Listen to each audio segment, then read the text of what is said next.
Chapter 1. The Worthless Young Master, Lou Yulü. On Xingyang Street, a lavishly crafted and extraordinarily splendid carriage slowly entered from the opposite end, drawing the attention of passers-by and merchants alike. Is that the prodigal son of the Lou family making an appearance again? With such an ostentatious carriage and those attendants, who else could it be but the expelled young master of the Lou family, returned from the Xingyuan sect? TSK. I can't fathom why a waste of space, driven out by the sect, continues to flaunt his arrogance. If I were him, I would have long since retreated in shame, too embarrassed to face anyone. Shoo, keep your voice down. Though he may be a waste, he is still supported by a pair of extraordinarily powerful parents. And his attendants are no slouches, either be careful not to be overheard. This is, after all, the Lou family's territory. Heeding his companion's warning, the man cast a fearful glance at those beside the carriage. Noticing that they seemed oblivious to the conversation, he straightened up and lowered his voice significantly. What do you think? How can a renowned cultivation family, like the Laos place, such importance on a waste? Is it merely due to his ethereal beauty? Before he could finish, a fierce gust of wind suddenly swept through, sending him crashing into a nearby jewelry stall, shattering it into pieces, and he promptly lost consciousness. The scene fell into a hushed silence. How dare you speak ill of our young master? You think you're worthy? Among the attendants, a stunningly beautiful woman spoke. Her voice calm, yet commanding the earlier attack, had originated from her. Ziwen, compensate him. At that moment, a male voice emerged from within the carriage, smooth as pearls yet tinged with a languid nonchalance. Don't let anyone accuse the Lou family of bullying the weak.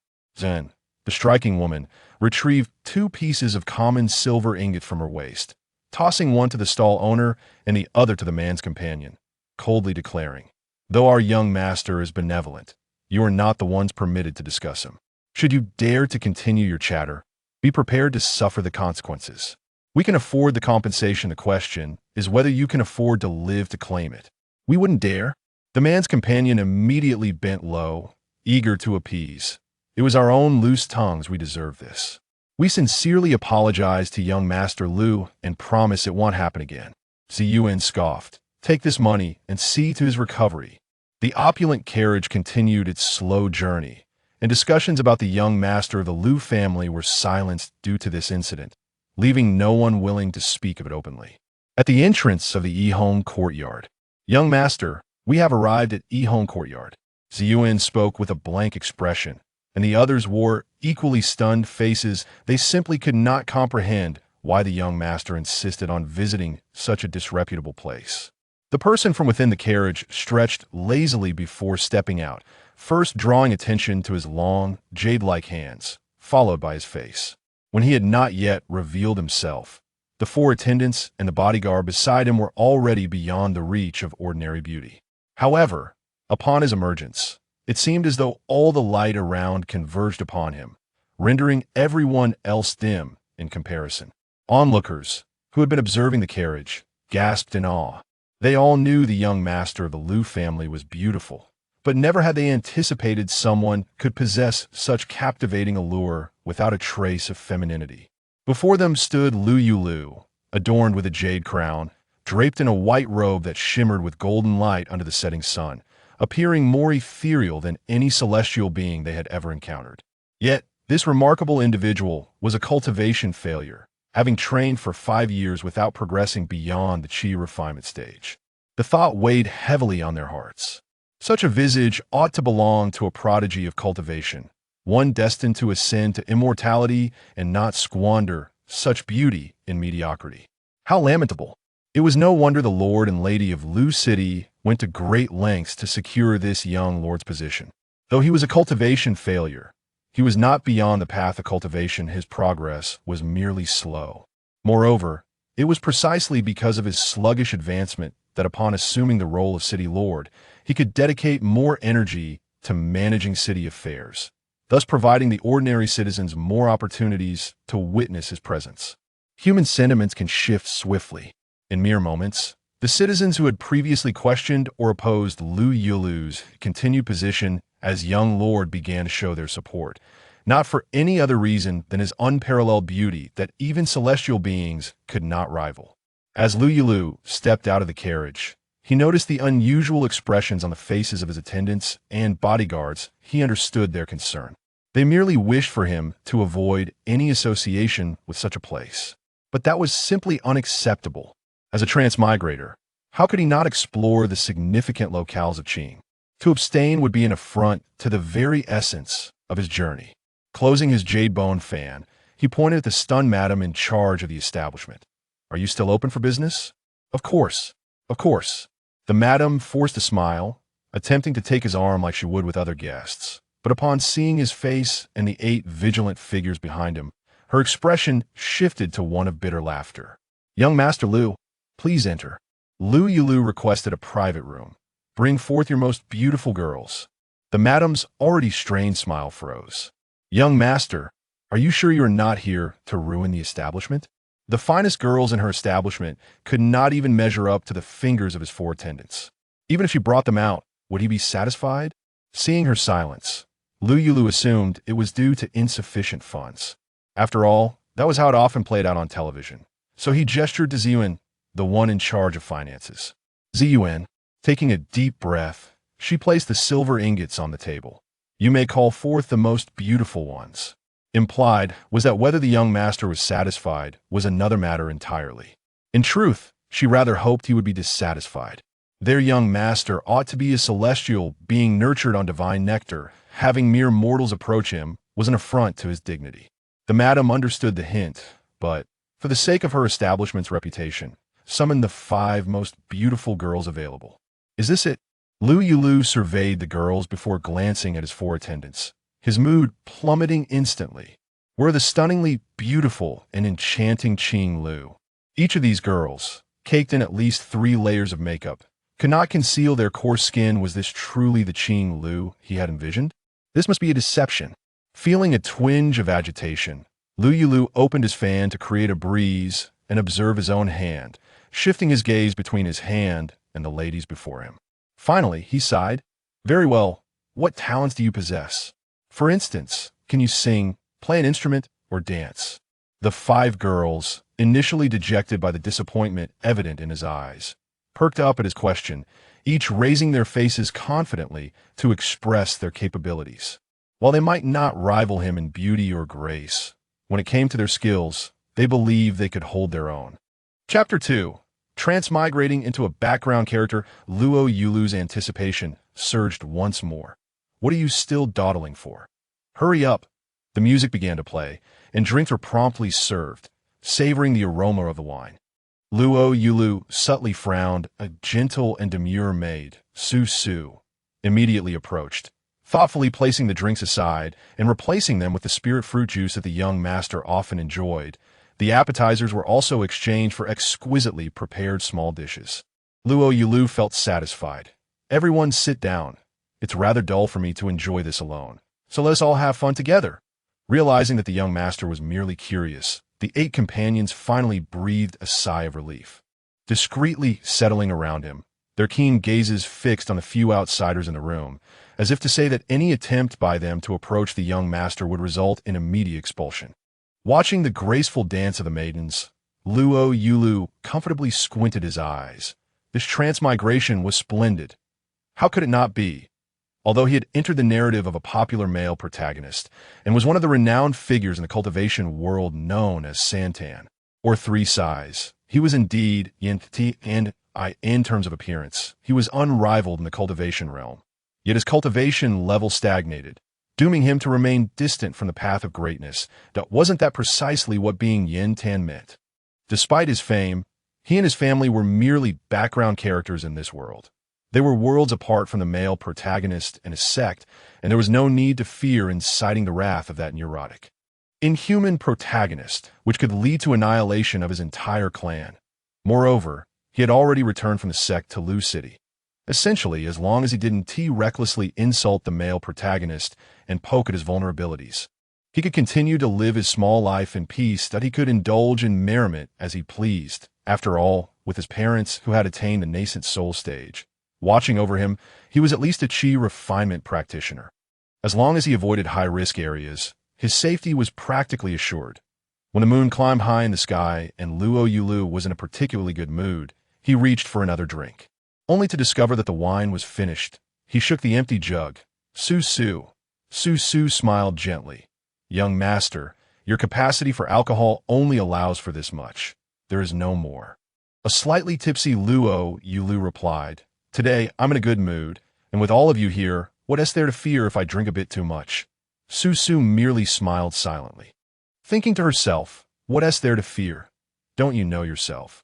Who turns into a completely different person when inebriated, causing a ruckus and playfully flirting with others, especially those who are both attractive and possess high cultivation levels? If he hadn't offended anyone, how could the dignified young master of the Lou family have been expelled from the Xianling sect? Just half a jug. Bring me another half jug. How about that? Lou Yulü haggled, feeling particularly inclined to have another drink today. Su's smile remained, but her tone turned resolute. No. Lou Yulü cast a hopeful glance at the other 7, wishing they would speak up for him. Yet they, who usually guarded him like cubs, all averted their gazes in unison at this moment. Lou Yulü. His eyes caught sight of the mundane wine that Su had placed aside, and with a surge of temper, he disregarded how it might taste and grabbed a jug, tilting his head back and guzzling it down. Young master. The 8 were taken aback and rushed forward to snatch it away. Lou Yulü drank hurriedly, some of the wine spilling from the corner of his mouth, soaking his collar. Given the high alcohol content and strong flavor, the corners of his peach blossom eyes began to flush rapidly, leaving the 8 momentarily stunned. Clearly, even though they were accustomed to his exquisite visage, they were still captivated by this sight. By the time Lou Yulü finished the jug and even burped, Hick! If you don't let me drink, I'll just drink more. Everything around him began to blur. Already slightly intoxicated and now indulging in strong spirits, the 8 companions knew their young master would undoubtedly be drunk. Xin immediately directed the 5 young ladies, who were staring at their young master with dazed eyes, even having nosebleeds, to leave and shut the door, signaling the others. They understood and quickly formed a perimeter, maintaining a distance of 10 feet from their young master, ready to intervene. Should he start causing a drunken ruckus, they would swiftly subdue him and carry him back to the city lord's manor. Lou Yulü felt dizzy, the people and the decorations around him spinning as he stood up, only to stumble forward. Young master. Jin Shao caught him securely, cradling him horizontally and nodding at the others. Return to the manor. Su observed the manner in which he held the young master and couldn't help but speak up. Why not change from carrying to a piggyback? Young master dislikes being held like this, claiming it undermines his masculine dignity. Qin Feng, take off your outer robe. Jin Shao covered Lou Yulü's face with Qin Feng's outer robe and lifted him again. If you don't say anything, I won't say anything.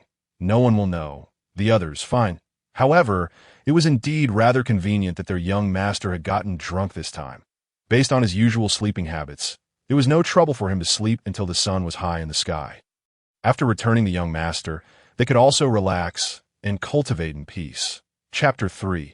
The moment he speaks, he becomes a madman wearing only a nightgown. Lou Yulü slowly rose from the bed, his long hair cascading down, his features like jade, while his eyes bore a muddled expression with a hint of clarity. He stretched lazily and yawned, then frowned at his attire. I am the young master of city. How can I dress so shabbily? He emptied his storage ring of clothes and finally selected a flamboyant red outfit, feeling satisfied as he put it on and stored the others away. Just as he was about to step out, he noticed his hair was disheveled. He casually pulled a ribbon from his red outfit to tie his hair into a ponytail at the back of his head. Then, like an exuberant puppy unleashed, he leaped across rooftops, escaping the city lord's manor in mere moments. The hidden guards of the manor, seeing the figure in red, were puzzled as to why the young master was out at this hour. However, he was their master, and they were merely servants. Since the 8 attendants surrounding the young master didn't stop him, it was clear he had urgent business outside, so they refrained from further interference, even neglecting to report his departure. They turned a blind eye as he vanished into the night. In a state of inebriation, Lou Yulü thoroughly enjoyed the sensation of racing through the wind, the duality of his spirit and body causing him to feel even more lightheaded. After some time without encountering anyone, he grew bored, his wandering gaze landing on the highest peak in the distance. He looked up at the full moon. The ancient said that climbing high allows one to see far, and even pluck the stars from the sky. Ha! But I, Lou Yulü, wished to pluck the moon. Time for some mooncakes. Though he couldn't fly like those in the foundational stage, moving like a character from a martial arts novel was still a breeze. When the moon hung high, Lou Yulü reached the mountain summit. He casually reclined on a rock, the cool touch soothing him as he squinted his eyes in comfort, reaching out as if to grasp the round moon. This feels great. He didn't know what felt great, but he just sensed it was wonderful. Don't expect a drunkard to have any coherent thoughts. Everything felt wonderful. After some exercise, drowsiness began to set in. The ribbon that had secured his hair was now lost somewhere, and Lou Yulü sought a comfortable position to drift off, when suddenly, the entire mountain began to tremble violently. An earthquake? Before he could react, the mountaintop suddenly split open, and he plummeted straight down. Ah, Mommy, help! Oh right, he was an orphan. There was no mother. The round moon above seemed to mock him as Lou Yulü hazily thought. Bang! His body felt like a cannonball plunging into a frigid, bone-chilling abyss. His astonishment. The center of the mountain was hollow, and even more bizarrely, there was water. For a moment, Lou Yulü's mind cleared. This was when the disadvantages of his long robe became apparent. Speaking as he resumed his gnawing, he, the illustrious young city lord of the Tower City, a well-known good-for-nothing in the realm of cultivation, had long since abandoned the arduous pursuit of immortality, opting instead for a life of indulgence and merriment. Who could have anticipated that, merely half a month after falling into the clutches of a monster, his cultivation would surge dramatically? See, I am utterly exhausted. Could you grant me a moment's respite? Lou Yulü implored, his daily plea for mercy tinged with hopelessness. Just wait a little longer. Tomorrow will bring improvement. Rarely did provide him with a definitive timeline. Wait for me 2 days. I shall go to Liangshan to propose. Upon hearing Liangshan mentioned, Lou Yulü felt a wave of trepidation wash over him. Yet he soon regained his composure. This monster, having taken him for these past few days, now harbored desires to possess him for a lifetime. A man. How could he not have his own thoughts? What of deceiving him? After all, he had not revealed his true name, nor his actual family address. The realm of cultivation was vast, and he intended to live out his days in Tower City, as long as he maintained a low profile. This monster would never find him. To think of marrying him, absurd. To dream of being his spouse, how ludicrous. By the way, what level of cultivation do you possess? Why can't I sense anything, even though I have reached the golden core stage? Lou Yulü deftly shifted the conversation. It was a rare moment of tranquility as he spoke to himself. Seeing the redness in his eyes, found it particularly endearing.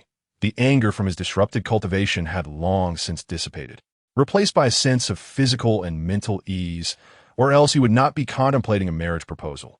Unable to resist, he pressed a kiss to those eyes. Thanks to the divine blessing, I am now at the mid-stage of spirit severing. Initially, he had been at the early stage that Lou Yulü trembled, nearly fainting from shock. The mid-stage of spirit severing, his own parents were merely at the nascent soul stage. After leaving this place, if he were not found by this monster, it would be one matter. But if he were discovered, truth be told, Lou Yulü could scarcely bear to envision such a scenario. He wondered if it was still too late to confess everything to this monster. The moment that thought crossed his mind, he forcefully suppressed it. Chapter 4. Seeking refuge in the Yuling sect, although cultivating in tandem with this monster had made his advancement feel as effortless as eating and drinking. The higher one's cultivation, the longer one's lifespan. The thought of facing a monster, a male serpent demon, for the rest of his life was intolerable, absolutely unacceptable. He needed to hide away, ensuring he could not be found for where would be safe from this male demon's predations. Lou Yulü's thoughts began to drift again. For someone who was merely a backdrop, who posed no threat to the male protagonist, where could he find sanctuary? You're at spirit severing now. bit his lip playfully. What were you thinking? Nothing, just a bit worried about my parents' reaction. Lou Yulü replied. Chuckled deeply, his chest vibrating with the sound. Zhu need not fret. I shall strive to earn the approval of your father and mother. What if he became even more worried? Despite being a serpent demon, which was presumed to be alluring and enchanting, this one surprisingly exuded a masculine aura. The revelation that he was, in fact, a homosexual left Lou Yulü feeling utterly bewildered. He had never anticipated that Zhu's constitution would mirror his own, allowing their cultivation together to yield rapid results. Seaside. He had thought himself the only one in the world with such a trait, unwilling to become a mere tool for others' cultivation. This was why he had confined himself here during each season of passion. But now that he had met Zhu, he would no longer suffer the torments of desire. However, Lou Yulü remained utterly perplexed. Was it true that any dual cultivation would enhance one's strength? What did it mean for their constitutions to be the same? No, wait. Lou Yulü suddenly recalled the male protagonist's characterization in the novel as a dragon. Not only was he a human dragon, form aphrodisiac, but dual cultivation with him would also lead to substantial growth in cultivation. Yet the author had chosen to portray him as a celibate protagonist to emphasize his personality. Enduring had become habitual, to the point of aversion to the male protagonist. All fairies, succubi, and spirits were merely a pile of bones, far less pleasurable than fresh blood. Though it was a common trope in male-centric literature for a single female character to be absent. The author's skillful writing and thrilling fight scenes, combined with an engaging plot, still drew a considerable following. Particularly, each female character crafted by the author possessed her own unique charm, and in the absence of the male protagonist's attention, they naturally became the wives in the reader's eyes that Lou Yulü himself was among them. Though he felt a slight lack of connection with each female character, thinking they would make for decent younger sisters.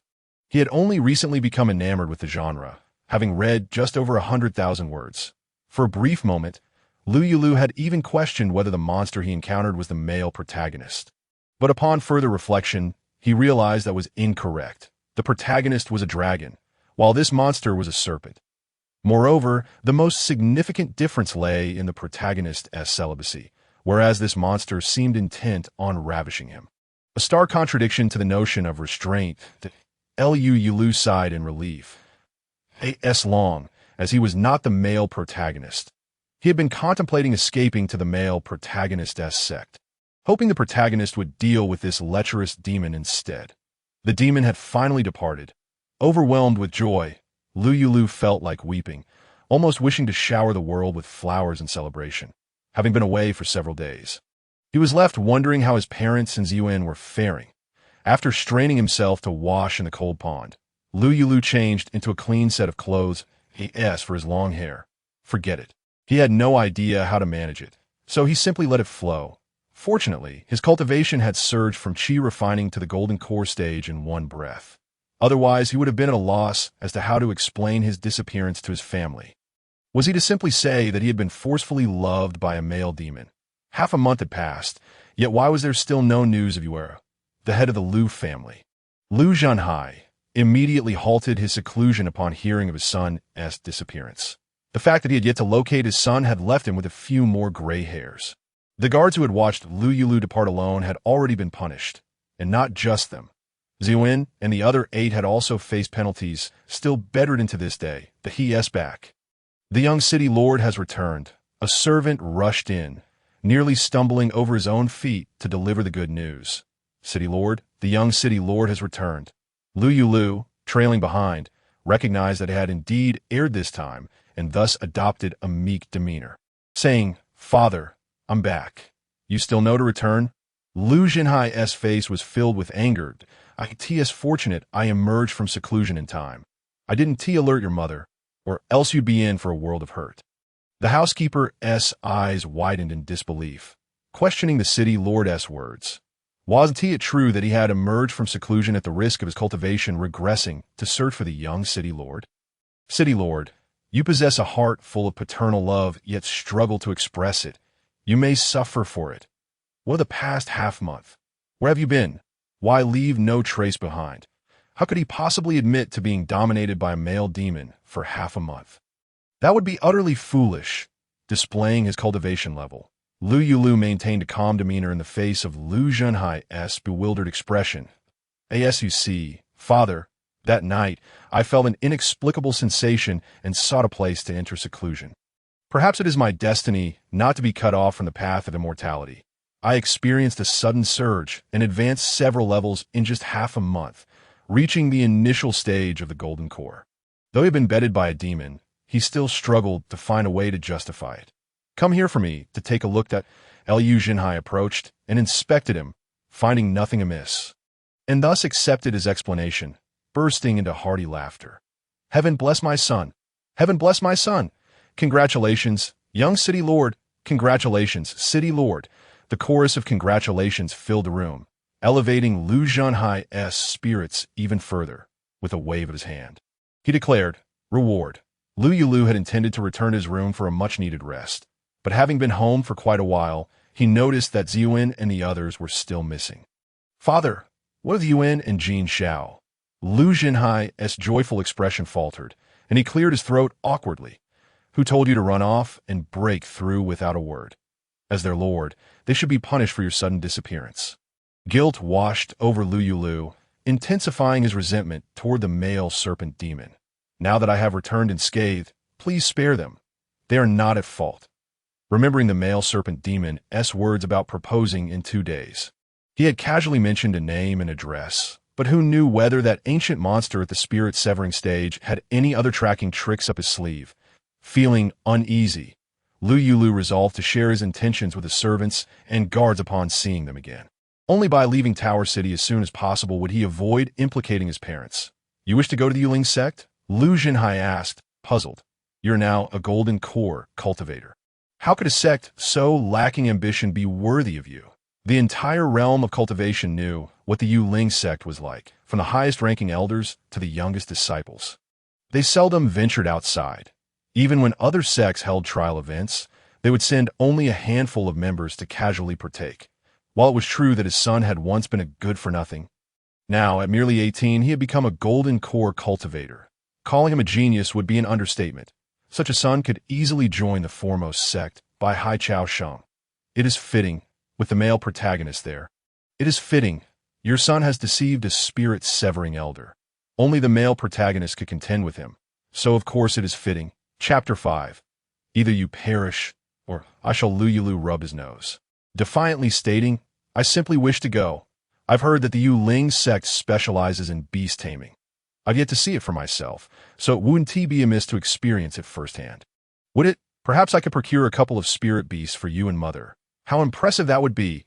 Liu Jinhai considered saying that he and his wife had no need for spirit beasts. But this was perhaps the first time his son had taken the initiative to offer them a gift. Touched by his son's growth in both cultivation and maturity, he could not find it in himself to voice any objections. After a moment's reflection, he replied, "Since you wish to go, then go. I shall contact the Yuling sect for you. You may enjoy yourself there." The so-called communication is not merely about informing them that Lu Chang should refrain from frequent visits to the master's door. It also involves delivering gifts in light of these offerings. Even if the son occasionally errs, the Yuling sect may exhibit some leniency. In the realm of cultivation, communication is soon to be supplanted by the use of voice jade slips. After conversing with an elder from the Yuling sect, Liu Jinhai's expression turned rather grim. "I'm already sending them so many gifts. On what grounds can they deny my son the right to bring attendance? It's a small place, lacking in sleeping arrangements. It's merely 8 people. Does the Yuling sect truly lack the space to accommodate them?" Observing his father on the verge of exploding with rage, Lou Yulü, although dissatisfied with the inability to bring along these 8 loyal and capable individuals, found that in comparison to the potential disaster of being overwhelmed, their presence seemed less significant, while it indeed posed a challenge in daily life. He was now a golden core cultivator, no longer needing to eat or sleep. If necessary, he could meditate and cultivate through the night. Thus, he forced a pained expression and said, "Father, I can't accept this. I have grown up and can handle certain matters on my own. Now, let us discuss when to set off." Liu Jinhai blinked. "So eager? Can't we wait for your mother to emerge from her retreat?" With a malevolent monster of the separation spirit stage eyeing your son's vulnerability, one could hardly blame the urgency. The most critical issue was that he had no idea how long his casual mention of a false location would deceive that monster. Thus, it was best to act swiftly, lest the monster bring calamity upon Lu Cheng. Lou Yulü insisted, and Lu Jinhai reluctantly relented. Nevertheless, despite his son being a golden core cultivator, he remained apprehensive. After all, his son was strikingly handsome. Not only did he empty his storage ring, but he also insisted that Ziyuan and the others must keep a close watch on the young master as he entered the Yuling sect, or else they would remain by his side without leaving him for a moment. Then, Lou Yulü boarded a flying boat heading towards the Yuling sect. Unbeknownst to him, the direction he casually indicated to a sea was merely a small hill. There was not even a town, let alone people that a tall man with black pupils occasionally flickered with golden light. All fake, all false. Ziwu, I senti that just a figment of the imagination. It was laughable that he had not realized this for so long, having been fooled. You don't want me? Want to run? The man slowly revealed a smile. You fell asleep, ruined your cultivation, and now you wish to flee. Dream on. They say dragons are naturally lecherous, but what Gu Qingma despises the most is being unable to guard himself. He has long sworn before his mother-S tablet that unless he encounters his true love in this life, he would never engage in such acts. Should he break this vow, it would be either your demise or your ruin. Yet, just the thought of that incessantly chattering little mouth never opening again, those beautiful peach blossom eyes no longer glistening with affection towards him, it rendered Gu Qingma breathless. If that is the case, Ziwu, regardless of her true name, I will eventually find you. When that time comes, you shall know what it means to regret. In an instant, Gu Qingma's mind was filled with images of tormenting the youth, when suddenly, the voice Jade slip chimed. Qingma, that inept young master of the Lu family has unexpectedly decided to come to the Yuling sect to apprentice. Master has drawn the short straw and received him. A sense of foreboding surged through Gu Qingma's heart, and indeed, Master Qingyang said, unfortunately, I have recently gained insights into the techniques I've been studying and need to enter seclusion for a while. As for that young master of the Lu family, he is temporarily entrusted to your care. Master, I have no time to clean up your mess. By the way, that young master of the Lu family could be considered your junior brother. You two should get along harmoniously, fostering a brotherly bond. With that, Master had other matters to attend to. The jade slip, devoid of spiritual energy fluctuations, fell into Gu Qingma's palm. His expression darkened. Lu family's young master. Do you think you can truly be my junior brother? Handing you over to me to take care of? Go back to your mother if you're still dependent on her. What business do you have in seeking apprenticeship and burdening others? Gu Qingma dismissed the Lu family's young master, returning to the cold pool nestled within a mountain crevice, attempting to uncover any clues regarding Ziwu. This place yielded nothing, so he gradually expanded his search outward. Given Ziwu's appearance, it was unlikely he would remain inconspicuous. While still aboard the flying boat, savoring grapes nurtured by spiritual energy, Lou Yulü suddenly sneezed. Young master? Su glanced at him in surprise, instinctively reaching out to check his forehead for fever. Lou Yulü swiftly blocked her hand and rubbed his nose. It's nothing. Someone is simply thinking of me. Calculating the time, it must be that male monster. Soon, I shall become the young master's junior brother on the male protagonist territory. How bold that snake demon must be to approach the male protagonist. Just relying on the innate suppression of bloodline, the male protagonist could easily pin you to the ground. As he drew closer to the Yuling sect, Lou Yulü's spirits soared. The male protagonist, this golden opportunity, would not only secure his favor, but also foster a bond of camaraderie. When that despicable monster arrives, he could still hope that the male protagonist, who harbors disdain for such things, would drive the monster away. Once that monster is subdued by the male protagonist, I, Lou Yulü, will once again be the lively young master of Lu Cheng, returning to enjoy my freedom. As for the ladies, he no longer entertained such thoughts. Being the pinnacle of beauty in this tale, he pondered how anyone else's visage could inspire in him any impulse to marry. Most likely, it was impossible. Lou Yulü took out a mirror to glance at his reflection, letting out a soft sigh. He had never imagined that one day he could be so strikingly handsome that it would incite envy in others, leaving them no room to breathe. How melancholic. He wondered why the young master had suddenly become so pensive. The Yulin sect is regarded as a rather mysterious establishment within the realm of cultivation, with its disciples maintaining a low profile and seldom interacting with the outside world. However, their strength is widely acknowledged, to the extent that some of the top-ranking sects discreetly advise their disciples to avoid conflicts with those from the Yulin sect. Others might not understand why, but Lou Yulü was acutely aware. Though the Yulin sect is discreet, it is undeniably the most formidable presence among all sects, boasting no less than 5 powerful figures in the Tribulation Transcendent stage. In Chapter 6, it is indeed his biological father. While other sects might have 1 or 2 such figures, the Yulin sect possesses 5, an overwhelming force capable of obliterating 1 or 2 sects without difficulty. However, these formidable beings are typically in deep seclusion and refrain from intervening unless the sect's existence is at stake. From the original work Lou Yulü had perused, aside from one powerful figure assisting the male protagonist, there was little mention of the others. The Yulin sect's protective nature became renowned with the emergence of this powerful figure. Lou Yulü shifted his position to recline comfortably, seizing the opportunity to indulge while someone attended to him. After all, once he arrived at the Yulin sect, he would have to rely solely on himself. "Young master, we are about to reach the town under the jurisdiction of the Yulin sect. According to the city lord's instructions, we must enter the town." How come I was unaware of my father's instructions? Lou Yulü licked the grape juice from the corner of his mouth. Jin Xiao maneuvered the flying boat downward. "The city lord has instructed us to settle here. Should the young master require anything in the future, you may come to find us, or communicate directly via the jade slip for your convenience." How delightful! Lou Yulü felt elated. Initially, he thought he would have to fend for himself. But who would have expected his father to be so reliable, considering this aspect? It is indeed his biological father. With the Lou family's financial resources, purchasing a residence in a town is a trivial matter. With sufficient funds, even a small official who hadn't intended to part with his home would hastily pack up and return to his ancestral residence with his entire family, planning to seek out another property at a leisurely pace. After all, the silver these outsiders offered was something he could hardly earn in 10 years. Wealth had arrived. After settling in, they once again boarded the flying boat, which took Lou Yulü to the entrance of the Yulin sect.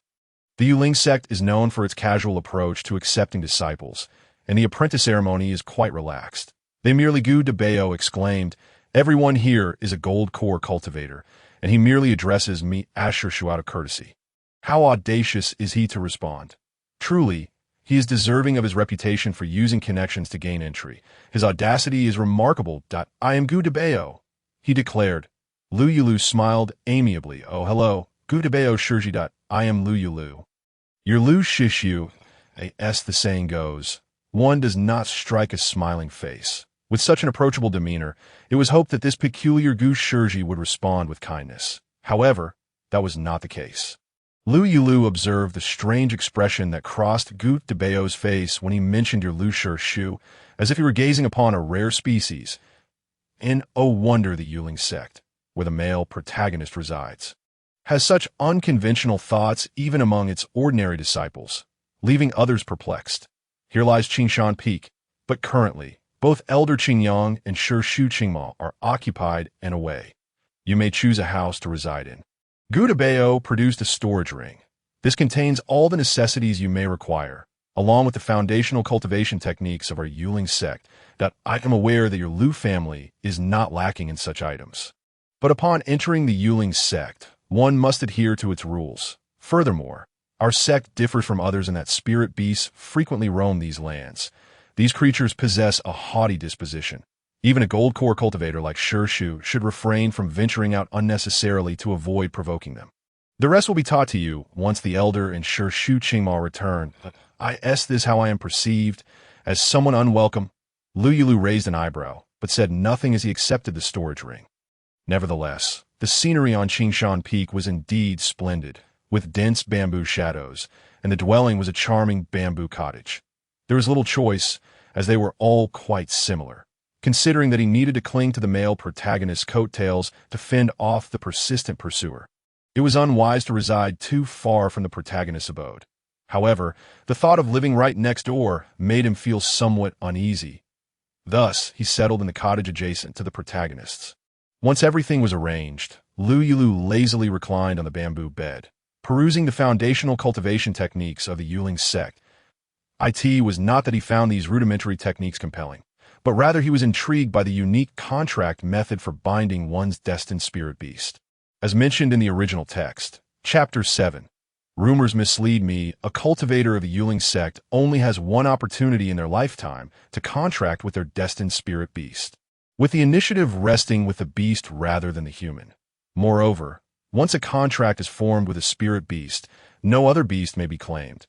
While the conditions sound rather stringent, in reality, over the millennia, fewer than 5 cultivators of the Yulin sect have successfully formed such contracts, yet each has ascended. Lou Yulü stroked his chin, convinced there must be secrets not mentioned in the original text. Though the techniques provided no clarification that he did not expect to contract a spirit beast himself, as even the male protagonist had not attained such a privilege. Thus, a brief glance to satiate his curiosity sufficed. In the days that followed at the Yulin sect on Qingshan Mountain, Lou Yulü found himself exceedingly bored. He had visited other peaks and understood what it meant to be truly reclusive. Realizing why the people of the Yulin sect maintained such a low profile, each cultivator surrounded their small courtyards with barriers, avoiding contact with others, even more so than he did. Anyone would do.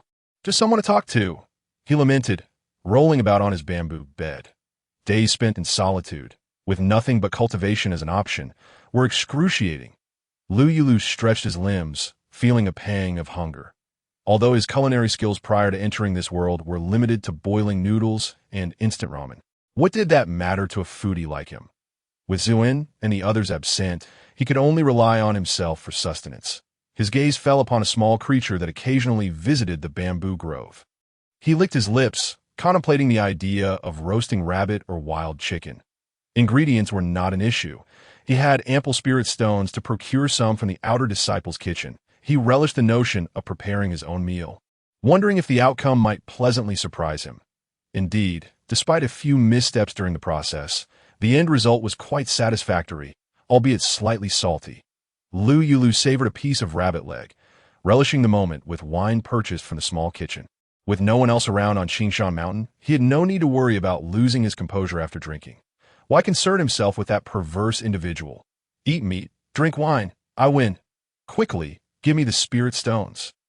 In a desolate exterior contrasted by the vibrant interior of a stone cave, a group of ethereal-looking cultivators of varying ages and appearances watched in dismay as an elder shouted for spirit stones.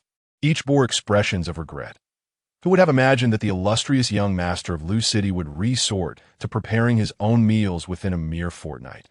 Could he not have shown a bit more resilience?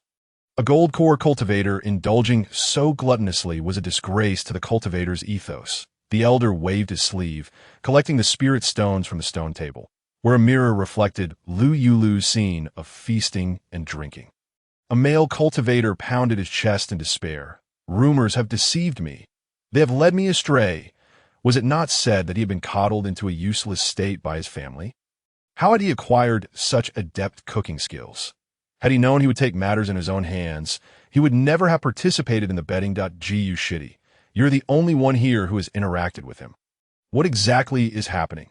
The male cultivator pointed an accusatory finger at Gudabeo, while others who had lost spirit stones fixed their gazes upon him, as though ready to pounce should he falter in his explanation.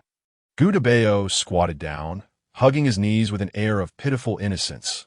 Long Shi Xiang, if I knew what was going on, would I have wagered my entire fortune? When he had accompanied Lou Yulü, the attendants and guards had all displayed expressions of concern, as if fearing the young master of Lu City had yet to wean.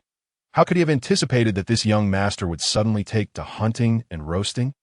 Chapter 8.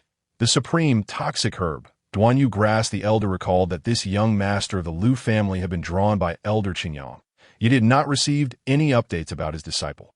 Having suffered a devastating loss of spirit stones, Qingfeng Jinren sought to divert the topic that a perceptive middle-aged male cultivator immediately interjected. I heard that Elder Qingyang entrusted the responsibility to Shitty Mo. I shall contact him right away to ensure he manages this situation. As he spoke, he made to leave. Hold on. The Elder Qinyu's voice rang out sharply. You may leave, but the spirit stones remain. thinking to slip away under the pretense of contacting someone. Not a chance. Just as he was about to escape the cave, the middle-aged male cultivator sighed and reluctantly handed over the few spirit stones he possessed. Is this all you can muster? Qinya looked at him with disdain. Were you not going to contact Shidi Mo? Do it right here. It just so happened that he had not seen Shidi Mo in quite some time and missed his face. He recalled that recently, Shidi Mo seemed to be searching for someone, but he was unsure if he had found them. Shidi Mo searching for someone? Surely someone had offended him. Qing Fengzhenren, having just lost a substantial amount, seemed to catch the scent of spirit stones. Shall we wager on whether Shidi Mo's target is alive or dead? I wager 10 spirit stones, dead, fearing that someone might beat him to it. Qing Fengzhenren placed his last 10 spirit stones on the stone table. With a new betting game in play, no one paid attention to Lou Yulü, who inadvertently drank too much and ventured into the bamboo grove to chase after birds and beasts. The reflection in the mirror shifted to reveal a handsome man with a resolute expression, though his gaze was notably somber. Shizhu, Gu Qingma's voice carried a hint of weariness. Qinyu noticed that even Qing Fengzhenren's demeanor altered, as if to say, behold, this is the object of your hasty wagers. Yet, seemingly oblivious to the weariness of the person opposite him, he called out cheerfully, Shidi Mo, how have you been lately? Passable, that Gu Qingma frowned. His Shizhu was not one for casual conversation. There's something you wish to discuss? If there were no matters at hand, he would sever communication and continue. He wished to wander freely. But the idle chatter of his fellow disciples was unbearable, each one eager to partake in the juicy gossip. The noise nearly deafened Gu Qingma, who found himself on the verge of losing his hearing.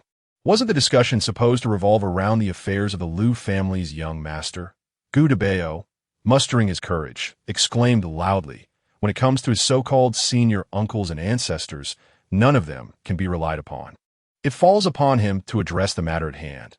Upon mentioning the junior brother who had been thrust upon him, Gu Qingma loosened his grip on the communication talisman, asking, what has happened to him? Uncle Amo, Gu Debao lamented. Lou Yulü, unable to endure the silence, has gone off to hunt for game, to roast while drinking. I must stress, it's not that I'm concerned about the few spirit stones. It's just that if he doesn't return soon to keep an eye on Lou Yulü, the entire Qingfeng Mountain will be in ruins. After all, where there is one, there is bound to be another. And soon enough, 3, 4, or 5 would follow. Drinking? Gu Qingma recalled the faint scent of alcohol when he had pulled Zil from the water, along with the impressive vocabulary and lung capacity displayed during their quarrels. Originally intending to disregard him, Gu Qingma's tone shifted. Wait for me. I'll return immediately. Perhaps a lively Qingfeng Mountain would entice him to stay. Of course, this was contingent upon the understanding that this junior brother must recognize the situation. Zil was far too beautiful to entertain any other feelings towards him. Thus, educating the junior brother would begin with imparting the principles of propriety, righteousness, integrity, and honor. Given Gu Qingma's cultivation level, he could return to Qingfeng Mountain in half a day. Without the restraint of Ziyuan and the others, Lou Yulü was akin to a wild husky without a leash, clutching a wine jug while stumbling through the depths of Qingfeng Mountain, occasionally pausing to comment on the flowers, plants, and trees illuminated by the moonlight. No wonder this is the territory of the male protagonist. It's filled with strange and wondrous flora. Suddenly, his gaze fixed on a small, red sapling. Recalling a scene from the original text where a female disciple from Qingling Peak, enamored with the male protagonist, had ventured to Qingfeng Mountain, feigning a strange poisoning to elicit his help. Yet the male protagonist had instead administered the herb that curtails desire, inciting a wave of outrage from readers. Indeed, the beauty of this female disciple was not the crux of the matter. It was that she had presented herself to him, only to be met with the herb instead. Do you understand how difficult it is to woo a woman in real life? And that herb had been ranked as the most toxic of the 10 in the story, that a plant capable of extinguishing love and passion. If it wasn't first, then who could claim the title? Lou Yulü found the sapling astonishingly reminiscent of that herb. Chapter 9. I know someone who looks just like you. He retrieved a wooden box from his storage ring, plucking all the leaves from the little sapling until only a bare stem remained, resembling the herb that curtails desire. Lou Yulü could not help but burst into laughter. It wasn't that he felt sorry for the female disciple. He simply did not want the male protagonist to use that herb on her. it was for his own sake. Although he had become the male protagonist's junior brother, he had yet to meet the male protagonist or his master. Even he, oblivious as he was, could sense that he was not favored. But what did it matter? In a story centered around a powerful male protagonist, there was no allowance for homosexual relationships, as long as he remained on Qingfeng Mountain. He would be safe, yet he couldn't possibly stay there forever. Could he? With his extraordinary cultivation at the separation of spirit stage, Lou Yulü dared not contemplate whether he would survive any future encounters, making the herb all the more significant. And no matter how twisted the other was, consuming such a large quantity of that herb would be akin to being castrated. He chuckled to himself, imagining how the other would sleep thereafter. In a moment of joy, Lou Yulü took another hearty swig of wine. Gazing up at the high moon, he recalled those days of humiliation, since there was no one else on Qingfeng Mountain. He lightly tapped his toes and soared to the treetop, shouting at the moon, "You damned bastard, why don't you come down here? Let me show you what it means to be obliterated." His voice was both audacious and brash, tinged with unmistakable drunkenness. Just as he returned to Qingfeng Mountain, preparing to land, Gu Qingma overheard his outrageous proclamation. Though he was unaware of its meaning, the voice alone was enough to drive him wild. Zil! It was Zil! He was on Qingfeng Mountain? Without a moment to spare, Gu Qingma thought of him and instantly appeared before Lou Yulü. My goodness! The sudden appearance of a handsome face startled Lou Yulü so much that his heart nearly leaped from his chest, causing him to lose his footing and tumble from the treetop. Observing the frightened individual, Gu Qingma raised an eyebrow and, without hesitation, followed him down, catching him just as he hit the ground. Wait.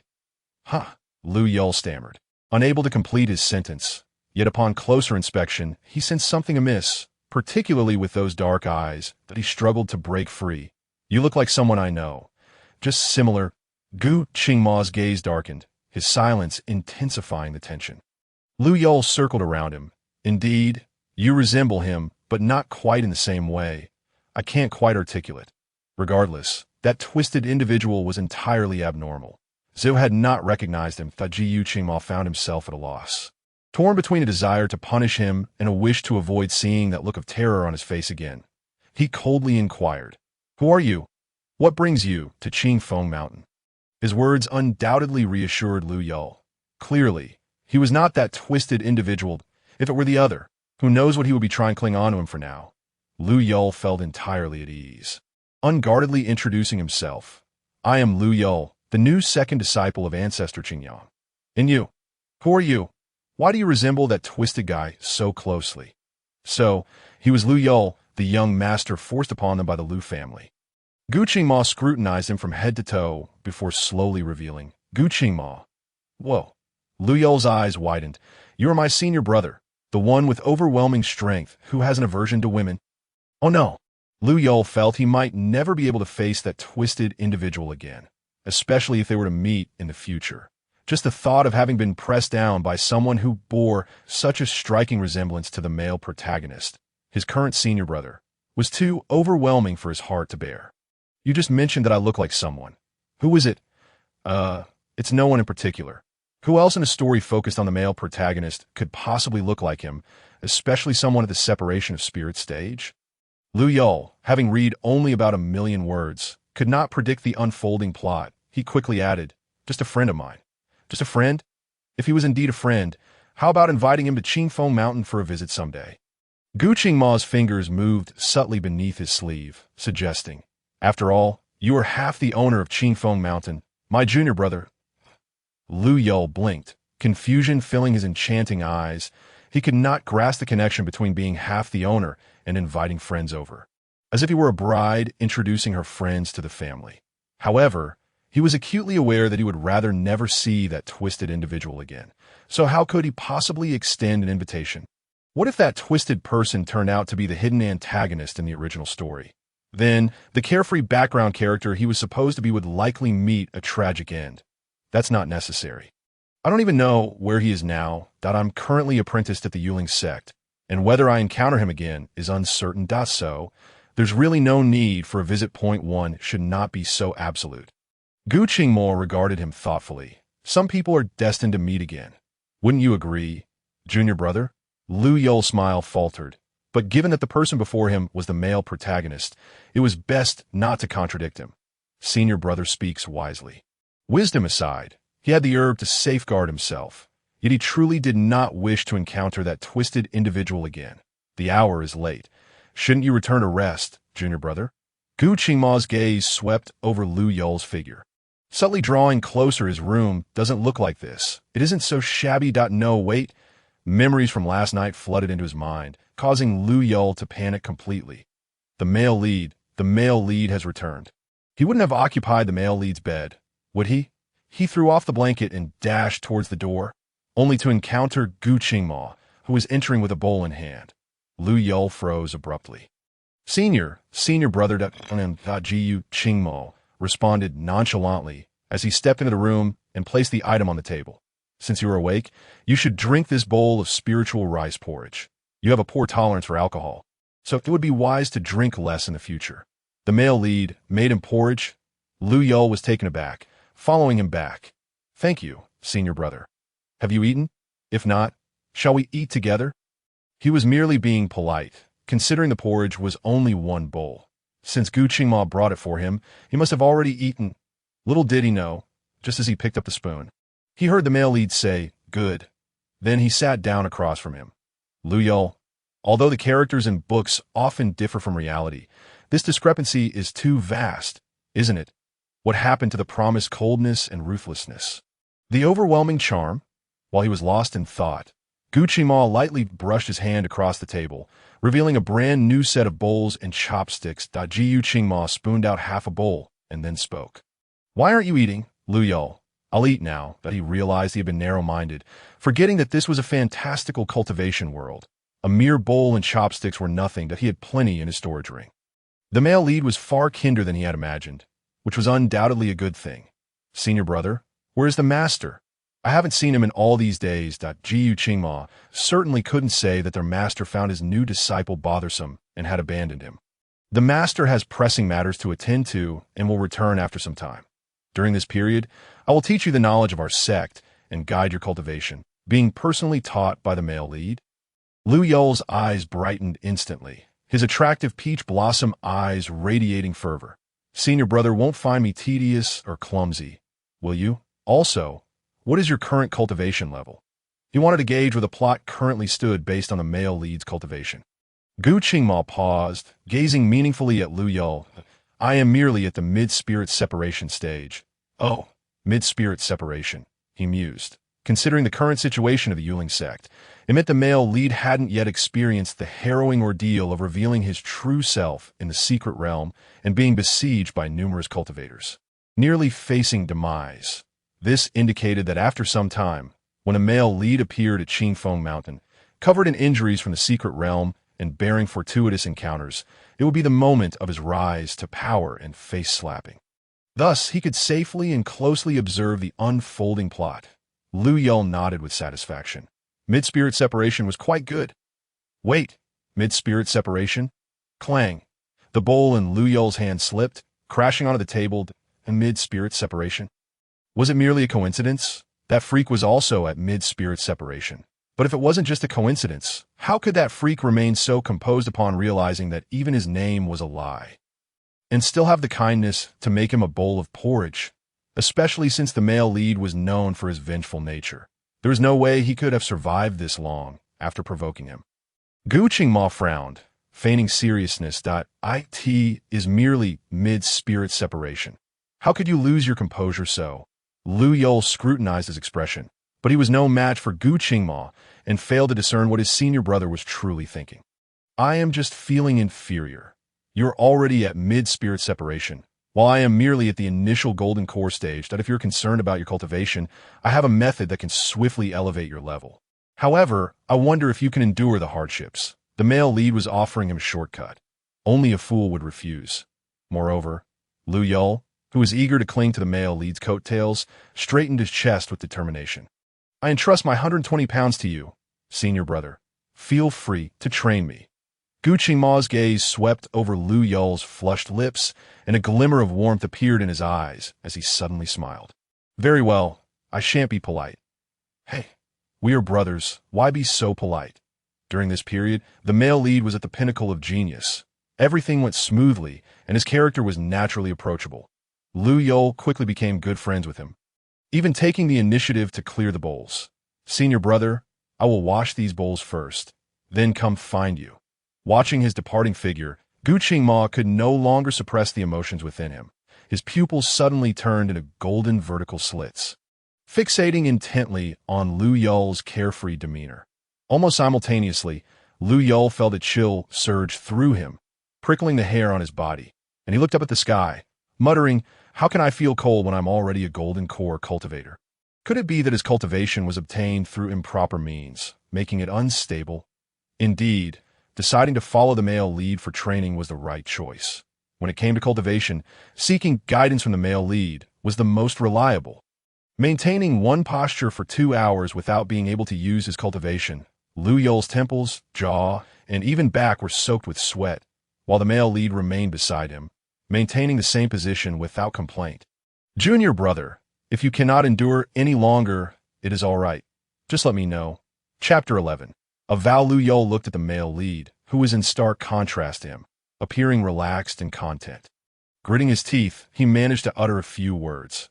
Only by enduring hardships can one rise above others. There's still half an hour left. Junior brother can hold on. Gu Qingma's eyes reflected approval. Junior brother, your perseverance is remarkable. I admire you. Had it not been for these 5 hours being your decree, I might have actually believed your nonsense. But this was only the first day. The future was uncertain.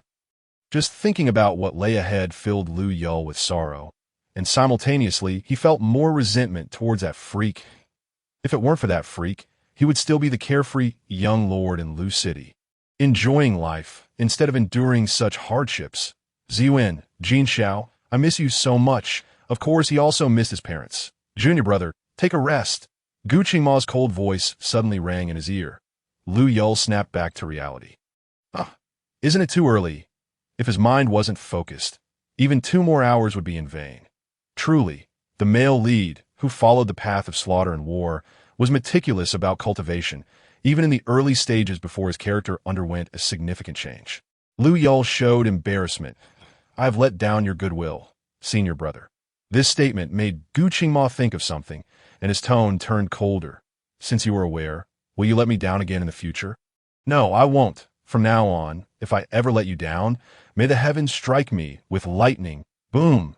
Thunder rumbled in the distance, seemingly responding to Lou Yulü's words, almost as if warning him against making empty promises. Lou Yulü. He had merely spoken thoughtlessly. He hadn't even made a gesture. Yet how had he sworn an oath? The most absurd part was that it had succeeded. Looking at the person with a fleeting expression, Gu Qingma finally revealed a smile. Your sincerity towards your senior brother is indeed commendable. But could he still explain that this was all a misunderstanding? However, since the oath had been recognized by the heavens, Lou Yulü naturally wouldn't utter anything that would diminish the male lead's goodwill and could only tearfully acquiesce. Senior brother, I give you my life. From now on, you must protect me. Although Gu Qingma did not understand what protect meant, he grasped the essence of Lou Yulü's words. His expression suddenly turned solemn. Gu Qingma, swear here that as long as junior brother Lou Yulü does not betray the Yuling sect and does not betray me, I will dedicate my life to protect you, never to part in life or death. Boom! The thunder roared again, as Gu Qingma's vow was recognized by the heavens. He had obtained the male lead's grand vow. Lou Yulü's earlier frustration for being forced into an oath by the heavens dissipated completely. Compared to his small vow, the male lead's oath and sacrifice were far more significant. However, that last phrase, never to part in life or death, was unnecessary. Wasn't it? They were merely brothers, not spouses. How absurd! Could brothers not pledge to never part in life or death? Gu Qingma's tone remained indifferent. Lou Yulü instantly wilted. Well, it's not that since the junior brother agreed. There was no need for further discussion. Have you rested enough? After resting, we will continue to build your foundation. Your foundation is truly lacking, much to my delight. Not long after, Lou Yulü began to sweat profusely again. But this time he dared to negotiate with the male lead. Senior brother, can we change positions? This is really tiring. My arms are about to give out. Gu Qingma raised his eyes. Of course. Thus, Lou Yulü switched from the stance of sword to a horse stance. A dignified golden core cultivator had to relinquish his cultivation to squat in a horse stance? Can you believe it? If it weren't for the oath looming ahead, Lou Yulü might have suspected that the male lead was toying with him. But what could he do? Squat. As the last rays of the setting sun faded, a cool breeze swept through, and the bamboo forest on Qingfeng Mountain rustled with a soft sound. Lou Yulü finally concluded a day of arduous training. Trembling his legs, drooping his arms, and bending over, following Gu Qingma with little strength. Junior brother, how long do you plan to walk like this? After a considerable distance, Gu Qingma turned back. Lou Yulü wore a dejected expression. I truly cannot walk any longer. Gu Qingma nodded, turned, and directly picked him up.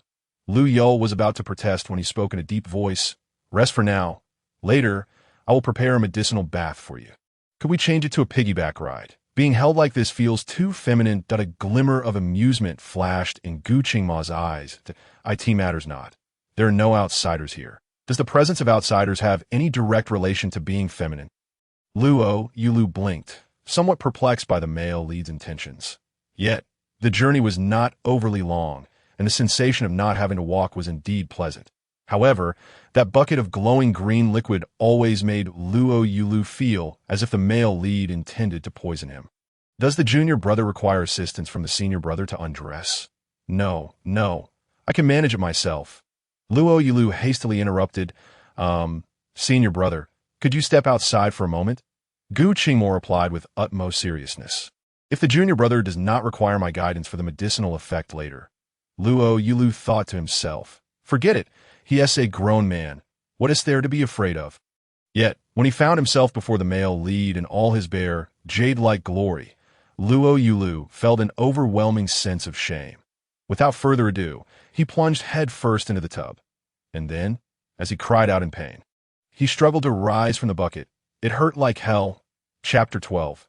The hunter and the prey, but just as he leapt up, an unexpected force pushed him back down, leaving only his head exposed.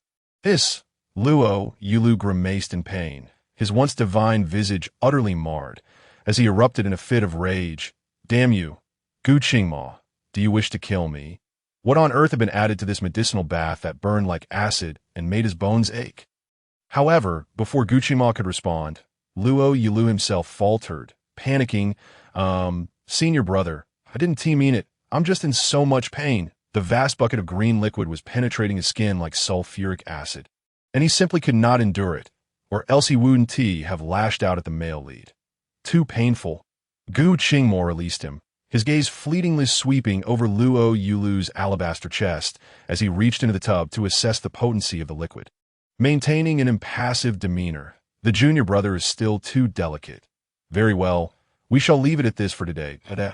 He had just cursed the male lead, and yet Gu Qingma seemed unfazed, allowing him to escape unharmed. Was the male lead's temper always this lenient before the ordeal? It was simply unbelievable. Nonetheless, since the male lead had spoken, he no longer had to endure the pain. Lou Yulü swiftly climbed out of the wooden tub and donned his undergarments. However, his damp body quickly soaked through the fabric, and his long hair dripped incessantly, resembling an enchanting spirit emerging from the water, captivating all who beheld. Gu Qingma inhaled sharply, though it was not a full moon. He almost transformed under the spell of temptation. Fortunately, his self-control was remarkable, and he stifled his discomfort, retrieving a long robe from his storage ring and tossing it over the enchanting figure, coldly instructing. Clean yourself up. Without waiting for Lou Yulü's response, he vanished from the room. As for the agitated man, what else could he do? Certainly, he sought a quiet place to quell his own flames of desire. Any man would understand that. Yet, extinguishing one's own flames feels vastly different from having another do it for you, especially for those who have tasted the forbidden fruit that Gu Qingma left, and it was not until deep into the night that he reappeared in Lou Yulü's room. A chilling aura enveloping him. At this point, Lou Yulü had already fallen into a defenseless slumber. Even the loosened ties of his garments went unnoticed as he slept soundly. The fire that Gu Qingma had just quelled reignited within him. The figure on the bed remained undisturbed, allowing his greedy gaze to traverse Lou Yulu's form, much like a predator eyeing its prey. Lou Yulu was in a deep sleep, yet that did not mean he was entirely oblivious. Such an aggressively possessive gaze could awaken even an ordinary person, let alone a cultivator of the golden core stage, albeit a pseudo one who, before he could articulate his thoughts, he succumbed once more into unconsciousness.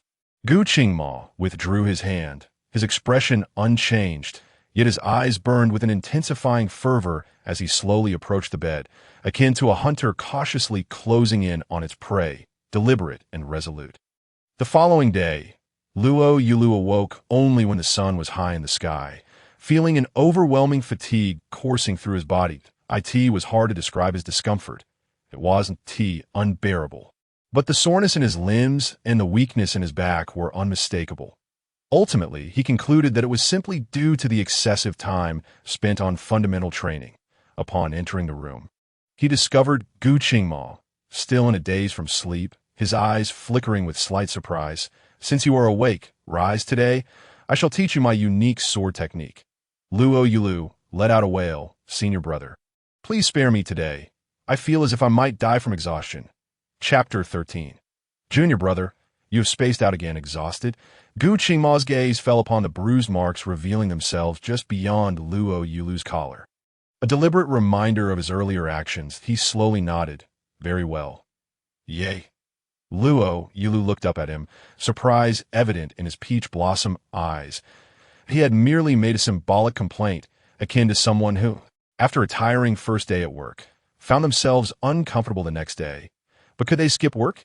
No, unless they were financially secure. Yet the surprises the male lead provided were simply too numerous. "Senior brother, you truly are the best brother in the world," Lou Yulu exclaimed.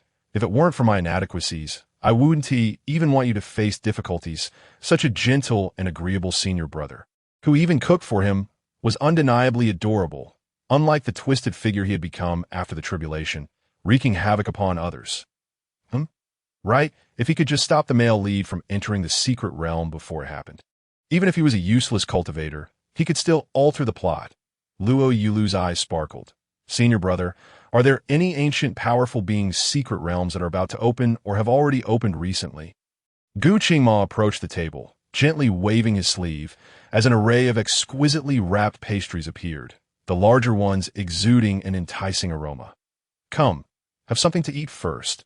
Observing Lou Yulu eagerly rise and casually adjust his garments, Gu Qingma's mood visibly brightened, especially at the sight of what was subtly revealed beneath that he seated himself at the opposite end of the table, rhythmically tapping the surface with one hand.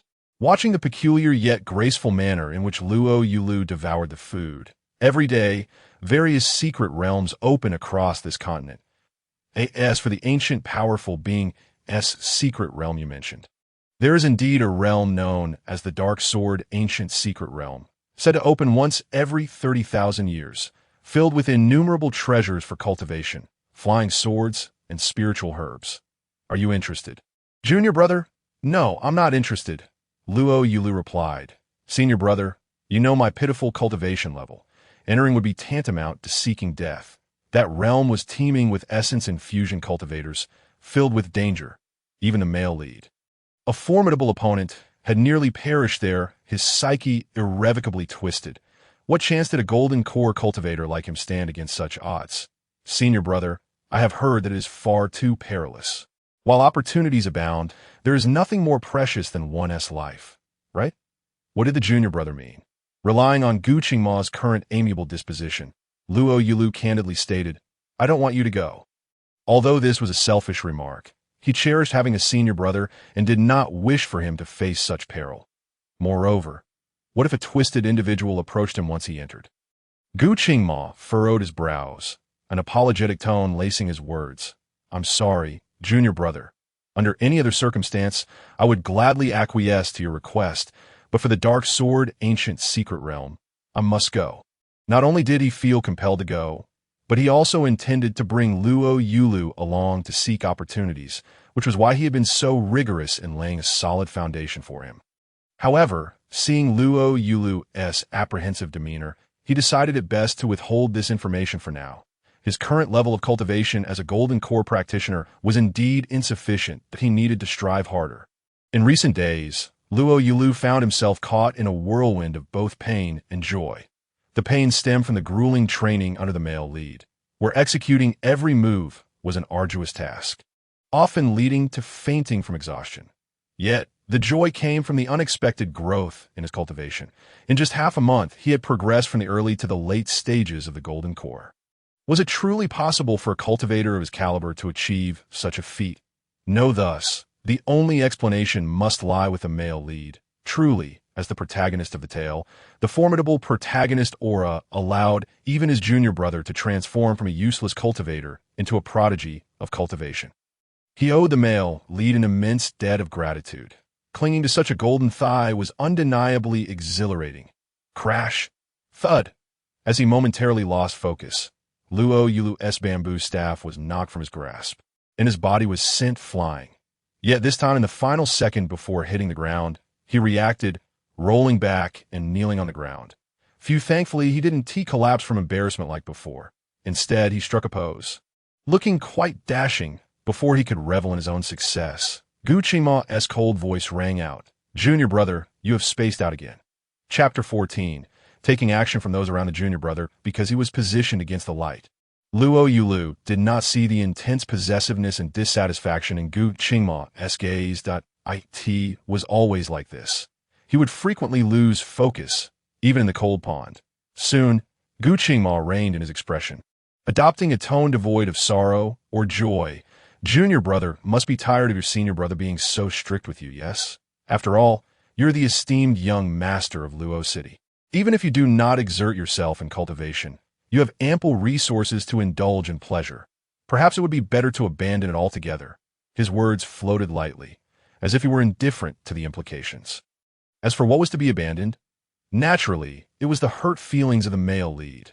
After all, Gu Qingma, a fervent cultivator, had devoted the past half-month solely to laying the groundwork for him, practicing sword techniques, and for him to space out was indeed inexcusable.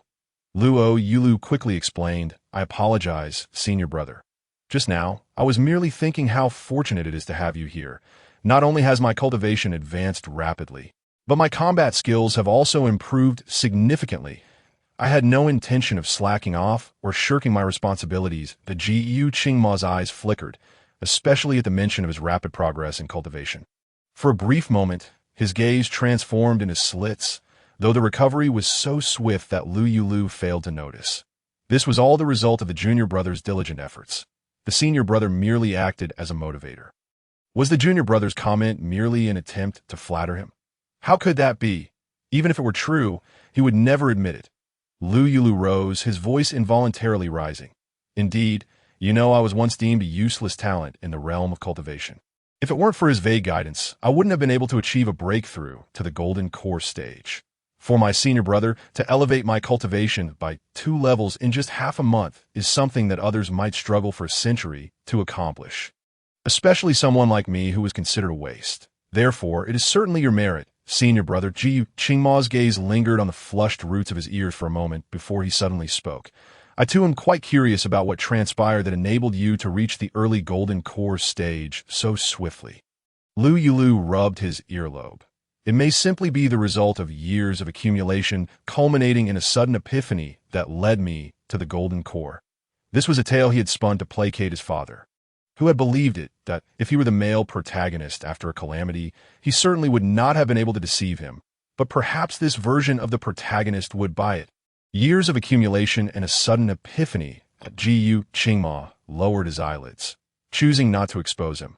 It seems the junior brother is indeed destined for great fortune, and he will undoubtedly progress by leaps and bounds in his future cultivation. For reasons unknown, Lou Yulü felt an inexplicable sense of shame upon hearing his words. It must be a psychological trick. The male protagonist could not possibly know about his entanglement with that perverse individual. He chuckled awkwardly. As for great fortune, who in the entire realm of cultivation does not envy you, senior brother? Achieving the mid-stage spirit separation at such a young age is truly a rare talent. Gu Qingma remained silent.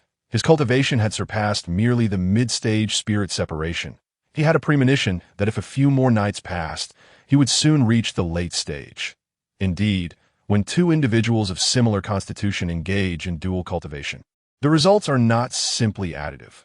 Hearing from his disciple that several of his attendants were in the affiliated city of the Yulin sect, Lou Yulü proposed, "Why not take a break today and have my senior brother accompany me to see how they are doing?"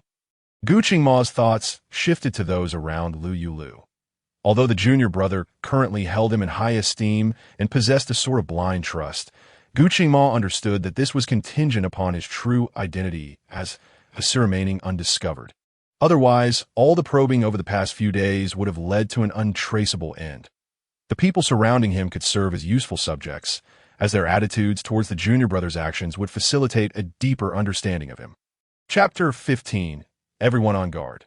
This man does not seem like a good person. Not only did the senior brother take the initiative to descend the mountain with him, but he also wished to see Ziyuan and the others. Lou Yulü's delight was evident. His peach blossom eyes sparkled, casting a glance at Gu Qingma that stirred something within him. After all, they were merely attendants. Did he truly wish to avoid spending time with him on the mountain? "I'll send them a message right away. By the way, Su Su has prepared an exquisite meal. Does my senior brother have any particular cravings?" Gu Qingma regarded the person before him, feeling a stir in his heart. "I am not picky. Whatever you like will suffice." What a lie. This fellow was a quintessential carnivore. The book had specifically mentioned this. He had only been making a polite inquiry, yet he did not anticipate the protagonist would be so easygoing. "Tell Su Su to prepare more dishes. There must be plenty of meat. Regardless of whether it's braised, steamed, or whatnot, each must come in a large serving." Until the message was sent, Ziyuan and Jin Shao remained in a daze.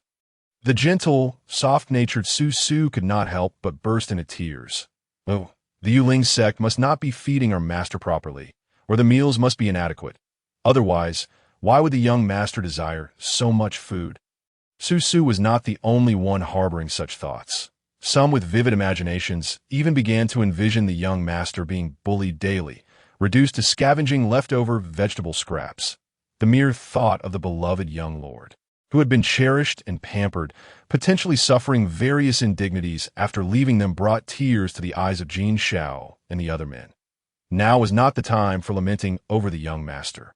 He would soon return with his senior brother, and they must seize this opportunity to properly pamper him, while also winning over his senior brother, ensuring he would not feel isolated and helpless when facing adversity in the Yulin sect. Ziyuan forced herself to regain composure. "Jin Shao, you, and Su Su go buy some ingredients. The rest of us will tidy up the house, that we must ensure that the young master's senior brother feels at home." Approximately an hour later, Lou Yulü descended from his flying sword with Gu Qingma, appearing somewhat unsteady. Lou Yulü smiled with relief. "Senior brother, my sword flight isn't too shabby, is it?" It was his first time carrying someone while flying. And it was indeed quite commendable that Gu Qingma understood that he could not hold him to excessively high standards, especially since his cultivation had been enhanced through dual cultivation. Those flying skills were not aesthetically pleasing. They exceeded his expectations. Proudly straightening his back after receiving praise from the male protagonist, Lou Yulü took out a long and used jade bone fan from his storage ring, fanned it a couple of times, and declared loudly, "Your young master has returned," seeing the strands of his hair tousled by the fan. Gu Qingma reached out to help him straighten them. Almost instantly, the door swung open, revealing a strikingly beautiful face before Lou Yulü and Gu Qingma. "Young master." Yulin, noticing Gu Qingma's hand still outstretched, narrowed her pupils and continued, "You have returned. This must be your senior brother, right? I have long admired your name. Please come in." Gu Qingma nodded indifferently and followed Lou Yulü inside. Ziyuan signaled Jin Shao and the others with her eyes, and as Lou Yulü led Gu Qingma to the main room, she whispered, "The feelings your senior brother holds for the young master are likely quite extraordinary. Just now, he even placed his hand on the young master's head. However, I worry that I may be misunderstanding the situation, so please pay attention. Our young master is unaware of the romantic attention he attracts, but we must keep a close watch on him to prevent any unscrupulous individuals from taking advantage of him. In the realm of cultivation, partners are not as rigidly defined by gender as in the mundane world. Yet most still value the balance of yin and yang. Given the young master's celestial beauty, he should seek a divine maiden as his partner, and together they could bear a multitude of exceptionally beautiful descendants. As for this senior brother, he does not appear to be a good person at all. Chapter 16. Regarding the young lord's lifelong matters, we cannot be careless. This sentiment is quite valid. Jin Xiao and the others nodded in agreement. Although they had not witnessed the scene at the door, Ziyuan's instincts were always accurate. They remained vigilant regarding the young master's senior brother, before Ziyuan could finish her observations. Her voice turned icy. Have you all noticed the young master's attire and appearance? Jin Xiao and the others felt a pang of heartache. His hair is a mess, lacking its usual smoothness. Though his clothes are clean, we cultivators should be free of dust and grime, and the fragrant aura that used to surround him is absent. Who knows how many days he has worn these clothes? When they were at the Xianling sect, with all 8 of them by his side, the young master's affairs were meticulously managed, and his garments were carefully pressed and fragrant. Had they known better, they would never have allowed the young master to accompany that disheveled cultivator. What sort of image could be expected from someone who is so rough around the edges? And what? The young master's senior brother is all neat and tidy. Who knows if he simply tidied himself up at the last moment? It is our young master who has suffered. Everyone, we must bring our utmost spirit today, ensuring the young master's senior brother understands what it means to be a treasure held in the palm of one's hand.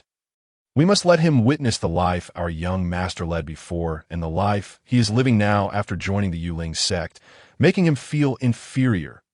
Yuan's eyes sparkled with determination. Her voice filled with conviction. Ji Qingma. He believed that this meal would only be shared between him and his junior brother, only to discover that the junior's guards and maidservants would also be joining them, and that they were treating his junior with such familiarity. Unhappy. As soon as Yuan stepped through the door, she was greeted by this scene. It must be said that their minds were truly in sync. So indeed splendidly. Chapter 17. This woman must not be kept. Those with ulterior motives should be dealt with accordingly. Thoughts aside, their steps did not falter as they took their seats, albeit the arrangement of the seats was rather peculiar. On both sides of Lou Yulü, there was hardly any space left. Xiao Bai and Jin Xiao even took positions at the corners, deliberately avoiding sitting next to Gu Qingma. Are you all not feeling cramped? Lou Yulü looked at them in confusion. That is the protagonist's aura, so overwhelming that the bystanders dare not sit beside him. Shy and reserved. The 8 of them spoke in unison. Lou Yulü. What a ridiculous notion of shyness. Back at Xianling sect, you all were capable of confronting 8 others at once. Why did no one speak of feeling shy then? Gu Qingma was not irritated. If my junior brother finds it cramped, he may sit beside me. Young master, please try this. Ziyuan timely presented a flask of wine from her Chinquan ring. Plum wine, light and not astringent. Even those with poor tolerance will not easily become inebriated. This was specially sought out by Su for you to know. There's wine that does not intoxicate. Most importantly, Su actually offered me wine. What a great occasion. Lou Yulü's interest was instantly piqued, urging Ziyuan to fill his cup, not forgetting that the protagonist sat opposite. Brother, you should also try this wine. It is surely the finest, and fill my brother's cup to the brim. This was a splendid opportunity to cozy up to the protagonist. He could not enjoy it alone. Thus he began to introduce the 8 individuals beside him to the protagonist. Ji Qingma, rare for him, patiently listened and even responded. If the elders from Yuling sect were to witness this, their eyes would surely pop out. After nearly 2 months, Lou Yulü finally relished the service of Su and her companions. One must say, the life of having everything handed to him was truly delightful. Once they arrived here, Gu Qingma spoke very little, and lost in thought due to Su and the others. Lou Yulü even forgot that he was present, casually reclining on the imperial couch, enjoying the superior grapes that Ziyuan had peeled for him. Observing his carefree demeanor, Gu Qingma's gaze darkened significantly. Despite believing he understood him, he had never realized that Lou Yulü possessed such a side, reveling in being cared for by others. Moreover, he also discovered that Lou Yulü was notably particular about food. Within just a short while, Gu Qingma had discerned the attitudes of the guards and maidservants surrounding him. While they indeed harbored intentions to exclude him, their genuine care was apparent, akin to doting on a child. in contrast to the mere bowl of spirit rice porridge he had at Qingfeng Mountain. After arduous training, Gu Qingma finally understood why Lou Yulü often expressed a desire to live a life akin to that of salted fish, lying about without a care, with others attending to him. Was indeed fitting for him. As he watched Lou Yulü's unintentional movements loosen his collar slightly, Gu Qingma's Adam's apple bobbed, his eyes deepening further. However, it was this very action that caught Ziyuan's attention, revealing the hidden bruise on the back of Lou Yulü's neck. Her pupils constricted in disbelief as she stared, forgetting even to peel the grape skin. What is the matter? Noticing her unusual gaze, Lou Yulü lazily inquired. Yuan instinctively glanced at the silent figure, only to find that he too regarded her meaningfully, causing her spirit to sink.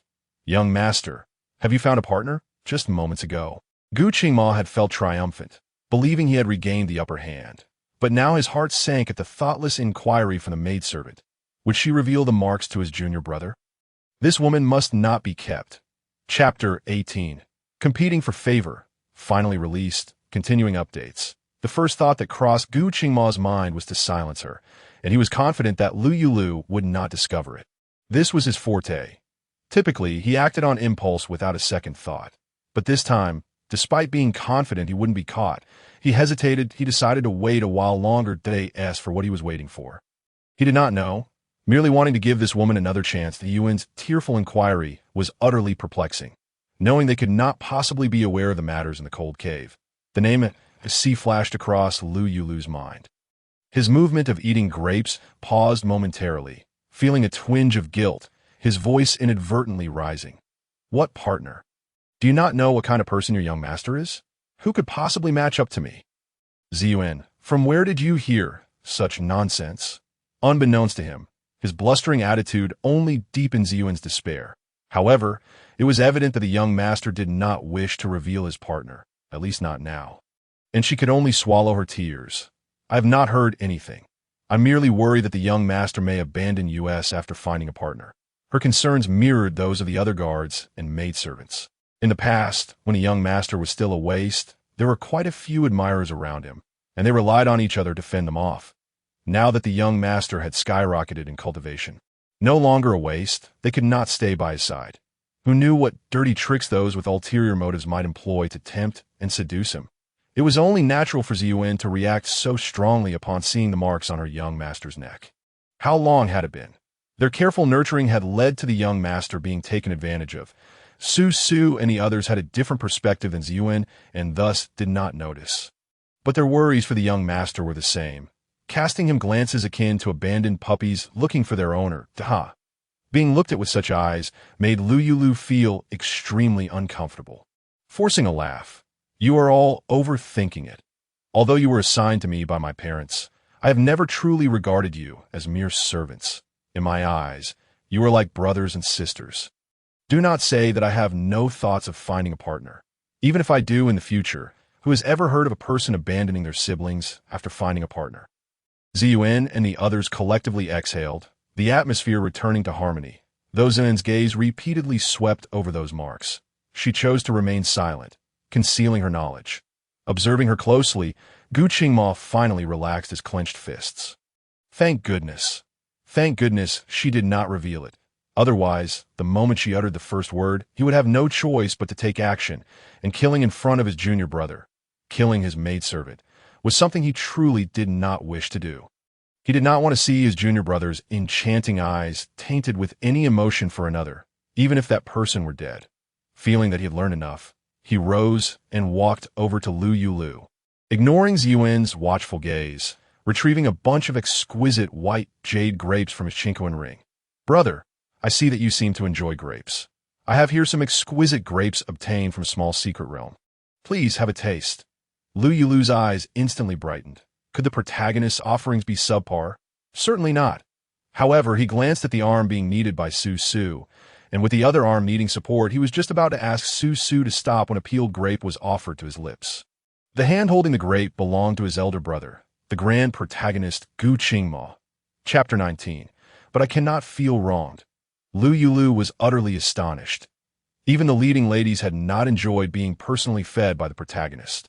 How could he be so fortunate? Was he eating? Or was he eating? Or rather eating? Eating.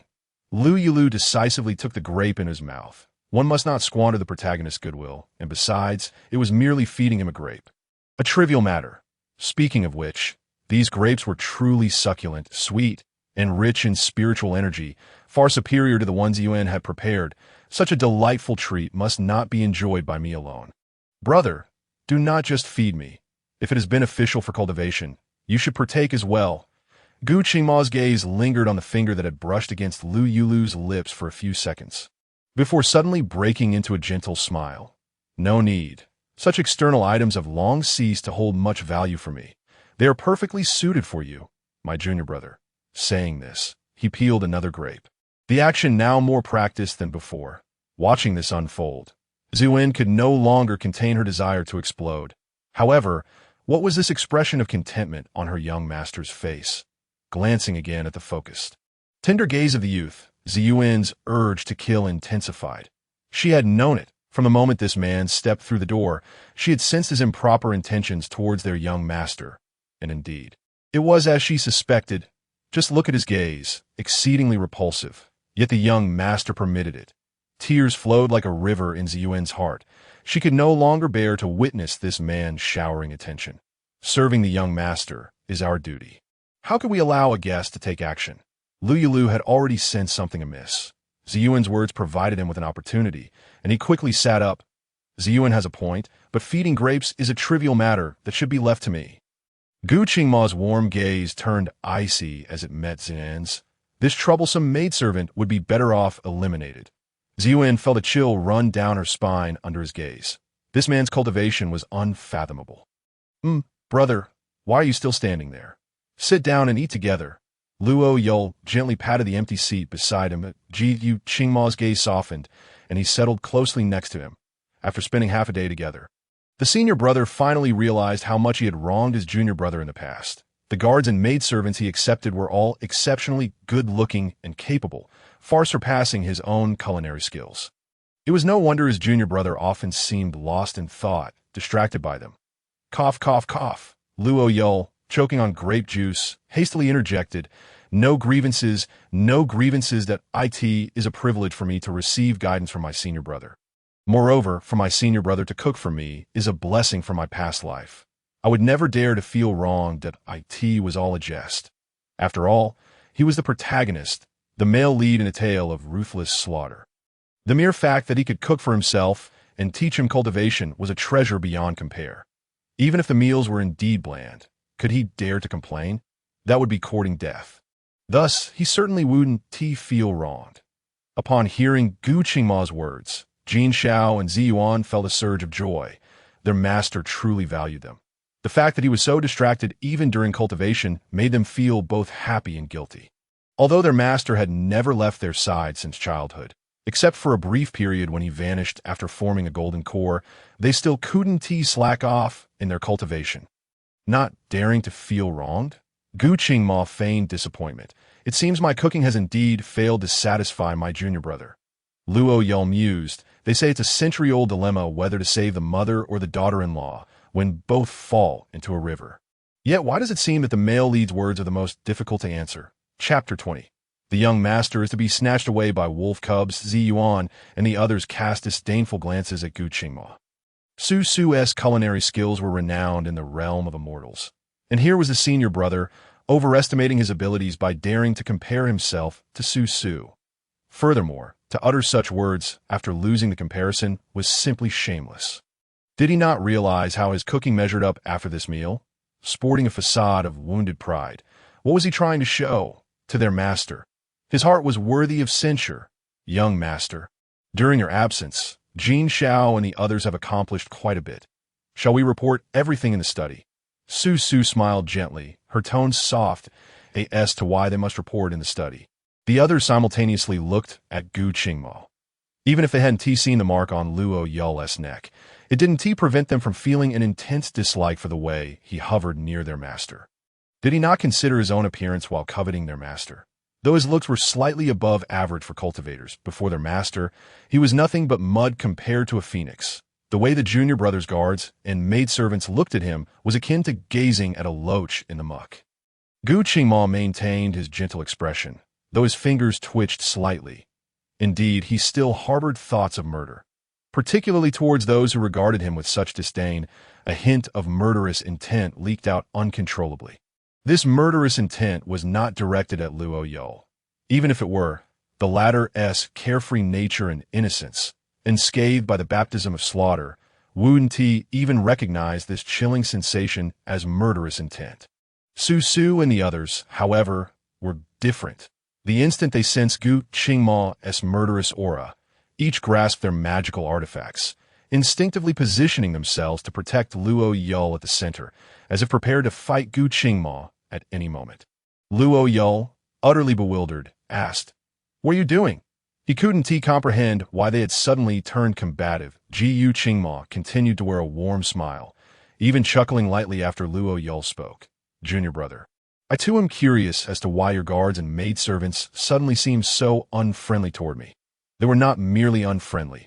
They would gladly pin him down and give him a thrashing." Ziyuan, noticing his attempt to twist the truth, narrowed her cold, elegant eyes as she scrutinized Gu Qingma. "I wonder if the young master felt a hint of murderous intent just now. Initially, I thought it was merely an illusion, but seeing Jin Xiao and their expressions, I realize it is not that we fear for the young master's safety, which is why." "What?" Lou Yulü looked at them in disbelief. Then at the male lead, before bursting into laughter. "Calm down, everyone, he is my senior brother. How could he possibly wish me harm? Besides, if he truly intended to do so, would he wait until now?" He then walked over to Gu Qingma, saying, "Senior brother, they are merely concerned for me. Please do not take offense. How about this? I will cover all expenses for the next month. How does that sound?" In the art of clinging to the male lead's leg, Lou Yulü had become increasingly proficient. Moreover, with ample wealth at his disposal, covering a month's expenses was a trivial matter. Gu Qingma, upon hearing this, smiled faintly. "Just don't end up crying over it. When have you seen me shed tears over such trifles? Never." The game was up. The city lord was about to have their young master snatched away by those rascally cubs, watching the harmonious atmosphere between them. Ziyuan and Jin Xiao felt enveloped by despair. Chapter 21. He is the male lead of the male audience among them. Ziyuan felt the most despondent. Only she had noticed the mark on their master's neck. Yet their master appeared completely oblivious to it. Alas, it was their incompetence and the enemy's cunning that allowed their master to be tainted without his knowledge. The Yuling sect rarely emerged from seclusion and certainly did not accept offerings from mortals like other sections. Other than maintaining the towns under their protection from demonic incursions, they had little interaction with the mundane world. Thus, the towns were filled with vibrant life, even if an occasional striking individual caught the eye of an ordinary citizen. They would not think of them as cultivators, but rather strive to enjoy their own mundane lives. When Lou Yulü and Gu Qingma ventured out together, the stark difference from Luo City struck him. Here, no one recognized him. Even when some gazes lingered momentarily upon him, they were mostly filled with astonishment, only to swiftly avert their eyes, leaving no further impressions. This led him to feel a sense of detachment, as if he were a being set apart from the crowd, someone who should not exist in this world. "Junior brother," here, it was only when Gu Qingma presented a skewer of candied hawthorn to Lou Yulü that he snapped out of this trance. "Thank you, senior brother. What else with the formalities?" As he accepted the candied hawthorn, watching Gu Qingma's pale lips bite into the vibrant sugary orb, Gu Qingma's gaze darkened, glimmers of gold flashing within. Especially when the sugary coating shattered, leaving some residue at the corner of his mouth, and he licked it with his tongue. Gu Qingma nearly lost his composure, wishing to pounce on him right then and there. Yet he had to rein himself in. His dark golden eyes, filled with murderous intent, scanned the ordinary mortals around them who dared to cast their gaze upon his partner, successfully intimidating a few rascals who thought to approach. Gu Qingma reached out, gently ruffling Lou Yulü's hair. "Take your time. No need to rush at the same time." He subtly leaned closer, making it appear as though he was enveloping him in an embrace from an outsider's perspective. The dragon clan was driven by desire, with the golden dragon being the most fervent. Although he could feast on meat every night, it was not nearly as satisfying as when they first met. Primarily because this person always kept his eyes closed, offering no response, and their time together was limited to a single night. With his physical cravings unfulfilled, Gu Qingma felt an even deeper emptiness in his heart. He thought that this meat was less satisfying than going without, yet he could not resist the urge to indulge. Those who had long been deprived of their desires often developed psychological issues. And Gu Qingma was aware that his current state was unhealthy, yet the object of his affection was his designated partner, and also his junior brother. He did not wish to change that. This individual was born to be his. Swallowing hard, he asked, "Junior brother, is it delicious?" Having not tasted such snacks in a long while, Lou Yulü found it more nostalgic than sour. Now that Gu Qingma had asked him if it was good, he noticed that the male lead had only bought one skewer. Thus, he generously offered, "Not bad at all. Senior brother should try it too. If it's delicious, we can buy more." His intention was for the male lead to take a bite directly from the skewer. But Gu Qingma unexpectedly leaned in and bit down on the very spot where Lou Yulü had just tasted. Lou Yulü was momentarily taken aback. Uncertain why, he suddenly felt that the male lead was exhibiting a somewhat effeminate demeanor. Moreover, why did he use his tongue to lick the area where he had just bitten, and the way he gazed deeply into his eyes? Ah, how suggestive. Lou Yulü shivered slightly. "Junior brother, are you cold?" "And no, not cold," Lou Yulü stammered, shaking his head vigorously in his mind, thinking, "What am I even imagining? This is the male lead of a tale aimed at male readers. His orientation is beyond question." Chapter 22. I would never deceive you moreover. It was merely a candied hawthorn. Back in school, his roommates had even sought out some resources to watch risque films together. This was nothing in comparison, and he couldn't possibly allow himself to become paranoid simply because a pervert had taken advantage of him. That would not do to as a prominent successor to socialism. How could he let a past encounter cloud his judgment? Although the expression on the male lead's face while eating the candied hawthorn had indeed been rather. "What were you thinking, junior brother?" Your expression while eating the candied hawthorn was quite suggestive. Lou Yulü instinctively blurted out, only to be struck with horror. "What did I just say?" No, senior brother, don't misunderstand. I merely meant to say you look handsome." Afraid he might misinterpret what handsome meant, he quickly added, "I mean, you look good." Gu Qingma's attention was entirely captivated by allure. Listening to his somewhat evasive explanation, she did not press him further, gently patting his head while offering a faint smile. "In terms of beauty, who in this world can rival the young master of the Lou family? Is that not true? The illustrious Yin Tan." Lou Yulü felt a twinge of embarrassment. "Senior brother, please cease your teasing.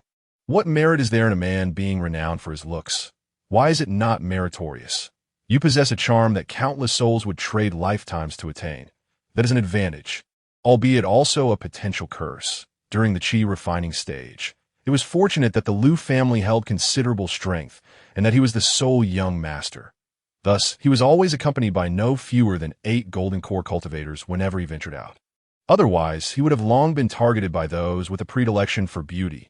Despite this, the reputation of the seemingly ineffectual young master, Lou Yulü, resonated throughout the realm of cultivation. Many lamented his lack of talent, noting that after years he still remained in the qi refining phase, an elusive figure, admired from afar. Upon mentioning the 8 golden core guards, Gu Qingma cast a discreet glance behind him.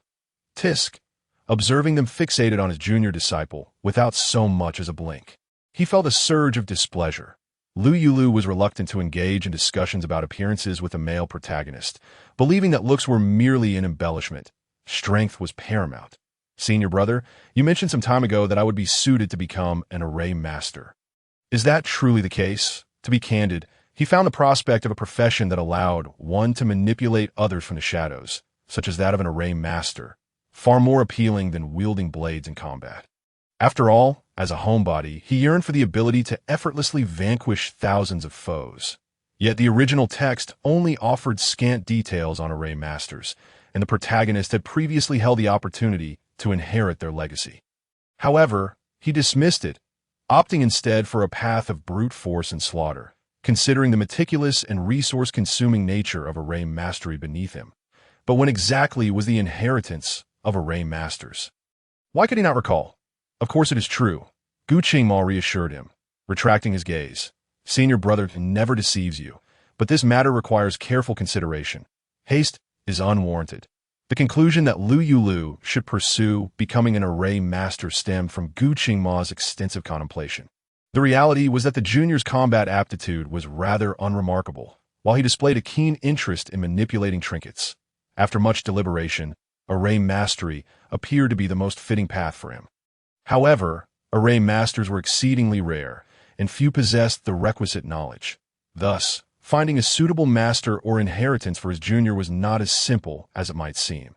With a slight relaxation of his furrowed brow, Gu Qingma reassured himself that there were countless secret realms to explore. Surely, he would be able to find an appropriate inheritance for his junior disciple. Lou Yulü fully grasped the notion that joyful moments are often fleeting. The few hours spent leisurely in the mortal realm contrasted sharply with the arduous training days atop Qingfeng Mountain. Senior brother, I have decided to become an array master. Why must I continue to toil, daily practicing swordplay? Lou Yulü lamented, a frown marring his features. Chapter 23. The junior disciple appears reluctant. Gu Qingma pressed his palm against Lou Yulü's lower back, applying gentle pressure to encourage him to stand taller before speaking in a measured tone. Do you believe that becoming an array master absolves you from physical training? If we were to adhere to your logic, your future physicality would likely pale in comparison to a womaness. Let alone, Lou Yulü, not waiting for him to finish, interjected hastily, Please, senior brother, no more. I will practice regardless. After all, if I must endure disparaging remarks, it's better that I remain silent. Winky face. Although he was merely a seemingly useless individual, yearning to lead a life of leisure, the thought of not even matching a woman in stamina struck a deep blow to his fragile self-esteem. Fine, I shall practice.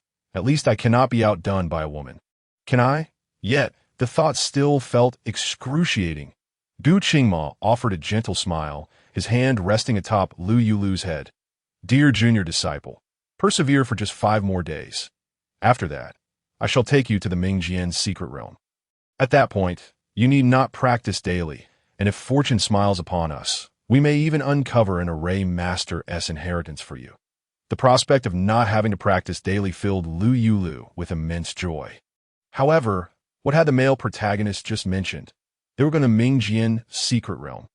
Oh no! Lou Yulü's face paled in shock, disregarding his posture as he clutched Gu Qingma's garment. Senior brother, I will heed you in all matters. But this one you must listen to me on. We cannot go to the Mingjian's secret realm. Why not? Gu Qingma's gaze lingered on Lou Yulü's grasp for a moment without offering correction, instead narrowing his eyes. You seem remarkably resistant to the Mingjian's secret realm. The last time, you were opposing my going, but why? Do not speak of danger, setting aside the fact that your previous cultivation level rendered you incapable of entering any secret realm. Is it not true that cultivators have always contended with the heavens and battled against others? The path of cultivation is fraught with peril, yet no one has ever shied away from danger. Having never ventured into a secret realm and lacking knowledge of its circumstances, why was he so averse to the Mingjian secret realm? Ah, well. Lou Yulü blinked. My instincts tell me that something very unpleasant will occur.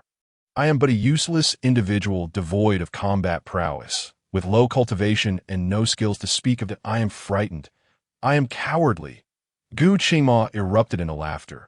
Only you, dear junior disciple, could articulate such a dismal self-assessment. Suddenly, his expression shifted, adopting a serious demeanor. You must go to the Mingjian's secret realm. Not just me, but you as well. However, rest assured, I shall protect you. Lou Yulü trembled in fear, feeling utterly cowardly, yet unwilling to voice his concerns. Silently lamenting, what if the male protagonist finds himself besieged and on the verge of death? Will he even be able to spare a thought for me? The Mingjian's secret realm. Could it be the final chapter of my life in this story? I do not wish to perish despite his myriad objections. On the day the Mingjian's secret realm opened, Lou Yulü was unceremoniously dragged along by the male protagonist. Before the secret realm had even opened, elites from various sects had already gathered nearby. The Mingjian secret realm opens once every 30,000 years, harboring countless rare treasures and opportunities, yet also abundant dangers. The entrances to the secret realm were firmly controlled by the largest sects of this world. Ordinary individuals faced stringent conditions to gain entry. Lesser sects lacking sufficient resources could only gaze longingly from afar, unable even to approach the vicinity. Meanwhile, even within the major sects, not everyone could enter the secret realm. Each sect had a predetermined quota, limited to no more than 10 individuals, and those with higher cultivation must not exceed the mid-stage of spirit division, as long as your sect was willing to allocate a quota to you. You were free to enter. Even if you were merely a qi refining cultivator, the Jiyu Qingma was perfectly situated at the mid-stage of spirit division, thus eligible to enter, the moment Gu Qingma and Lou Yulü made their appearance. Lou Yulü distinctly sensed several hostile gazes sweeping over him. If his intuition was correct, these chilling and unnerving stares were likely the legendary aura of murderous intent. Instantly, he felt even more intimidated.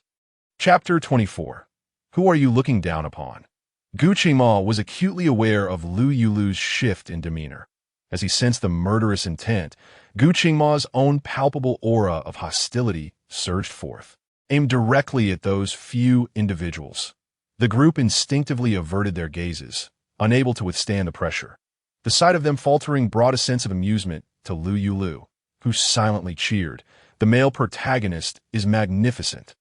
The male protagonist is imposing. The male protagonist is unparalleled. To have someone to protect you made all the difference. Lou Yulü felt invigorated, standing tall behind Gu Qingma, his jade-boned fan snapping open to obscure half his face as he quietly urged, "Senior brother, teach me quickly how to win with just a glance like you." Once he mastered this technique, he could effortlessly dominate any situation simply by standing behind the male protagonist, and the mere thought exhilarated him. Gu Qingma glanced back at him, envisioning Lou Yulü's attempt to glare with murderous intent, and replied candidly, "You cannot learn it." Lou Yulü retorted, "Who are you looking down upon?" While those individuals had retreated, it did not mean others would not come forward to stir trouble in a male protagonist's tale. Regardless of how formidable the protagonist may be, adversaries and detractors are always plentiful. It was not merely a matter of intellect. There were also matters of beauty at play.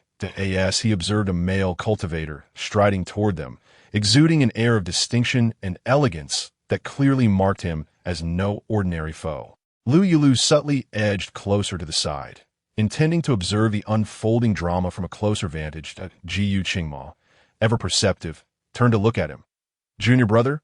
Lou Yulü, perplexed, questioned, "Why are you staring at me?" instead of confronting the antagonist. Gu Qingma remained silent, extending his hand to pull Lou Yulü beside him, standing shoulder to shoulder. "Did you not wish to learn the art of intimidating others with your gaze? How can you learn from such a distance?"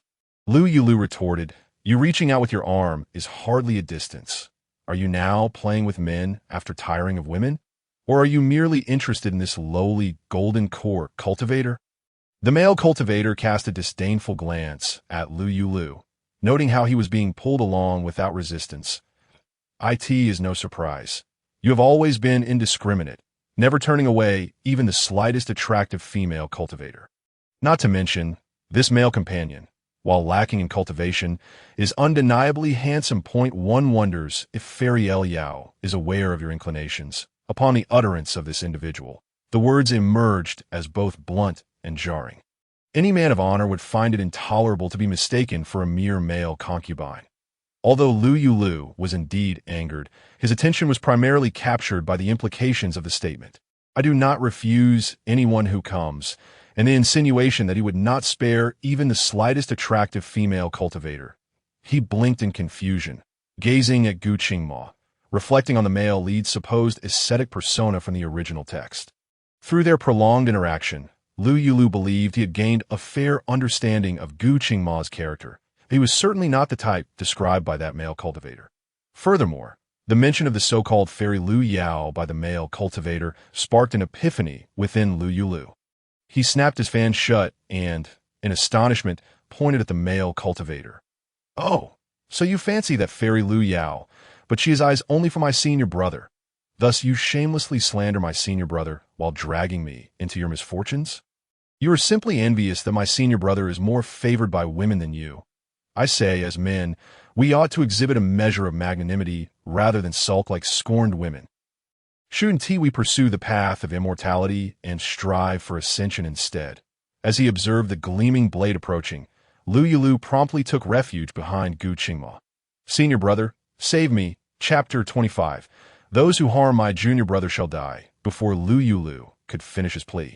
Gu Qingma had already disarmed the male cultivator's assault with a single-handed grip on his sword, retaliating with astonishing speed that sent the male cultivator crashing to the ground, with the blade pointed at his throat. Gu Qingma's gaze turned icy. Those who harm my junior brother shall die. His voice was chilling, and his stance undeniably striking, igniting a fervor within Lou Yulü. Behold, this is the male lead, the formidable figure he has chosen to ally with. Just a single phrase in defense of his junior brother stirred an exhilarating thrill within him. This is indeed a worthy leg to cling to. With a sword aimed at him, the male cultivator's expression soured. Yet he stubbornly maintained his composure in front of the gathered crowd, defiantly stating, Gu Qingma, if you dare to harm me, my father and the Tsangshan sect will not let you go. Hey, young man, do you not understand the wisdom of yielding to the times? With your neck positioned beneath my senior brother's sword, from where do you derive the audacity to provoke him? Lou Yulü marveled at him. Do you believe your father will arrive sooner, or my senior brother's sword? The age-old adage of striking the younger to summon the elder applies here, yet the male lead is a ruthless individual who would not hesitate to kill at the slightest provocation. Despite having spent a considerable amount of time in this world, this was the first time Lou Yulü encountered someone eager to hasten their own demise. The male cultivator, now pinned to the ground, realized, of course, Gu Qingma's sword is quicker, but can I admit that? I cannot. Thus, he merely glared at Lou Yulü with murderous intent. A mere male concubine dared to provoke him. He would ensure that this insolence would cost him dearly. No, he would first humiliate him with 10 or 8 men before finally putting him to death, ensuring Gu Qingma suffered for a lifetime. How detestable to regard his junior brother with Gu Qingma. Although he did not comprehend the meanings of Jiao and 666, he understood the general intent of his junior brother's words, which merely conveyed a belief in his ability to resolve matters independently. A flicker of warmth concealed within Gu Qingma's gaze suggested reassurance. Rest assured, my senior brother will never let you down. Lou Yulü nodded vigorously. After all, he was the male protagonist and certainly would not disappoint him. However, the anticipated conflict ultimately failed to materialize, setting aside the merits of initiating the encounter. The mysterious sword's secret realm was a venue guarded by various esteemed sects, which inherently could not tolerate excessive recklessness. While personal grievances could be overlooked on occasion, any escalation to even minor skirmishes would be categorically forbidden. The leader of the Tsangshan sect, El Rani, who was cradling the lifeless body of his son, harbored profound trepidation toward the major sects, matched only by the intensity of his hatred for Gu Qingma and Lou Yulü. Unwilling to relinquish his ambitions so easily, he, amidst the stern gazes of the disciples from the major sects, declared with palpable conviction, I, El Rani, vow by my Tao heart that whoever can present the severed heads of Gu Qingma and his male companion to my Tsangshan sect shall receive my unwavering promise of 5 high-grade spiritual artifacts. He then left the entrance of the mysterious sword's secret realm. Indisar, you mustn't abandon me simply because of a slight blemish in my past. Gu Qingma cast a glance at him, his eyes seemingly suppressing something, causing Lou Yulü's heart to race. Suddenly, Gu Qingma smiled, just as the earth began to tremble violently. This was the harbinger of the secret realm's awakening. The more formidable the secret realm, the greater the commotion at its inception. As the shaking intensified, Lou Yulü could no longer restrain himself and reached out to Gu Qingma, his face flushed with embarrassment. Senior brother, may I lean on you?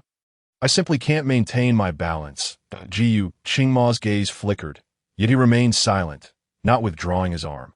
After the earth-shaking turbulence, a vortex resembling a black hole materialized approximately 200 meters above.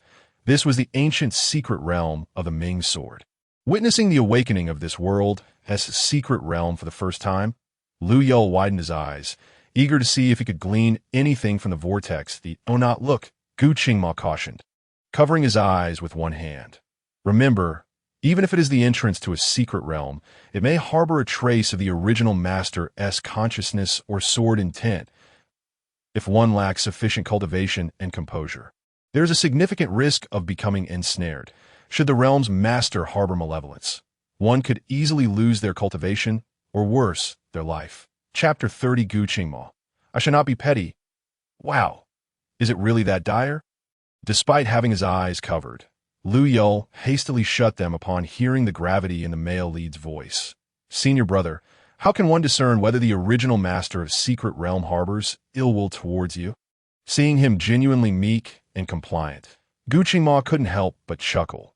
Would you expect kindness from someone who intends to dig up your grave and seize your burial goods? Certainly not. Lou Yulü comprehended. So, these secret realms are essentially the tombs of various formidable beings.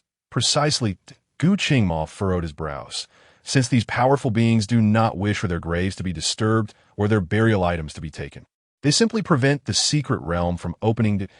Why does it open periodically? Naturally, it seeks a successor. Lou Yulü felt a bit bewildered. He had read numerous web novels, if not 100, then at least 80, that contained such lore. Yet he had only just needed the male lead to remind him that an inexplicable sense of confusion washed over him, as though there was a flaw in his memory, but he could not quite pinpoint what it was. Could it be that he had developed early-onset dementia? It matters not. Your senior brother will gradually guide you. Noting his current helplessness, Gu Qingma spoke gently.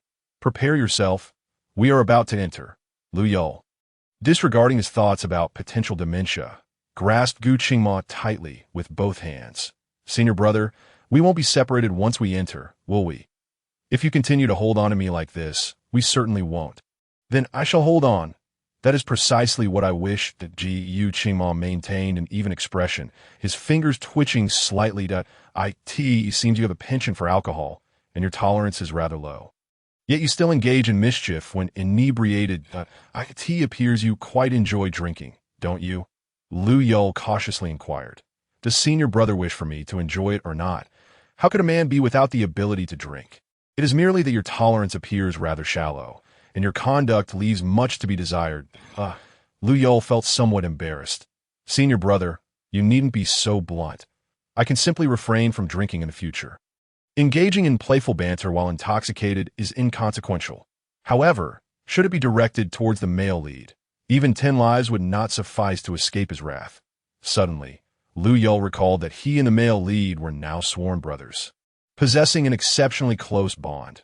What if, in a state of drunkenness, senior brother, if I were to inadvertently drink too much and act inappropriately towards you, you wouldn't kill me, would you? Of course not. Gu Qingma, while attentively observing the changes in the vortex, spoke nonchalantly. As fellow brothers, even should you act inebriated, I would not hold it against you. Besides, with your senior brother's superior cultivation, I could simply subdue you should you begin to act foolishly. Upon hearing such magnanimous words, Lou Yulü felt an urge to clap his hands in excitement, but with his grip firmly on the male lead, he could only nod vigorously. Senior brother is absolutely right. Indeed, with the male lead's cultivation vastly exceeding his own, he would never pose a threat to him. Lou Yulü looked up. Senior brother, just as you said, if I were to act foolishly while intoxicated, you could easily subdue me. Yet Xiao Chuanlei's cultivation was also significantly greater than mine at that time. Why did he not subdue me, allowing me to act so brazenly? Cough. Acting foolishly while drunk. In the end, I was expelled from the Xianling sect. Although the Xianling sect held little allure for him, being expelled in such a manner was a blow to his pride. Was it not? Chapter 31 Lou Yulü. You ate. I tuned out if not for that incident. He would not have been publicly accused of being a homosexual by Yun Kaiwa today. While he had attempted to explain himself, few seemed to believe him. Lou Yulü understood that the primary fault lay with himself. His poor choices had led to such a scene. However, had Xiao Chuanlei knocked him out, none of this would have transpired. He would not have been expelled, nor would he have drunk excessively at the Yihong courtyard, subsequently running away in a drunken stupor and encountering that perverted scoundrel. The more he thought about it, the more despondent Lou Yulü became.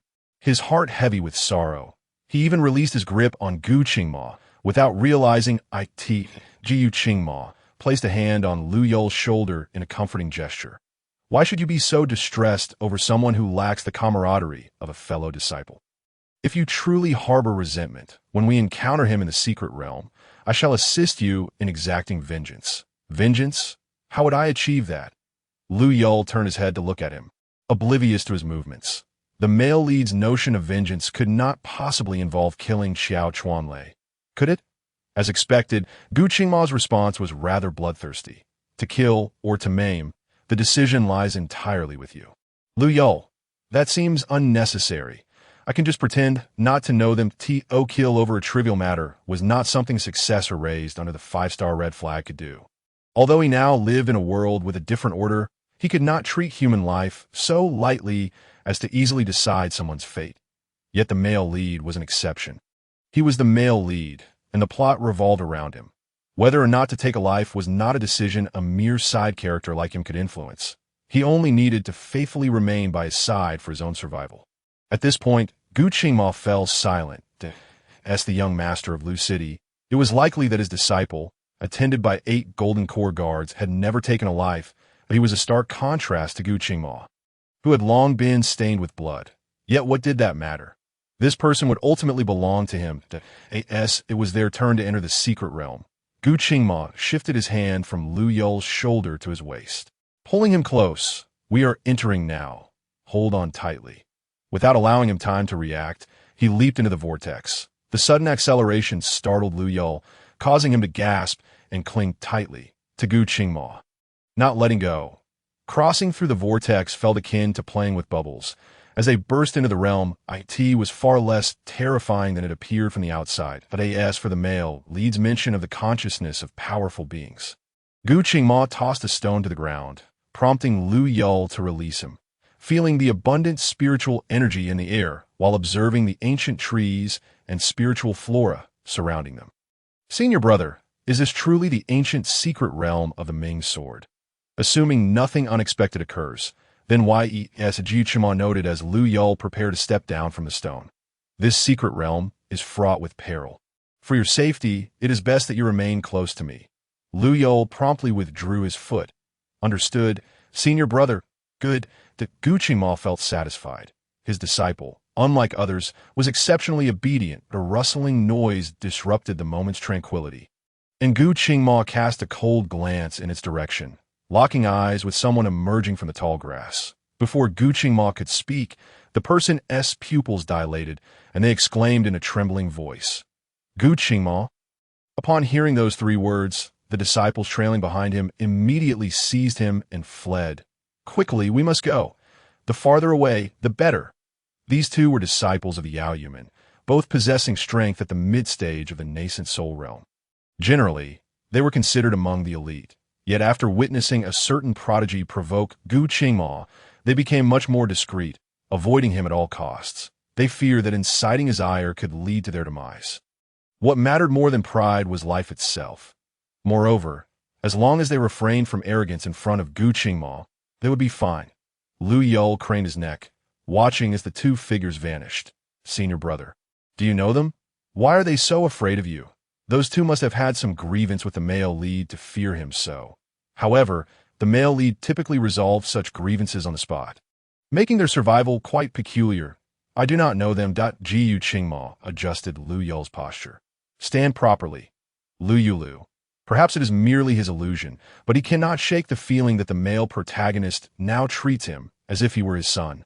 He provides for his meals and lodging, oversees his cultivation, and even ensures he stands properly. Just as Lou Yulü internally laments that the male lead is increasingly resembling a father figure, a brilliant crimson streak suddenly appears on the horizon, descending from the southeast to the northwest, dazzling in its brilliance. Having never seen such a sight before, Lou Yulü is instantly invigorated. Senior brother, could this be a treasure revealing itself? We must hurry outside. If we delay, others will seize the opportunity first. Is it not said that the emergence of treasures is always accompanied by extraordinary phenomena? This commotion is so grand that it must be a rare gem. Gu Qingma, who has long navigated various secret realms, nods in agreement. Indeed, a treasure is about to manifest, but there is no need to rush. The spiritual herbs and plants here are all quite rare. Let us gather some first. Upon hearing this from the male lead, Lou Yulü calms down, realizing that regardless of what treasure it may be, it will ultimately end up in the hands of the male protagonist. His previous eagerness was akin to a hurried eunuch when the emperor is not anxious at all. Lou Yulü is quite familiar with many spiritual plants and herbs, although he was once a cultivation failure. How dull could the world of immortality be? He had no choice but to recline in a chair, treating the compendium of spiritual herbs and plants as a novel. Fortunately, cultivators possess excellent memories, and despite the passage of time, he can still recall the essential harvesting guidelines and preservation methods. Otherwise, he would not have been able to recognize even the rare Duanyu grass. Is that not the zwemiko?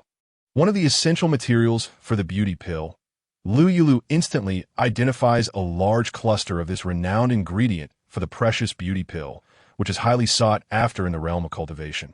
Senior brother, it is zwemiko. In the eyes of the straightforward Gu Qingma, zwemiko serves little purpose beyond maintaining beauty and nourishing the skin. Seeing Lou Yulü so excited, he lowers his voice. Are you planning to gift the zwemiko to someone? Sell it, of course. Why would I give it away? Lou Yulü turns to him, unless you know a pill master. He slapped his forehead. What a foolish thought. The master alchemist is right before us. Senior brother, let us harvest all this zwemiko, and then you can refine it into beauty pills. How about we split the earnings 80-20? 80-20. Yes, you take 80 and I take 20, although he feels the 20 could be entirely waived. Wanting to honor the male lead instead, he fears that being overly sycophantic might irritate him, so he concedes just a tiny advantage. Chapter 32 Gu Qingma. Are you looking to improve your drinking capacity? Junior brother, Chapter 32 The reason beauty pills are so expensive is that zwemiko is particularly rare, and my mother has only ever obtained a single bottle, and she treasures it dearly. Senior brother, once you refine the beauty pills, please sell me 10 or 8 bottles first so I can show off to my mother. Spiritual stones are not an issue. In this lifetime, I have never lacked for spiritual stones or money. Upon hearing that it is for his mother, Gu Qingma's expression softens. Once the beauty pills are refined, I 1T sell them. They will all be for Annie. That 1T do. Lou Yulü is about to protest when Gu Qingma continues. I have been without parents since childhood. Aside from my master, you're my only true brother. If you don't mind, then your parents will be my parents too. Of course I don't mind. Lou Yulü quickly responds. My parents have only me as their son. They will surely be delighted to gain such a big son. Once we exit the secret realm, I will take you to meet them. Gu Qingma raises an eyebrow. Good. He had never expected such an unexpected delight. Seeing Lou Yulü's robe soaked with dew, he bends down and gathers the fabric. Your attire is not suitable for such tasks. Allow me to handle it. His reluctance to let him work resembles a doting father.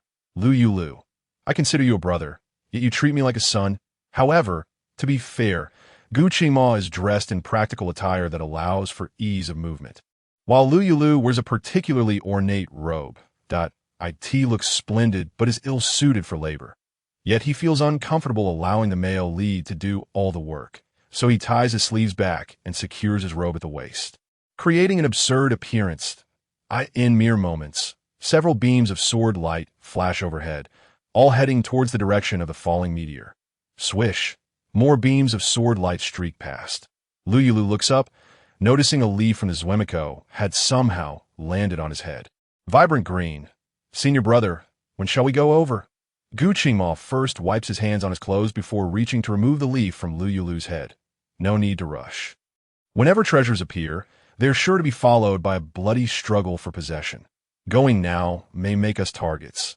There will be many people, and while I can ensure my own safety, I cannot guarantee yours. Pausing, he adds, our primary focus is to locate the entrance to the inheritance and see if we can discover any legacy of the formation masters. However, if you truly wish to go over there, we can observe from a distance. In truth, he is not particularly interested in the treasures heralded by the celestial phenomenon.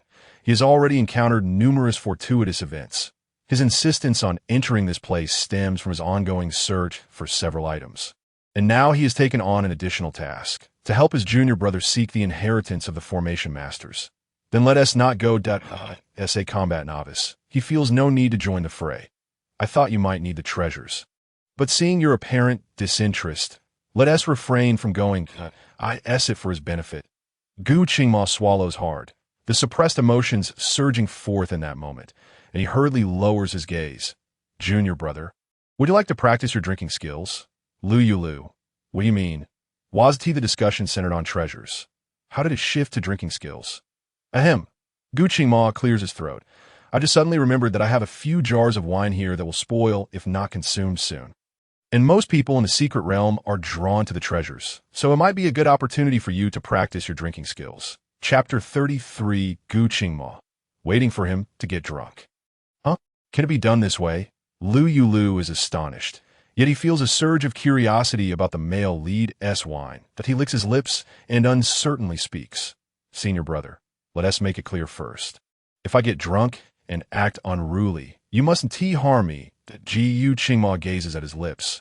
I want Tita, why do you always suspect I would kill you? I assent it because in the original text, you were notorious for resorting to violence at the slightest disagreement.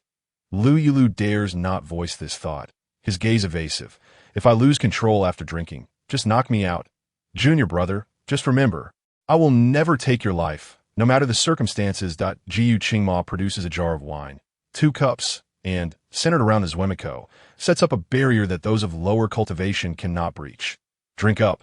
I have created a barrier here, so even if you get drunk, no one outside will see. This is quite sincere, and he feels somewhat embarrassed to be drinking in such a manner. Seeing Lou Yulü hesitate, Gu Qingma opens the jar and pours 2 large bowls. You know, this is the first time I've ever shared a drink with you like this. Under the vast sky, it is just the 2 of them. A jar of wine, and the Zwemiko blooming with pale yellow petals. Holding the wine bowl, Lou Yulü feels an odd sensation wash over him, as if something is amiss, yet he cannot pinpoint what it is. He simply raises his bowl to clink with Gu Qingma's. Senior brother, cheers.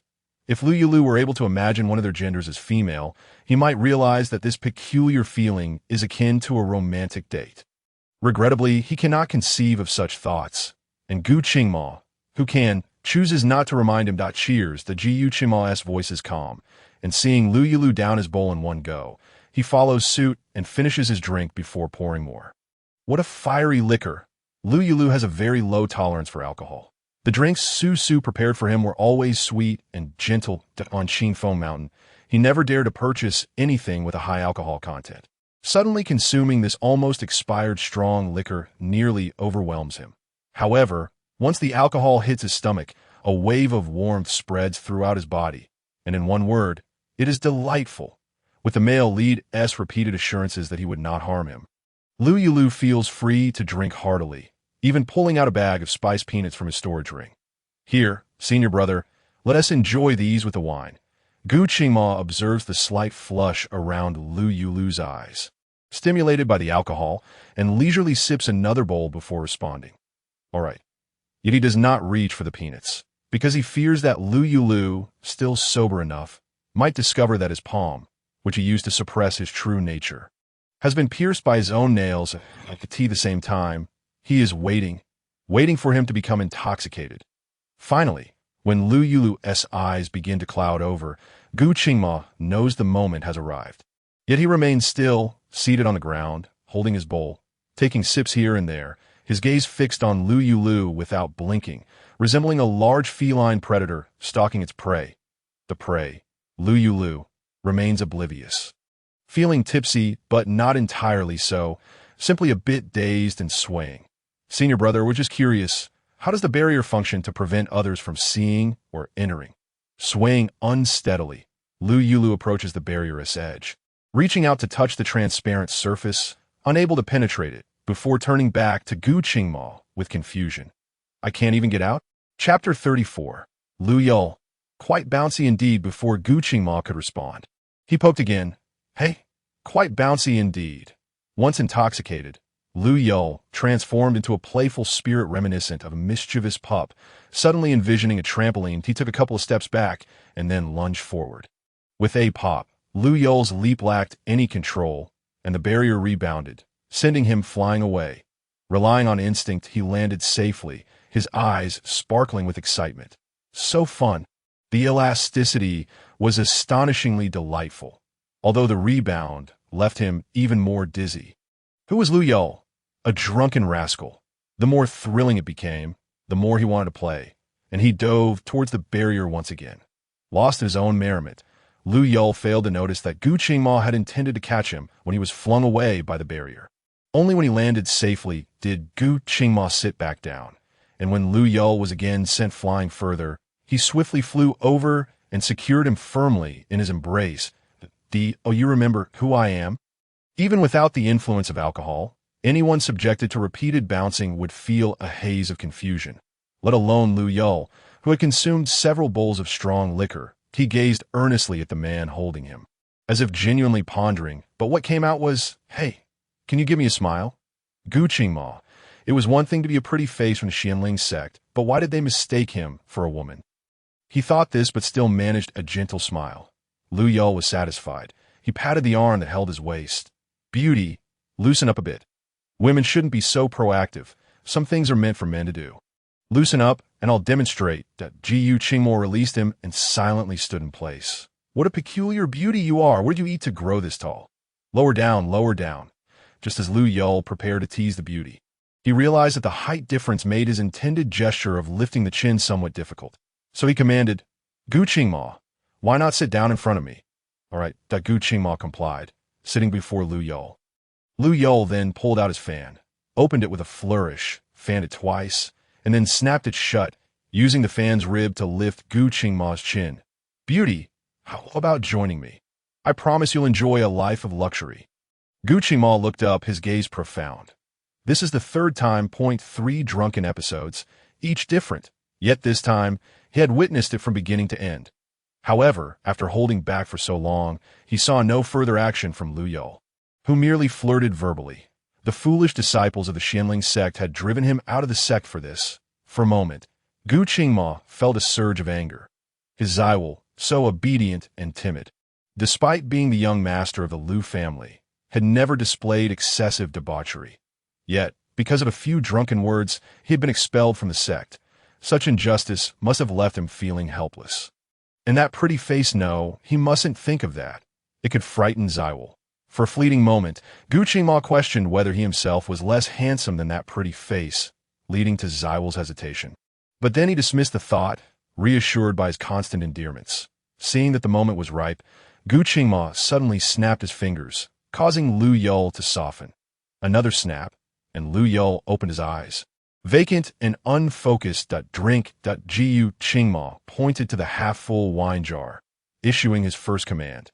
Just as Lou Yulü's fingers were about to touch the jar, intent on downing it all, Gu Qingma snatched it away, pouring it into a bowl instead before handing it to him. Drink. Chapter 35. Zywal, do you still remember who I am? With 2 bowls of wine downed, Lou Yulü's eyes gradually regained their luster, revealing his true nature as he began to flirt once more. This time, Gu Qingma not only accepted his advances, but also encouraged a display of vulnerability, allowing Lou Yulü to reveal a name he had whispered countless times in his heart, one that was non-existent. "Zywal, do you still remember who I am? Zywal, is the beauty calling for me?" Lou Yulü blinked, striving to see the beauty's face clearly. Yet the alcohol dulled his senses, and no matter how hard he tried, he could only perceive 5 overlapping figures. And oh, I am Lou Yulü. You can call me Lou Yi. Zywal sounds too unreal. Gu Qingma's hand slipped inside his clothing, his golden eyes shimmering, his voice deepening. Isn't that precisely what it is, unreal? You can call me SC. What a peculiar name. Lou Yulü frowned, feeling an inexplicable flutter in his heart upon hearing it. Yet he soon had no time to ponder. Beauty, don't move around so much. This sensation was incredibly strange. He was a man. If anyone was to touch, it should be him touching the beauty, not the other way around. However, as the beauty pressed gently at his side, Lou Yulü's already limited strength dissipated entirely. Gu Qingma promptly enveloped him in his arms, continuing to coax. "What feels strange? Are you uncomfortable?" As he spoke, he retrieved one of his few robes from the Chinquan ring, magically smoothing it out with his spiritual energy. Lou Yulü, unable to muster any strength, could only gaze in confusion that it was indeed comfortable, but incredibly unfamiliar. Finally, Gu Qingma's lips met his.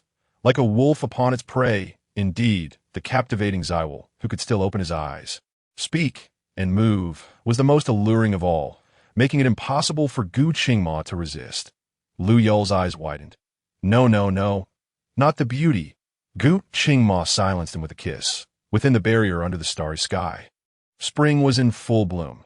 Outside the barrier, silence reigned, interrupted only by the occasional insect, which fell silent in fear of the aura leaking from within. The world seemed to hold its breath. Gu Qingma seized every opportunity. He understood that such a favorable convergence of time, place, and people was rare, and he intended to make the most of it. After a while, he asked, "Am I going to die?" Gu Qingma whispered reassuringly, "Zywal, don't worry. You 1T died, I 1T let you die, and your cultivation will increase further." Lou Yul was perplexed. He had no understanding of what cultivation was or why it would increase.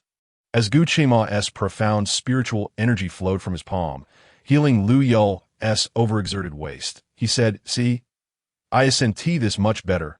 Lou Yul was too furious to speak, cursing him for being inhumane. At such times, Gu Qingma would always gently repeat, "Yes, I am not human," but a shooting star streaked across the night sky, with a morning star appearing prominently. Gu Qingma looked up, his golden vertical pupils exposed to the night. His impatience growing as he watched the morning star, he knew dawn was approaching, and his time to indulge was limited. After the last morsel of meat touched his lips, Gu Qingma kissed Lou Yul's eyes. "Look, I senti this wonderful." Lou Yul, with a snap of his fingers, Lou Yul's eyes instantly closed, and Gu Qingma began to cleanse his body, channeling the spiritual energy within him. Chapter 36. Lou Yul. What bit your neck? He watched as the marks belonging to him slowly faded from Zywal's body, ceasing only when they were completely gone, his gaze towards Lou Yul flickering. Just moments ago, he had been wild and satisfied.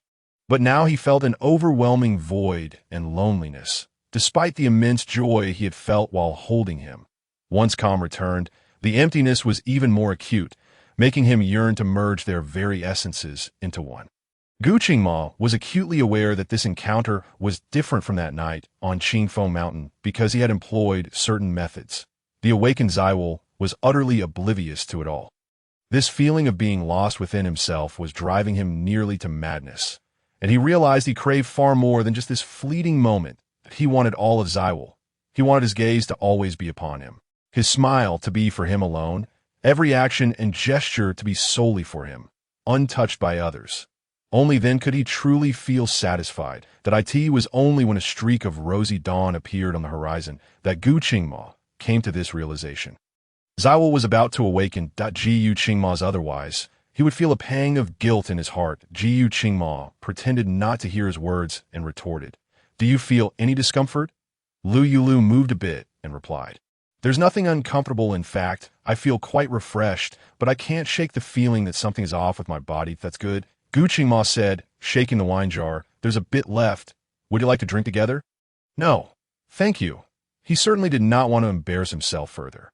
Lou Yulü quickly declined. "Senior brother, you can drink it yourself. I'll pass." Gu Qingma was not one to linger on words.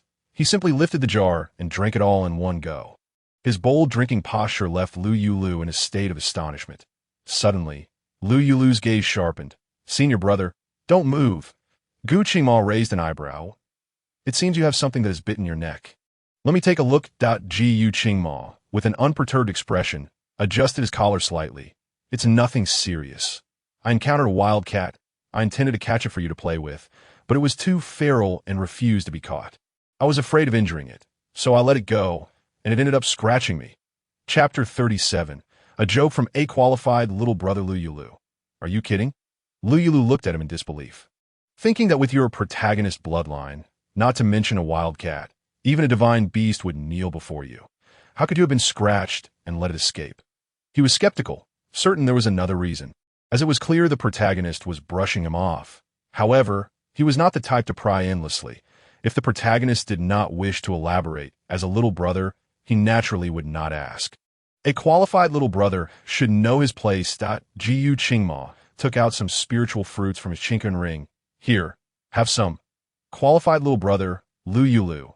Everything is done by the protagonist, yet he lacks the thoughtfulness he believes he possesses.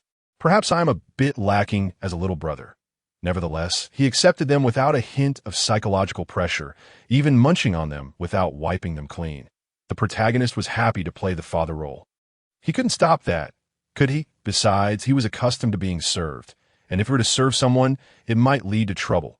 Before the sun fully rose, the two of them had harvested all the snow honeygrass, leaving behind a scene of chaos as they commenced their search for the true entrance to the inheritance within the secret realm. Gu Qingma was adept at this, and Lou Yulü simply followed along, coasting to victory. When the protagonist took down a beast, but did not immediately walk away as before, instead starting to desecrate the corpse, Lou Yulü curiously approached, "Senior brother, what are you doing? The monkey beast meat is exceptionally delicious. You only had a little spiritual fruit for breakfast, so you must be hungry by now, that I'll roast it for you." Gu Qingma replied, deftly dismembering the monkey beast, taking only the belly and leg meat. "Senior brother, you are so thoughtful." Remembering that Gu Qingma in the original text did not possess the cooking skill, and recalling that during their time at Qingfeng Mountain, he had only eaten the porridge made by the protagonist, Lou Yulü's voice faltered. He hesitated to eat the meat cooked by the protagonist. Surely it wouldn't be poisonous, would it? Lou Yulü felt uncertain, watching as the protagonist built up the fire, his unease growing. "Senior brother, I actually have quite the talent for roasting meat. How about I take over?" Gu Qingma regarded him silently. "Really?" Lou Yulü took a deep breath. "I roasted meat on Qingfeng Mountain. Have you forgotten? Unfortunately, you didn't get to taste it, but this time consider it my tribute. No, my repayment for your meticulous care over these days." "Very well." Gu Qingma gestured for him to proceed. "Then I shall wait and see." The simplest method of cooking food is roasting. With the experience from his first time roasting meat, the second time was much simpler, and fortunately, the seasonings from the last roast were still available. As Lou Yulü sprinkled the seasonings on the nearly cooked monkey beast leg, a richer aroma wafted through the air, making it incredibly appetizing. "Isn't it fragrant?"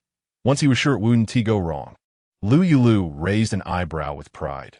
"This skill of mine is not something an ordinary person can possess. Senior brother, you must admit it." His lively expression as he admired his handiwork caused Gu Qingma to involuntarily swallow.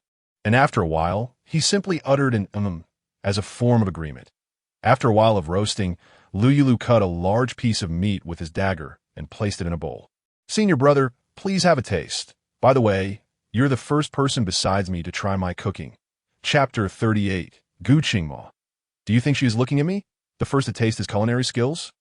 Gu Qingma's tongue stirred as a peculiar emotion flooded his senses.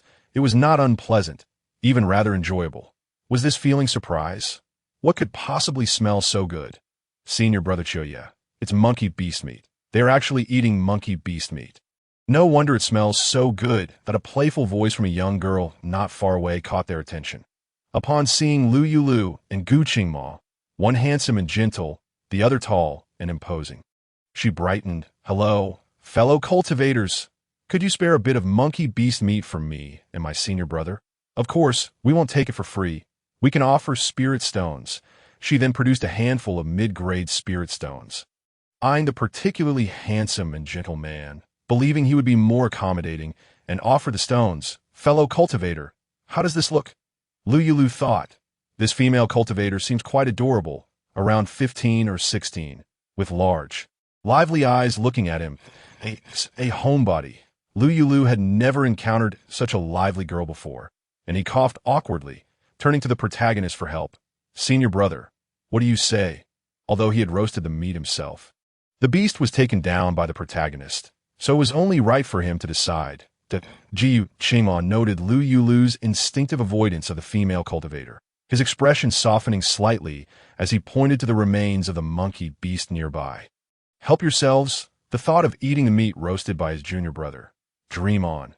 The female cultivator glanced at the corpse. "But the monkey beast has the most abundant spiritual energy, and the best meat is Qijing."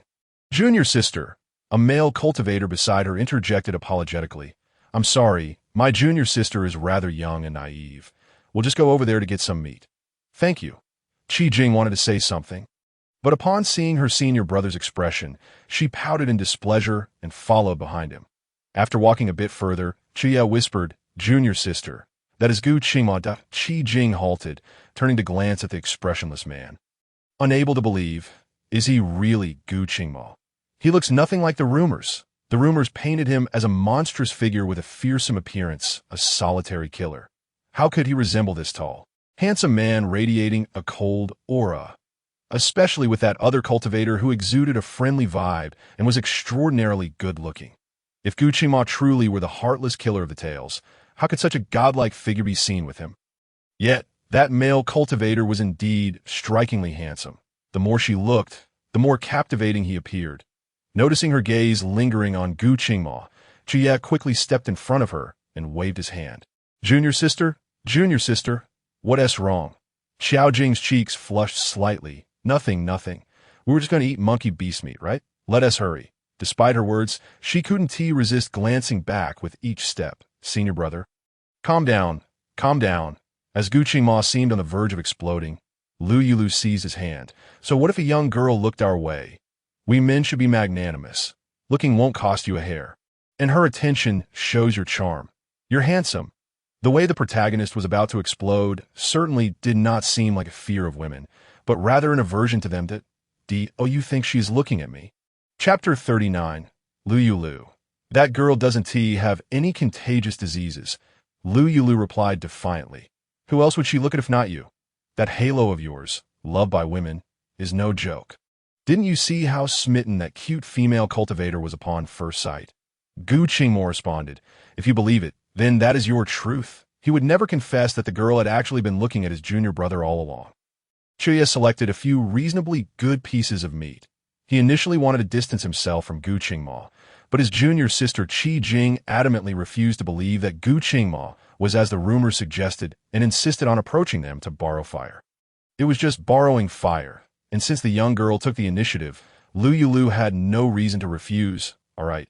However, Gu Qingma coldly interrupted. You can't even cast a fire spell with your early-stage nascent soul cultivation. Are you sure you're not a fraud? What?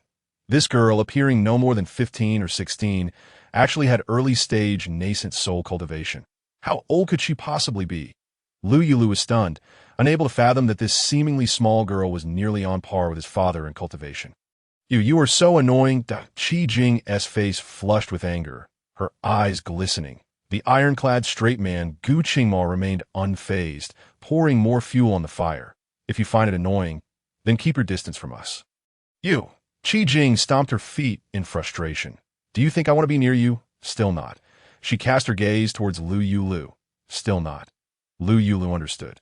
Although this girl appeared particularly adorable and exhibited the demeanor of a young girl, her actual age was a mystery.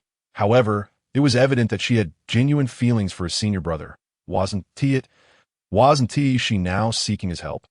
Brother, I only need to borrow a flame.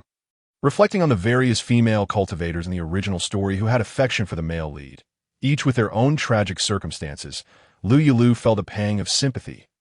He handed over a particularly well-burning piece of firewood. Hurry and light your fire. Qi Jing accepted it with delight. Thank you. May I ask your name? Lou. What he is called is of no concern to you. Gu Qingma's voice was so cold it could frost over. He turned to Qiu Yi. Now that you have the fire, be quick to leave. Otherwise, do not blame me for being impolite. Apologies for the intrusion, Qiu Yi said, promptly pulling Qi Jing away, seemingly oblivious to Gu Qingma's barely contained fury.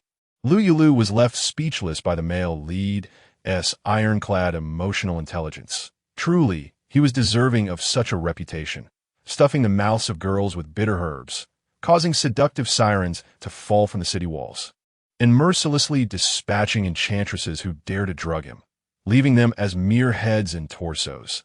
The male lead had a remarkable ability to make girls cry with just his words, if it weren't for the author granting him the halo of female affection. It was likely that no female cultivator would give him the time of day, as he was simply too unlikable. Lou Yulü took a slice of meat and put it in his mouth, contemplating that since he had crossed over and knew a portion of the plot, he could not let the male lead remain single. Could he? At the very least, he shouldn't stand out so distinctly in his solitude. Brother, when it comes to treating girls, we need not be overly polite, but we should at least be somewhat humane. He gestured with his pinky, just a tad more considerate.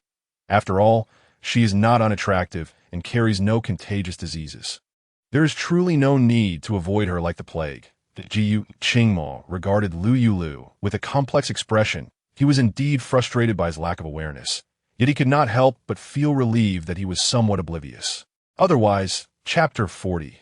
What? Does my brother have obsessive-compulsive disorder? Otherwise, with such a lack of self-awareness, while Lou Yulü's heart raced with a tinge of anxiety. Why, dear junior brother, do you linger? The moment all his ire dissipated upon being embraced. Gu Qingma's deep, enigmatic gaze remained fixed on the individual yet to rise from his grasp, his hand gently encircling him to prevent a fall, entangled in confusion over whether he had misjudged. Lou Yulü failed to notice this. Senior brother, did your eyes just turn golden? The junior brother questioned. His curiosity piqued.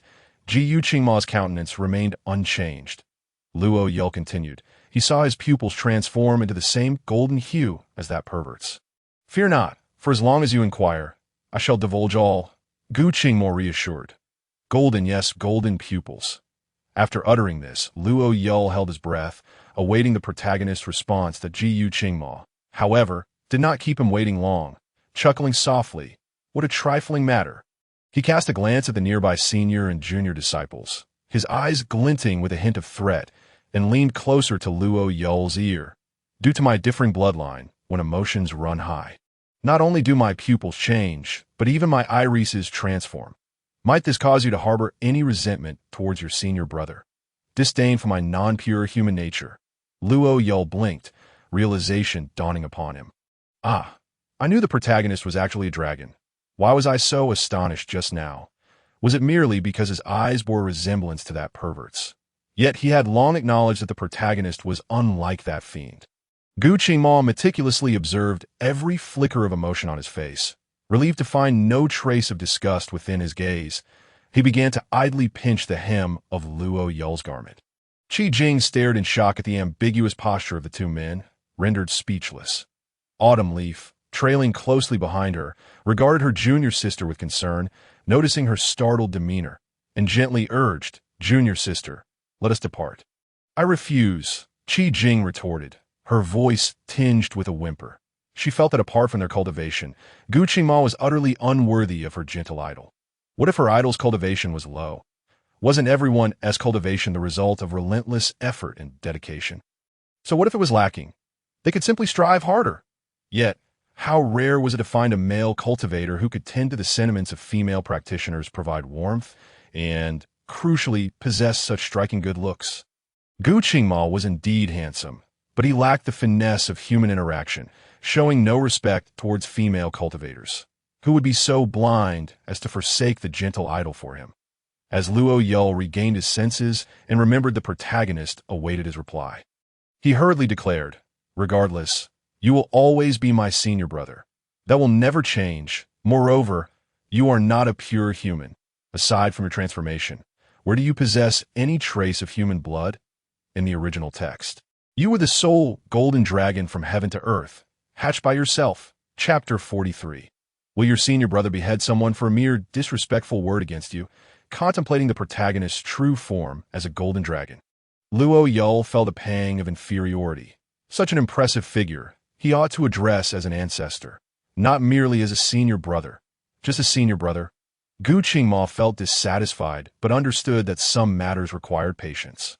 Thus, he patted Lou Yulü's shoulder. "Can you rise now? You've rendered my leg numb." When the world just transpired, Lou Yulü sprang to his feet with alacrity. Thankfully, the protagonist treated him with paternal care. Otherwise, how could a man leap upon him and embrace him for so long without breaking his legs? The figures of Autumn Leaf and Qi Jing had vanished, and though Lou Yulü wasn't genuinely hungry, merely tempted, he seized the opportunity to suggest they hasten to find the entrance to the legacy.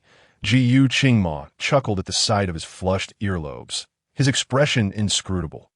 Just as Lou Yulü was about to succumb to embarrassment, Gu Qingmo spoke. "Aren't we seeking the entrance? Let us proceed." Embarrassed, Lou Yulü took a deep breath and hurried to keep pace. The secret realm was replete with treasures. Perhaps the goods of the celestial phenomenon had already found their rightful owners. By afternoon, the number of cultivators venturing toward them had noticeably increased. Except for a few who regarded them with ambiguous expressions, most avoided Gu Qingma at all costs. The tragic fate of the young master of the Songshan sect was still fresh in their minds. He was a ruthless individual who would execute without hesitation. Consequently, they held considerable trepidation toward Lou Yulü, who thrived in the presence of such a formidable figure. Despite his prior explanations that he was not Gu Qingma's male concubine, but a fellow disciple. Who would dare to provoke the one whose senior brother would behead anyone for a mere disrespectful remark? Even one's own parents would assess the situation carefully before acting. Gu Qingma, fully aware of the young master of Songshan sect's identity, had brazenly executed the young man's head before the current leader. It was evident. Anyone who dared to harm his junior brother would face his relentless wrath. Regardless of their standing, most cultivators entered seeking fortune, and naturally, they would prefer to avoid confrontation with someone like Gu Qingma. However, not all shared this sentiment. Unbeknownst to Lou Yulü, danger loomed ever closer as he remained beside Gu Qingma. Gu Qingma's expression remained unchanged, yet subtly, he began to draw nearer to Lou Yulü, as if he were a dragon coiling protectively around him. Are we all prepared? Are you certain he will enter? We are ready. There should be what he seeks within. He must enter. One of the conspirators remarked. Young master, are we truly going to act here? After all this preparation, are we not awaiting this very day? I have spared no expense to facilitate your entrance. Do not abandon me at this critical moment. Fear not. That will not happen. With that, he signaled to the others. Cultivators who had long been lying in ambush began to stir restlessly. Just then, a voice rang out. Second senior brother, the entrance should be nearby. Little sooner has ceased moving. If we search again, how fortuitous. That voice was unforgettable for Lou Yulü. It belonged to Yun Kaihua, who had boisterously proclaimed himself a homosexual while drunkenly flirting with male cultivators before all the world. His brow twitched as he turned, and indeed, he spotted Yun Kaihua and Xiao Chuanlei. Lou Yulü glanced at Gu Qingma, noting his expression remained unchanged, and chose not to engage with them. Chapter 44. Fear it may all go awry, yet some individuals do not heed your desire to ignore them. Yun Kaihua, already harboring feelings for Gu Qingma, found his eyes alight upon seeing him, instantly dismissing Xiao Chuanlei's admonitions and eagerly approaching Jiu Xianyu. Are you also in search of treasures? I have a treasure-finding mouse. Producing a pure white, fluffy-eared mouse, she exclaimed, It's truly remarkable. It can locate any treasure. Shall we travel together? Xiao Chuanlei, feeling a headache coming on, pressed his temples, lamenting inwardly. Junior sister Yun, how can you not see Gu Qingma's disdainful gaze? A treasure-finding mouse? Lou Yulü's eyes brightened, but he restrained himself, fully aware that its owner was an unpleasant person. He tugged at Gu Qingma's sleeve, signaling him to depart from these two. Jiu Qingma understood his intent. Yet this time, unusually, he did not drive them away, but replied, Very well. Lou Yulü stared at him in surprise. Jiu Qingma gently ruffled his hair. Do not fret. Your senior brother has his plans. Oh no. It's the Xinling sect, Yun Kaihua and Xiao Chuanlei. Young master, shall we still take action? Feng Jin's gaze fixated on Gu Qingma's figure, his heart wavering. Yet his hatred for Gu Qingma eclipsed all else. Strike. But their cultivation is formidable. They are among the most favored disciples of the Xinling sect, that we stand little chance against Gu Qingma. Especially now with them, it may all go awry. Yet I insist we take action. Feng Jin remained resolute, having paid handsomely for these individuals. They were bound to heed his commands. The cloaked cultivator, who had been advising him to hold back, furrowed his brow, ultimately refraining from issuing a halt to the assault. Cultivators like them, who exchange their lives for resources, prioritize their employer's demands above all else. Their reputation held far greater value than their lives. With Yun Kaihua's treasure-finding mouse, locating the entrance would be considerably easier. Gu Qingma was oblivious to the unfolding circumstances. After a resounding crash, a seemingly bottomless underground passage revealed itself beneath their feet. Indeed, there are treasures. Yun Kaihua exclaimed joyfully, kissing her treasure-finding mouse. Oh, my dear, you are such a good pet. Senior brother, should we descend now, or rest a while before going down? Lou Yulü inquired, gazing at the dark, gaping tunnel, Jiu Qingma glanced around at the desolate surroundings. Let us descend. Although the depths were perilous, they would afford him greater opportunity to act than the open expanse above. They are about to enter. Strike. Feng Jin ordered decisively. I desire the treasures, and I shall claim the lives of Gu Qingma and his companions as well. Just as Feng Jin commanded the attack, an unsettling feeling gripped Lou Yulü's heart, and he turned to Gu Qingma. Be cautious, senior.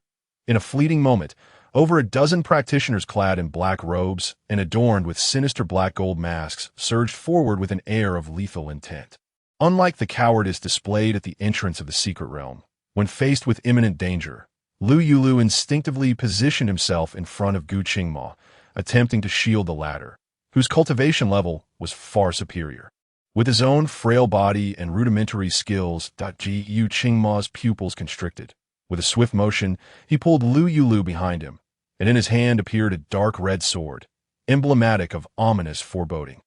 Then the slaughter commenced. Chapter 45. Do not panic. Senior brother will ensure your safety. The cultivation levels of these black-robed individuals were formidable, and their movements were uncanny.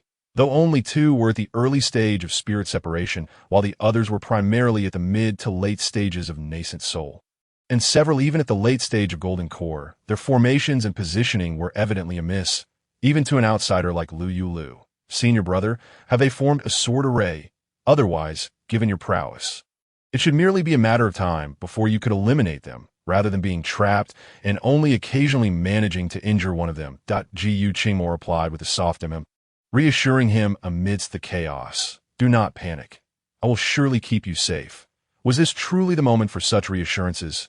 Lou Yulü unsheathed the sword he had practiced with for a month.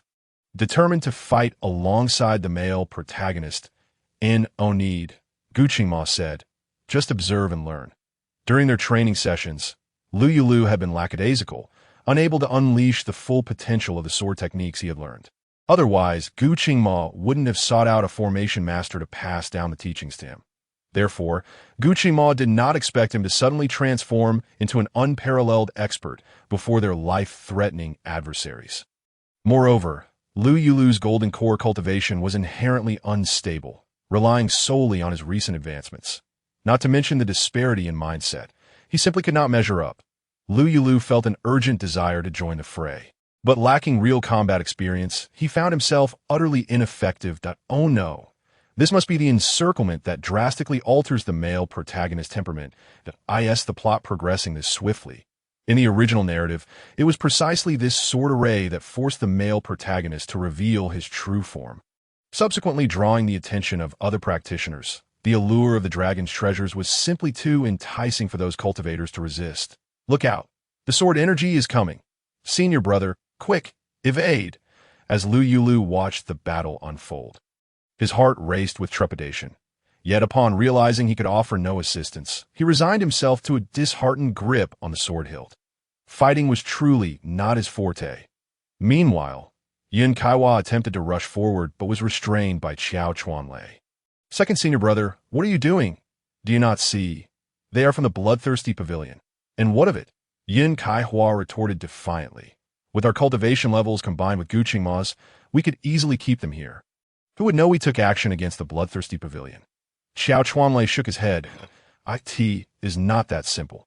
Just as he was about to advise Yin Kaihua to avoid unnecessary trouble, he noticed that the black-robed figures seemed at a loss against Gu Qingma, prompting them to dispatch 4 of their golden core practitioners to confront them. His previously indifferent expression darkened, transforming into one of cold determination. You seek death. Yin Kaiwa, bewildered, seized the opportunity and charged forward with her sword drawn. With their 2 additional allies, Gu Qingma's side was no longer at a disadvantage. Ignoring his injuries, he fought with a fierce resolve to dismantle the sword array that had the potential to slay enemies across cultivation levels. In an instant, the array was shattered, rendering the black-robed practitioners powerless. Before long, they all fell beneath Gu Qingma's blade. Meanwhile, the skirmishes involving Yin Kaiwa and Qiao Chuanlei concluded simultaneously. Qiao Chuanlei bore only a minor wound to his waist, while Yin Kaiwa suffered considerably, with injuries festering across her body. Their cultivation levels were inherently inferior to Gu Qingma's, and they were only on par with the four black-robed opponents. The reason they triumphed in a 2-against-4 scenario was due to their noble backgrounds, as their skills and techniques, swordsmanship, and movement arts far surpassed those of the bloodthirsty rogues who relied solely on killing for resources. You were told to train diligently, yet you refused to listen. Now, look at the predicament you've placed yourself in, Xiao Chuanlei remarked as he crouched to tend to her wounds. Yin Kaiwa pouted, her gaze drifting to Lou Yulü, who appeared untouched by any dust. Her frustration surged. Humph. Even if I do not train properly, I am still better off than someone whose cultivation is nearly on par with ours, yet only dares to wield a sword without engaging. Chapter 46. Yin Kaiwa. Second senior brother, you do not harbor feelings for Lou Yulü, do you? Lou Yulü regarded Yin Kaiwa with a look of disbelief, but at that moment his priority was tending to the male protagonist's wounds. Fortunately, Su Su and the others had foreseen their entry into the ancient secret realm and had prepared an array of supplies, both useful and otherwise, with healing elixirs and detoxification pills being the most abundant. Senior brother, please take a seat. Though Lou Yulü was inept in combat, he had learned a thing or two about administering first aid. He promptly directed Gu Qingma to sit down, carefully using a dagger to slice open the fabric around the wound, applying medicinal powder and binding it with a bandage. When faced with a particularly severe laceration, he found himself at a loss. This cut is so long and deep that I suppose it requires stitching. Gu Qingma pondered how to convey to his junior brother that such an injury was trivial. With his formidable physique, he would heal in less than a quarter of an hour. Yet, witnessing Lou Yulu's earnest concern and distress over his injury, Gu Qingma deliberately slowed the flow of his spiritual energy, intentionally withholding healing to prolong the display of emotion, ensuring his junior brother's attention remained focused on him for as long as possible. Without spiritual energy to mend the wound, what had merely appeared as a gruesome injury began to bleed profusely. Lou Yulü felt his heart lurch, anxiety tightening within him, that he hastily sprinkled external medicinal powder and forced pills into Gu Qingma's mouth, hoping for miraculous results, despite appearing severely injured after a brief period of cultivation.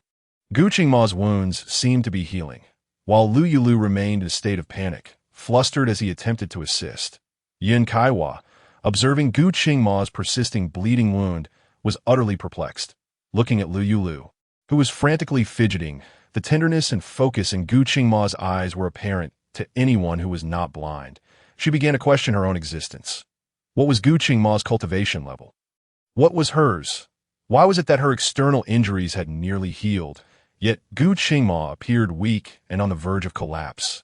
As she approached him, Gu Qingma's previously relaxed demeanor shifted subtly, a penetrating gaze warning her against intruding. Yin Kaiwa felt a bitter taste in her mouth. Despite having declared Lou Yulü to be his junior brother before entering the secret realm, how could anyone display such an expression towards their own junior? Xiao Chuanlei inhaled deeply, closing his eyes before following suit, pulling Yin Kaiwa aside. Do not approach. You cannot intervene. Aside from his looks, what merits does Lou Yulü possess? Yin Kaiwa protested. Xiao Chuanlei frowned. What about Gu Qingma?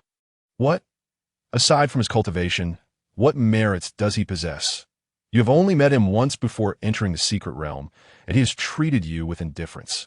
Why are you so infatuated with him?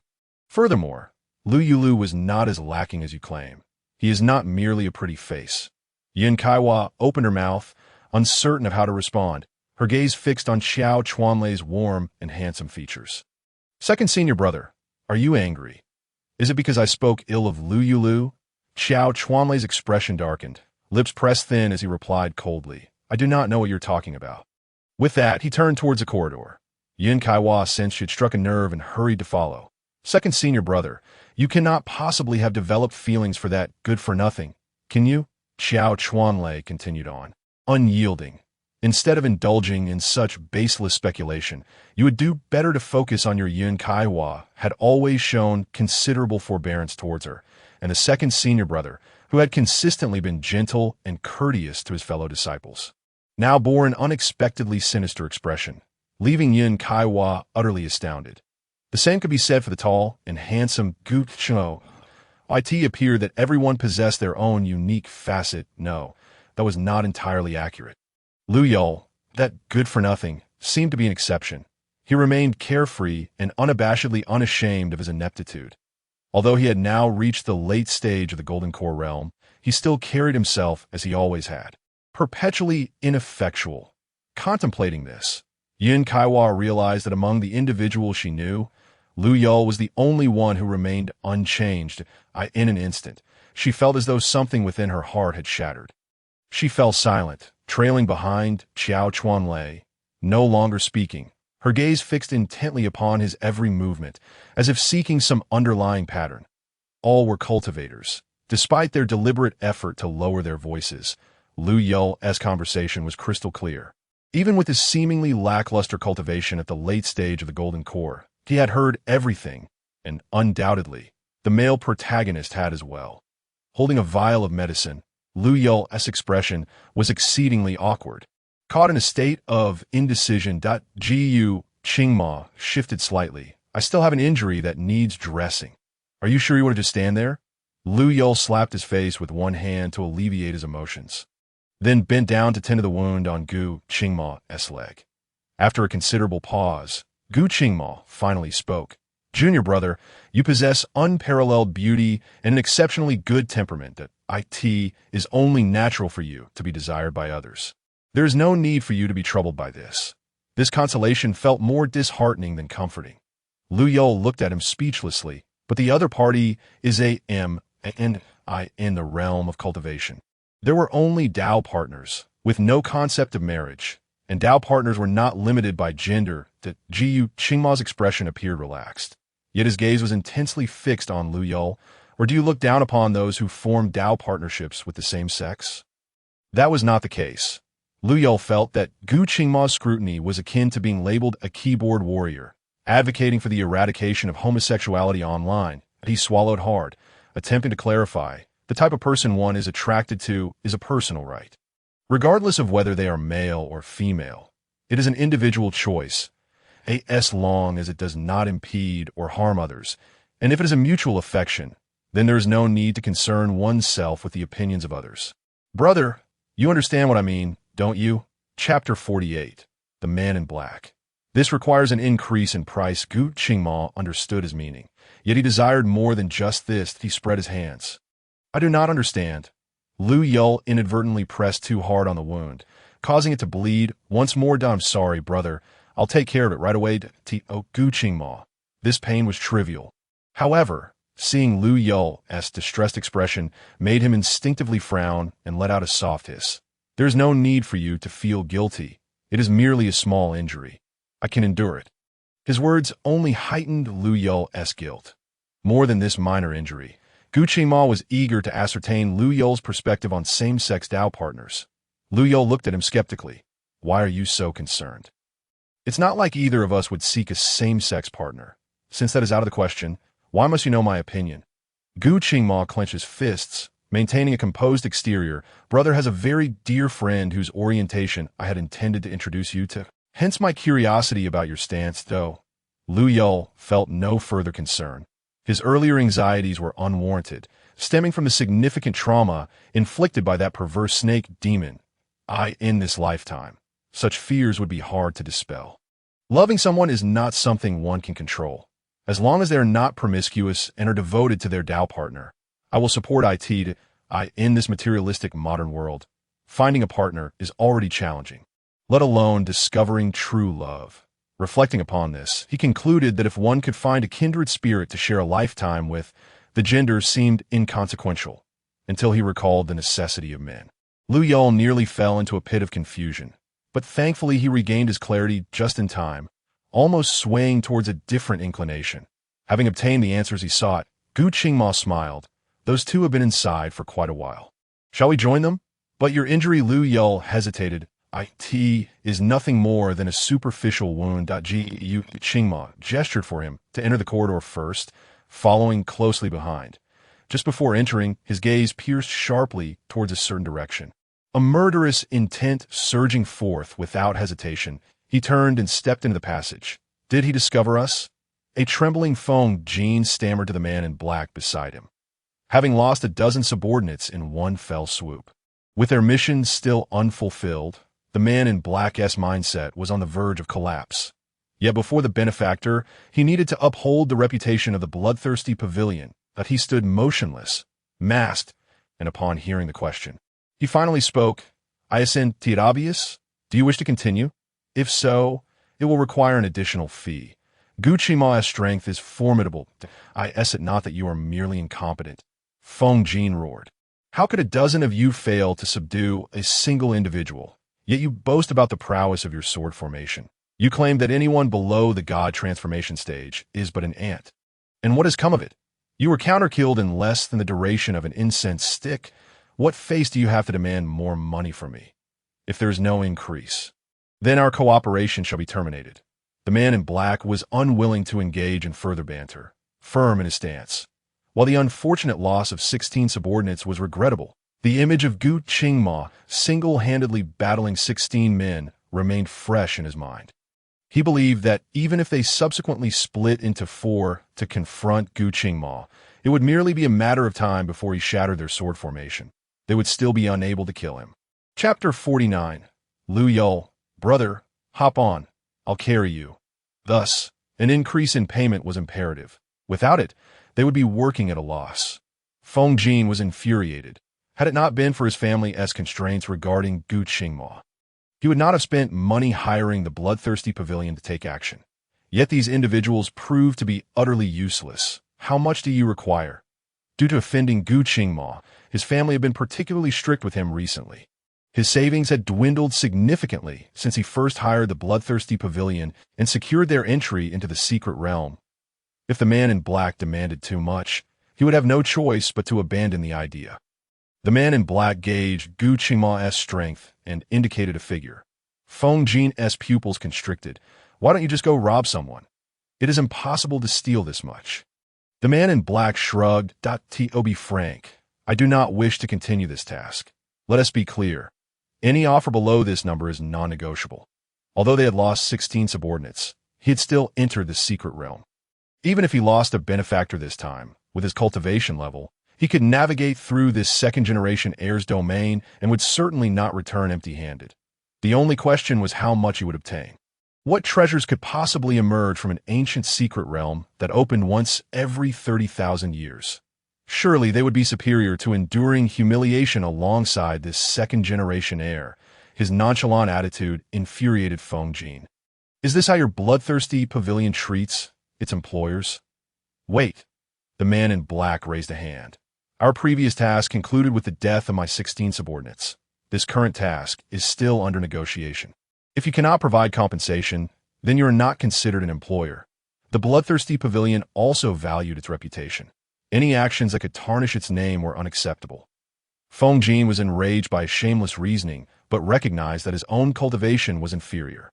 If things escalated into a confrontation, eliminating someone in this unfamiliar secret realm would be all too easy. Very well. Feng Jin did not expect him to continue following, leaving with a parting remark in haste. The moment he caught Gu Qingma's gaze, he felt fear. He needed to leave quickly lest he face a retaliatory strike. After Feng Jin departed, the man in black lingered for a moment, ensuring no one remained before shedding his dark robe to reveal a crescent-white outfit. His waist was remarkably slender, the wide belt making it appear as though it was merely a foot and 8 inches in width. Casually adjusting his attire, he removed the ugly and grotesque mask, revealing a youthful face that bore an unsettling charm. Had Gu Qingma been present, he would not have dismissed Xiao Chuanlei as merely a pretty boy. Compared to this individual, Xiao Chuanlei could be considered refined and handsome. Yet, this figure appeared to be no more than 14 or 15 years old. With an innocent, youthful countenance, he erased all traces of the man in black and slinked into the passageway. This corridor was lengthy, and Lou Yulü, concerned for Gu Qingma's injured leg, continuously urged him to proceed slowly. Gu Qingma seized the opportunity to feign weakness, requesting support until he was virtually draped over Lou Yulü. Lou Yulü glanced down at the blood-soaked leg and, resigned, bent down. "Brother, hop on. I'll carry you." Gu Qingma raised an eyebrow, unable to suppress a smile that quickly vanished, his voice tinged with guilt. "Am I not being too much of a burden?" "Not at all." Lou Yulü urged. "Hurry up." He thought to himself, "Having raised me like a son, it It is only natural for the son to carry his injured father. During the recent altercation, he felt utterly powerless. If he could not demonstrate his worth after the male protagonist had finished fighting, he feared that the protagonist would eventually grow weary of him. Chapter 50. Provocation. The youth's back was not particularly broad, especially with shoulders that appeared quite slender. When Gu Qingmo rested a hand upon it, he could even recall the youth's skin beneath his garments, pale and lustrous like jade. In an instant, his mouth felt parched. Shi Xiang? Lou Yulü turned his head. Gu Qingmo chuckled softly. Then let Shi Xiang be a burden for once. Shidi must carry me well and ensure I do not fall. Stop your prattling. Lou Yulü muttered. He is, after all, a late-stage golden core cultivator. Surely he can manage to carry around Shi Xiang's weight of around 140 pounds. However, once Gu Qingmo's entire weight pressed upon him, Lou Yulü stumbled and nearly lost his balance. That he quickly summoned his spiritual energy for support, averting an even more awkward situation. Step by step, the youth, accustomed to carrying others with his spiritual power, moved forward with Gu Qingmo, who was considerably taller and larger than he. His pace was not slowed. Gu Qingmo squinted, privately assessing, noting that while the youth was determined to move ahead, he was remiss in observing whether there were any traps or dangers around them. Nevertheless, with Gu Qingmo present, he needed only to forge ahead, free from any other concerns, as Gu Qingmo would clear the path for him. Who is it? Xiao Chuanlei's wary voice came from within. Lou Yulü, somewhat surprised that these two had entered earlier yet were still lagging behind, did not forget to respond. It's me, in almost an instant. Xiao Chuanlei appeared before Lou Yulü, his expression dark as he regarded Gu Qingmo on the youth's back, unable to restrain his scornful words. A dignified spirit-severing cultivator, reduced to a mere burden from a slight injury, and still requires the aid of others to carry him? Lou Yulü frowned. This is a matter between my Shi Xiang and me. What is it to you? This person was obstructing his opportunity to prove his worth to the male protagonist, which was utterly intolerable. Gu Qingmo, with a provocative gaze directed at the male cultivator whose face had changed from Lou Yulü's retort, silently mouthed, "Fool." The provocation was blatant, unmistakable. Both Xiao Chuanlei and Yun Kaihua clearly perceived it. Xiao Chuanlei was seething with anger. However, Yun Kaihua, having undergone a transformation in her worldview, remained remarkably composed, even casting a glance of sympathy toward Lou Yulü. While Gu Qingmo was undeniably captivating, he was evidently unstable. She had no desire to provoke him, but as for Xiao Chuanlei, may he seek his own fortune. Lou Yulü found himself perplexed by her gaze. Xiao Chuanlei took a deep breath. This is the ancient secret realm. Your cultivation level. He hesitated, wishing to remark on its inadequacy, but his own level was not far from theirs. Having departed from Xianling's sect just a few months prior, he continued, your rapid advancement has rendered your foundation unstable.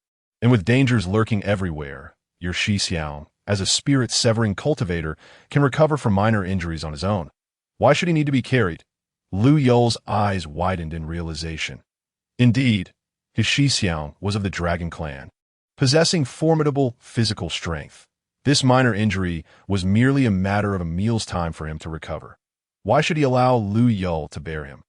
He then retorted, what does my desire to carry my Shi Xiang have to do with you? His Shi Xiang could undoubtedly heal himself, yet still chose to let him carry him, which signified that he regarded Lou Yulü as kin. He was overjoyed and had no reason to question him. This individual clearly sought to undermine his well-being. Lou Yulü's eyes, reminiscent of peach blossoms, flared with anger. Do you harbor a grudge against me? He acknowledged that he had erred concerning matters of the Xianling sect, and thus could not voice his grievances. But did that mean he could not feel resentment? Chapter 51. Yun Kaihua. Is she not a significant female cultivator? Has he not noticed? Once more attempting to sow discord between him and his Shi Xiang. Lou Yulü was certain that this person was either envious of his superior appearance or bore a personal grudge against him. Under the scrutiny of Lou Yulü's vigilant gaze, Xiao Chuanlei felt a sharp pang in his chest, especially as the individual on Lou Yulü's back regarded him as if he were something vile. Xiao Chuanlei fell silent. Yun Saihua's gaze flitted among the three individuals, ultimately settling upon the oblivious Lou Yulü and the provocatively scheming Gu Qingmo. She mused that although the second Shi Xiang had a dual nature, His methods and cunning were evidently inferior to the seemingly imposing, yet deeply scheming Gu Qingma, from Lou Yul's unwavering trust in Gu Qingma and his lack of wariness. It was clear that the second Xixiang had already lost. Now, Yin Kaiwa found herself in a rather delicate state. Previously, she would have cared about this and been dissatisfied with that, but since witnessing the dual faces of Qiao Chuanlei and Gu Qingma, it was as if she had transcended to a higher plane, perceiving everything as irrelevant to her. This brief silence only deepened her fondness for the feeling of insignificance, an observer of others' rivalries and conflicts, especially when two men were embroiled in a struggle over another man, who appeared utterly oblivious to the unfolding drama. How amusing it was! Suddenly, Lou Yulü felt a chill and instinctively glanced in a certain direction, only to find the previously boisterous Yun Kaiwa regarding him with an exceptionally peculiar gaze, one that sent shivers down his spine. Lou Yulü felt a pang of anxiety. "Why are you looking at me like that?" Gu Qingma, still on his back, turned his gaze toward her as well, his eyes issuing a warning. Yin Kaiwa remarked, "I suddenly realized that you truly live up to the title of beauty of the cultivation world. You seem rather foolish, yet undeniably captivating." Although she had not discerned any other redeeming qualities beyond his appearance, both the second Xixiang and Gu Qingma had fallen for him. Thus, he must possess some alluring trait. Yin Kaiwa resolved to observe him closely, determined to uncover what others could see that she could not. "Lou Yulü, is there a need for such lamentation? Is it merely a matter of having a pretty face?" "Fool!" Yin Kaiwa turned her face away, refusing to look at him. Indeed, she still could not comprehend why the second Xixiang and Gu Qingma would harbor feelings for him. "Apologies for the interruption, but if you are not going to move forward, could you kindly step aside and let me pass?" As the group turned, they were greeted by a curious sight. Who is this child who is yet to be weaned, wandering about, clearly unaccustomed to being stared at by everyone? The speaking youth blushed. Excuse me, could I pass through, Yin Kaiwa?" "Are your eyes blind? How can you not see this beautiful female cultivator?" However, Gu Qingma and Qiao Chuanlei narrowed their eyes simultaneously, for the youth was addressing Lou Yulü. Lou Yulü wished to scratch his head, but his hands were occupied in stabilizing the male protagonist's thigh. Thus, he could only muster the courage to say, "I'm afraid that won't be possible. We are also here to seek treasures. If I let you pass, what treasures will we find? Then, may I accompany you?" The youth appeared particularly humble, his voice tinged with a hint of a whimper. "I got separated from my protector, and am quite frightened. I was just looking for a place to hide when I stumbled upon this passage, and thus I entered rather absent-mindedly that this Xixiang." Lou Yulü instinctively sought Gu Qingma's opinion, but as he turned to look, his lips inadvertently brushed against Gu Qingma's face. Lou Yulü was immediately struck dumb. Oh, I'm so sorry, Xixiang. I did not mean to..." Gu Qingma was equally taken aback. The surprise had come so suddenly that he had yet to fully appreciate the moment. Chapter 52. Lou Yulü. "If this were the mundane world, I could call you father. Shitty, are you not treating Xixiang as kin? Xixiang has said countless times that we are brothers." Bound by the closest of ties, Lou Yulü had been supporting Gu Qingma with her spiritual energy. Thus, feeling no fatigue at all, she recalled how they had continued deeper into the passage. "Well, I happen to be an apothecary that I may not excel in fighting, but healing others is certainly within my capabilities." Lou Yulü suddenly became invigorated. "Really, senior brother, will you treat him?" Gu Qingma, who still wished to remain on his back, understood that the moment of relief had arrived. "Treat." His tone carried a hint of gritted teeth. Upon receiving permission, Xiaoyu swiftly approached, requesting Lou Yulü to let Gu Qingma down. Once Lou Yulü had set Gu Qingma down and stood upright, she realized just how diminutive Xiaoyu was. "What kind of child is this, standing at nearly 1.80 meters?" She exclaimed. "Xiaoyu, how old are you?" She observed Xiaoyu, whose youthful face emanated a green glow from his palm, visibly healing wounds in its wake. A walking healing device. Lou Yulü's brow twitched, feeling she had stumbled upon a treasure. Xiaoyu, with the green light still glowing in his palm, raised his face to Lou Yulü, revealing a particularly sunny smile. 36. "How old is Brother Luo?" Lou Yulü shuddered, hastily raising her hand. "Please don't call me Brother Luo. I'm only 18. In the mundane world, I could even call you father. Indeed, in this realm of cultivation where one's appearance remained eternally youthful post-foundation establishment, one could not merely judge by exterior looks. Some individuals appeared youthful and lively, yet were, in fact, much older. Jiu Qingma, who had been observing Xieyu, felt relieved at Luo Yul's rejection. Then please don't call me Brother Gu either. I'm only 25, Xie uncle. Xieyu's smile faltered, the green light in his palm flickering, nearly extinguished, clearly shaken by the unexpected blow. Chapter 53. Yin Kaiwa. We women do not speak this way, if given the chance.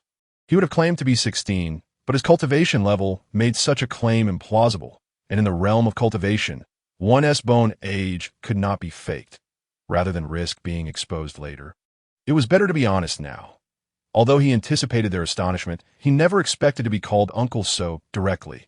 Xieyu wore a wounded expression. In the realm of cultivation, we judge based on strength, not age. There are many who are 300 years old, yet wish to be called senior by a 100-year-old. I'm only in the mid-golden core stage. Isn't it too much for Brother Gu to call me uncle? Ah, what an extraordinary little darling. Ever since she had opened the door to a new worldview, Yin Kaiwa felt as if something had overtaken her, causing her to unconsciously think of everyone in a certain light. A normal girl, surrounded by three strikingly handsome and distinctly characterized men, would naturally feel a sense of superiority, believing she should be the object of their affections.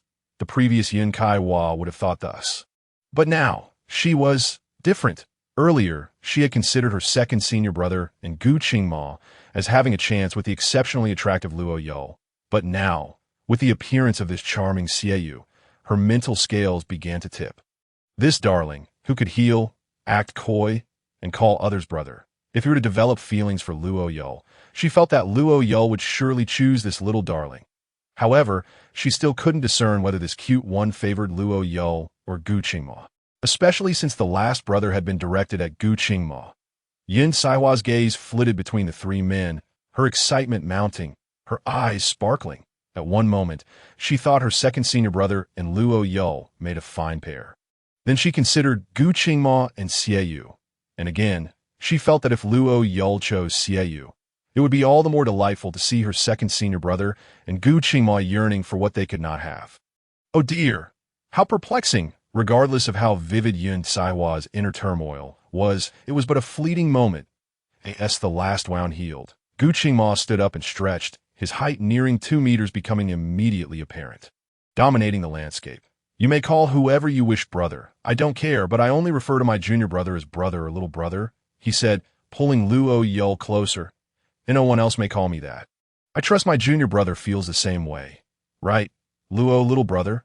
Luo Yul replied. While this sounds somewhat peculiar, I typically do not undermine the male protagonist in front of others, and he nodded stiffly. Indeed. See, he was not bothered. Oh, it's merely a form of address. Why take it so seriously? If you dislike it, simply refrain from calling me. How should I address you then? Luo Xianyu and Gu Xianyu will suffice. Gu Qingma stood beside Luo Yul, idly playing with the wide sleeves of Luo Yul's robe. But I say, we entered here, yet you're all caught up in trivialities over titles instead of hurrying to search for treasures. Is that worthwhile? Suddenly, Xiao Chuanlei, who had been overlooked, spoke up, his gaze fixed on Gu Qingma's hands as they toyed with Luo Yul's sleeves, before shooting Gu Qingma a warning glance. Jiu Qingma scoffed, wrapping an arm around Luo Yul's shoulder, his eyes challenging as he leaned close to his ear. Junior brother, Xiao Xianyu is displeased. Let us move quickly. Luo Yul, feeling the warmth of Gu Qingma's breath making him uneasy, scratched his ear with his hand, showing no aversion to the brotherly gesture. Yes, we've wasted quite some time. Let us hurry. Tension mounted. Even the second senior brother's fists were clenched. Yin Kaiwa, sharp-eyed, noticed Xiao Chuanlei's hand had turned white from gripping tightly, clearly exerting considerable force. Xieyu observed the intimate posture of the two, blinking his eyes, and quickly followed, in a small, innocent voice. Luo Xianyu, wait for me. I'm scared. Luo Yul did not pause his steps, nor did he look back. He could hardly fathom how a 36-year-old man could shamelessly act coy towards an 18-year-old youth. It was simply disgraceful. Indeed, he was shameless. Yu Qingma chuckled softly, and it was then that Lou Yulü realized he had inadvertently voiced his thoughts. Awkwardness washed over him. It was indeed very awkward. However, as the saying goes, as long as I do not feel awkward, the awkwardness lies with others. Lou Yulü immediately turned to Xiaoyu. Men should speak normally. No need for that childish tone. His words evoked Yun Kaiwa's discontent. Wasteful Luo Xianyu, we women do not speak like that. Xie Xianyu's voice is simply like this, slightly attuned to the nuances of sound. She could easily discern whether someone's tone was affected or natural. With a natural talent for music, she had even mastered sound attacks, making her well known throughout the Xianling sect, and Luo Yulü, a former disciple, was certainly aware of this. So, was Xiaoyu genuinely a boy with a youthful voice? Xiaoyu then noticed the only female cultivator. May I ask how to address this sister? You may simply call me Yin Xianyu, she thought to herself, wishing to be an invisible person, yet here he was, addressing her. Very well, Yin Xianyu. And this gentleman? He inquired, looking toward Xiao Chuanlei. This is my second senior brother. Surname Xiao. Greetings, Xiao Xianyu. Yin Kaiwa. Why the double standard? Just a moment ago, you were calling me brother so affectionately. Something felt amiss that Yu Qingma suddenly spoke up. All eyes turned to him. Unlike the others, Luo Yulü was too close. And the height difference made him look up. Yu Qingma ruffled his hair. No matter how long this passage is, it must have its limits. Yet have you not noticed that since we entered, this passage has hardly changed at all? No matter how long they walked, it seemed eternally unending, with no sight of the beginning or the end. For cultivators who had passed the foundation establishment stage, their vision was not hindered by darkness, which explained why they had walked for so long without sensing anything amiss. Are you suggesting we are trapped in illusionary formation? Xiao Chuanlei inquired, probing the sides of the passage with his hand, sensing with spiritual energy. But they seem very real. There are no other fluctuations in spiritual energy as far as I know. Illusionary, Gu Qingma, without a moment's hesitation, countered him. Just as Xiao Chuanlei was about to question whether he was intentionally opposing him, he continued, this place is very likely the site of the secret realm owner's inheritance. If we attempt to force our way through, can you guarantee we won't fall into a more formidable formation? Xiao Chuanlei's gaze turned icy. So that's not an option either. Pray tell, what should we do? Gu Qingma shrugged his shoulders. I am at a loss as well. If this truly is the inheritance site guessed by Gu Xianyu, there must be a way to resolve it. Why don't we first explore our surroundings to see if there are any mechanisms? Xiaoyu suggested, his eyes sparkling with excitement as he looked at Lou Yulü. Here, that's my idea. I will team up with Lou Xianyu, while Xiao Xianyu partners with Yin Xianyu. Gu Xianyu possesses the strongest cultivation, so he can venture alone. How does that sound? Not at all. Gu Qingma firmly rejected, unwilling to let his junior brother go off with anyone else. This space is far too small to warrant splitting up. We can search together, can't we? Where do you intend to go, junior brother? Before Gu Qingma could finish his sentence, he noticed Lou Yulü suddenly leaving his side, prompting him to follow closely behind. However, Lou Yulü gestured for silence. His actions piqued the curiosity of the others, who followed Gu Qingma as well. Lou Yulü paid them no mind, cautiously making his way around a corner. Suddenly, Gu Qingma seized his arm. Lou Yulü turned back, his eyes filled with questions as he pointed towards the corner, signaling him to take a look. Gu Qingma followed the direction of his finger, but saw nothing there, shaking his head in defeat. This entire exchange was conducted in utter silence, an atmosphere of profound stillness enveloping them. The male protagonist cannot see it. Lou Yulü gestured to the others, encouraging them to look as well. What is it? The trio also gazed in that direction, shaking their heads to indicate that there was nothing there. Lou Xianyu, what exactly did you see? Xiaoyu couldn't help but ask aloud. Lou Yulü quickly turned his attention back, only to see that the small creature appeared startled and was about to flee. This is deep. In a moment of urgency, Lou Yulü produced a piece of fragrant honey cake. Don't run away. I have something delicious for you. In his view, whether human or animal, the allure of food is irresistible. Sure enough, the little creature, which had initially taken 2 steps back, halted at the promise of a treat. Blinking its round, glimmering eyes at Lou Yulü, It seemed hesitant, wary of the people beside Lou Yulü. Lou Yulü surmised that it was likely intimidated by the overwhelming dragon aura emanating from the male protagonist. This creature, capable of existing in the secret realm, undoubtedly possessed considerable cultivation, yet was unable to resist the primal pressure of its bloodline. "Brother, please wait here. I will approach it first." Gu Qingma, however, held on firmly, unwilling to let go. "It's dangerous." "Not at all," Lou Yulü insisted, feeling a sense of friendliness from the creature. He described its appearance. "It has been watching me all this time." He exaggerated his expression, attempting to convey the creature's cuteness to the male protagonist. "It's quite adorable." Indeed, Gu Qingma was somewhat charmed, but not entirely convinced by Lou Yulü. "Perhaps I should take a couple of steps closer?" Lou Yulü acknowledged that the male protagonist made a valid point. Yet he believed their chance of escaping this enhanced illusionary formation hinged upon this little creature. So he took 2 large strides forward, placing the cake on a plate and beckoning. "Come here." The little creature tilted its head and mimicked. "You come here." Its voice was identical to Lou Yulü's. "Did you all hear that?" It spoke. Lou Qingma's expression grew more serious as he braced himself. "Indeed, we heard it." The trio confirmed they had indeed heard it as well. This meant that there had been something in that corner all along. Based on Lou Yulü's description, it seemed quite endearing, resembling a spirit deer. "Did you all hear that?" It spoke. "We heard it." The first voice was Lou Yulü's, followed by Gu Qingma's. That how intriguing. This creature could mimic human speech with perfect accuracy. Yet, merely listening to its voice would not suffice. "Lu Xianyu, do see if you can negotiate with it to reveal itself." Lou Yulü considered this and gestured, "Like this, let us see you." The little creature tilted its head in the opposite direction, as if pondering, "I don't want to," after uttering this, just as the group had begun to lose hope. The creature's form transitioned from transparent to fully visible before their eyes. It had indeed materialized, and it was quite adorable. Yin Kaiwa glanced at Xiaoyu, comparing the two, and found the mysterious creature before them even cuter.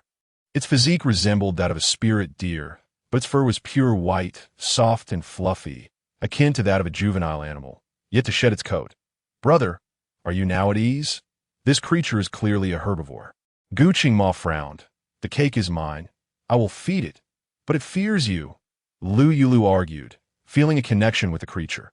After all, it was no coincidence that he was the only one who had seen it initially. Was it? Perhaps their frequent interactions had caught the little white deer off guard. It remained quietly observing them, specifically Lou Yulü. After speaking, Lou Yulü tentatively took a couple of steps forward, and upon seeing that the creature did not retreat, he relaxed, stopping roughly 2 meters away. "Let us see if it tastes good." The osmanthus cake was filled with floral honey, exuding an enticing sweetness.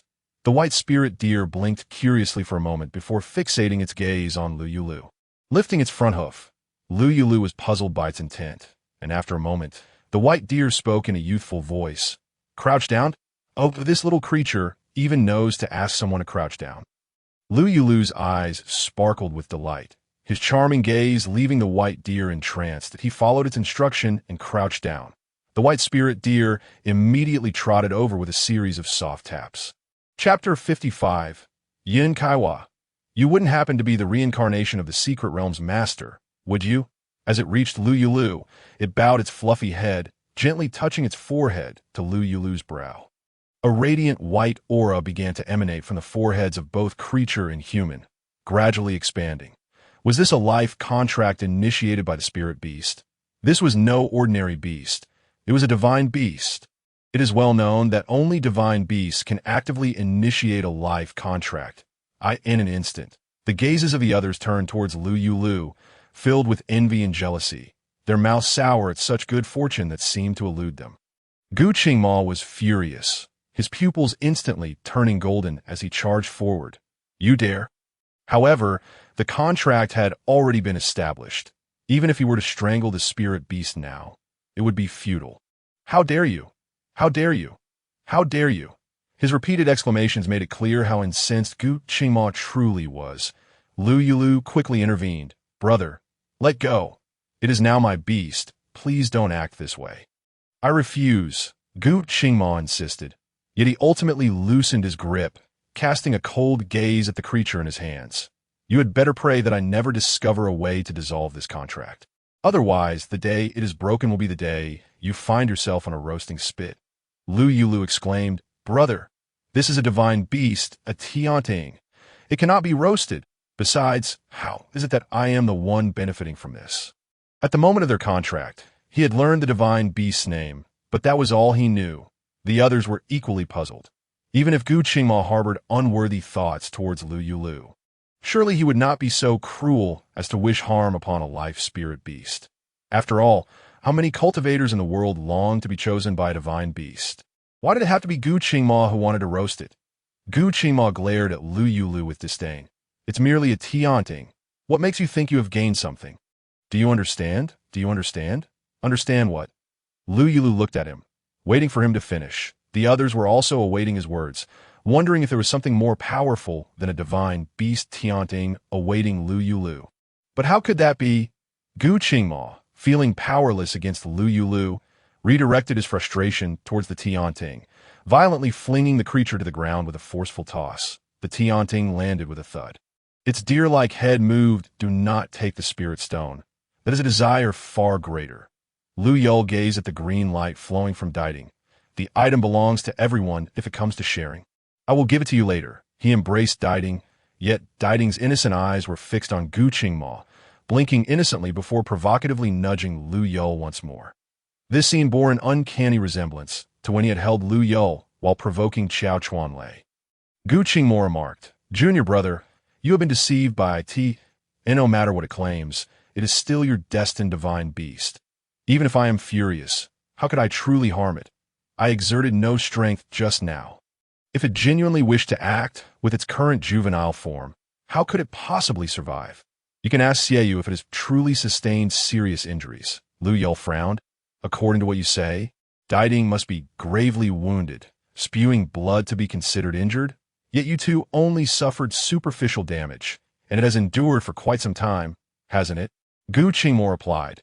At this moment, Diding let out a softying, whining in a childish voice. "Master, it hurts." Lou Yulü exclaimed, Look, it has only just been born, and you treat it so roughly. Even if it is not severely injured, it still feels pain." Gu Qingma inhaled deeply, resonating with the emotions Qiao Chuanlei had felt earlier, not wishing to let a mere beast create a rift between them. Yes, it was my mistake, senior brother." Lou Yulü's mood lightened. If possible, he too did not want to show displeasure towards the male lead. Yet the male lead's actions had been excessive, that if he were to unconditionally tolerate this and turn a blind eye to the harm inflicted upon those around him, simply because he was the male lead, what would become of him? Even if he had evaded that twisted individual, was it truly what he desired to be devoid of principles? "Senior brother, you cannot act with such recklessness. The matter of a divine beast willingly forming a contract with you may not be worth boasting about for you. But for me, or for the vast majority of cultivators in the world, it is an opportunity that is both rare and precious. Indeed." Observing the potential rift between her favored pairing, Yun Kaiwa interjected, "What Lu Xianyu says is entirely correct. For someone like me, having a spirit beast is already remarkable. A divine beast is something I wouldn't even dare to dream of, let alone envision, right?" Second senior brother, Qiao Chuanlei, who had been caught in two extremes, nodded in agreement, remaining silent thereafter. Only he knew how many times he regretted allowing the situation to escalate, and why he did not plead for Lou Yulü that if he had only interceded. Would there not be the Gu Qingma standing between him and Lou Yulü today? Me too. Having completed the healing, Xiaoyu spoke before anyone could inquire. Who wouldn't adore such an adorable divine beast? Gu Qingma retorted, "I do not like it. In fact, I wish to eliminate it." However, given the current circumstances, he found himself powerless. "Junior brother, ask it whether it knows how to dispel this illusion." After signing the contract, communication between Lou Yulü and Diding became significantly easier. Once the intention was expressed, Diding understood immediately. Master wishes to dispel the illusion. That is simple. Diding struggled to get down, and Lou Yulü quickly placed it on the ground. Diding then tapped its forehead, which had just touched Lou Yulü, against the ground, causing rippling waves to emanate from the point of contact. The scene shifted dramatically, revealing an opulent palace before everyone, surrounded by ethereal mists and towering mountains. A flock of white cranes soared gracefully above the waterfall. The spectacle was breathtaking. Lou Yulü widened his eyes in awe, appearing as if he had never witnessed such grandeur before. Jiyu Qingma tapped his forehead. Calm down. It is merely another illusion. Another illusion? Oh, right, being this close, it is impossible not to hear the sound of the waterfall or feel the humidity. Lou Yulü looked at Diding, who blinked innocently. Master, please wait a moment. With that, Diding galloped joyfully into the distance, calling out, Father! Mother! I found my master! Lou Yulü was taken aback. There are parents as well? Gu Qingma pondered. It seems junior brother is not only fated with Diding, but also possesses a profound connection to this secret realm. The others nodded in agreement, their expressions filled with understanding. Xieyu's imagination soared. Lu Xianyu, could it be that the owner of the ancient secret realm of the Ming sword is your ancestor? How could that be?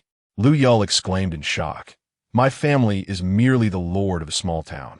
If we had any relation to such an ancient secret realm, we would surely rank among the top 10 sects today, would we not? Why would we need to reside in a remote corner? This seemed to persuade Xieyù. But could it be that you are the reincarnation of the owner of this secret realm? Yun Caihua's imagination expanded further. That is why you can see the divine beast that we cannot, and have it willingly contract with you. Lou Yulü chuckled vacantly. Others may not know, but you should. Why am I referred to as Yin Tan in the cultivation world? One must ask, how could a being capable of leaving such a secret realm possibly possess talent as lacking as mine? Chapter 56, Female Diding. What is that smell? So fishy and foul. Ah, this is...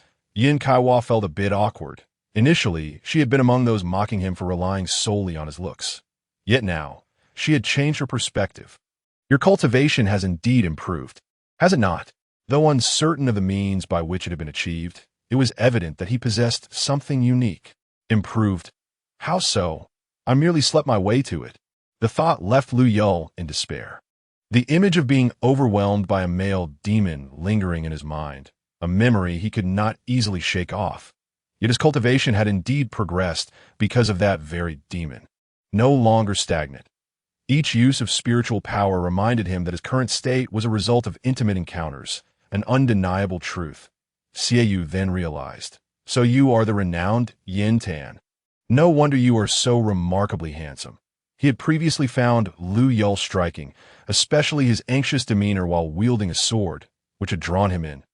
Now, knowing he was the famed Yin Tan, it only heightened the intrigue. As Gu Qingma darkened his expression, ready to unleash his wrath, Xieyù inquired, What have you experienced? How could your cultivation suddenly soar so high? That struck a nerve. Lou Yulü clutched his chest. Feeling the pressure from both of them, wishing to remain silent, Jiyu Qingma, utilizing his height advantage, stood before him, obstructing Xieyu's eager gaze. Just then, a faint rustling sound emanated from the place where Diding had vanished. Following the sound, two adult Diding, each about 1 meter and 60 centimeters tall, appeared before them. That if there was any distinction, one was more robust, sporting antlers akin to those of a sika deer. Lou Yulü's Diding trailed closely behind, occasionally hopping, exuding a lively demeanor. The two adult divine beasts bore no hostility. Since their cub was Lou Yulü's destined beast, they approached without caution. They approached Lou Yulü, and the male, Diding, tilted its head, observing Lou Yulü seriously before playfully striking the rear of the little Diding, which was nuzzling against Lou Yulü. You foolish creature, do you think our master is so weak? You rushed into binding a contract without even discerning who he is. Do you wish to drive me mad? Ah, father, he hit me wa.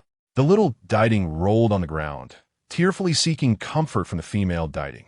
The female Diding glared at the male Diding, using her hoof to soothe her child. The little one is still young. Having never seen the master before, it merely made a momentary mistake in recognizing him. Even if it signed the wrong contract, what of it? Anyone who can form a bond with our Diding clan is, despite their lower cultivation, inherently pure of heart. Our Diding clan has a long lifespan. When this human passes, the child will still return to us. Why unleash your anger upon him? I did not make a mistake. The little Diding protested. Rolling about, the aura of the master is exactly as it is in our legacy. I did not err. The male Diding felt the urge to retaliate, but with his mate glaring at him. He could only stomp in frustration. Your mother says you made a mistake, yet you still dare to argue. Your mother never said the child recognized the wrong person.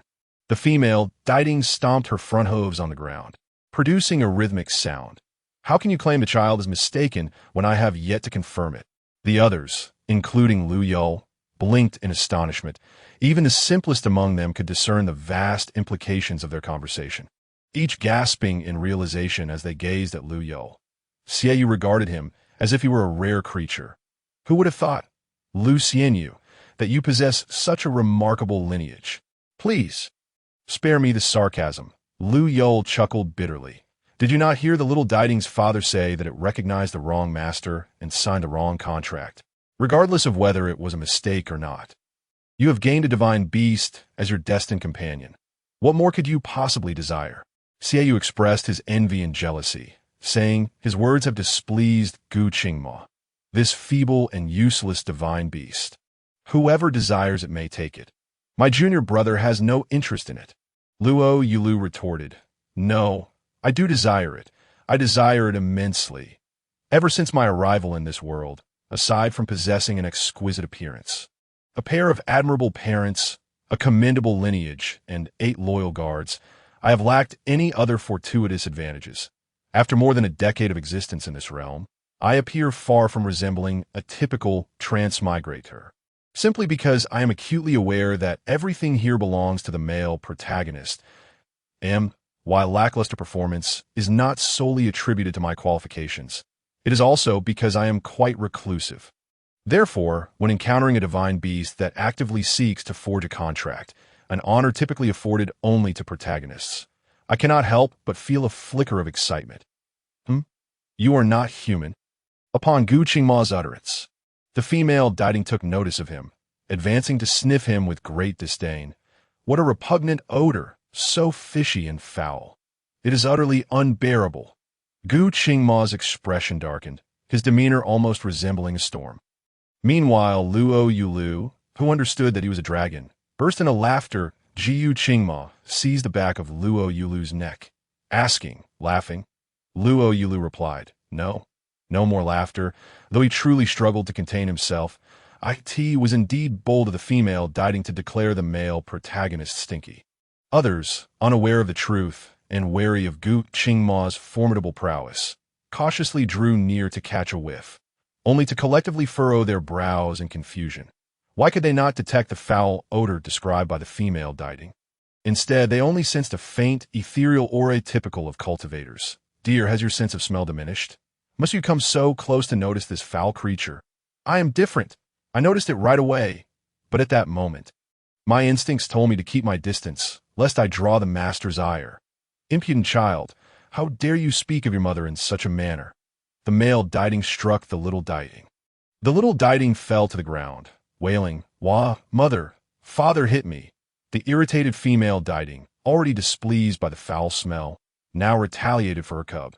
Standing on her hind hooves, she raised her forehooves high and struck down upon the male Diding, who cried out in pain, begging, Wife, I was wrong. The little Diding gleefully cheered on her mother, relishing the spectacle. The 5 individuals observing felt a mix of amusement and disbelief at witnessing a divine beast displaying such a fear of its mate. Though it was indeed a curious sight, they were here on serious business. Could they not resolve their familial disputes after aiding them in overcoming the illusion? Luo, do speak to them. Xiaoyu glanced around, encouraging Lou Yulü to take the lead. As among them, he was the one most closely connected to the divine beasts. Chapter 57. The female Diding remarked, He will be a burden to our child.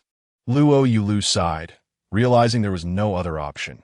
Senior brother, please release my neck. He had yet to laugh at him, yet Gu Qingma continued to hold him in a peculiar manner. Reluctantly, Gu Qingma loosened his grip, but in a manner that may have been intentional or not, his rough fingertip grazed the tender flesh of Lou Yulü's neck, causing him to shiver slightly. Lou Yulü turned sharply to look at Gu Qingma, who appeared indifferent, even curious, as if unaware of the effect his touch had caused. Could it have been an accident? Lou Yulü shifted his neck, convincing himself he was overthinking it, and gently cleared his throat. Could we proceed with our business? The female Diding, her anger nearly dissipated, flicked her head and glared at the male Diding. If I catch you hitting my son again, just you wait. Then, with elegant strides, she approached Lou Yulü, but paused just short of him. Child. Come closer. Lou Yulü was taken aback. What? The female Diding complained. That man beside you reeks so badly. Come here. Stinky, oh so stinky. This time, not only Lou Yulü but also Yin Kaiwa and Xie Yu burst into laughter. The only one maintaining composure was Xiao Chuanlei, who pressed a fist to his mouth, suppressing laughter, though the mirth and schadenfreude in his eyes were evident to all. Even if you were a spirit division cultivator with superior skills. What does it matter? You are still loathed by the divine beasts. Gu Qingma felt utterly helpless as his junior brother mocked him, yet the other three were equally at a loss in an instant. Gu Qingma's consciousness locked onto them, and he approached step by step, revealing a grin that could only be described as sinister amidst their bewildered gazes. Since we have nothing to do, why not practice? Practice? How? Of course, it was a 1-on-3 match, relying solely on physical prowess without utilizing spiritual power. The Dragon Clan's physical strength served as an unfair advantage. Gu Qingma, 1 against 3, did not care whether Yin Kaiwa was a female cultivator, easily besting them, leaving them bruised and battered. Among them, Xiao Chuanlei fared the worst, witnessing the three being unable to contend with the male protagonist despite a 3-to-1 disadvantage. Lou Yulü discreetly rubbed his nose and approached the female Diding. The female Diding circled him, her pace quickening, muttering, "Strange, truly strange." Lou Yulü remarked, "Dear Diding, take a look at this person's soul. It is quite peculiar." Lou Yulü felt a tightening in his chest, fearing that it might have discerned his origins from another world. His voice was not soft, and Gu Qingma, who had been keeping a close watch, suddenly appeared beside Lou Yulü. What is the matter? Lou Yulü felt somewhat guilty. It said my soul is strange. I do not know why. Both the male and female Diding gathered around, observing for a moment before commenting. No wonder my child would mistake someone. Your soul indeed resembles that of the master. Yet to claim you are the reincarnation of our master is impossible. Their master was unparalleled, a genius among geniuses, unmatched by any. This individual was pathetically weak, certainly not their master, yet the soul bore a striking resemblance. Dear, what do you think we should do? The male Diding appeared puzzled. The female Diding contemplated. The master has been lost for nearly 100,000 years, and my child has formed a life bond with him. Why not allow him to enter and test it? Setting aside other considerations, given this resemblance, he might still learn a fragment of the master's abilities. Otherwise, if my child were to accompany him with his current cultivation, he would undoubtedly drag our child down. By then, our white-haired beast will be unable to shed tears in time. The Diding clan was already rare, and among the younger generation, only their offspring remained. Thus, despite the uncertainty surrounding the new master's identity, the female Diding harbored a selfish desire to give her child the best possible chance. The male Diding nodded. Let it be as you say. Young man, come here. All right. How much disdain do they hold for the dragon's sin on the male protagonist? They cannot even endure standing close for a moment. Gu Qingma inhaled deeply, knowing that had it not been for his junior brother's fate being intertwined with these Diding, he would never have tolerated this. Lou Yulü and the male Diding vanished. Gu Qingma's oppressive aura intensified, causing the female Diding to retreat with her little one. Do not fret, dear. Your father is taking you and your companion to test the inheritance. Whether it succeeds or not is up to him. Your anger here will not change anything. The female Diding spoke slowly, then regarded the man emanating a foul stench with curiosity. What exactly are you? Why can't I see through you? Yet you smell so terrible. She glanced down at her son. It is remarkable you can still choose your master amidst all this foulness. The master smells delightful. The little Diding protested on behalf of her master. He is very fragrant. Gu Qingma's mood, which had lifted slightly at the female Diding's remark about your companion, plummeted once more, leading him to close his eyes and refuse to engage. However, Yin Kaiwa seemed to sense something, approaching with a noticeable swagger, her eyes sparkling. What did you mean by your companion just now? Does it mean what I think it does? Huh. Aren't you together? How could you not know? The female Diding sniffed the air around the female cultivator, neither fond nor averse, and stated, "The scent on the child's master is so potent. It is clear they are a pair. How could you not realize this? What astonishing news is this?" Yin Kaiwa was nearly overwhelmed by the revelation, yet the thrill coursing through her was unmistakable. Could it be true? The ship she had been sailing had indeed set sail. Xiaoyu and Xiao Chuanlei, however, wore expressions of disbelief. "Are you certain you are not mistaken?" Lou Yulu's relationship with Gu Qingma was purely one of brotherly affection, laced with admiration at most. How could it possibly venture into a romantic realm? The female Diding grew displeased, stamping her hoof.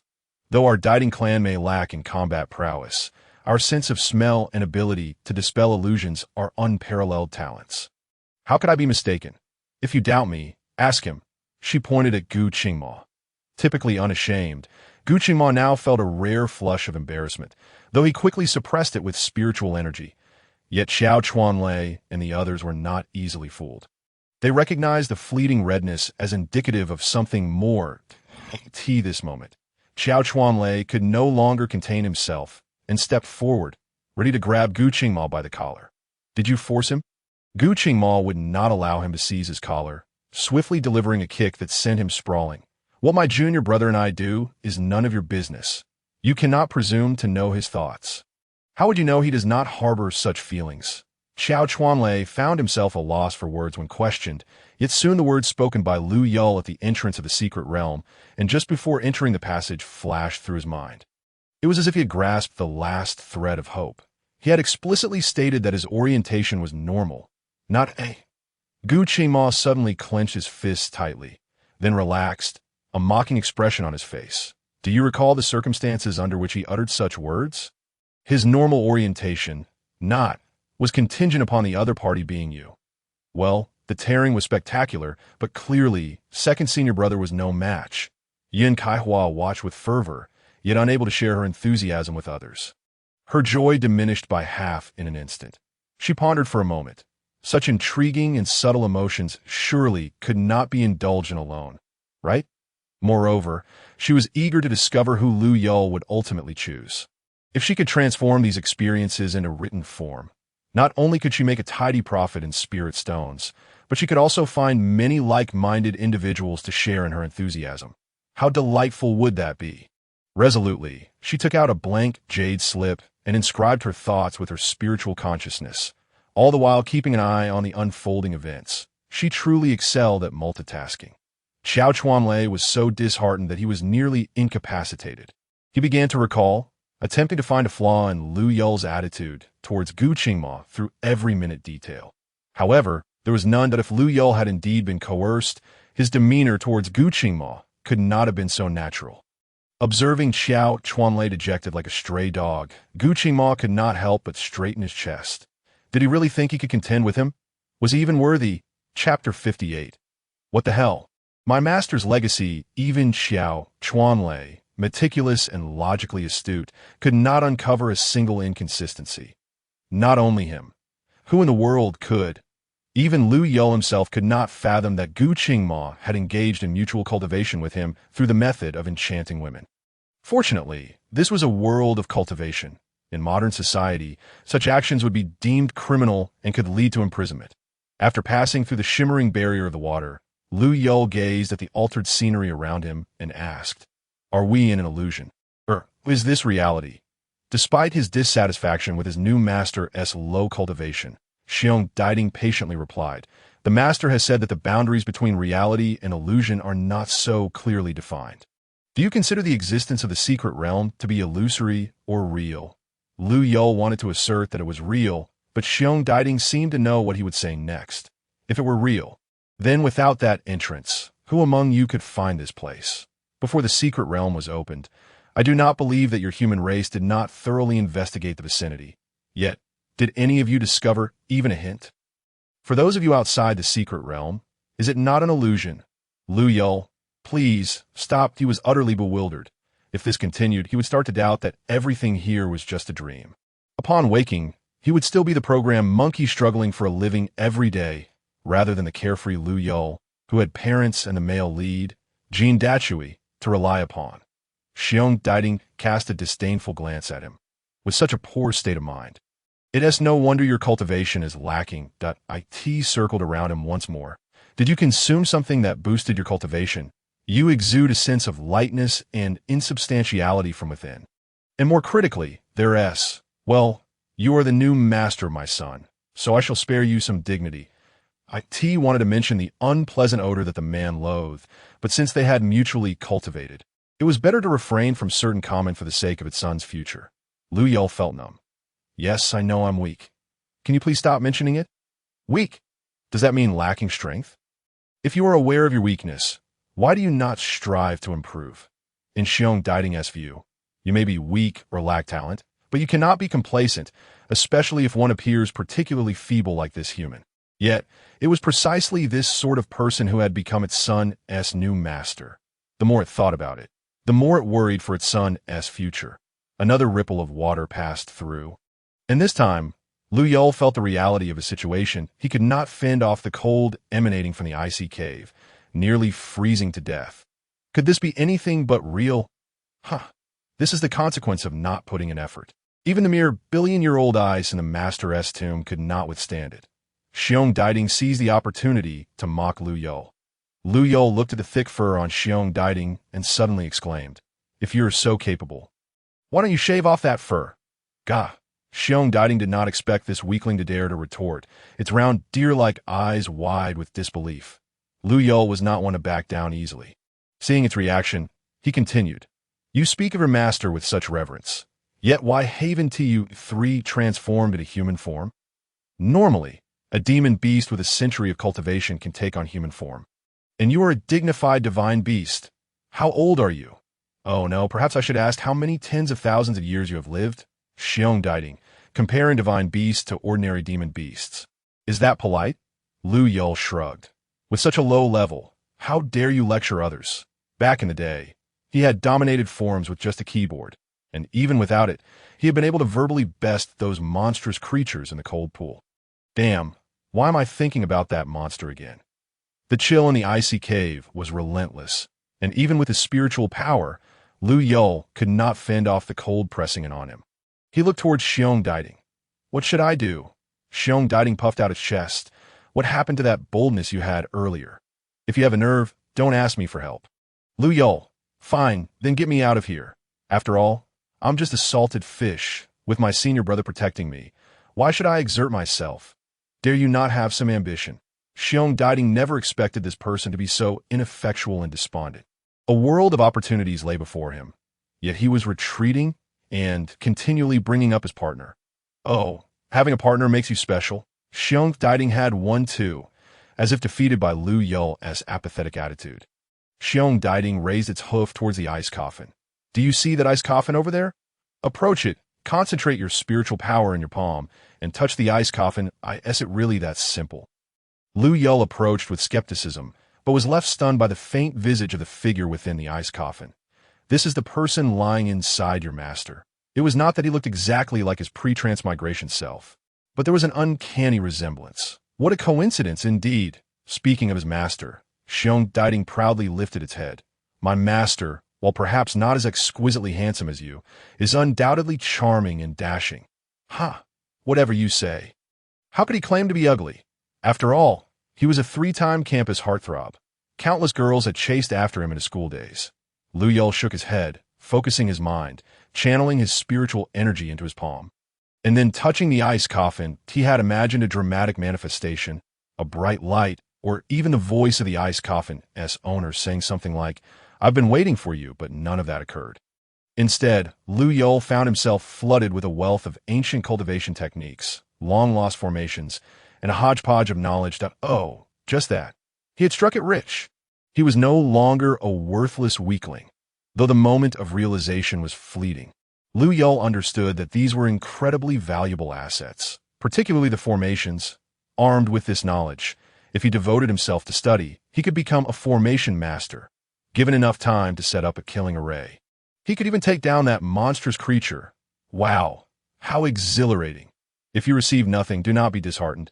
After all, my master is a once-in-a-lifetime genius. Not someone just anyone could appreciate that AS for self-defense, don't worry. I still have some treasures saved up with my son's mother. Xiong Diding could not continue, for it sensed a familiar wave of spiritual energy rushing towards Lou Yulü, the so-called weakling. What the hell? The legacy, my master's legacy. It jumped 3 feet high, nearly kicking Lou Yulü away. Master, how could you? So brilliant, and especially the ring on the hand of a person who looks exactly like oneself. It is evident that it is no ordinary item. As the thought crossed her mind, Lou Yulü stood up, preparing to push open the lid of the ice coffin. However, despite exerting all her strength, she found it utterly unyielding, and even her spiritual energy proved futile. The coffin remained stubbornly immovable. You, who have passed on all your skills to me, what good would it do to grant me more treasures? Can you eat or drink with them? You are long gone, yet you still deny me the chance to take your relics. Even if I do not prostrate myself in reverence, I am still your disciple. Am I not? Hearing her foolishness, Xiong Diding could not help but rise and nudge Lou Yulü's leg with his hoof. Why master has decreed that his possessions will not be given to anyone, not even to his inheritor. He has stated that inheritors already possess boundless opportunities, and any remaining external items must be earned and sought after by oneself to serve the purpose of training.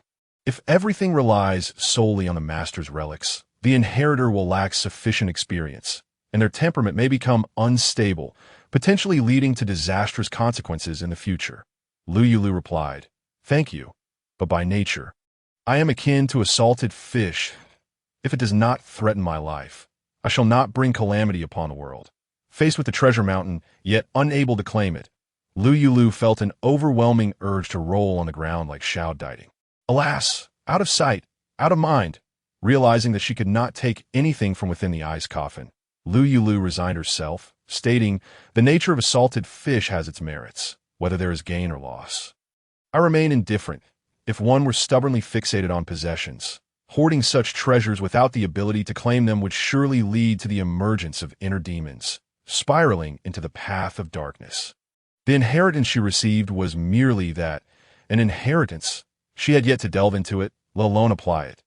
Thus, she would still need Xiong Diding to guide her out, as Xiong Diding led the way. He cast a disdainful glance at her, and my master was blessed with an exceptional memory and became self-taught.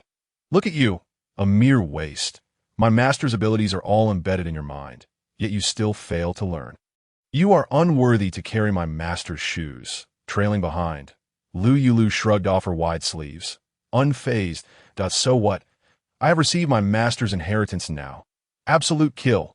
That single phrase rendered Xiong Diding speechless. Indeed, the master's legacy had been bestowed upon her. And no matter her dissatisfaction, it was ultimately the master's choice. After traversing several rippling waters, Lou Yulü raised her gaze to see the male protagonist standing tall and proud, as if he had triumphed over a grand rooster. Beside him, Yin Kaiwa wore a peculiar smile devoid of any celestial aura, while Xieyu appeared engrossed in thoughts unknown. Only Qiao Chuanlei bore an expression of rage and humiliation, as if he had been wronged by his wife. Meanwhile, the female Diding frolicked blissfully with Xiao Diding on the grass. "What are you all doing?" Lou Yulü could not help but inquire, her curiosity piqued. "Why do your expressions seem so strange?" Upon seeing her return, Gu Qingma briefly exhibited a flicker of guilt, quickly masking it. He did not allow others the chance to speak. Hastily approaching to check if she felt unwell, expressing his concern naturally, "You're back. How was it? Did you encounter any dangers? What did you gain?" His demeanor resembled that of a husband eagerly awaiting his wife's safe return. To Lou Yulü's surprise, she did not shy away. Qiao Chuanlei's eyes dimmed considerably. Xiong Diding trotted along. "What danger could there be while I was leading him?" Lou Yulü chuckled. "I fulfilled my mission and obtained the inheritance." "What?" Xieyu rushed forward, disregarding the complexities of his relationship with Gu Qingma. "Did you acquire any treasures?" Lou Yulü's expression abruptly shifted. She clutched her chest, feigning unbearable pain. Gu Qingma furrowed his brows. "What's wrong?" "Heartache." "How can a heart ache?" Gu Qingma grasped her wrist and infused spiritual energy, yet found nothing amiss. Lou Yulü grimaced in pain. "The master of this secret realm only granted me the inheritance. Not even a single strand of hair left for me, Xiaoyu slumped. Nothing at all? None, Lou Yulü affirmed with certainty. If you insist on obtaining something, Xiong Diding approached, spitting out a hodgepodge of items, over 10 in total, and nudged them forward with his hoof. This is my stash. I, along with my child's mother, will accompany the master here, and keeping these serves no purpose. You may divide them, but I have but one condition. Treat my child well. Then, if you wish for us to care for your child, shouldn't these treasures be given solely to me? Why must we share? Lou Yulü queried, bewildered by Xiong Diding's logic. After all, I'm the one who signed the fateful contract with your child. Have you never heard of not letting the fat water flow to outsiders? Xiong Diding shot her a glance. You have my master's inheritance now. What does that have to do with giving me treasures? Lou Yulü felt utterly perplexed that of course it matters. My master intended to train you. While Xiong Diding continued to ramble, Xiaoyu crouched down, gleefully inspecting the treasures. Wow, this sword is quite unique. Upon seeing the intricately patterned sword, Xiaoyu's attention was immediately captivated, and he instinctively reached out. I could see the moment his hand touched the hilt, it was met with a hefty foot pressing down upon it. Xiaoyu looked up, meeting Gu Qingma's silent gaze. Gu Qingma remained expressionless. This belongs to my junior brother. No one is allowed to take it, including him. But it was said we should share. Xiaoyu protested. With so many treasures, if he could just give me one, it would be worth the trip. After we leave, I could sell it for spirit stones. Wouldn't that be delightful? Gu Qingma, however, ignored him. My junior brother did not agree. If you're discontent, prepare to fight. Damn, this is bullying. Who can possibly contend with you? Xiaoyu huffed, plopping down on the ground, and I don't care. I want it. You still owe me a favor. Lu Xianyu promised to compensate me. A 30-something man sitting on the ground throwing a tantrum would be unbelievable to others, yet Xiaoyu accomplished it without a hint of psychological burden. Chapter 60. How much trouble can a grown divine beast Diding cause? Paired with his youthful visage, even women slightly older than him could not withstand it. At least Yin Kai Hua cannot. She had long known Xiaoyu would act spoiled, but she never anticipated he could be so audacious. Perhaps the charm points for men and women differ. Lou Yulü could no longer tolerate it. Uncle, you are 36, and yet you sit there throwing a tantrum, but aren't you ashamed? Xiaoyu retorted, as long as you give me treasures. I would not hesitate to parade around naked. Not a chance. Before Lou Yulü could respond, Gu Qingma interjected coldly, dare to do so, and I will chop it off. As for what will be chopped off, the male cultivators present, including Xiong Diding, instinctively felt immense discomfort, knowing full well what he meant. Xiaoyu pouted. Do you believe I would cry for you? I can't take it anymore. Lou Yulü suddenly shouted. Pulling out a fluffy cloak from her chinquan ring, draping it over herself and donning the hood, as others looked on in confusion, she slowly approached Xiaoyu. This is your doing, Xiaoyu stammered. What did I force you to do? I merely wanted to acquire a treasure. I never asked you to wear a cloak. Lou Yulü retrieved several fruits from the ring, taking a deep breath. Thanks to the modern societal networks, she had learned that there existed a gender distinction between men and women, not merely eunuchs, but rather those effeminate. Xiaoyu, a man over 30, dared to embarrass himself. Surely she had to return the favor. She brandished a fruit before Xiaoyu, pinching her voice. Eat the fruit, crunch, it's so cool, ugh. Xiaoyu never expected such a display. He stared dumbfounded, while Lou Yulü felt sickened by her own antics. This was quite embarrassing. Gu Qingma helped her up, wiping the juice from her lips, his expression complex. Promise me you won't do that again, that if someone annoys you, my senior brother will deal with them. Lou Yulü nodded, all right. Indeed, being that effeminate was a form of power in itself. At least she could not replicate it. However, she still had unfinished business. Turning to Xiaoyu, she asked, tell me, how did you feel when I spoke like that earlier? Did it feel unfamiliar, awkward, or even nauseating? Xiaoyu pondered seriously for a moment before sincerely replying. Not at all. He even added, Lou Xianyu's appearance and voice do not suit such a pitch. You might consider trying on female cultivator garments. With only a slight adjustment to your tone, I believe all male cultivators would go wild for you. Although some had already begun to lose their minds or were preparing to do so. Are you serious? Oh, you truly are serious. Seeing no trace of insincerity in his expression, Lou Yulü felt utterly defeated. After all her efforts to disgust herself, this person genuinely felt nothing, even suggesting she wear women-esque clothing. What on earth? How could she deal with this effeminate fool? Junior brother, you don't need to force yourself for someone unrelated. How one lives and what kind of person one becomes is none of our concern. Gu Qingma patted Lou Yulu's shoulder. In any case, we will not have any further interactions with him in the future. Regarding the matter of wearing women's garments, Gu Qingma was slightly concerned, pondering that if there were an opportunity, perhaps he could allow his junior brother to try them on. Unbeknownst to Gu Qingma's thoughts, Lou Yulü nodded in agreement, as he had no desire to ever encounter a being like Xie again. According to the distribution heard from Xiong Daiding, they divided the items evenly. Lou Yulü selected a compass-like object, which, according to the memories inherited from the master of the secret realm, was known as the creation and birth disk. With this artifact, as long as the user's spiritual power was sufficient, even relatively simple formations could be executed instantaneously. It was truly an indispensable tool for any formation master wishing to impress.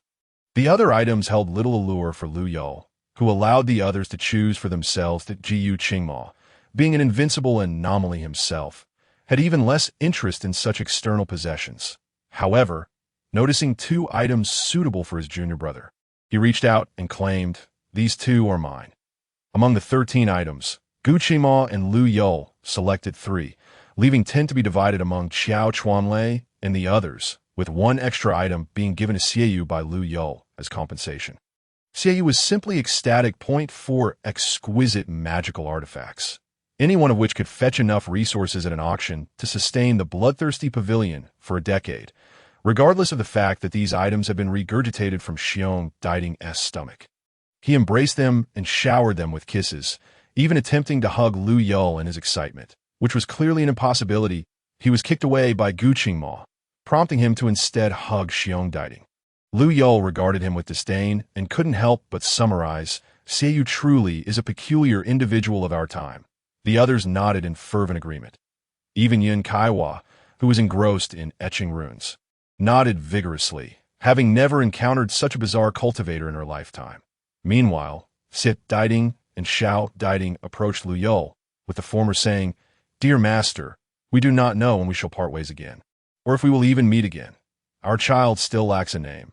Perhaps before we part, you could bestow one upon it. What are your names?" Lou Yulü inquired it. "I am called Mingxin, meaning heart of concern.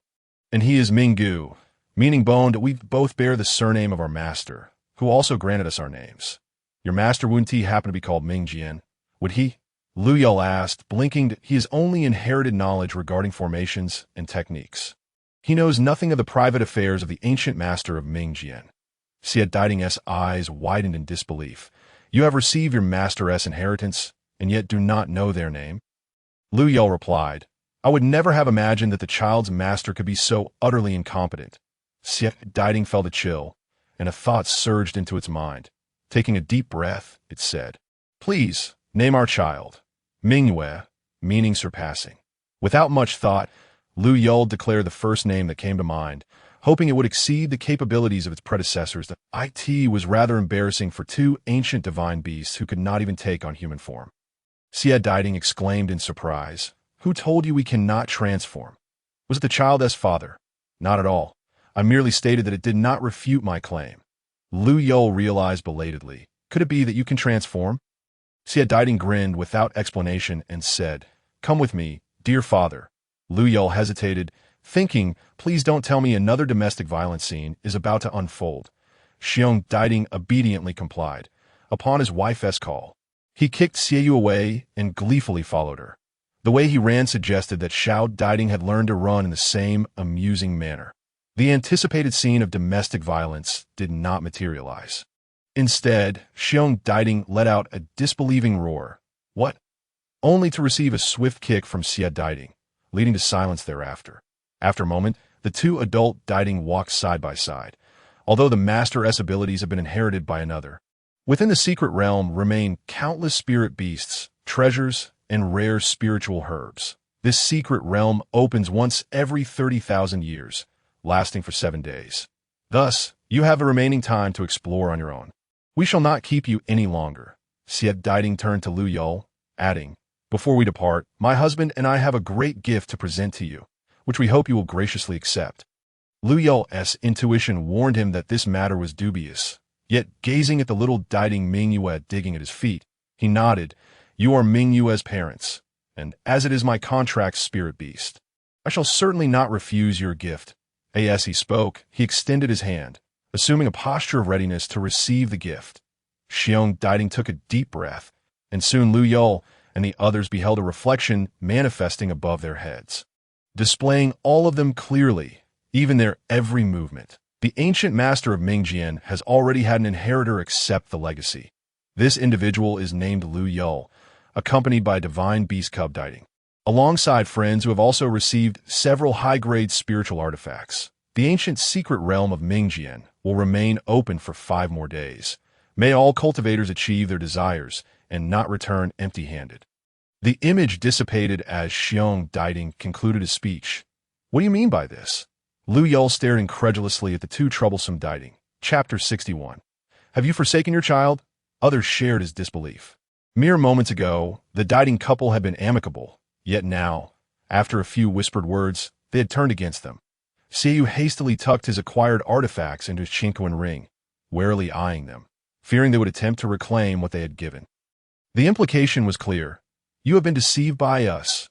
Sensing the potential for conflict if they drew too close, Xiu Dieting distanced himself slightly, saying, My husband and I have come to a consensus that given your disposition, it seems improbable for you to actively seek to strengthen yourself through cultivation. Thus, we devised this little scheme solely to ensure you diligently pursue your cultivation and uphold your master's reputation. Yet, you need not go to such lengths. Lou Yulü was on the verge of tears. Have you truly abandoned your child? Is it your desire for him to face relentless pursuit and plunder upon leaving here? Were you not most concerned for his safety? Little Dieting stared at his master with innocent eyes, puzzled as to why his master was angry with his parents, nudging him gently, as if to say, Master, please calm down. Lou Yulü exclaimed, Mingwei, are you aware of how unreliable your parents are? If you wish to train Lu Xianyu, simply projecting him alone would suffice. Why must my image be included? Xianyu was at a loss. Feeling like an innocent bystander caught in the crossfire. His profession is unique. It is rare for him to reveal his true appearance. Yet now, thanks to these two divine beasts, it has become widely known. Although he had acquired 4 exquisite spiritual artifacts, he was left wondering whether he had truly gained or lost in this exchange. Yin Kaiwa glanced at Gu Qingmo and then at Xiao Chuanlei. Retracting her jade slip, I believe what Xie Xianyu suggests is reasonable. If training is the goal, he need only expose himself, but we, as mere spectators, have no need to be involved, although they had no prior connection or emotional ties. The speed with which they distanced themselves left Lou Yulü utterly astonished. He wore a blank expression. Is this truly acceptable? When it comes to dividing spiritual artifacts, you are the most eager, yet now you flee at the first hint of trouble. Look at my senior brother and Xiao Xianyu. They have said nothing. That is because one harbors impure intentions toward you, and the other is your partner. She, or he, is not indebted to you in any way. So why should she, or he stay? Regardless, your forms and appearances have been seen by all cultivators within the secret realm. Whether you choose to go your separate ways or stick together as targets is of no concern to us. Xiong Dieting shook his head nonchalantly, calling Mingyue over and pressing its forehead against the little one as after a moment, Xie Dieting did the same, and once finished, sent Xiao Dieting to Lou Yulü's side. To the astonished gaze of the group, the two adult Dieting transformed into human forms. The male appeared as a charming, sunny man with a goatee, while the female possessed delicate features and an elegant demeanor. We are not incapable of transformation. We simply disdain walking on 2 legs. Minggu stroked his beard, and upon finishing, waved his hand, and they reappeared in the corridor where they had entered, light shining in the distance, clearly marking their entrance. The group exchanged glances. Xiaoyu blinked and turned to Gu Qingmo, feeling that he was now the most reliable individual present. What should we do, senior? We should separate. Our target is too large. Gu Qingmo replied without hesitation. Regardless of whether the others could fend for themselves, he did not wish for these individuals to follow him and his junior brother, as they were quite bothersome. Chapter 62. Mingyue, I can definitely escape with my master. I disagree. Xiao Chuanlei was the first to object. Lou Yulü's cultivation is too low, and he lacks combat power. You cannot protect him alone. No matter how low his cultivation is, it cannot be lower than his. Gu Qingma pointed at Xieyu. He hasn't expressed any objections, so why are you being so vocal? Xieyu interjected. Actually, senior, he is also against it. He just hasn't had the chance to voice it before someone else interrupted. Moreover, it's true that Lu Xianyu has the lowest cultivation here. He merely possesses an artifact that conceals his true level. You disagree? Noticing Xiao Chuanlei's dissatisfaction, Gu Qingma frowned. Let it be. Xieyu shrugged. He may have concealed his cultivation, yet it was not sufficient to rival the prodigies within the entirety of the secret realm. It was far more prudent to remain by Gu Qingma's side, a formidable weapon, for the sake of survival. Upon reflecting on this, he immediately felt despondent. I dare not, but in my quest for survival, I would gladly serve you tea, tuck you in with blankets, and, if necessary, warm your bed as well. Sob, sob, sob. Lou Yulü directly rejected him. Thanks, but we have no need for that. You, with your cowardice, may go wherever you wish. I simply do not wish to lay eyes upon you again. Xieyu was acutely aware that if Gu Qingma refused, he could still plead with Lou Yulü. But her refusal left him utterly helpless. Thus, he spoke without thinking. Brother Luo, how heartless you are! Get lost! Gu Qingma suddenly kicked Xieyu far away. Xieyu did not cling on any longer, flying back with the force of the kick, while dramatically waving his hands. I shall return.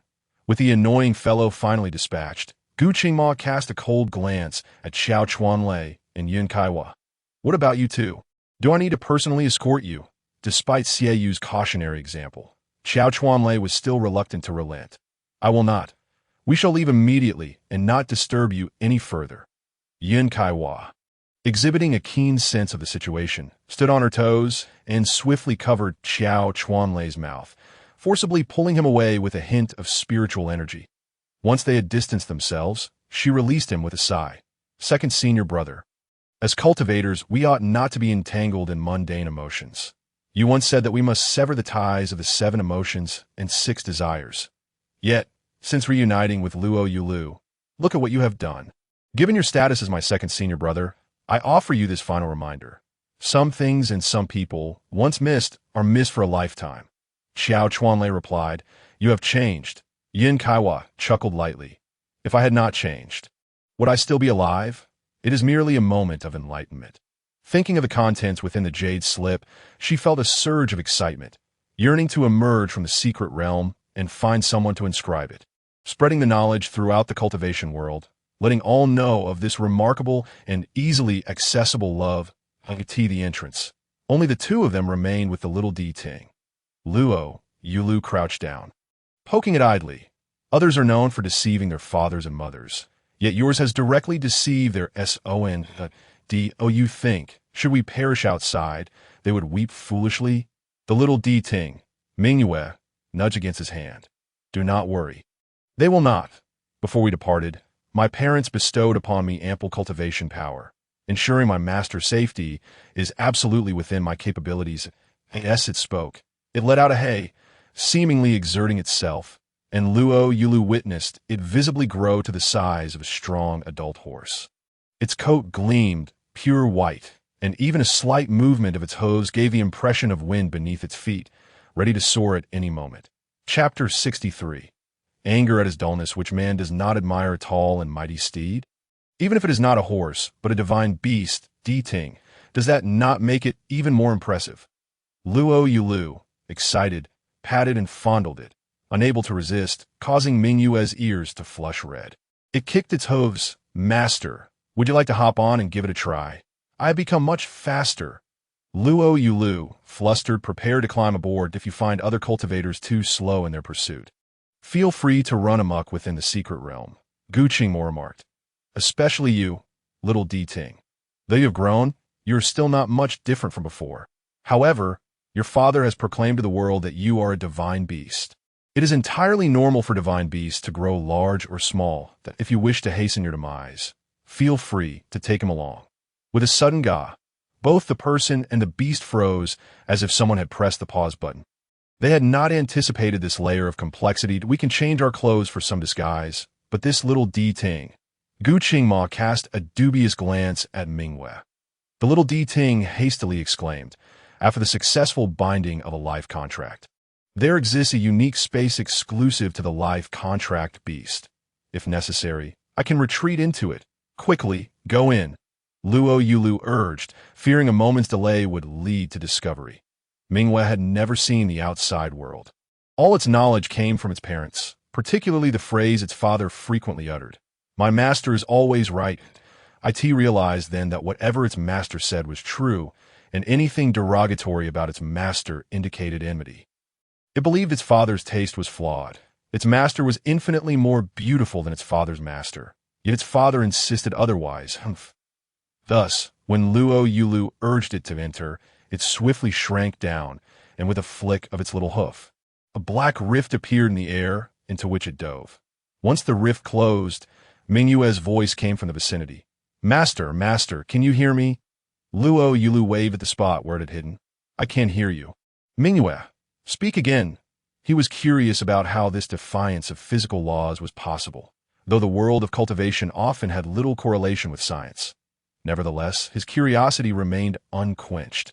Mingwei responded with a small and then a little head peeked out from where the black rift had been. What is it, master? Lou Yulü patted it. It's nothing. You may return. All right, with the matter of the little Ting resolved.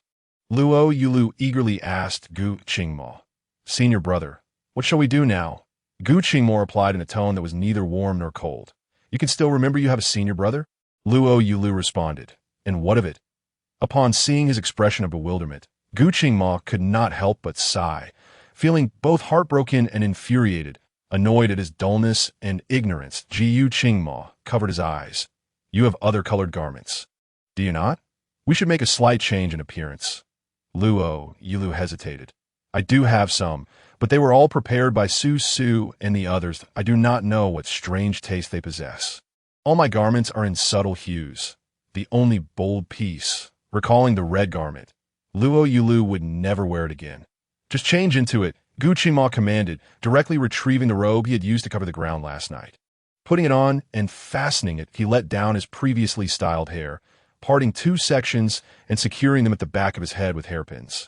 With this simple adjustment, his entire demeanor softened considerably, losing the aggressive aura he had previously exuded. Chapter 64. Wearing red garments in novels. The male protagonist is always dressed in battle attire for convenience. Yet it was Lou Yulü's first time witnessing such a transformation in Gu Qingma.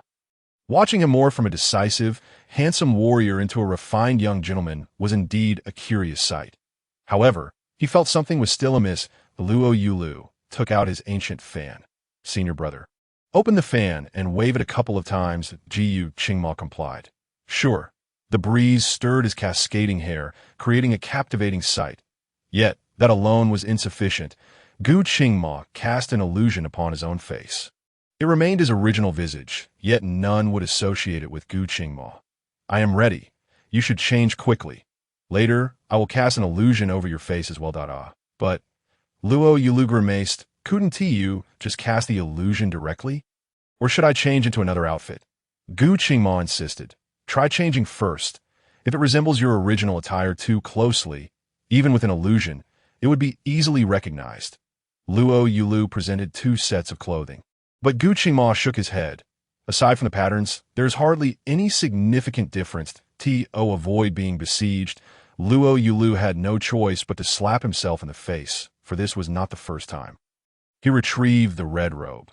Upon seeing it, Gu Qingma's breath caught, his gaze darkening slightly as an uncontrollable smile spread across his face. This one, splendid. Lou Yulü discarded the outer garment, first changing into a plain piece. Then donning the red attire, as for the belt. He has always walked the path of a celestial, ethereal male deity with that face of his, suddenly, with a small braid and a red headband.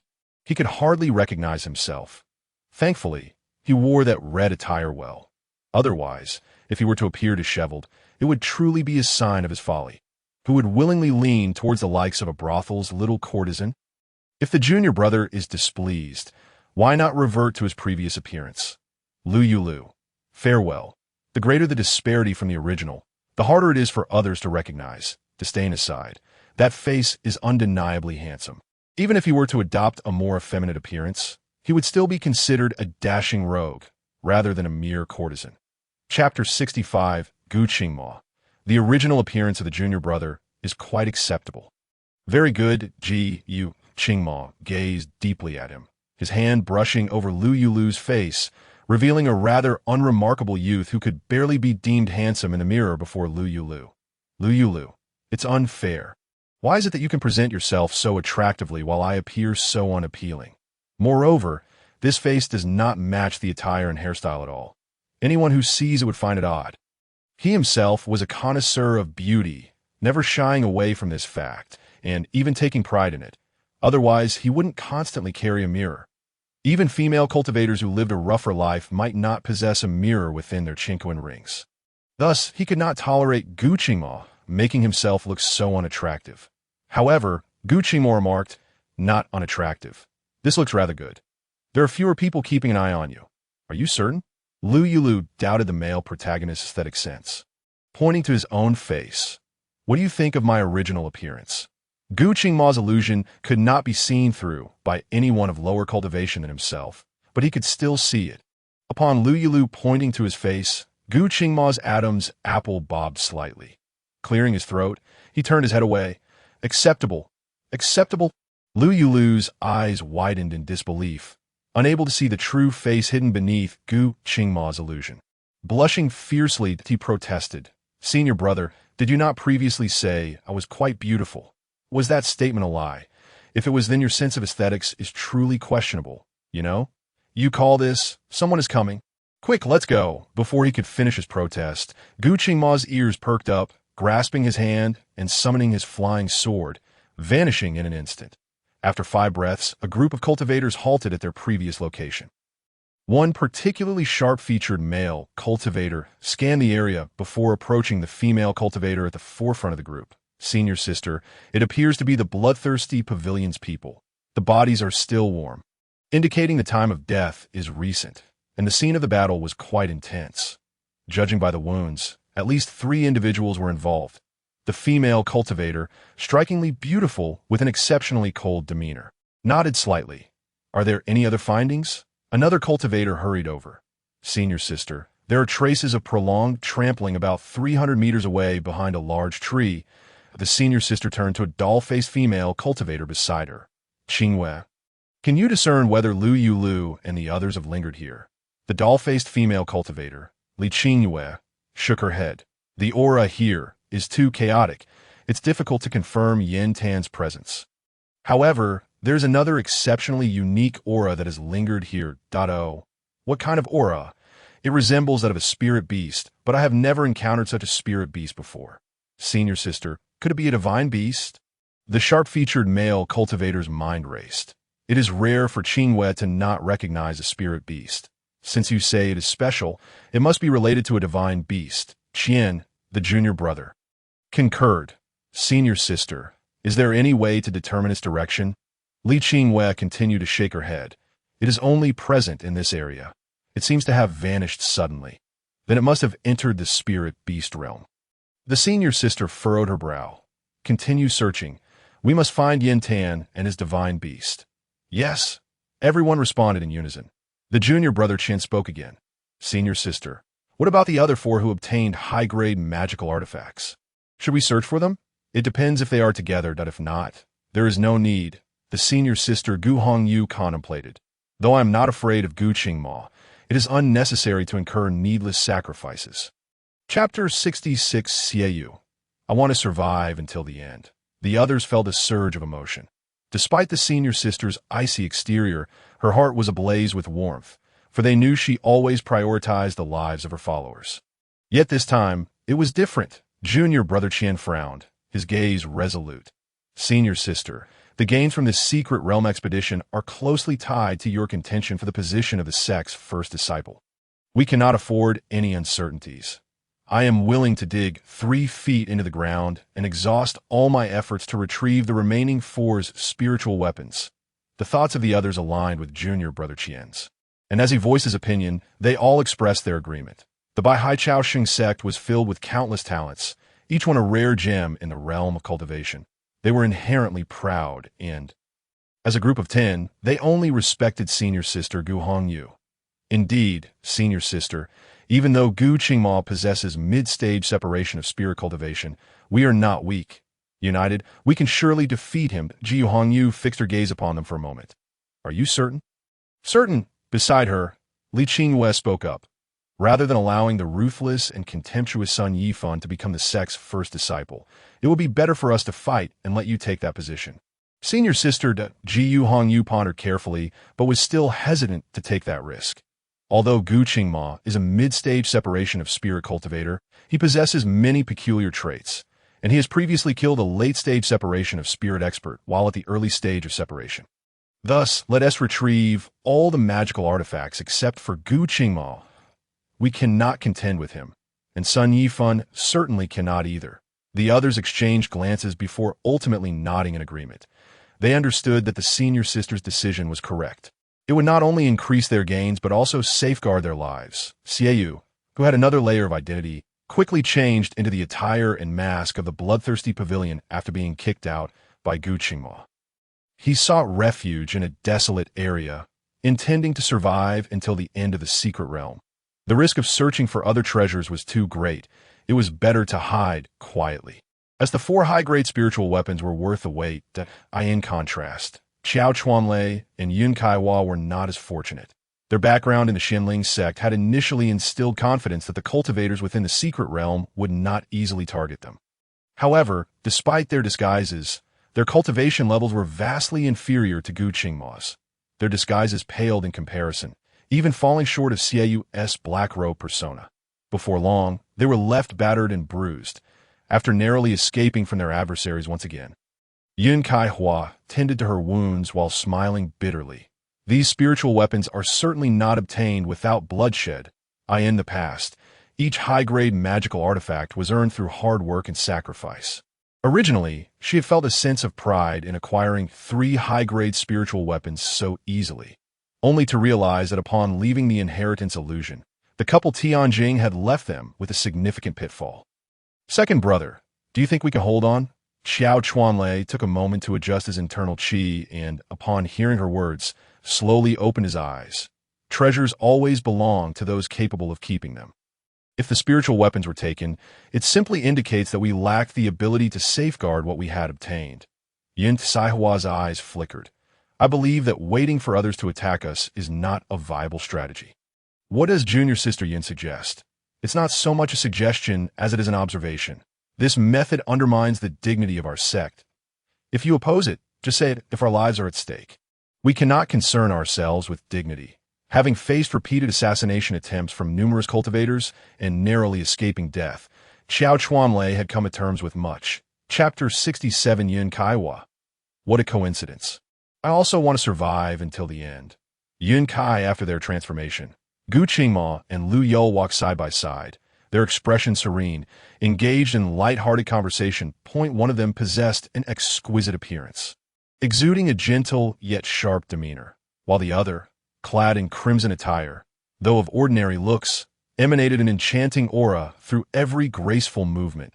Qi Jing, noticing that the two were not like others in the secret realm who radiated murderous intent, felt a surge of curiosity and quickly descended on her flying sword to approach them. Lou Yulü observed Qi Jing's bewildered expression but recognized that she was not in her usual state. Folding his arms, he offered a slight smile. Dear fellow cultivator, are you in such haste to seek Lou Yulü because you wish to seize a divine beast or a high-grade spirit tool? Qi Jing paused momentarily, then furrowed her brow. You need only tell me whether you have seen him or not. As she spoke, she produced a piece of mid-grade spirit stone from her Chinquan ring.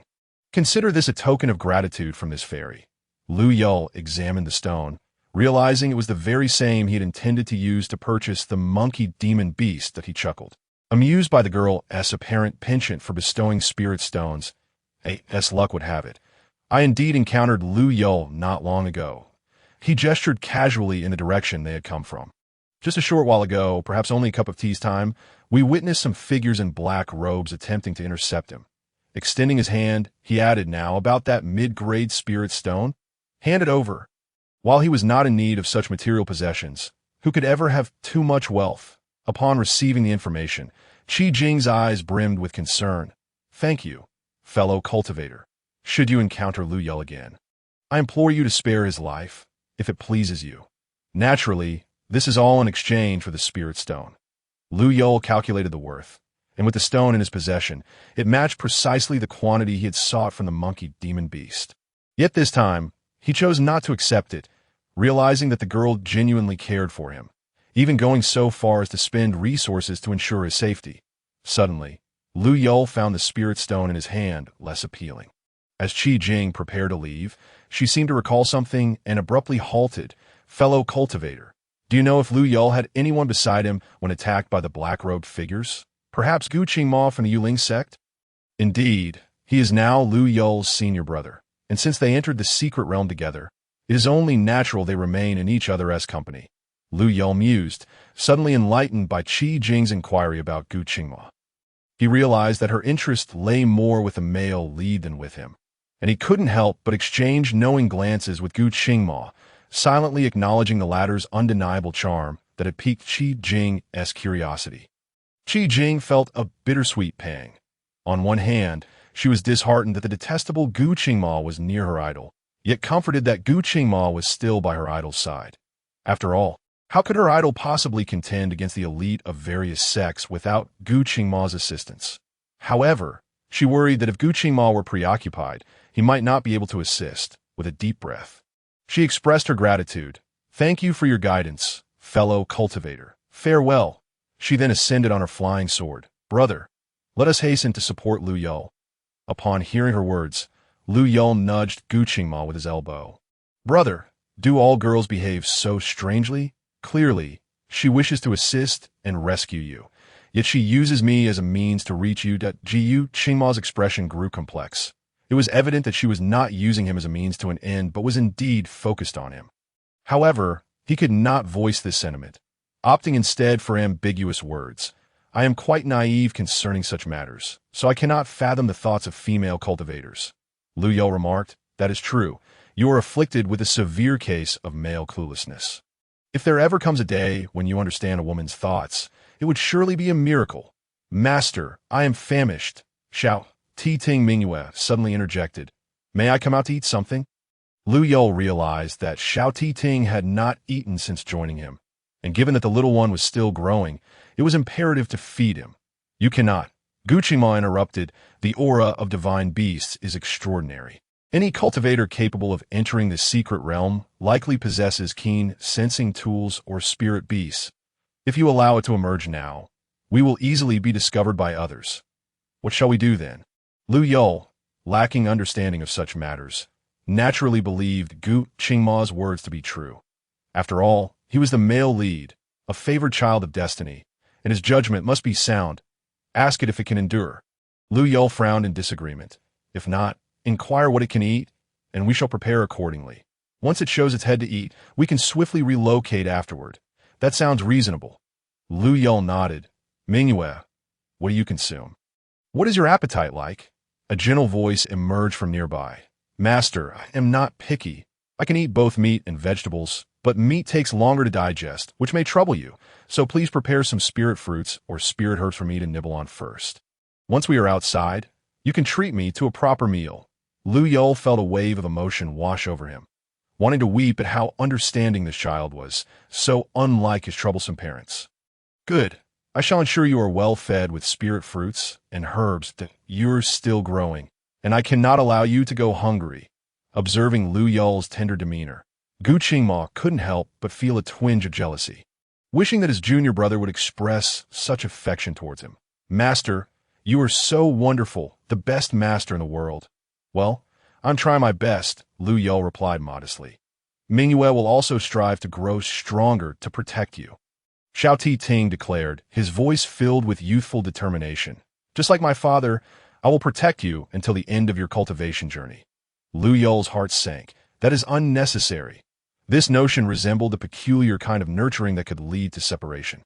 While a contracted spirit beast's fate was intertwined with its master, if the master were to pass due to lack of cultivation progression, The spirit beast would remain unaffected. Gu Qingma, initially consumed by jealousy at the bond between the beast and its master, now saw Lou Yul's smile fade. Grasping a small braid he had woven for his junior brother, he urged, "Let us find something for Mingyue to eat. It is still a young one and cannot be left hungry."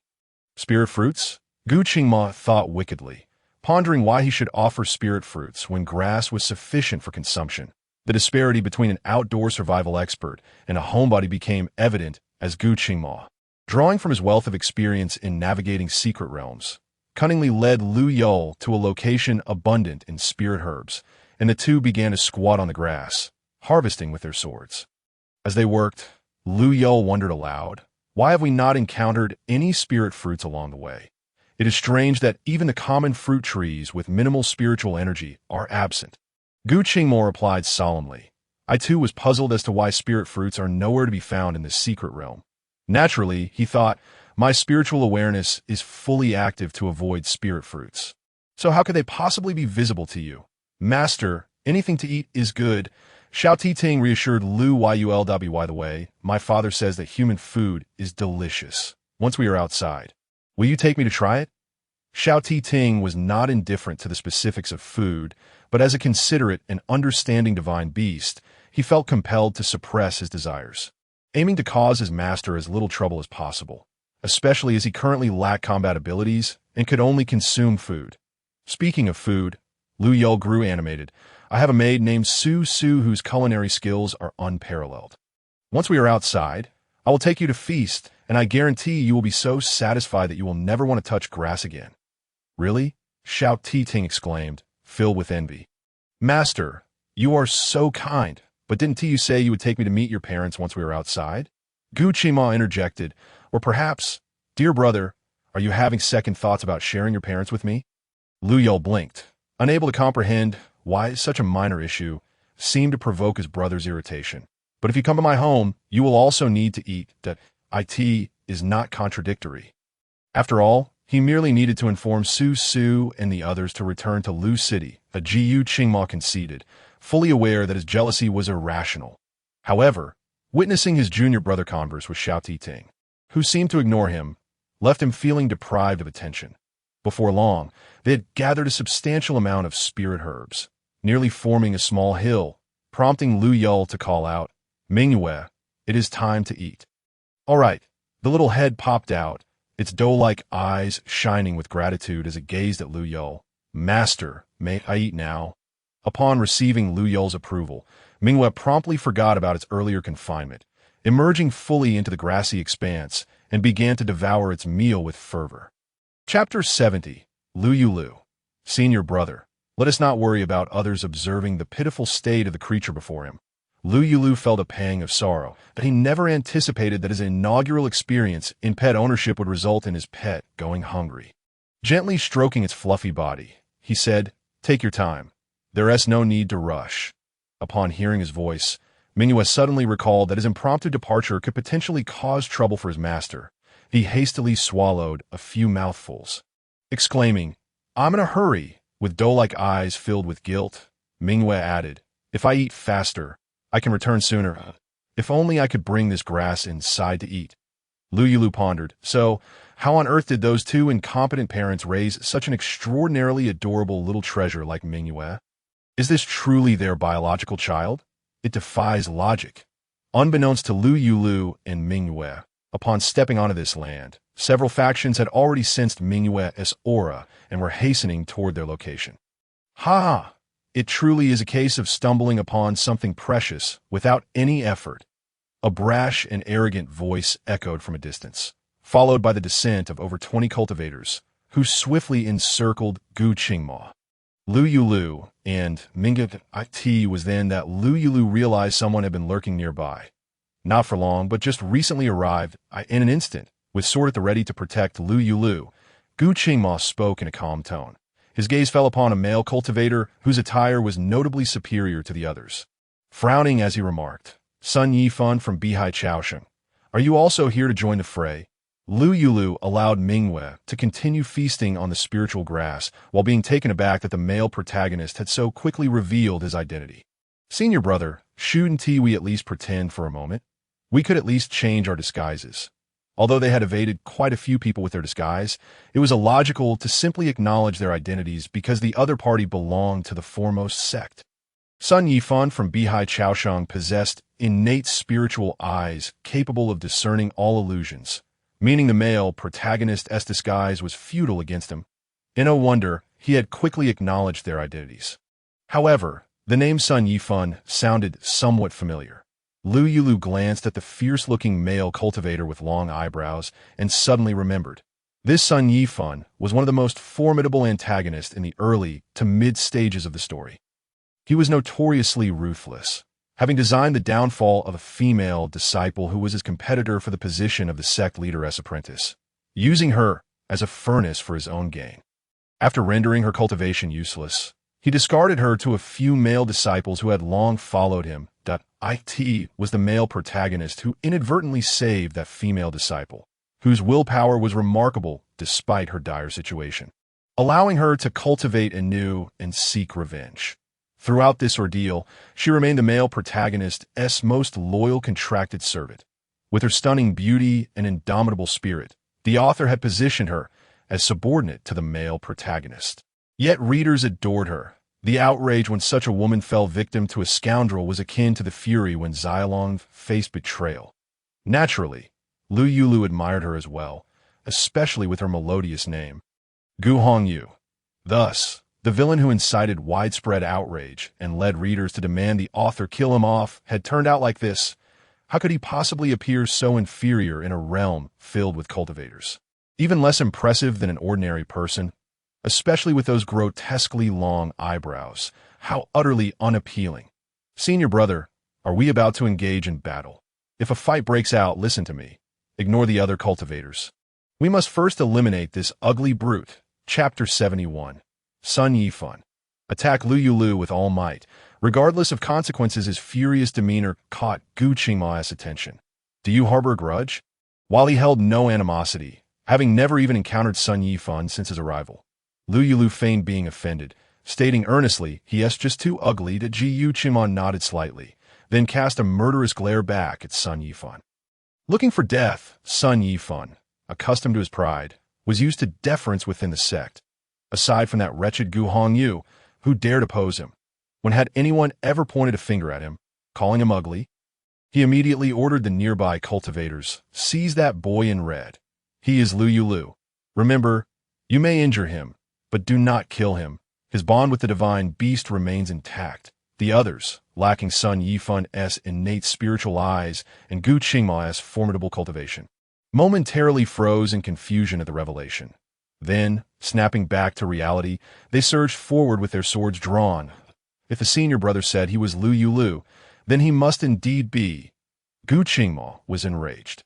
To dare act against the one he sought to protect, right under his nose, was a blatant provocation of his limits. A wave of sword energy sliced toward the assailants, creating a deep chasm.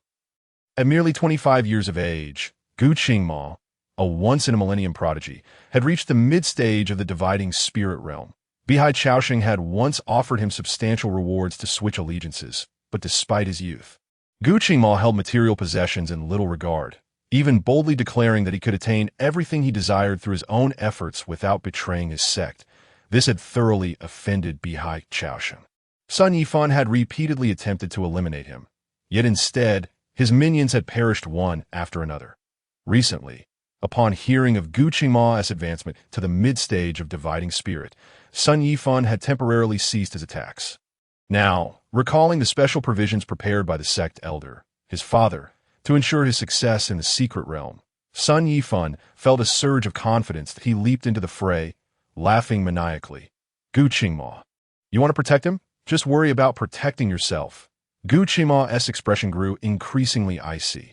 Ignoring Sun Yifan, he turned to Lou Yulü, instructing him, have Xiaodi retreat to the spirit beast space. Stay close to me. If you cannot, let it carry you away. Never had Lou Yulü felt such self-loathing for his inadequate cultivation. No, not quite. Although his cultivation was low, having just inherited the Ming sword immortal's legacy, he was still capable of assisting the male protagonist, With sword in hand, Gu Qingma faced 20 foes without faltering.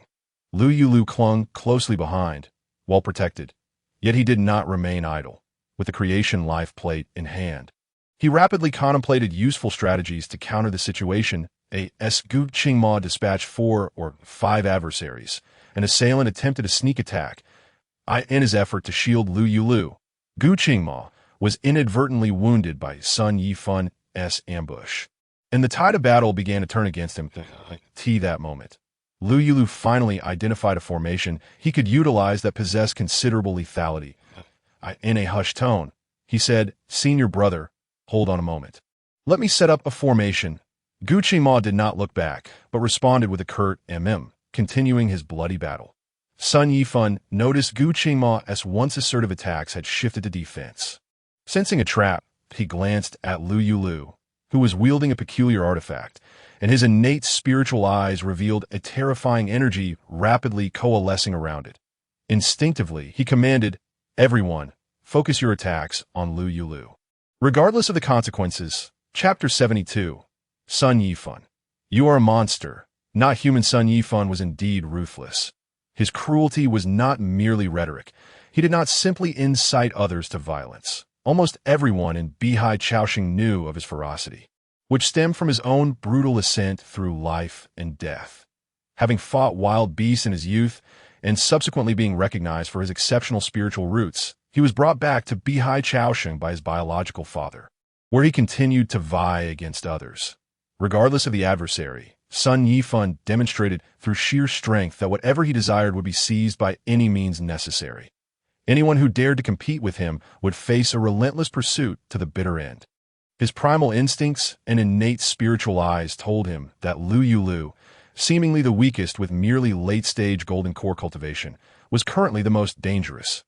Thus, he was willing to forsake even the small divine beast in his quest to eliminate Lou Yulü. Life is a series of choices, and Sun Yifan believed he was perpetually making them. Therefore, when faced with a decision, he instinctively opted for the one that maximized his benefits. Upon hearing Sun Yifan's intent to kill him, irrespective of life or death, Lou Yulü felt no matter how formidable Gu Qingma may be, whenever he has someone to protect, flaws inevitably surface. Particularly now, Lou Yulü is nothing short of a living target. Gu Qingma dares not move an inch. Facing the overwhelming assault from Sun Yifan and others, Gu Qingma gazes at these cultivators, each at least at the early stage of distraction, and slowly reveals a smile. Closing his eyes and opening them again is merely a fleeting moment. His pupils have transformed into a brilliant gold. Attempt to harm him, you shall perish. He relinquishes his sword, his hands morphing into claws. And 2 nearby cultivators are swiftly seized and their necks crushed. Without pausing, scales resembling fish skin begin to envelop his original skin. You are a monster? You are not human. Sun Yifan could not have anticipated that the Gu Qingma he had opposed for so long was actually a creature of the abyss. Yet, why did his unique eyes, capable of discerning the false from the true, fail to unveil his true identity from the outset? Lou Yulü remains focused on arranging the formation, his hand seals accelerating. Entirely oblivious that the male protagonist has begun to reveal his true form to protect him. He only learns of the protagonist's transformation from Sun Yifan's panicked exclamations. However, the narrative has become chaotic. The phrase "the plot is in disarray" flashes through Lou Yulü's mind. The chaos began when the protagonist was not ambushed by the figure in the black robe and transformed to escape. Yet, regardless of the circumstances, the protagonist's dragon lineage must be exposed within the secret realm. Does this mean he must face repeated death? Absolutely not. He cannot allow his senior brother to come to harm. With a fleeting glance at Gu Qingma, who has succumbed to bloodlust, neither human nor beast, Lou Yulü bites his tongue, spitting blood onto the creation life disc in an instant. The formation is complete. Chapter 73, Gu Qingma. Unbeknownst to me, a beast has taken the lead. The essence blood from a cultivator's tongue is exceedingly precious, each drop encapsulating the strength painstakingly acquired through their arduous training. As Lou Yulü expels this drop, his complexion pales and his head spins. Yet he must endure. He senses a slight regression in his cultivation. He tosses the creation life disc into the air, a dark crimson halo rapidly expanding from the disc and enveloping Lou Yulü. Senior brother, hurry to my side.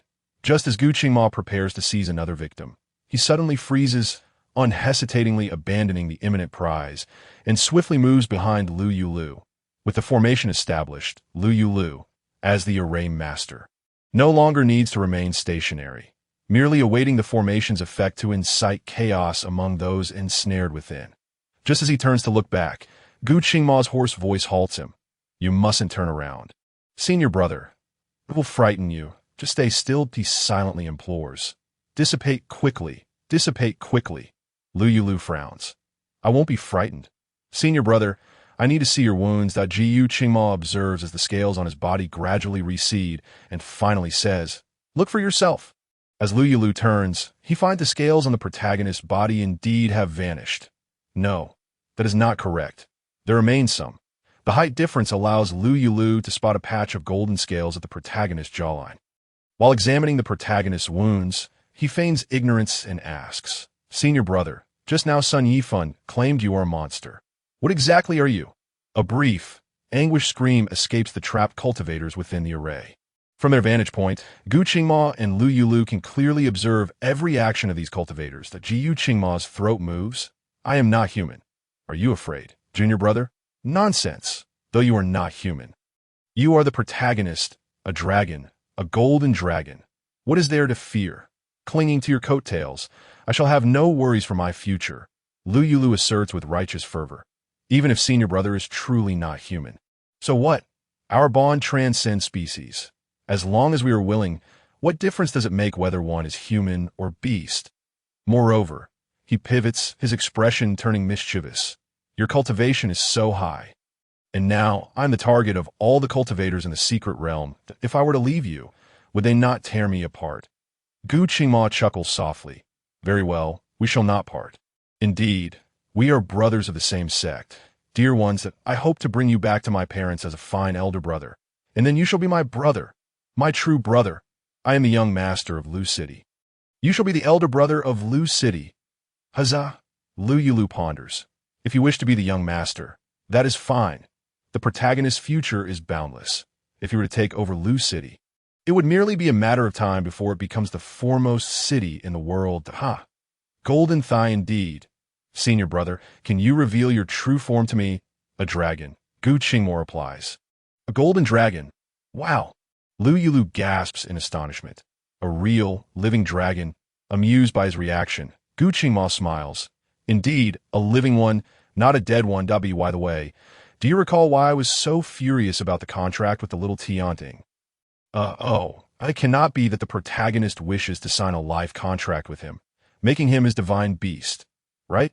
Lou Yulü thinks he might be overreaching. After all, this is the protagonist. How could the male lead of a male-oriented power fantasy possibly consider becoming someone's contracted divine beast? The very thought seems absurd. Yet, the next moment, Gu Qingma gazes intently at him, and his words cause Lou Yulü to pound his chest in frustration, wishing time could rewind to before he was tempted by the little Tianting, when he would have steadfastly stood by the protagonist's side. Never to leave, I had long intended to sign a life contract with you. That my dragon lineage is unique. Signing a contract with a human not only allows for a shared life, but also grants an extraordinary enhancement to that human's physique. However, since your cultivation is too low, I never spoke of this. Yet I did not expect a beast to take the lead. Chapter 74. Terrifying. Lou Yulü is left speechless. Regret consumes him. A grand protagonist wishes to be his divine beast, and he has so foolishly let this opportunity slip away. The phrase pain beyond description fails to encapsulate his current state of mind. Observing his expression, Gu Qingma's melancholic mood lightens somewhat.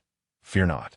Even a life contract can be revoked, though the method is quite detrimental to a cultivator's foundation.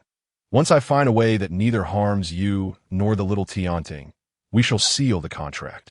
The one who had just been lamenting is now resolutely shaking his head. Let it be. Let it be. I quite like Mingwei. It is wonderful as it is, though the idea of contracting with you is indeed a great surprise. I have always regarded you as my true brother. If we were to contract, he frowns, envisioning that scenario, shuddering. Is it not better to remain human? Gu Qingma's gaze turns icy.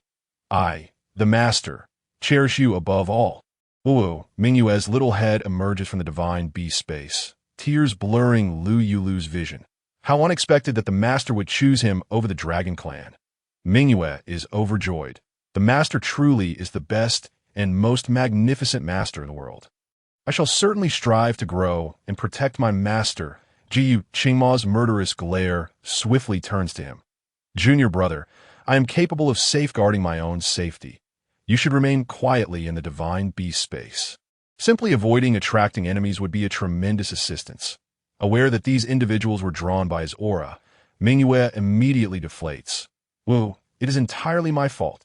Lou Yulü, feeling a headache, rubs his temples. Be good. Return for now. He turns to Gu Qingma. Senior brother, my cultivation is far inferior to theirs. Even with the enhancement of the creation life disk, I cannot ascertain how long the current formation can contain them. No worries. For a junior brother with golden core cultivation to ensnare so many distraction stage cultivators is already a miracle in the realm of cultivation. Regardless of how long it lasts, you have accomplished something remarkable. Gu Qingma reassures him. This secret realm indeed was the right choice. Having a junior brother with the legacy of an array master at least grants him the ability to protect himself.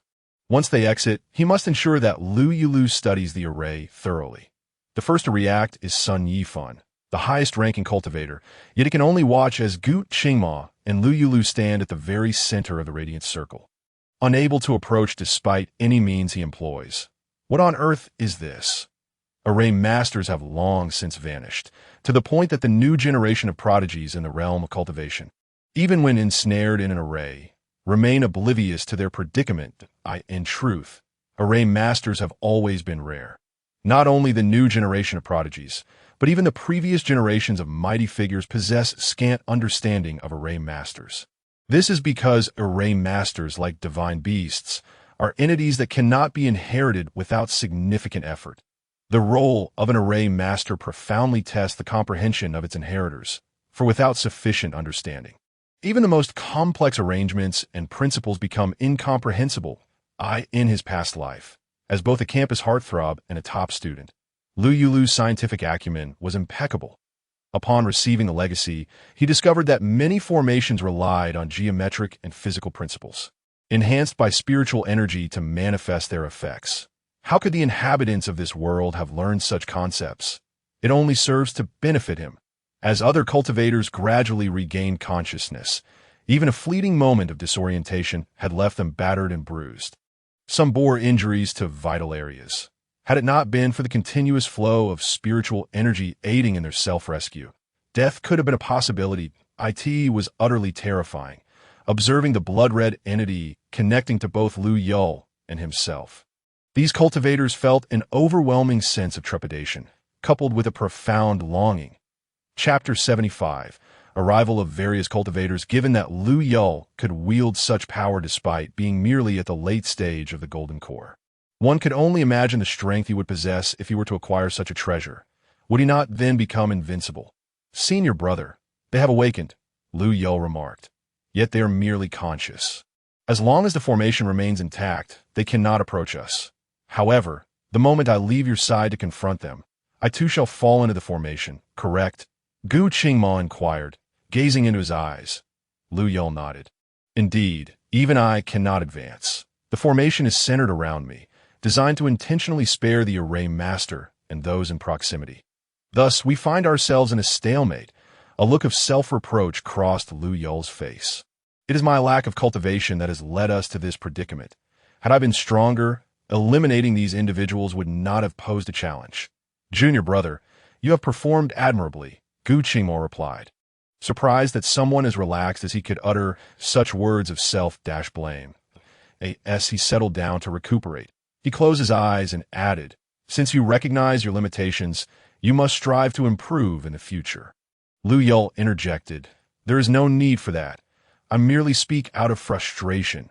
Do you understand the concept of Versailles? For a spirit separation cultivator, tormenting a golden core practitioner is but a matter of 2 breaths. Yet for a golden core to slay a spirit separation cultivator is utterly fanciful.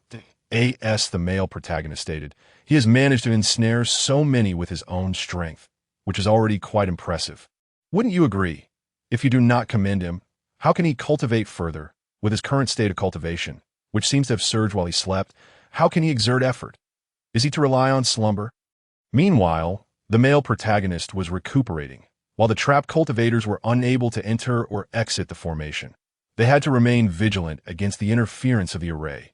Thus, once the protagonist awakened, he could easily dismantle the formation and allow him to eliminate the severely wounded. Then there was Sun Yifan. Lou Yulü felt a surge of anger towards the unsightly figure. Mingyue, as a divine beast, do you possess any one-hit kill techniques? Mingyue peeked out. I do, but I am still too small to unleash them. Once I grow, I will secrete a special venom capable of dissolving all things. Even this dragon can be gravely injured. Lou Yulü was taken aback. That's powerful. But what use is that if you cannot employ it now? He glanced upwards, suddenly recalling how Hondi had expelled their spiritual weapons from his mouth. Then why has your father not dissolved these objects? Mingyue widened its eyes at Lou Yulü, seemingly perplexed as to why its wise master would pose such a foolish question. However, upon reflection, it realized that its master could not be foolish. Therefore, the fault lay with itself. The venom secreted within our bodies is compartmentalized. It will only be expelled when we wish it to. And do not underestimate our small size. While our bodies are diminutive, our organs are proportionately small, with the stomach being the largest. Upon hearing this, Lou Yulü understood. So your stomach is akin to an independent chamber. One portion for digesting food, another for storing desired items, and yet another for producing venom. Mingyue nodded vigorously. Exactly. So, all of that is for the future. For now, we must await the protagonist's recovery. Lou Yulü's thoughts were optimistic. Yet the cultivators hastening towards them would not adhere to his expectations. Swish, swish, swish. In no time, several waves of cultivators riding swords had gathered in the sky above, looking down upon them. They hailed from various sects, and below them stood Gu Qingma, Lou Yulü, and Sun Yifan of the Bihai Chaoxing sect. Envious of the high-grade spiritual weapons and eager for the divine beast, they were aware that Gu Qingma was an exceedingly formidable opponent. Not to mention Sun Yifan, whose father was the elder of the Bihai Chaoxing sect, a figure not to be trifled with. Thus, they could only watch and even hope for Gu Qingma to eliminate Sun Yifan, allowing them to brazenly seize the spiritual weapons and divine beast under the pretense of avenging Sun Yifan. Chapter 76. Lou Yulü, a moment of glory, not needing to worry about retribution from the elder of the Bihai Chaoxing sect. This dual advantage was a notion shared by all the cultivators present. Sensitive to human nature, Sun Yifan sensed the malice of these cultivators. After a moment's contemplation, he understood their intentions. Enraged, he summoned his energy for a strike, attempting to break this bizarre contraption. Yet his attack landed as if upon air, yielding no response. How could this be? This strike was fueled by 70% of my strength. How can it not penetrate something conjured by a mere late-stage golden core? He refused to believe it. Sun Yifan attacked wildly, yet his strikes continued to meet only air, producing no sound. He remained oblivious to the fact that his seemingly vanished attacks had actually returned to him, striking his fellow cultivators nearby with alarming directness. Senior brother, calm down. This entity has a disorienting effect, causing one to lose their rationality and attack those beside them. You must regain your composure, a nearby cultivator urged. Witnessing Sun Yifan's erratic assaults landing on his own companions, Sun Yifan, seething, retorted, "Silence! Are you instructing me on how to act?" Despite his protestations, he gradually composed himself, moving closer to inspect the injuries on his fellow cultivators. Ultimately finding peace within himself, the wounds were indeed caused by him. What on earth had Lou Yulü concocted? Why was it so utterly foreign to him? He retrieved several bottles of elixirs from his Chinquan ring and tossed them to the cultivator who had spoken earlier. Wang Shidi, please treat these individuals and tend to them. I shall devise a method to dismantle this accursed contraption. Wang Shidi caught the elixirs, offering a wry smile, understood. The senior brother's cultivation methods were exceedingly ruthless and domineering. How could a mere few elixirs possibly remedy the injuries inflicted by him? However, having chosen to follow him, Wang Shidi had no right to refuse. He could only strive to save lives, one at a time. Should some perish, it would be their fate. Watching Sun Yifan's rampage as he inadvertently harmed his companions brought Lou Yulü immense satisfaction. Alas, had someone not intervened, Sun Yifan could have easily wiped out his own sect members. Yet, even so, Lou Yulü felt a sense of fulfillment. He looked skyward and declared, "You all have witnessed. Even the renowned Sun Yifan of Bihai Chaosheng has succumbed to this formation. Do any of you possess a higher cultivation than he?" The onlookers were filled with trepidation, witnessing Sun Yifan's frenzy while also being struck by the bizarre phenomenon that allowed his attacks to strike his own companions. Not a single voice was raised in response. Lou Yulü pointed to the glowing array above, proclaiming, "This is the high-grade spiritual weapon, the creation life plate. Although it is indeed a high-grade artifact, none but me can wield it, for only an array master can utilize this device. I, Lou Yulü, have recently received the esteemed legacy of the esteemed Ming Jian, acquiring the array master's inheritance. The formation that has ensnared Sun Yifan and the others is one of many inherited arrays. The frantic killing array. Should any doubt my words, you are welcome to enter and test it for yourselves. How dare a mere golden core practitioner speak so arrogantly before them?" Anger flared within the cultivators of the various sects above. Yet no one dared to challenge him. After all, Sun Yifan, trapped and harming his own companions, was indeed a formidable figure. Among the outstanding cultivators below the spirit separation level, Gu Qingma led the pack, followed by the likes of Gu Hongyu and, subsequently, Sun Yifan, if he could not escape, who would be foolish enough to risk their lives in a trial. Lou Yulü seized upon their psychological state, first displaying bravado before breaking into a smile. Long before Gu Qingma and Sun Yifan had clashed, the illusions masking their faces had been lifted. Without the veil of illusion, Lou Yulü's smile captivated the attention of many. "The formations I have inherited are not solely of the killing variety. I possess defensive formations as well that, if I recall correctly, your sect have not maintained their formation for many millennia. Have you?" Chapter 77. Qi Jing. "You dared not, but I shall," the various cultivators murmured amongst themselves. In fact, it is not merely a lack of maintenance and repair. Some of the younger sects lack even a protective formation, all due to the loss of array masters. Lou Yulü granted them a moment to absorb this information before continuing. The significance of a protective formation needs no elaboration, for it is undoubtedly the last bastion concerning the survival of a sect. As for what I have here, he gestured to his temple. I possess an array of every kind, all inherited from the ancient cultivator Mingjian. They reside within me. Thus, is it a case of seizing the opportunity amidst chaos, aiding with valor, or simply choosing to depart? In truth, Lou Yulü does not anticipate that they will truly come to his aid, for not everyone possesses the courage to confront the formidable sect of Bihai Chaosheng, especially when it concerns the beloved son of the Grand Elder. The protective array of the sect is in place. Numerous cultivators gaze at Lou Yulü with fervent anticipation. Those who are able to enter are indeed the pride of the sect, the very treasures that the sect spares no effort to elevate. Embodying the hope for the future and the backbone of the sect, their sentiments towards the sect are profoundly deep-rooted, and should Lou Yulü indeed manage to repair or even establish the protective array, his worth would be immeasurable. Henceforth, once he emerges from the secret realm, he would be an object of desire for all major sects, a figure no one would dare to provoke, nor would anyone have the means to do so. In this moment, they all find solace in their previous decision to remain mere spectators.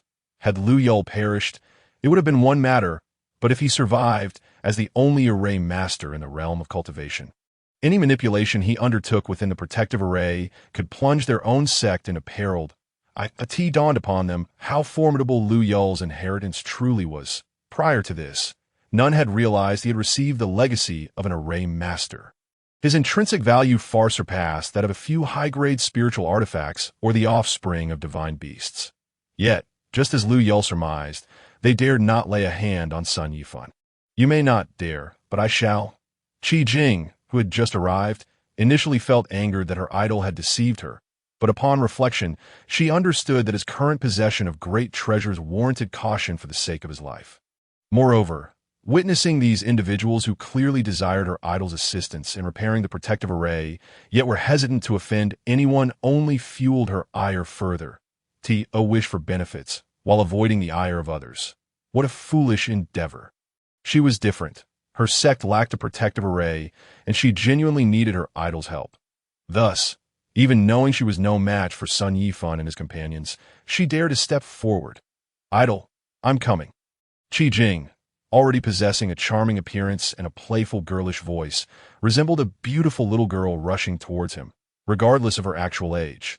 However, Lou Yul's expression changed dramatically. "Return at once." Yet, it was too late. Qi Jing had already fallen into the array, and with her cultivation far inferior to that of Sun Yifan and his companions, she instantly descended into a frenzied state, nearly attempting to take her own life. Lou Yul was left with no choice but to dismantle the array, but due to the hasty withdrawal, he was struck by a backlash, spitting out several mouthfuls of blood. His master, Mingyu, emerged from the spirit beast space, enlarging itself so that he could lean against it. With wide, round eyes, it cautiously regarded the unfamiliar humans before it. "Master, shall we flee? I can carry you away." Once the array was dismantled, everyone landed safely. Qiuyu was the first to rush to Qi Jing's side. "Junior sister, are you all right?" Qi Jing stared blankly at the sword in her hand, just moments away from using it against her own throat. "Huh. Senior brother, that was terrifying, Qiuyu. Lou Yul, prepare to meet your end." Chapter 78. Lou Yul. "Senior brother, are you all right?" Sun Yifan's face twisted in rage. He knew that this was the opportune moment to eliminate Lou Yul and immediately charged forward with his sword, moving with the speed of lightning. Lou Yul, being a combat novice, was unable to react in time and could only watch helplessly as Sun Yifan rushed towards him. "No, it does not hurt." Lou Yul blinked. "As senior brother?" It was only when the blood from the male protagonist spattered onto him that Lou Yul realized the protagonist had shielded him from the sword. "Senior brother?" Gu Qingma's pupils glowed a golden hue. Without allowing Lou Yul to finish, he swiftly snapped Sun Yifan's sword and, with a flick of his wrist, sent the broken blade flying from his body. He turned to engage Sun Yifan in combat. When it comes to physical strength, Gu Qingma had never been bested. Even with severe injuries, he still overpowered Sun Yifan, leaving him with no chance to retaliate. With a sudden grip, Gu Qingma seized Sun Yifan by the throat, slowly revealing a sinister smile. "You may now perish. That earlier strike he could have easily avoided. But why did he not? It was merely a matter of flesh wounds. He would not die from them. Conversely, he could gain the attention, sympathy, and guilt of his junior brother. To exchange one severe injury for such a plethora of emotions from his junior brother. Worth it." As he tightened his grip, a voice rang out. Clear and melodious, yet tinged with urgency. "Gu Xianyu, show mercy. Just spare his life, and I shall offer anything you wish." Crack. Sun Yifan's neck broke. Gu Qingma slowly turned his head, his pupils returning to normal. "What did you say?" It was too late for Gu Hongyu to intervene. The man is already dead. What she just said is of no consequence. Lou Yul had no time to admire the beauty, with Sun Yifan's demise. He hurried to support the male protagonist. "Senior brother, are you still all right? Can you stand?" Gazing at the blood oozing from the wound in his ribcage, Lou Yul's eyes turned red. That sword should have pierced his own heart. But due to the male protagonist's intervention, it had instead struck his ribs. How painful must that be? Gu Qingma, who had just leaned his entire weight on a Lou Yul in a bid to feign weakness and elicit sympathy, found himself amused by Lou Yul's words, the movement causing him to cough violently. "Still all right. Just wait until you discover what it truly means to be unable to stand any longer." The male protagonist was on the verge of coughing up his lungs, while Lou Yul, filled with worry and heartache, shouted anxiously, "Is there anyone skilled in healing magic? Please help my senior brother, and I shall offer a generous reward." Some cultivators among the onlookers began to stir with intention. However, Gu Qingma coldly interjected, "No need. I do not trust them. Besides, it is merely a sword wound.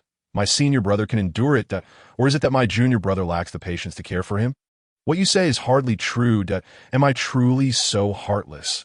Lou Yul furrowed his brow, but, considering his wounds, instructed him to lie down. "Surely you can trust me to assist you." He glanced around at the cultivators, even briefly acknowledging the strikingly cold female cultivator behind him, his gaze carrying a warning. I trust everyone here will refrain from launching a sneak attack while I tend to my senior brother's wounds. Yes, the crowd shook their heads. Certainly not. With Sun Yifan deceased, and Gu Qingma having acted, not even Gu Hongyu from Bihai Chaoxing could intervene, let alone these individuals. Thus, they felt secure in their attempts to curry favor with Lou Yulü. Untroubled by the prospect of offending Bihai Chaoxing, senior sister, great senior sister, he has killed our senior brother. Wang Cheng stumbled over, clutching an empty medicine bottle, lamenting their misfortunes after encountering Gu Qingma and Lou Yulü. Chapter 79 in his Lamentations, he painted Gu Qingma and Lou Yulü as relentless pursuers, malevolent villains. Just as Lou Yulü was about to unbutton the male protagonist's clothing to treat his wounds, he thought, is she truly taking that cold and alluring female cultivator for a fool? Wait, great senior sister, cold and alluring. Lou Yulü lifted his gaze, locking onto the female cultivator. What this is my goddess. Gu Hongyu, he had failed to recognize her moments ago, and had even glared at her. How absurd. Junior brother, I am in pain. Gu Qingma's calm voice brought Lou Yulü back to the present. He hastily retrieved a medicine bottle. I apologize, senior brother. I will begin now. Please bear with me. Sun Yifan's sword had pierced Gu Qingma deeply, and merely applying a bandage would not suffice. Lou Yulü attempted to channel spiritual energy to nourish the wound. But the backlash from earlier had left him nearly incapacitated. Only then did Gu Qingma notice the remnants of blood at the corner of Lou Yulü's mouth. Who harmed you? Earlier, he had been focused solely on recuperation, oblivious to his junior brother's condition until hearing Sun Yifan's threat. Lou Yulü waved his hand dismissively. It was my own doing. It's not the first time I've set up an array, without knowing to withdraw it cautiously. I shall remember for next time, but it seems my spiritual energy is obstructed. Senior brother, why not try channeling energy into your own wound to see if you can staunch the bleeding? Gu Qingma frowned, glancing at the still-crying male cultivator, and without further ado, he began to channel his spiritual energy as the blood ceased flowing from the wound. Lou Yulü quickly cleaned around the area, applied medicinal powder, and wrapped it with a bandage. Wang Cheng continued to wail. Gu Hongyu, however, began to frown. In the secret realm, life and death are of no concern. Do you not know this, Wang Cheng? Moreover, do I appear to be a fool? Gu Hongyu continued.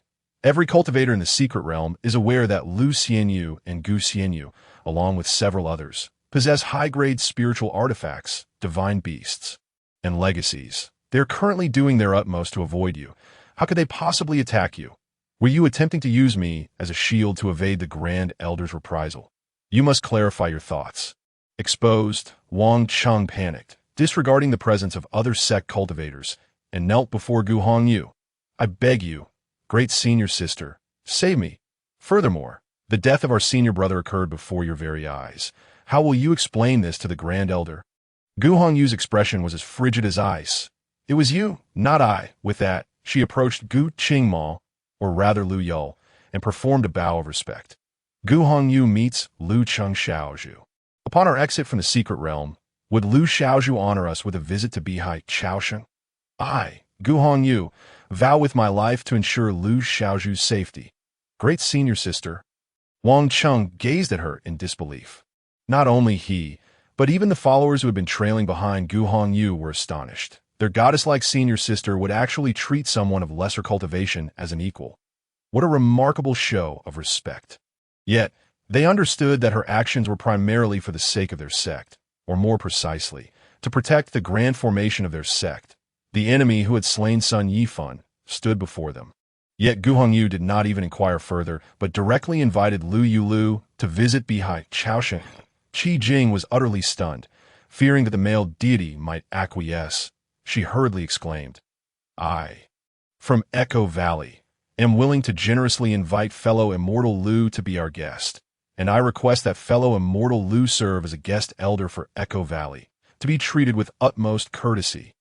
May our two sects forge a lasting friendship. Chapter 80. Gu Qingma lifted his gaze and addressed Qi Jing. Leave. Upon hearing this, other sect cultivators clamored to voice their intentions. I, from Liao sect, am willing. I from Baiwa Valley am willing. I from Moashia sect. What does it feel like to go from fearing an onslaught to being inundated with invitations in the blink of an eye? Lou Yulü felt nothing, even suppressing a laugh. However, his spiritual energy was hindered, and even the slightest movement caused him pain. He could guarantee that had his senior brother been the one to perish at this moment, he would have encountered an entirely different fate. Human nature is to seek fortune and evade calamity. One will always choose what is most advantageous for oneself. Will they not? Even he was no exception. Lou Yulü raised his hand, feigning weakness. I appreciate the goodwill of all esteemed friends, but I have just received my inheritance and have yet to fully comprehend many aspects, lacking in experience.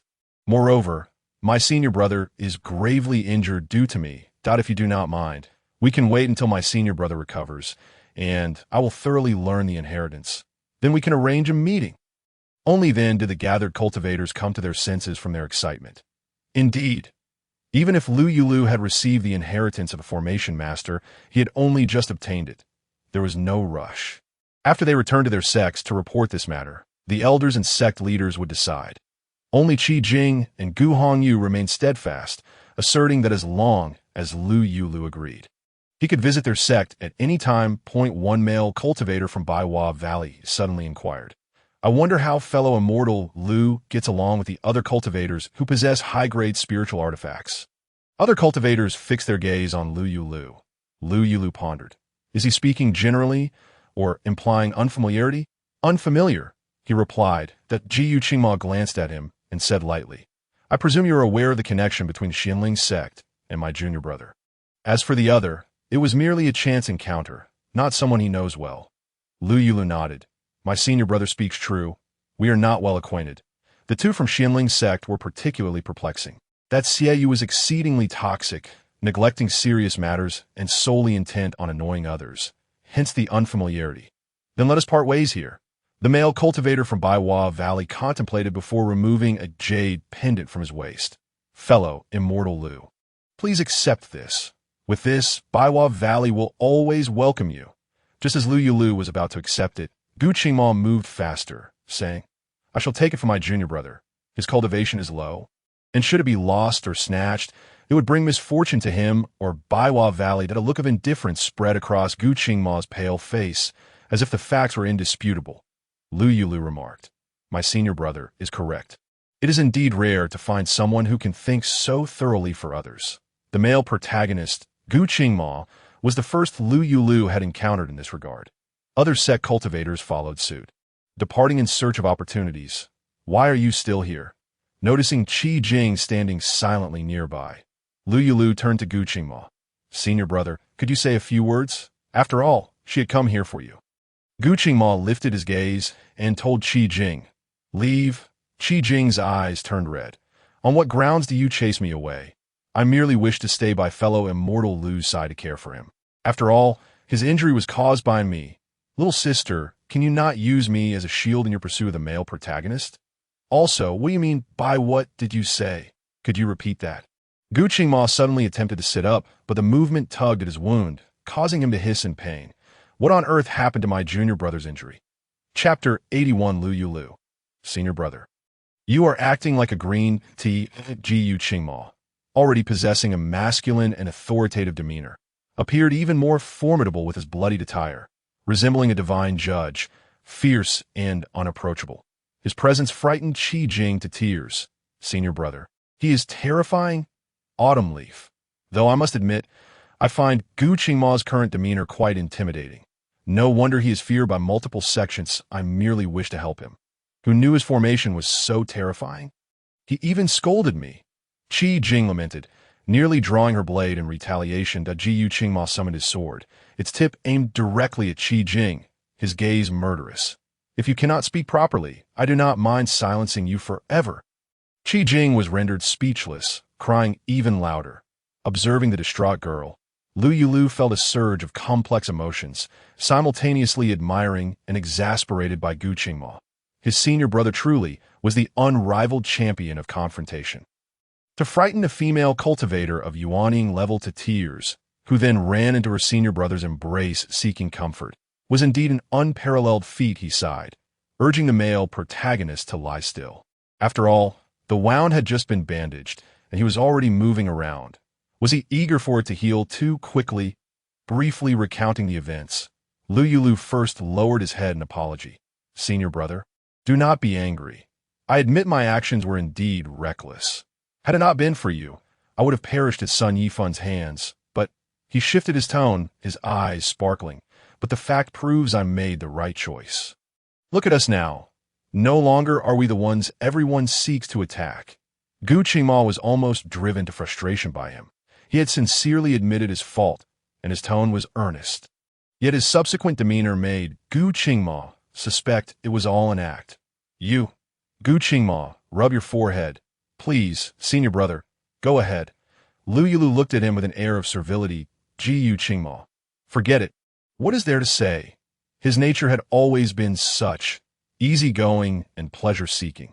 Had it not been for that unexpected incident that intertwined their fates, or his desire to escape himself leading him to Yuling's sect, he would have remained the carefree young master of Lucheng, surrounded by maidservants and guards, never worrying about peril or responsibility. Who could he blame but himself for dragging someone into this? Yet, it was impossible for him to let go. He would cling on until death. Observing Lou Yulü, who awaited his words, Gu Qingma finally uttered 6 words. "Junior brother has done well," being praised by the male protagonist. Lou Yulü puffed out his chest. "Qi Xianyu, you should leave for now. My senior brother and I will be fine." Moreover, they had matters to attend to. As he watched Gu Hongyu, who remained, the initial excitement of encountering a goddess had long since cooled. The original text described Gu Hongyu's character and appearance in 2,000 words, but after this brief interaction, Lou Yulü felt that his sister Xuan was far superior, though she too possessed an icy demeanor. She treated him well and prioritized his needs. Qi Jing, weeping, gazed at Lou Yulü as if her heart were shattered. "How can you send her away, fellow immortal Lou? If she and her senior brother are present, they might help resist Bihai Chaosheng. If they leave, how can you and your senior brother, with a gaping wound in his rib, protect yourselves? Even if Bihai Chaosheng's people spare you, because of your status as a formation master. What if they decide to imprison you?" Fellow immortal Lou, already a stunning figure, looked even more divine in his blood-stained red garments, resembling a celestial being who had endured a fierce battle. If Qi Jing had also crossed over, she would know a term that perfectly encapsulated Lou Yulu's current state: battle damage makeup. Should such a fellow immortal Lou be imprisoned, in his weakened state, no one could predict what those guards, forcing him to draw formations, might do to him. Just the thought sent Qi Jing into a panic. Autumn Leaf observed her sister's tearful fixation on Lou Yulü and sighed, hastily leading her away before Gu Qingma. The formidable weapon unleashed his wrath if they did not depart soon. It seemed they might not survive. Did not the earlier proclamation by Gu Xianyu that life and death were disregarded within the secret realm still hold true? Lou Yulü took the initiative, denying Gu Hongyu the chance to hold him accountable. She had invited him before everyone, but she had not mentioned overlooking the male protagonist's act of killing her senior brother.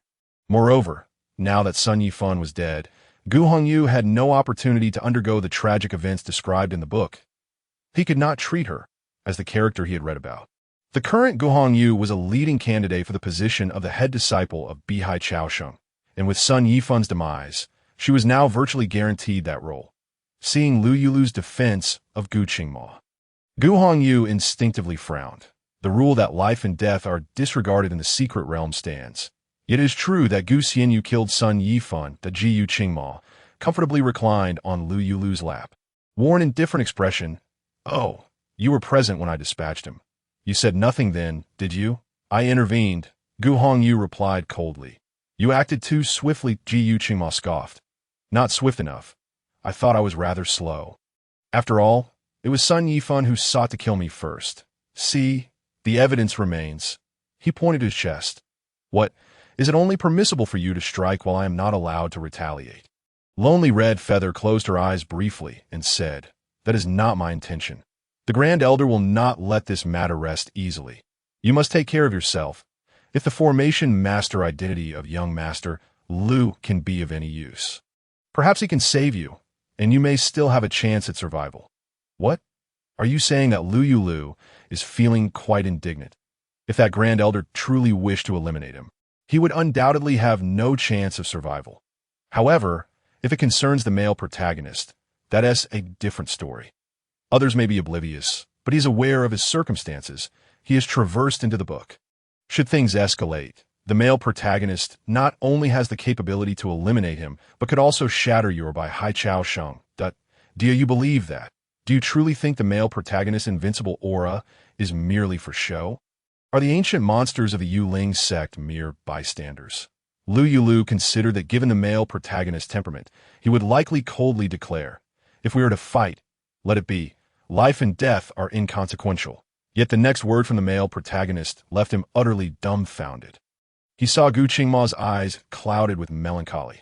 "The Grand Elder of Bai Hai Chao Sheng seeks to kill me. Junior brother, would you be willing to protect me?" Lou Yulü replied, "Elder brother, awaken from this delusion. You are the male protagonist of a male-centric narrative. Seeking protection from someone who is scarcely more than cannon fodder tarnishes your identity. Is junior brother unwilling?" Gu Qingma lowered his head. "Indeed, who would dare protect someone targeted by the foremost sect? Moreover, I am an orphan without parents. By heavens. Male protagonist, do not say such things. Your words unsettle me as well." Lou Yulü, feeling helpless, said, "Elder brother, we are akin to grasshoppers on the same string. Can you not be so distant? We have long agreed that my parents are your parents too. Cease this behavior." He found himself at a loss for words, feeling as if he were a green tea girl.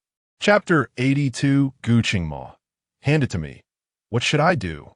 Seeing his helpless demeanor was quite amusing, Gu Qingma cast a glance at Lonely Red Feather and her companions, as if to ask why they had not yet departed.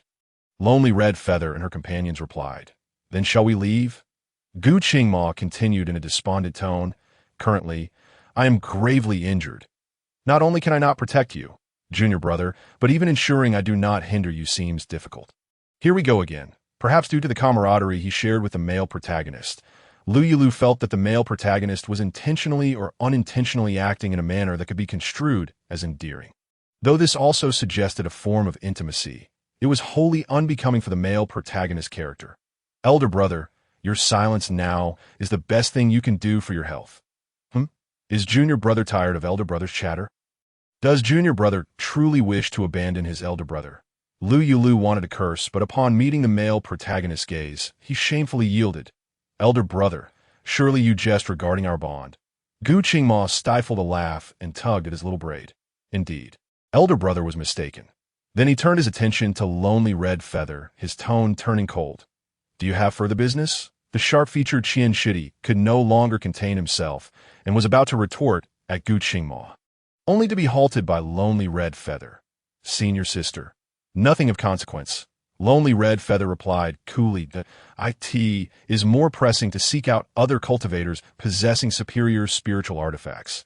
The disciples surrounding her exchanged glances, realizing that senior sister truly had no intention of confronting Gu Qingma, and they all followed her departure. Phew, they finally left. Lou Yulü, who had been maintaining an upright posture, let out a deep sigh of relief, his body finally relaxing. Were it not for Gu Qingma sitting on his lap, he would have desired nothing more than to collapse onto the grass. Turning back, he noticed Mingyu, who was bored and digging at the ground with her hooves, and beckoned. "Little Mingyu, come here and transform larger, so I can lean on you." As Mingyu transformed, she trotted over, now larger, and plopped down behind Lou Yulü. "Master, lean away." Lou Yulü reclined against her. "Good girl." Gu Qingma.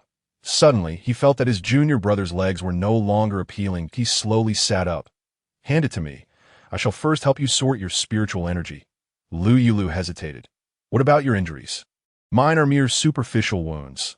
They are of no consequence." That Gu Qingma seemed unconcerned, grasping Lou Yulu's wrist and channeling his spiritual energy through his pulse, then glanced at Lou Yulü. "Calm your mind and gather your energy." Lou Yulü. You call such a gaping wound mere superficial. However, seeing the male protagonist's demeanor, Lou Yulü complied with his instructions. He himself had suffered a backlash from the formation, resulting in chaotic spiritual energy that required guidance from another to untangle. Otherwise, it would remain obstructed, If the male protagonist were to clear his spiritual energy sooner, he could once again utilize the formation more quickly. Meanwhile, in a desolate area of the secret realm, where only flying sand and stones remained, and the spiritual energy was significantly thinner, Yun Kaiwa and Xiao Chuanlei were cautiously seeking a hiding spot. Second senior brother, are you certain this place is suitable? All around them was a forest of stones, leaving Yun Kaiwa utterly bewildered. Yes, hiding in a desolate place was indeed my idea, but I never anticipated there would be such a wasteland within the secret realm. Xiao Chuanlei released his spiritual sense to scan the area. There is no one here, and the spiritual energy is scarce. No one would be present. However, reality seemed intent on slapping him in the face, as a cry for help resonated from beneath the ground. Chapter 83 Xieyu. Help. This thing is draining my spiritual energy. Help. Yin Kaiwa. Second senior brother, did you not say no one was here? Xiao Chuanlei's refined face turned slightly awkward. Perhaps the person beneath possesses a cultivation higher than mine, which is why I did not detect their spiritual sense. Yin Saihua's expression changed. Should we simply leave? Why should we concern ourselves with their plight? Besides, if their cultivation exceeds yours, what do we know about whether it's a trap if we rush in to help? Xiao Chuanlei frowned and agreed. Let us go. Their circumstances were different now. They must not act recklessly, or it would be a loss for the entire Xianling sect. The person underground sensed their conversation. Hastily tearing off the gear from my body, I called out in a pitiful tone. Yin Xianyu, Xiao Xianyu, help me, it's me. Is that Xieyu? Both Xiao Chuanlei and Yin Kaihua widened their eyes in astonishment. How did he end up here? Quickly, I can barely hold on.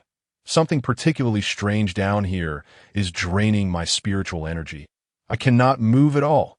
As he felt his spiritual energy being gradually siphoned away, coupled with the thinness of the spiritual energy in this place. Xieyu had nearly lost all hope. Yet unexpectedly, a glimmer of possibility appeared, to save or not to save. After all, he had obtained a superior spiritual artifact alongside them. It was a coveted prize among the cultivators within the secret realm. Xiao Chuanlei and Yun Kaihua decided to rescue him. But first, they needed to clarify what the strange entity was that Xieyu mentioned. Following Xieyu's directions took a considerable amount of effort. But they eventually discovered it was a giant black-spotted beetle encased in a transparent shell. Yun Kaiwa drove her sword into the stone wall where it was pinned. Try to see if you can get free. Xieyu's youthful face paled, his lips devoid of color as he moved his limbs. I can, but I have no strength left. Yin Kaiwa turned to Xiao Chuanlei. Second senior brother, would you take over? Xiao Chuanlei pursed his lips, remaining silent. Yin Kaiwa spread her hands. Surely I cannot be the only female cultivator to carry him. Although he appears young, he is still 36. Xieyu, if you refrain from mentioning actual age, I would be immensely grateful for your life-saving kindness. But alas, I am left with but 1% of my strength. Xiao Chuanlei had no choice but to lift him, but as he prepared to leave, his expression suddenly changed, and with a swift push of his toes, he soared into the air. Junior sister Yun, flee. Leave this place. Without needing Yun Saihua's urging, she too spotted the swarm of giant beetles crawling towards them.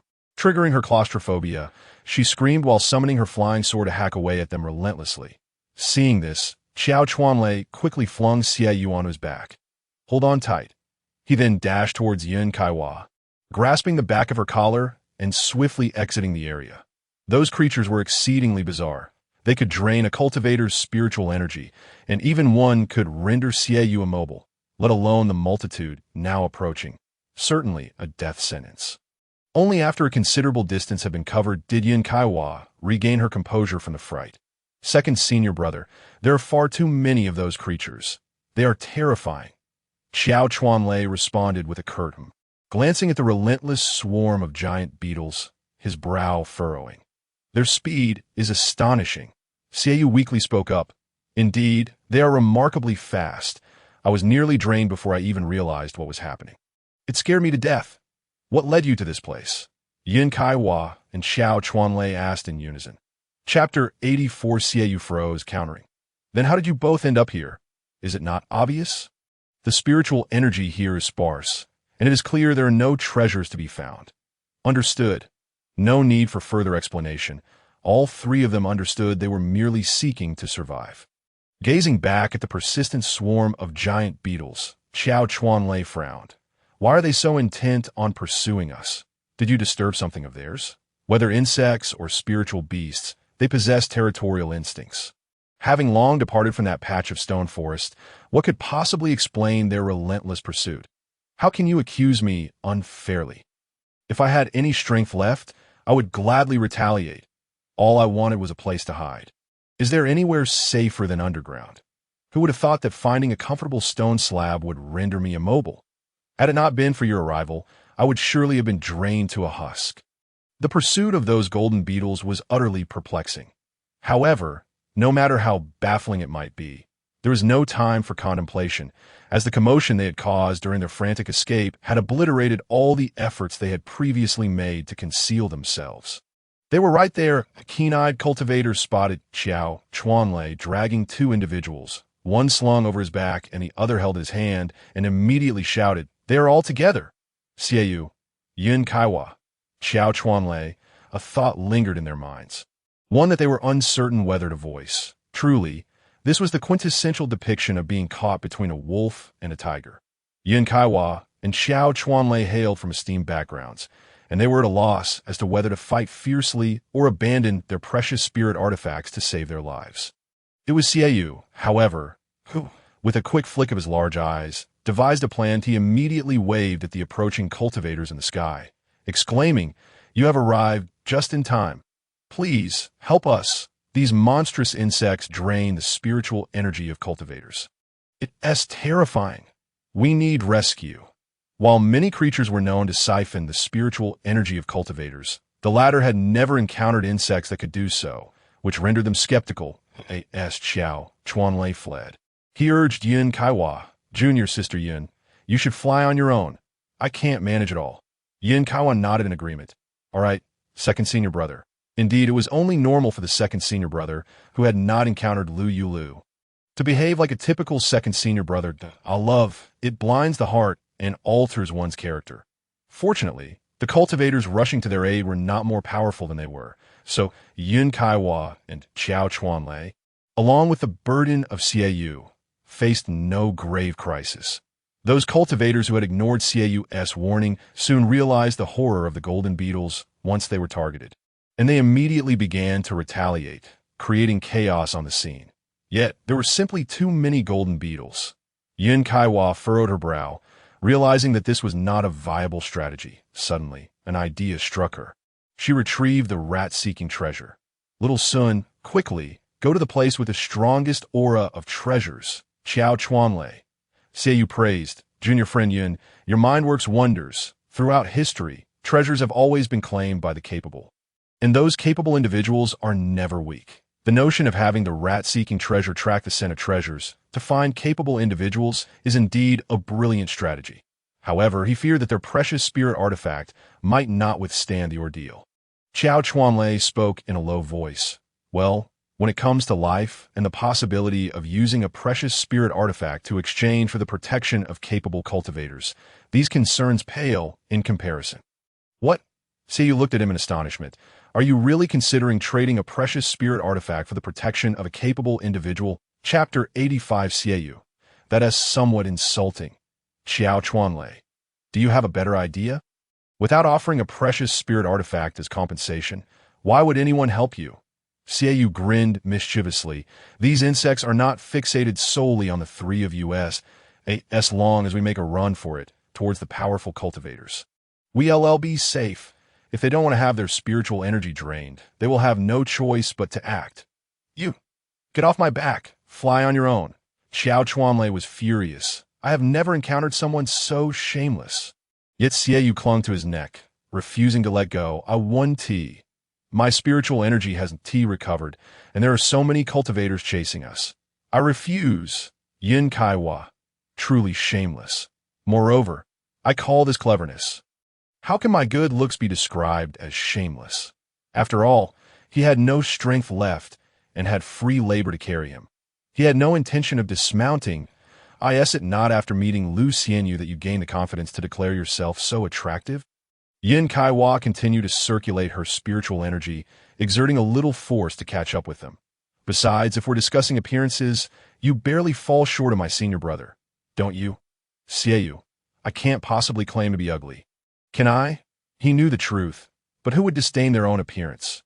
Furthermore, it was one thing to be compared to Lu Xianyu, but how could he be deemed inferior even to Qiao Xianyu? That was somewhat insulting. Yin Kaiwa chuckled, noticing the rat-seeking treasure stirring, and promptly urged Xiao Chuanlei to change direction. Second senior brother, quickly, head that way. Having no better option, Xiao Chuanlei had no choice but to fly in the direction indicated by the rat-seeking treasure. Although they encountered numerous cultivators along the way, the relentless pursuit of the gigantic golden beetles kept them on edge yet safe. However, was it not a bit relentless for these gigantic golden beetles? Are you sure you haven't disturbed these insects? Xiao Chuanlei panted, having exerted himself from prolonged spiritual energy circulation and escape. I swear by the heavens, absolutely not. Xiaoyu exclaimed, his eyes brightening. Could it be that junior friend Yin killed one of these insects? And they are vengeful, hence pursuing us? Remarkably, it was indeed a possibility. Yin Kaiwa cut to the chase. If that is the case, it was all to save you. Now is not the time for banter. Xiao Chuanlei frowned. The rat-seeking treasure has changed direction again. Quickly, follow its lead. Yin Kaiwa urged, as the creatures behind them showed no signs of retreat, leaving them reliant on others for salvation. How do you feel? Gu Qingma, after helping Lou Yulü with his spiritual energy, quietly inquired. Lou Yulü tested it and exclaimed in astonishment, Hey, there is not a hint of obstruction. His spiritual energy had returned, and Lou Yulü felt invigorated. Suddenly, he recalled a common knowledge in the cultivation world and looked at Gu Qingma with trepidation. Senior brother, we've been quite fortunate this time. Why do you say that, junior brother? Gu Qingma was about to respond when a very recognizable voice echoed from afar. Lu Xianyu, help? The tone was filled with panic, surprise, and joy. Due to the distance, they could only hear the voice. Upon hearing it, Gu Qingma's expression darkened abruptly. What? It's actually Xiaoyu. Lou Yulü felt a headache coming on. How did he find us here? If junior brother doesn't want him, I'll go kill him right now, Gu Qingma declared as he prepared to rise. However, Lou Yulü suddenly and sternly halted him. Wait, it's not just Xiaoyu. There are others. It's Yin Kaiwa and Xiao Chuanlei. Over here, upon seeing Gu Qingma seated and Lou Yulü standing, Yin Kaiwa glanced at Xiaoyu, suppressing her curiosity about how he knew that Lou Yulü was there from such a distance, and then shouted, Lu Xianyu, there's a horde of insects that drain cultivator spiritual energy. Quickly prepare to flee. Xiaoyu interjected, we were forced to flee in desperation. You must escape too. He then whispered, quick, don't hesitate. Let us head straight for them. Once we land, we'll take shelter behind Lu Xianyu Gu Qingma. That powerful weapon will definitely protect us. It was only then that Xiao Chuanlei, who had finally grasped the situation, looked at Yin Kaiwa with a complex expression. So this is the method you mentioned. Initially, they were concerned that even if a powerful individual intervened to help them, they would still be held accountable for the disaster they had caused, and that the powerful individual would not let them off lightly afterward. However, none of them had anticipated that Xiaoyu, with his cunning and deceitful nature, would come up with such a scheme. While loudly urging Lu Xianyu to flee, he was actually preparing to trap them. Insects that drain cultivators' spiritual energy. Lou Yulü looked around at their injured and weakened state and immediately commanded, Mingyu, enter the spirit beast space. He then summoned his flying sword, supporting Gu Qingma. Senior brother, I'll take you away. And oh need. Gu Qingma retrieved a vial of pills from his Chinquan ring, poured out one, consumed it, and then circulated his spiritual energy slightly. The wounds that Lou Yulü had bandaged began to visibly heal. Witnessing the transformation in his body, Lou Yulu's eyes widened. Senior brother, why didn't you take out such an excellent pill earlier? Why let me bleed for so long and suffer so much? This pill is extremely precious. It should only be used in life and death situations. Gu Qingma Yin Kaiwa and Xiaoyu nodded resolutely. Rest assured, Gu Xianyu, we would willingly sacrifice our own lives to ensure the safety of Lu Xianyu. After all, it was indeed they who brought this misfortune upon themselves. Chapter 87 Xiaoyu. let us not dwell on the details. Shall we? Lou Yulü was witnessing the male protagonist's formidable prowess for the first time. Put it in the words of modern-day young girls. He was so strikingly handsome that it left one weak at the knees. Dressed in a long robe of dark fabric, wielding his sword amidst the giant insects, Gu Qingma no longer suppressed his innate propensity for slaughter. Each insect drawn by the scent of his blood was obliterated by his sword energy, leaving only a drizzle of brownish blood to fall upon the ground. Gu Xianyu's strength was indeed formidable. Holding the mouse-seeking treasure, Yin Kaiwa could not help but marvel at Gu Qingma, who single-handedly held off the swarm of insects. She turned to Lou Yulü, saying, "With such a senior brother by your side, you must feel remarkably secure, right? Certainly safer than when we were at the Xinling sect." Lou Yulü, with his enchanting peach blossom eyes fixed intently on the figure of the male protagonist, countered with a question, "Can you enlighten me on what exactly is happening?" His senior brother had been unjustly embroiled in a calamity. He needed to clarify the origins of this predicament. Both Yin Kaiwa and Xiao Chuanlei instinctively gazed towards Xiaoyu, since he had been striving to diminish his presence beside Lou Yulü. Xiaoyu conceded, "Very well. It all began with me." He then recounted the events succinctly, but when it came to Yin Kaihua's attempt to use the mouse-seeking treasure to locate the adept, he simultaneously made exaggerated gestures towards her while saying, "During our escape, we encountered many cultivators who, just like when they met you, attempted to warn us. Yet many remained skeptical. We were running here and there. And somehow, we ended up finding you." He winked at the twitching corner of Yin Kaihua's mouth, as if to say, "See, I didn't betray you." Yin Kaihua sighed in relief. Truth be told, she had no idea the mouse-seeking treasure could lead them to those two. Yet she felt fortunate it had. Although Gu Qingma was as fierce as an ancient ferocious beast, and aside from Lou Yulü he regarded everyone else with a disdainful expression as if they were mere commoners. He had Lou Yulü by his side. This was the same person who had been expelled from the Xinling sect, yet bore no hatred towards them, even generously sharing several high-quality spirit artifacts. Yin Kaiwa glanced at her second senior brother, feeling a wave of melancholy. Had she known that the seemingly untouchable young master Lu Cheng, surrounded by attendants, possessed such a gentle yet endearing nature, she would have thought differently. "Oh, second senior brother, you have ultimately missed out. If Lou Yulü were without those attendants, would it not be only Gu Qingma, the great slayer, who could protect him? Thus, it was merely a stroke of bad luck that I happened upon you." Lou Yulü pondered whether he should pay a visit to a temple to offer incense after emerging from the secret realm. After all, in such a vast expanse, what were the odds of encountering these three so fortuitously? Xiao Chuanlei and Yin Kaiwa, unlike Xiaoyu, who possessed a certain shamelessness, still felt guilt and shame. Xiaoyu, not wanting to let them down, almost placed a claw on Lou Yulü's shoulder, but his instinct for self-preservation held him back.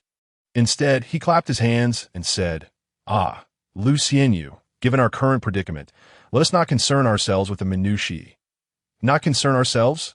Lou Yulü replied with a smile that was not quite a smile, his tear mole beneath his peach blossom eyes glimmering brightly, nearly causing Xiaoyu to lose his composure. His gaze turned icy. "The one fighting valiantly is my senior brother, and it is he who has drawn the insect, sire. And you suggest we disregard the details?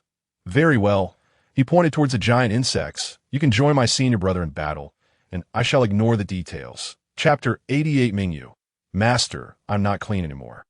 Observing Gu Qingma single-handedly bearing the brunt of the assault, Xiao Chuanlei, already feeling guilty, bit his lip. "All right, I will go, but we three promise Gu Xianyu to ensure your safety, so the two of them will stay here to protect you." Lou Yulü blinked, a surge of inexplicable emotions swelling within him.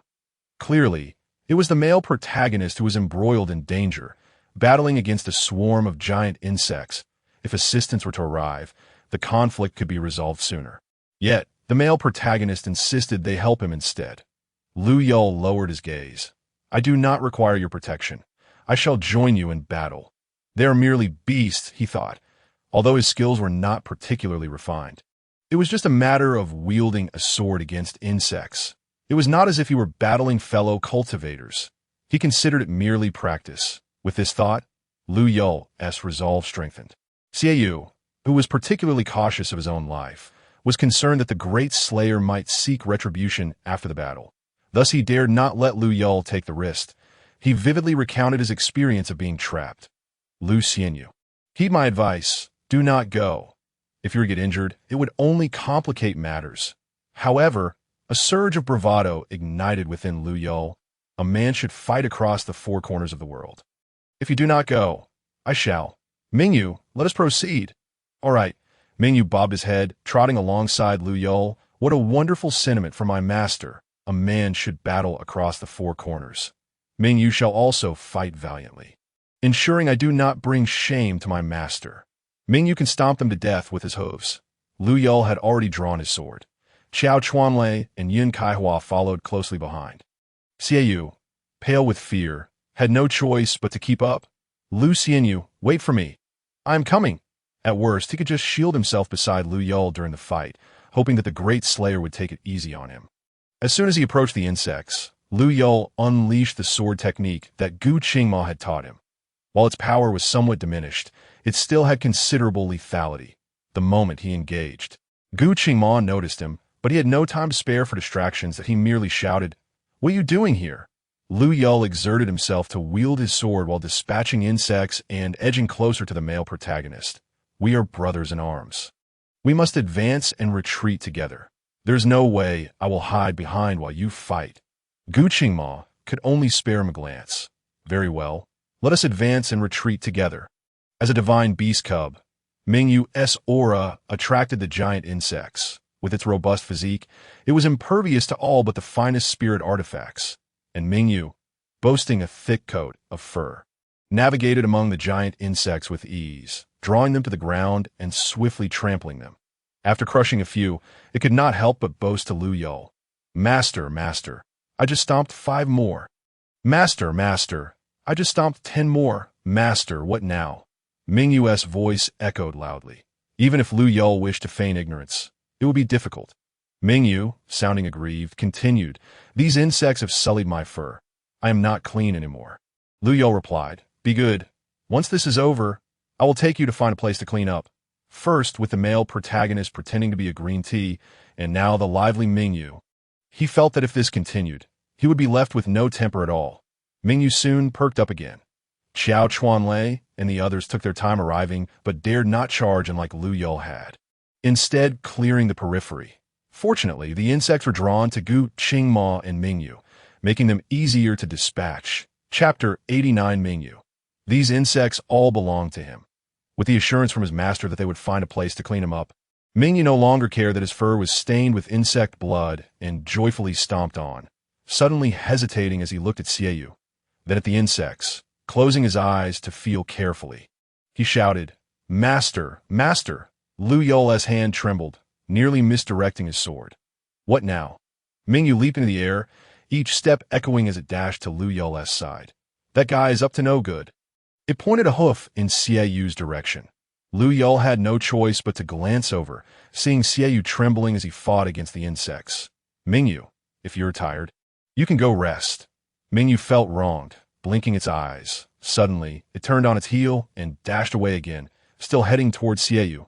Lou Yulü, what on earth is this child doing? Soon, he understood Mingyu's antics. He saw it gripping Yu by the back of his collar as it raced towards them. What are you doing? Lou Yulü, help! Yu shouted in panic as he swung his sword at the giant insects. What do you want? Little divine beast? Mingyu, unable to speak due to holding on to him, only released Yu once they reached Lou Yulü. Stand still and do not move. Not move? If I don't move, I will die. Yu ignored him, another giant insect charging towards him, and he swung his sword again. Mingyu tilted its head. Master, I will prove to you that I am right. Then, taking advantage of Yu's distraction, it kicked him squarely on the back of his head. Yu. He fell to the ground with a thud. Lou Yulü. What the hell? Quickly save him. With no time to waste, he turned to fly down. Don T. Rush, the Gu Qingma, suddenly held him back, continuing to fight as he said, These giant insects don't seem to have any intention of attacking him. Lou Yulü focused intently, and it did appear to be the case. Master, he is the villain, Mingyu accused, looking quite aggrieved. These insects all belong to him. Lou Yulü. Do not mention Lou Yulü. Even Gu Qingma appears somewhat perplexed. If these colossal insects are indeed the handiwork of Xiaoyu, there would be no need for such theatrics, would there? I can sense a connection between him and these creatures. In a bid to assert his position, Mingyue dashed to the ground, bringing his hoof down upon Xiaoyu's back. The excruciating pain would awaken even the dead, let alone Xiaoyu. You go explain to my master. As he spoke, Mingyue clamped Xiaoyu in his mouth and sprinted toward Lou Yulü. Explain what? Xiaoyu was equally bewildered. Upon reaching Lou Yulü and Gu Qingma, even without Mingyue's assistance, Xiaoyu could soar into the air with his own strength. Lou, my friend, your divine beast has inexplicably attacked me, claiming that all these insects are yours. Lou Yul's expression was complex. Impossible. Xiaoyu gestured to refute. I am the first victim here. My spiritual energy was nearly drained by them. Then you must command them to cease attacking my master. Mingyue bellowed in an infantile yet fierce tone. This human is utterly unrepentant, refusing to acknowledge his wrongdoings. You must order them to stop their assault. What a joke. Even if I were to say, all right, everyone, cease your attacks. Would they listen to me?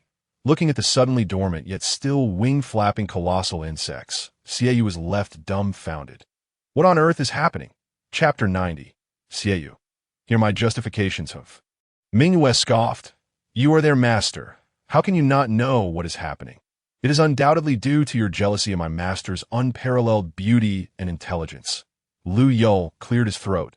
Mingyue, when praising a man, one should commend his coolness and handsomeness, not utter nonsensical phrases about beauty.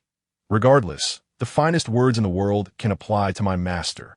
Mingyue contemplated rubbing against his master, but hesitated, fearing the insect's blood might taint his head.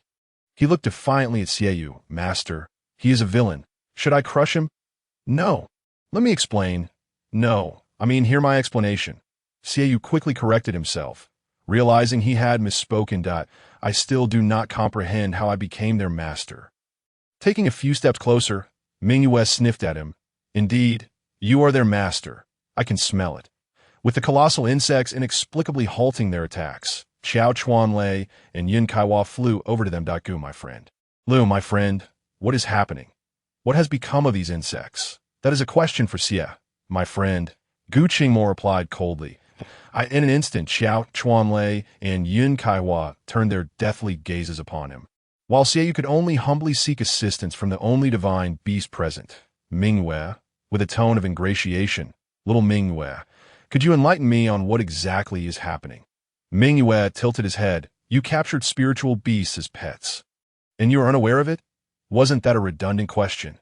I have never captured them, nor do I know how one would contract them. Xiaoyu, not foolish, finally grasped the situation. He turned to the now significantly diminished yet still numerous colossal insects. So, I am now also a person with spiritual beasts? Although they were merely a swarm of insects, they could drain the spiritual energy of cultivators. Wouldn't this ability make future missions a breeze? However, Xiaoyu still had no understanding of how he had inadvertently contracted these insects as spiritual beasts. Confusion aside, he attempted to command them to perform various actions. Once he confirmed that the insects indeed obeyed his commands, Xiaoyu became exhilarated. Do you see? How impressive am I? What shall you do?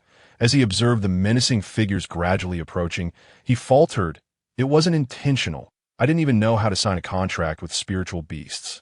How could I have actively engaged them? I'm also innocent.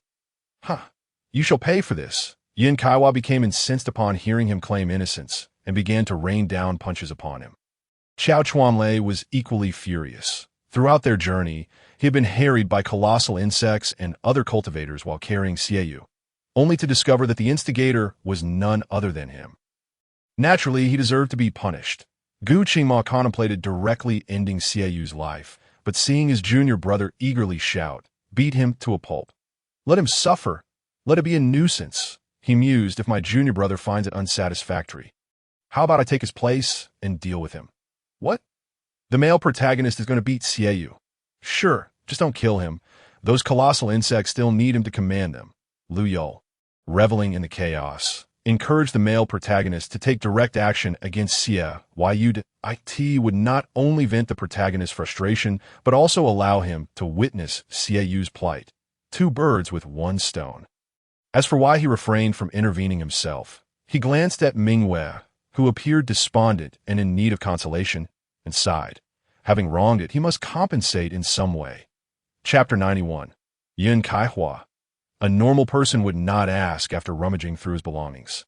He retrieved the last few pastries from his chinquan ring and opened them. Mingwei, I apologize. I wronged you earlier. Mingwei's large nostrils twitched as he turned his head away, indicating that even a divine beast has its dignity. However, what his master had presented was indeed quite fragrant. His lively eyes darted towards Lou Yulü and then quickly back again, repeating this several times. Lou Yulü found himself both amused and exasperated. It is not that I lack your extraordinary abilities. In terms of olfactory senses and illusion-breaking capabilities, you divine beasts are second to none. Next time, I will surely trust you, really? Mingwei tilted his head. Pondering, his master was indeed correct. As a human cultivator rather than a divine beast, he could not possibly know the truth. Thus, Mingwei comforted himself with that thought. He turned back. Master, I want to eat what you have in your hand. Go ahead. Lou Yulü offered the treat to him. Mingwei was careful not to nibble at his hand, happily indulging instead, his short tail wagging energetically, indicating his delightful mood. After pacifying Mingwei, Lou Yulü's attention shifted to the battered and bruised Xie Yu, who was barely able to care for himself. Watching the male protagonist and his companions finish their bout, he immediately raised his other hand to cheer. Good. Well done. Gu Qingma glanced up, only to see Lou Yulü feeding Mingwei with his own hand. His gaze darkened. After all, it was merely a beast. What merits did it possess to receive food from Ziwu? Mingwei shivered at the sudden surge of murderous intent he sensed, but disregarded it. Focusing instead on eating, Master, what is this delicious treat you have given me? It's so good. Just pastries. Once we are out of here, there will be even more delicious food. Lou Yulü handed him the last piece, then clapped his hands and flew down, glancing at Xie Yu, who was gasping for breath. Not bad. I left him some Gu Qingma frowned, tearing a piece from his own clothing to take hold of Lou Yulü's hand. Your hands, having just fed a beast, are covered in saliva. Even if there is no place to wash them, you must wipe them. Moreover, they are smeared with quite a bit of insect blood. Lou Yulü nodded. Indeed, that is true. It is unhygienic. He smiled slightly, and Lou Yulü waved his fingers playfully, exuding an air of confidence. In this moment, it is only you who are in peril. My senior brother and I are quite secure. He gestured toward a few cultivators who had been observing from a distance, even waving at them. After receiving their respectful bows in return, he felt a swell of pride. Did you see that? From now on, the only ones in danger of being hunted are you, my senior brother, and I can stroll about without a care. Xiao Chuanlei. Yin Kaiwa. Xie Yu. I really want to strike him. But what if that formidable weapon by his side proves too much for us? Yin Kaiwa. Why is it that the divine beast and the legacy reside within you, yet they do not lay a finger on you? Lou Yulü, reveling in his self-satisfaction, replied, Because I am handsome, and my senior brother is formidable. He was aware of the reason, but chose to remain silent, merely indulging in the game. The other three. Gu Qingma's eyes sparkled with amusement. Ziwi was indeed mischievous, and it was fortunate that he had protection, lest he be easily bullied. Xie Yu attempted to gather the insects into his spirit beast space, and in an instant, the sky filled with enormous insects vanished. So, how did I forge a contract with them? Mingyu approached with a brisk pace. These are all offspring. You must have made a pact with a mother insect. Yet he had never encountered the mother insect. Was that not incorrect? Xie Yu pondered. If I formed a contract with a mother insect and she perished, could I still command these offspring? Mingyu tilted his head. Of course you can. They are intrinsically linked to the mother. She is vital among them that a contract with the mother is essentially a contract with them. However, if the mother dies, while the contract remains, you will experience a period of weakness. Xie Yu glanced at the others, his gaze resting finally on Yun Kaiwa, swallowing hard. I think I understand how the contract came to be. Yin, do you recall the giant insect you pierced with your sword in the underground cave? Yin Kaiwa nodded. Such a profound event was certainly unforgettable. Perhaps it was then that the contract was established. Chapter 93. Gu Qingma. Pay the protection fee. It was from that moment on that I experienced a prolonged period of weakness. Relying on Xiao Xianyu's support to reach this place, Xiaoyu spread his hands. Thus, I truly had no idea that I had contracted them, nor that this creature could initiate a contract. You took advantage of us, yet we bear the suffering and toil. Yin Kaiwa remarked softly.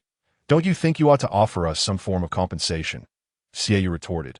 I have no treasures to spare, nor a life to give. Regardless, he would rather die than part with his treasures. Once something was in his possession, it was his, oh, Gu Xianyu, Luo Xianyu. Where are you headed? I shall accompany you. Seeing Gu Qingma silently pulling Luo Yulü away, Xiaoyu hurriedly followed. Jiu Qingma turned abruptly, his sword aimed threateningly at him, voice cold and sharp. Dare to follow, and see what happens. Dare or not, it was irrelevant. He would not obstruct them. Observing the two standing silently behind him, Xiaoyu tentatively extended an invitation. What if we follow at a respectful distance? Yin Kaihua eagerly nodded. That sounds prudent. Following those two is the safest choice. She glanced at the duo, continuing on their path, and murmured, that formidable weapon may appear fearsome. But with Luo Xianyu around, we need not fear any true harm. However, should we stray from their side, the situation would drastically change. Indeed, death would be a real possibility. Qiao Chuanlei. Although I must concede that Yin Shimi speaks quite astutely. Luo Yulü. Having spoken in hushed tones, can't we use sound transmission? We are all cultivators, with keen senses. Even a lowly gene dance stage cultivator can overhear you. Do you truly believe the male lead is oblivious? Furthermore, what do you mean by with Luo Xianyu here? He won't truly harm us. Do you think the male lead is a benevolent soul, that he would allow you to speak without taking action? If he wished to kill you, not even 10 of him could stop it, nor would he dare. Brother, we should simply ignore them. Luo Yulü, observing the male lead's dark expression, offered a comforting suggestion. If we truly find them displeasing, why not demand a protection fee? What is a protection fee? Gu Qingma subtly cast a soundproof barrier around them. His junior brother could speak to him without others overhearing. You protected them, yet they should pay you first. Do not rush to refuse. While we may not require such things, they certainly do. Luo Yulü, with a particularly cunning smile, continued, your benevolence prevents you from killing them, yet they cling to you. If you do not make them suffer, how will they learn the meaning of pain? What if they repeat this behavior next time? The natural response would be to eliminate them. In truth, Gu Qingma intended to take advantage of his junior brother's distraction to dispose of them shortly. However, at this moment, Gu Qingma, fixing his gaze intently upon Luo Yulü, inquired, do you believe I am benevolent? Luo Yulü blinked. Well, of course. Oh dear, having uttered those words, he felt a pang of anxiety. Yet, the current male lead was indeed kind-hearted, treating him exceptionally well. Thus, he need not feel guilty. Jiu Qingma smiled. Very well. Then let us heed your suggestion and require them to pay a protection fee. With that, he halted, turning to gesture for the three to approach. Seeing he was not inclined to draw his sword, Xiaoyu hurriedly scampered over, albeit somewhat puzzled about what a protection fee entailed. Qiao Chuanlei and Yin Kaiwa followed closely behind. Once the three stood before him, Gu Qingma extended his hand. Pay the protection fee. Chapter 94. Mingyu, I am not just any divine beast. Xiaoyu and the others. Not much. Jiu Qingma raised an eyebrow. Each of you must present one high-grade spirit weapon. Otherwise, leave. His junior brother claimed he was kind-hearted. Thus he refrained from uttering the word Dithan, aimed to embody a benevolent persona. Xiaoyu attempted a final struggle, but Yin Kaiwa and Qiao Chuanlei had already taken the initiative, producing a high-grade spirit weapon each, which they deemed less useful. Fine. Xiaoyu, feeling defeated, wore a face akin to one mourning the loss of his parents as he reluctantly produced his OWNTOM. Every high-grade spirit weapon was usable, for they could all be exchanged for spirit stones. With his spirit stones, his little savings, just like that, flew away. Jiu Qingma glanced at Luo Yulü, silently inquiring if this was acceptable. However, Luo Yulü misinterpreted him. thinking he was indicating to put the items away, and thus stepped forward to stash away the 3 high-grade spirit weapons into his chinkoan ring. All done. Gu Qingma believed he was satisfied. And thus he too felt content. Though the two had not spoken, an unexpected understanding had formed between them, both agreeing to allow the trio to accompany them. The hidden cultivators following could no longer restrain themselves. Luo, Xianyu. Please hold on, Luo Yulü. You and Gu Xianyu initially declared that you were not familiar with them. Luo Yulü touched his chinkoan ring. Is it not acceptable to become familiar now? The cultivators. Gu Qingma frowned. Are you dissatisfied? The cultivators hurriedly waved their hands. No, no. Let us communicate openly. There's no need to draw swords at every turn. Can you please sheathe your sword? We have matters to attend to, so we shall not interrupt you. Watching the group of cultivators retreat in disarray, Yin Kaiwa couldn't help but laugh. People like this tend to bully the weak and fear the strong. Dante Luo Xianyu? Indeed, so you are quite soft. Luo Yulü nodded. Unlike himself and his senior brother, who were tough nuts, these individuals were easily broken. Xiaoyu and Xiao Chuanlei, you are the soft one. The stream is easy to find. Simply follow the mist, and you'll discover stones along the bank to sit upon while washing. The others eagerly dashed ahead, while Luo Yulü, gazing at Mingyu's pristine fur, felt troubled. Master, Mingyu blinked its big eyes. Are we going to wash? Its fur was on the verge of matting. Wash, Luo Yulü replied. But Mingyu, as a mature divine beast, you must learn to clean yourself. Doesn't my master want to wash my fur?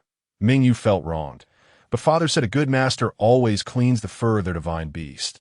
Not exactly, well, I will wash it for you.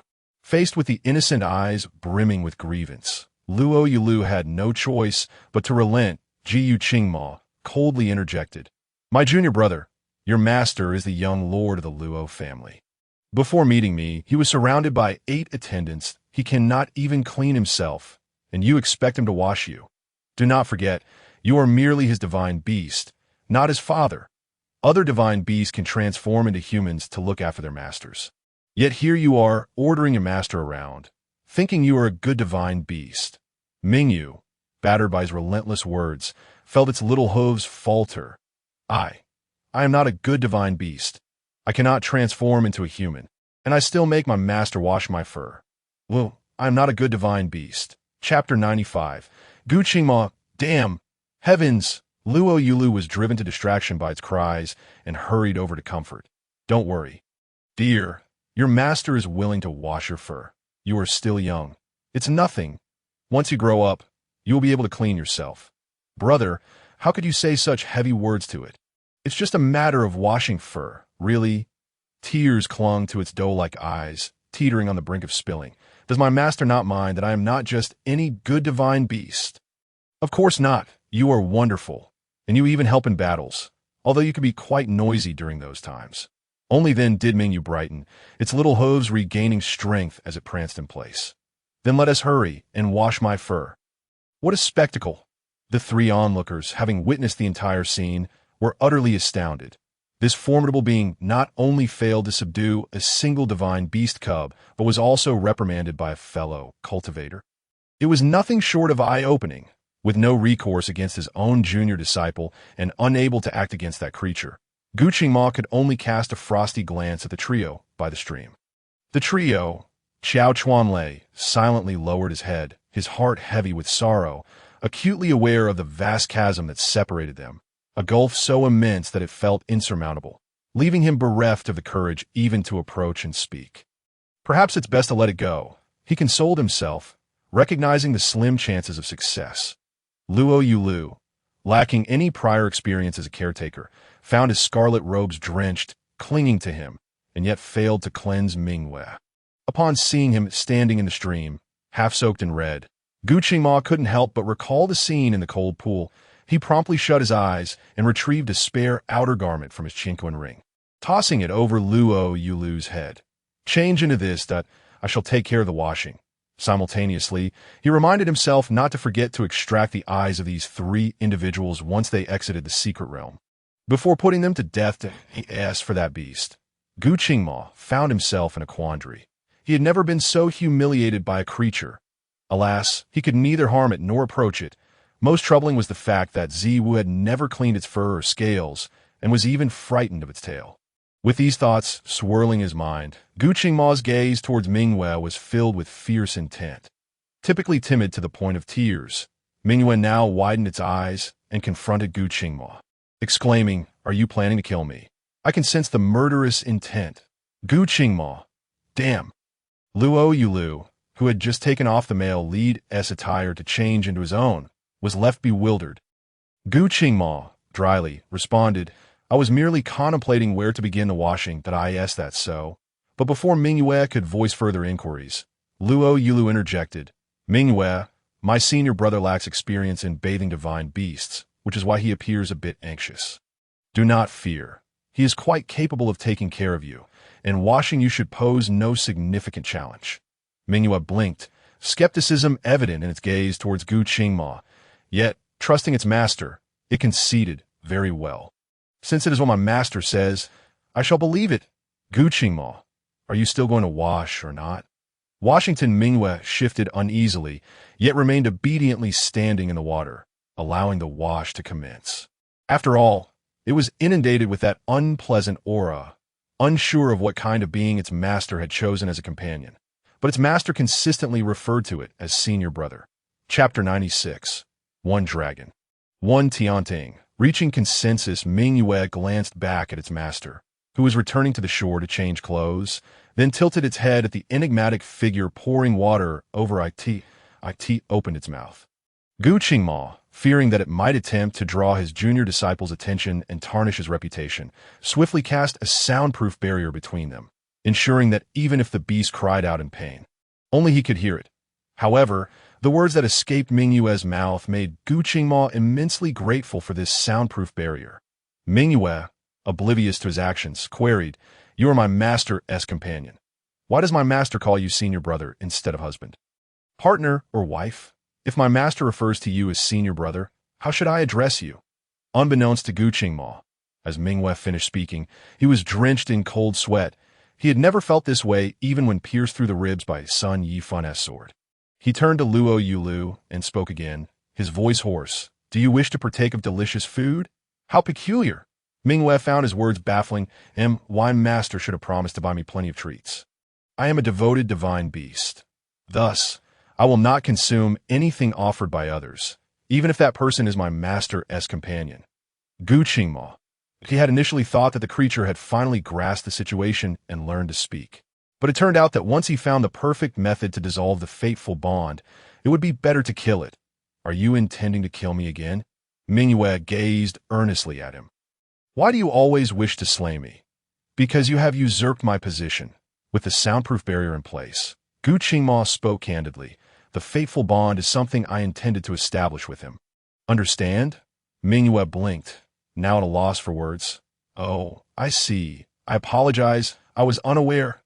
Then, with genuine confusion, it inquired, "But aren't you already my master's companion? A companion does not conflict with a fateful bond." Lou Yulü glanced over again, and Gu Qingma lowered his head, earnestly washing Mingyue. "I desire all of him." Mingyue felt that Gu Qingma did not comprehend such feelings. In its perspective, a fateful bond was one thing, and a companion was another, distinctly separate. If it could provide an additional layer of protection for its master's companion, why would its master not want that? Thus, you are a beast, while I can become human. It did not say that it had become human. Mingyue, feeling wronged, exclaimed, "I sense you are insulting me." Moreover, it had evidence. Its instinct had always been accurate. "You do not like me, and I do not like you. Indeed, since we are mutually disinclined, henceforth, you need not refer to me as your master's companion. Simply call me Gu Qingma." Mingyue lifted its head in defiance. "As if I would care to call you master's companion. I assent to it merely because you are the one chosen by my master. If I choose not to call you, then so be it, Gu Qingma." At that moment, Gu Qingma felt a sense of relief. Although the Tianting clan often spoke without regard, once they agreed to something, they would follow through. "Yes, Mingyue. Seeing you both getting along so harmoniously puts me at ease." Lou Yulü, now dressed, approached senior brother. "Thank you for your hard work. As he dispelled the soundproof barrier, Gu Qingma raised his gaze to him. I have been accustomed to these menial tasks since childhood. It is no trouble. Mingwe shifted its hooves. This creature's words did not align with its heart. If it truly found it effortless, it would not have mentioned its history of performing such labor. Unlike it, which had never toiled. Chapter 97. Yun Kaiwa. You are not lacking. Why then do you seize every opportunity to fleece others? Lou Yulü sheepishly scratched his head. This time, I learned from my senior brother. From now on, I shall take on the washing duties myself. After all, it was his own fateful divine beast, and it was best to care for it himself. After all, the male lead was a person of great significance, and using his hands to wash a divine beast seemed beneath him. Gu Qingma paused. I just arranged with Mingwe that it will strive to learn to wash itself in the future. For it expressed a desire not to trouble you. I've only just realized how remarkably considerate Mingwe is, correct? Mingwe stared in disbelief. When did I ever say such a thing? This deceitful creature is setting me up. However, it wished to leave a good impression on its master. So Mingwe, feeling wronged, said, Yes, indeed, master. Boo-hoo. I do not wish to wash my fur. I want my master to wash it for me. Its demeanor caused Lou Yulü to suspect whether the male lead had coerced it. But in the presence of the male lead, he refrained from questioning further, intending to inquire privately later. In the brief span spent washing by the stream, numerous cultivators had gathered around them. Some perceptive cultivators, upon witnessing the harmonious interaction among the 5-in-1 beast, chose to abandon their approach, seeking other opportunities instead. However, where there are those who possess insight, there will also be those lacking it. While Lou Yulü and Gu Qingma were formidable, the other three had relatively low cultivation levels. As long as they kept a close watch on them, there would inevitably be opportunities to strike. Sensing the layers of malice from those cultivators, yet observing no immediate actions, Yun Kaiwa and the others felt fortunate. Thankfully, they had paid their protection fees in advance and aligned themselves with the right individuals. Otherwise, what kind of bloody turmoil would they be enduring at this very moment? With 2 days remaining until the secret realm closed, even someone as oblivious as Lou Yulü began to sense the unusual atmosphere. The oppressive aura, though well concealed by those lurking in the shadows, would occasionally seep through as time grew increasingly urgent. He pondered thoughtfully, glancing towards the source of the leaking aura. Senior brother, do you think we may have undercharged for the protection fees? The other three. What do you intend to do? Gu Qingma shot a warning glance towards the direction that had startled his junior disciple, then replied, If my junior disciple feels the fees were insufficient, then so be it. Yin Kaiwa exclaimed, Yuluo Yulu's echo.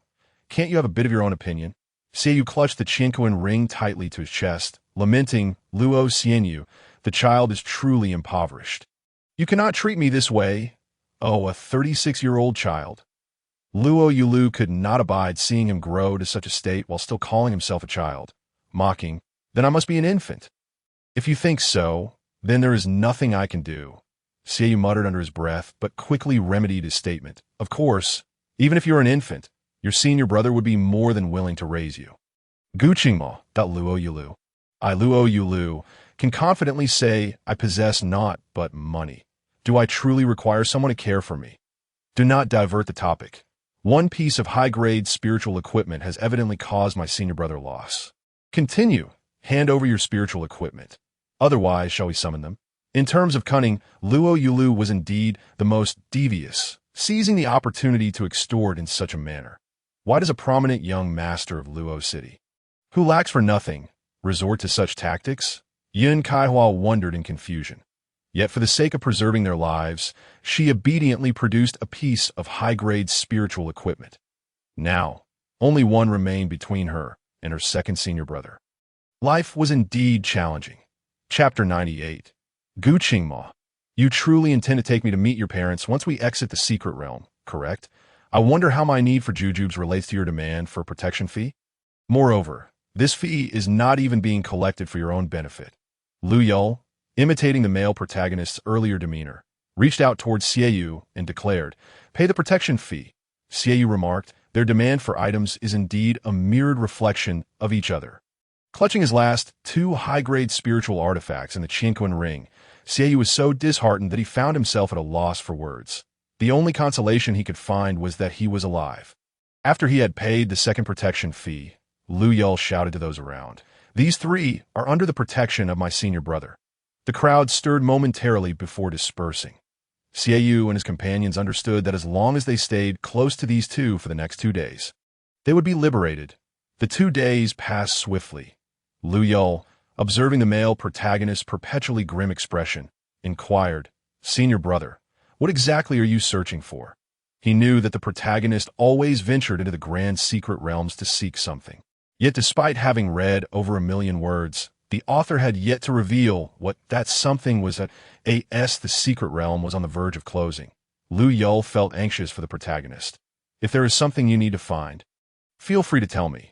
Perhaps I could assist you." Gu Qingmo replied, "To be honest, I do not even know what I am searching for, but a voice compels me to keep searching." Lou Yulü was taken aback. Is it truly the case that even the protagonist himself is unaware of what he seeks? "Author, are you truly this cruel?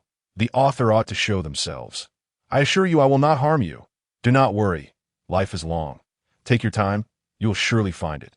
Noticing Gu Qingmo's prolonged silence, he continued, "It seems you do not care at all whether or not you can find that which the voice urges you to seek." Only he knew that as long as his Ziwu remained by his side, it mattered not if he never found that elusive thing in this lifetime. Lou Yulü nodded. "There is nothing in this world that cannot be accomplished. It is merely a matter of determination. Senior brother will surely have his wishes fulfilled." Gu Qingmo found comfort in these words. "So, you believe that senior brother will achieve his desires? Of course. You are the protagonist, the favored child of fate. Whatever you wish for, whatever you need, will ultimately belong to you. The secret realm is about to close." Xiaoyu suddenly pointed skyward, exclaiming, "A massive vortex has appeared in the sky, just like the entrance." However, perhaps due to being within the secret realm, there are no seismic disturbances this time. Gu Qingmo pulled Lou Yulü closer. "Junior brother, you promised to take me to meet your parents once we exit the secret realm. That is true, right?" "Of course, I would not lie about that." Lou Yulü summoned Mingyue. "Quickly enter the spirit beast space. We must leave." Mingyue glanced back in a certain direction. "Master, is it true that your family is quite wealthy?" Although Lou Yulü was puzzled by this question, he nodded. "Besides wealth, I also possess good looks. Your master is utterly devoid of possessions." "What a statement! Besides wealth and looks." Xiaoyu clenched his sleeve in frustration. While he did not envy the looks, he was genuinely envious of the wealth. Why, as a fellow reincarnator, was he so impoverished? "Really?" Mingyue's eyes widened. "Can you afford to keep me? Or rather, how many of me can you support?" Lou Yulü pondered. "You, a herbivorous creature, are not difficult to sustain. 10 or 8 of you would pose no problem. So do not worry about my ability to care for you. Hurry and enter the space." "All right." Mingyue hopped excitedly to Lou Yulü's side and entered the shared space. Chapter 99. Lou Yulü. He is actually riding on the protagonist's head. Once the vortex stabilized, Gu Qingmo immediately wrapped his arms around Lou Yulü's waist and soared into the vortex. Being the first to exit the secret realm, without waiting for the others to emerge or giving anyone outside a chance to react, he swiftly took off with Lou Yulü, disappearing from view. Just as Lou Yulü was about to ask why the protagonist was in such a hurry, he vaguely heard the others in the secret realm reporting to their respective sect leaders about obtaining the array inheritance, which not only allowed them to set up various formations but also to repair and reinforce their sect's grand array. The sect leaders and heads shouted for their disciples to fly in that direction and urged them to hurry. Lou Yulü wiped non-existent sweat from his brow. "Senior brother, thank goodness for your foresight. Otherwise, we would be stuck here now." Gu Qingmo replied. "Do not relax. They're still pursuing us." Lou Yulü immediately tightened his grip on Gu Qingmo's arm, prompting Gu Qingmo to glance down at him. Suddenly, Gu Qingmo spoke. "Junior brother, do you wish to know what my true form is?" When the protagonist posed such a question, it was likely he hoped for Lou Yulü's curiosity. Lou Yulü nodded. "I do wish to know. To be honest, I have never seen what a legendary dragon looks like. We are moving rather quickly. I must revert to my true form and carry you." "Will you be afraid? Is he about to ride a dragon? A dragon-riding warrior?" Lou Yulü felt exhilarated, his eyes sparkling as he exclaimed, "Not afraid." "Very well," Gu Qingma let out a sigh of relief, though he dared not relax too much. For revealing his true form would be the greatest test. Junior brother, prepare yourself. Riding a dragon was all he had to do. What else was there to prepare? Soon, Lou Yulü realized, in an instant. Gu Qingma soared into the clouds, transforming into a dazzling golden dragon that nearly blinded the eye. Lou Yulü found himself seated atop the dragon's head, instinctively clutching its horns that, oh my goodness! Good heavens! He had truly succeeded. He was riding on the protagonist's head. He must be the most remarkable character in all the reincarnation novels. How many traversers could claim not only to cling to the protagonist's thigh, but also to be on such familiar terms, even commanding the protagonist to transform into a dragon for their own pleasure? This was the quintessential scenario for a protagonist in a thrilling tale. If he were of a more aggressive nature, he might even direct the protagonist to conquer the world and amass a harem of beauties from various races. However, Lou Yulü was not that type. He was, by nature, a rather reclusive individual. Even now, while riding atop the imposing dragon, he felt nothing beyond surprise, curiosity, and pride, with no further ambitions, with all the time spent conquering the world and gathering beauties. He would rather return and nurture his bond with the protagonist, enjoy some delicious meals prepared by Su Su, and have Zi Yuan and the others pamper him. What did the world and its beauties have to do with him? Nothing at all. Lou Yulü had this laid-back attitude, glancing back at the length of the protagonist's dragon form. Goodness, is it approximately 200 meters long? Might that be too ostentatious? What if it attracts even more attention? It is not 200 meters, but rather around 150 to Gu Qingma's dragon head spoke suddenly, its voice, though emanating from a massive dragon, sounding no different from his usual tone, even more gentle. Junior brother, do not worry. It will not attract undue attention. My dragon form is the speediest. No one can catch up. Chapter 100. Lou Yulü, are there really more people following us? Lou Yulü then realized that he had inadvertently voiced his thoughts aloud. Nevertheless, the male protagonist in his dragon form was truly magnificent. He felt somewhat limited in vocabulary, as he could only think of words like magnificent and incredible to describe him.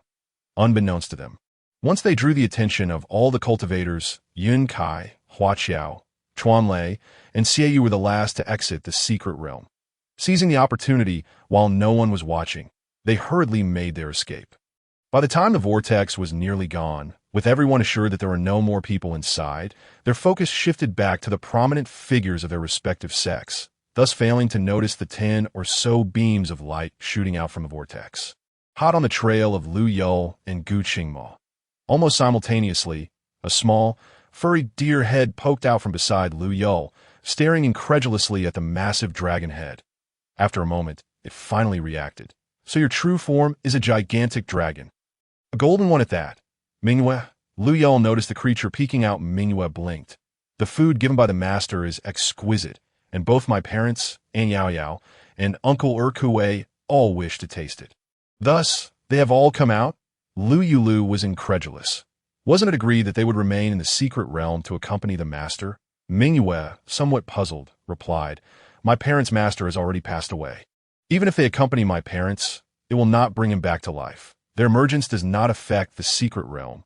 And besides, you have already accepted the inheritance. So this secret realm will never open again unless you, as the inheritor, use your blood to activate the entrance. Otherwise, this secret realm is absolutely safe, so it makes no difference whether my parents are here or not. Lou Yulü exclaimed. I see. This entire family is a bunch of foodies. Junior brother, your contracted divine beast is rather inconsiderate. How can there be a contracted beast that also has to support the entire family? Even while on the road, Gu Qingma did not forget to administer eye drops to Mingyue. Chapter 101. Gu Qingma asked, Will you protect me? Junior brother? Mingyue shot him a glare, and upon realizing he couldn't see, he angrily nudged Lou Yulü with his small head. The master said that raising 10 or 8 of us is no problem. But raising you does not include your family. Gu Qingma retorted without hesitation. The pace hasn't slowed. In fact, it has quickened considerably. Lou Yulü, however, pondered thoughtfully while pinching the dragon horn in his hand. Senior brother, If those cultivators can't catch up, we could slow down or find a place to wait for them. T the pinch of the dragon horn. Gu Qingma's entire dragon body stiffened momentarily. Then he softly uttered an as his enormous dragon eyes scanned below. Targeting a mountain peak to prepare for a stop. In truth, he could revert to his human form. But since Ziwu was pinching his dragon horn, he wanted him to continue for a little while longer. Lou Yulü, oblivious to his change, turned and asked, Mingyue, I remember your father saying that the Diqing clan has only 3 of you left. What kind of beings are Aunt Yao Yao and Uncle Erkue that you mentioned? Mingyue tilted his head in thought. I only know that Aunt Yao Yao seems to be a spirit crystal tree, and Uncle Erkue is a gigantic 2-headed wolf. I am not too clear about the others. I've only seen them in human form. Got it. Lou Yulü clapped his hands. Please help me convey that I, Lu Cheng, welcome their arrival. Then he excitedly patted Gu Qingma's dragon head. Senior brother. Senior brother, my parents' bodyguards have arrived. Jiu Qingma, having his head patted, replied, I want to change back. Be careful. All right. Lou Yulü leaped aside, his gaze fixed intently on the dazzling golden dragon. Just now, senior brother transformed too quickly for him to notice. This time he must see clearly. Yet Gu Qingma used his tail to shield his eyes, and by the time Lou Yulü realized what was happening, he had already reverted to his familiar form. Senior brother. You transformed, but why didn't you let me see? He had never seen other demons or spirit beasts transform, let alone a magnificent golden dragon like the male protagonist, fearing that junior brother would regard him as an oddity. Thinking that he was ultimately different from him, Gu Qingma earnestly fabricated nonsense. The real reason is that he feared that if he saw his transformation process, it might evoke other thoughts. And then Ziwu would harbor suspicions. Although he could deceive him for a moment, he could not deceive him for a lifetime, so it was better not to show it at all. However, Ziwu being not only unafraid of his dragon form, but also quite fond of it was unexpected. Yet why was he so afraid of his half-human, half-dragon form? Senior brother, do you think too little of me? Lou Yulü felt insulted. Moreover, you underestimate your own worth. You are a dragon, part of the dragon lineage. A magnificent golden dragon at that. How impressive! He did not care how the people in this world viewed the dragon lineage, but as a child of the flower-planting family, they were all descendants of dragons. In other words, the male protagonist is rather like his father. It makes sense why he always treats him like a son. Jiu Qingma was amused by his demeanor, but still feigned seriousness. But what if this identity is exposed? Countless people would want to flame me, strip my bones, and drain my blood to achieve their own ends. Lou Yulü replied. That's true. Junior brother's strength is growing day by day, and now he is surrounded by divine beasts and various high-tier spirit beasts. The divine tree followed Gu Qingma's gaze and said softly, I just wonder if one day my dragon identity is exposed. Will you protect me, junior brother? Chapter 102 Lou Yulü. It's hard to say whether it's good or bad. Lou Yulü.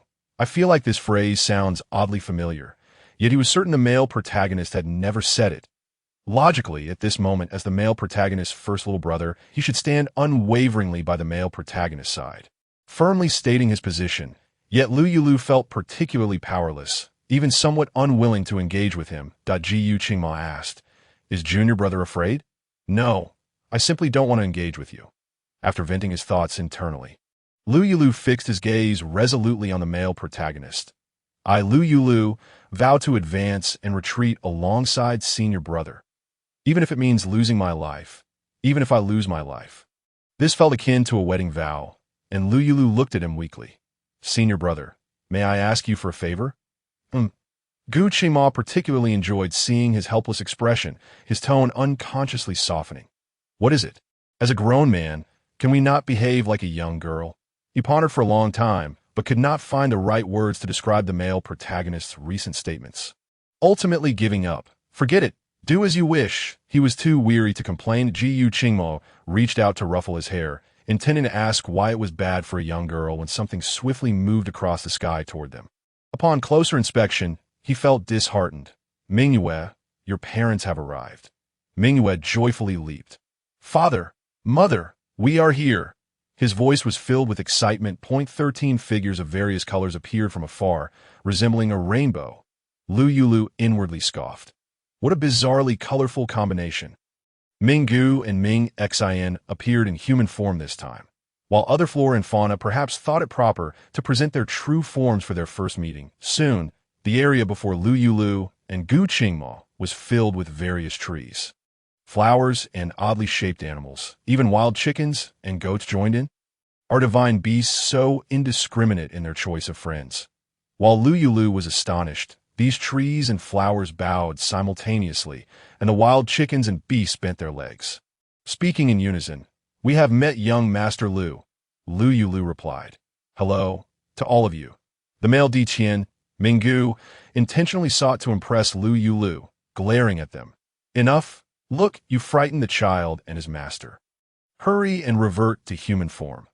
Then, with a face full of bravado, he made an action entirely unbecoming of his scholarly demeanor, rubbing his hands together, while ingratiatingly saying, "Young master, I've heard that your family possesses great wealth and many delicacies." Lou Yulü blinked, appearing particularly innocent. "But I still remember how you tricked us in a secret realm, causing my senior brother and I to suffer severe injuries. My senior brother even endured a sword from a scoundrel for my sake, nearly losing his life. How do you propose we settle this debt?" This made Minggu awkward. Before tricking them, he had never anticipated that he would follow them out of the secret realm, even relying on them for sustenance later on. A beast resembling a goat approached, and it was only similar because it possessed enormous, curved horns unlike any ordinary goat and a tail about 2 meters long. With distinctly flowing strands, its goat-like eyes regarded Lou Yulü politely. "Young Master Lou, I wonder if your injuries have healed?" Lou Yulü glanced at Gu Qingma. "It's hard to say whether we are healed. My senior brother has brought out exceptionally precious medicine." Chapter 103. Gu Qingma. "His Ziwu is so outstanding. He must strive to improve." The goat-like beast nodded, indicating it was prepared, its hooves transformed into hands. With sharp nails that it unhesitatingly used to slice open its shoulder, then it vivaciously extracted a small piece of flesh, blood gushing, and presented it to Lou Yulü. "I am a ram. Those who are gravely injured can consume my flesh and heal in an instant." It spoke. Its wound healed instant as she spoke. She gracefully approached, transforming into her listening form as she walked.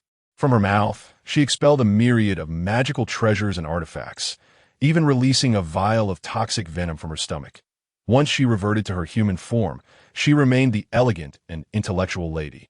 Lou Yulü, observing the astonishing expulsion from the listening form for the second time, one couldn't help but marvel at its remarkable digestive structure. "Young Master Lou, this is a token of sincerity from my spouse and me. We hope for your continued guidance and support in the future," she said, her demeanor composed. Despite possessing the Qinquan ring, Lou Yulü felt an overwhelming sense of delight at receiving gifts, once accustomed to receiving protection fees and settling payments. The thrill of such unearned rewards was rather pleasing. He glanced back at the male protagonist. "Xixiang, when we return home, let's split it evenly." Gu Qingma ruffled his hair. "Just leave everything with me. I'll ask you for it when I need it." "That won't do. The enjoyment lies in the thrill of dividing the spoils." However, given the presence of these flora and fauna, it was certainly inappropriate to speak too freely. So he meticulously gathered the items. After Lou Yulü stowed everything away, Minggu immediately approached. "Young Master Lou, see? We can now shake hands and make peace, can we not?" Lou Yulü regarded his shameless demeanor with a complicated expression. When seeking favors, he addressed him as Young Master Lou with utmost politeness. Yet in casual moments, he referred to him as Master, showing a disconcerting lack of formality. "I hope that in the future, Mingyu won't follow your temperament." Minggu retorted, "Are you being polite? The items have been collected, and the beings, both animate and plant, have been acquainted." Lou Yulü waved his hand. "Come on, let us be guests at my home." All the beings, both animate and plant, were thrilled, eagerly trailing behind Lou Yulü. Yet he stroked his chin. How about everyone shifts into human form? This peculiar assembly of flora and fauna made him feel as though he had emerged from a farm, leaving him quite uncomfortable. Transforming into human form was a trivial matter for these beings. However, Mingyu, who had been following them since the appearance of his parents, began to cry. "Everyone has human forms. But I do not. Woe is me. Lou Yulü replied. If you can't, just enter the space. It's too conspicuous otherwise. Mingyu lamented. Master, do you despise me? The tone and expression were strikingly similar. Lou Yulü suddenly turned to Gu Qingma. Gu Qingma raised an eyebrow in confusion. Shitty, what's wrong? In the future, do not lead Mingyu astray.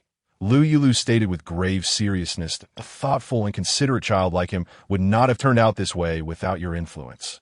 These past few days, the male protagonist had been acting as if under the influence of some strange medicine, frequently displaying a green tea persona, yet he was utterly powerless against it. Now, even little Mingyu had been led astray by him. Such indulgence could not continue. Feeling as though a large pot had fallen from the sky and landed squarely on his back, Gu Qingma quickly protested. Shitty, I am innocent. You must have misunderstood me. This little beast, Mingyu, is naturally adept at feigning. Gu Qingma turned to Mingyu. Hurry and say something. Mingyu, seemingly startled, stuttered. Master, it was my fault. I will no longer feign innocence. Gu Qingma exclaimed. Oh dear, your words would have been better left unsaid. It was clear that Shitty no longer believed him. Indeed, Lou Yulü looked at Gu Qingma with exasperation. Shi Xiang, why are you resorting to threats? Gu Qingma desperately defended. Do you believe that I am wronged? Lou Yulü did not respond, but instead pointed the way to the road leading to Lu City. To Gu Qingma thought, this little beast has caused misunderstandings for Zib. Sooner or later, it will pay for its misdeeds. Approximately 2 days later, Lou Yulü brought Gu Qingma to the city gates of Lu City, followed by 13 individuals, each with unique hair and eye colors. His face alone served as a pass into Lu City, especially after his sudden surge in cultivation, becoming a golden core real person. Even in his absence, the city lord, Lu Zhanhai, had hosted a 3-day banquet, inviting everyone to dine for free. Thus, upon seeing him, the townsfolk were filled with overwhelming enthusiasm, markedly different from the last time they had scolded him as a prodigal son. Younger Master Lu has returned. Our young city lord is home. Welcome back, young city lord. You look even more handsome. Good afternoon, young city lord. Is this a friend of yours? Indeed, the young city lord's appearance attracted equally charming friends. Lou Yulü remarked. I believe it would be better if you all referred to me as the prodigal son, as I have grown accustomed to it. Now, being greeted with such warmth felt somewhat unfamiliar to him. Gu Qingma silently observed the townsfolk, clad in either splendid or modest attire, greeting Lou Yulü, his gaze growing increasingly profound. His zeal was indeed popular. No matter where he went, he was the center of attention. Zil must treat these townsfolk very well, which explains their fondness for him.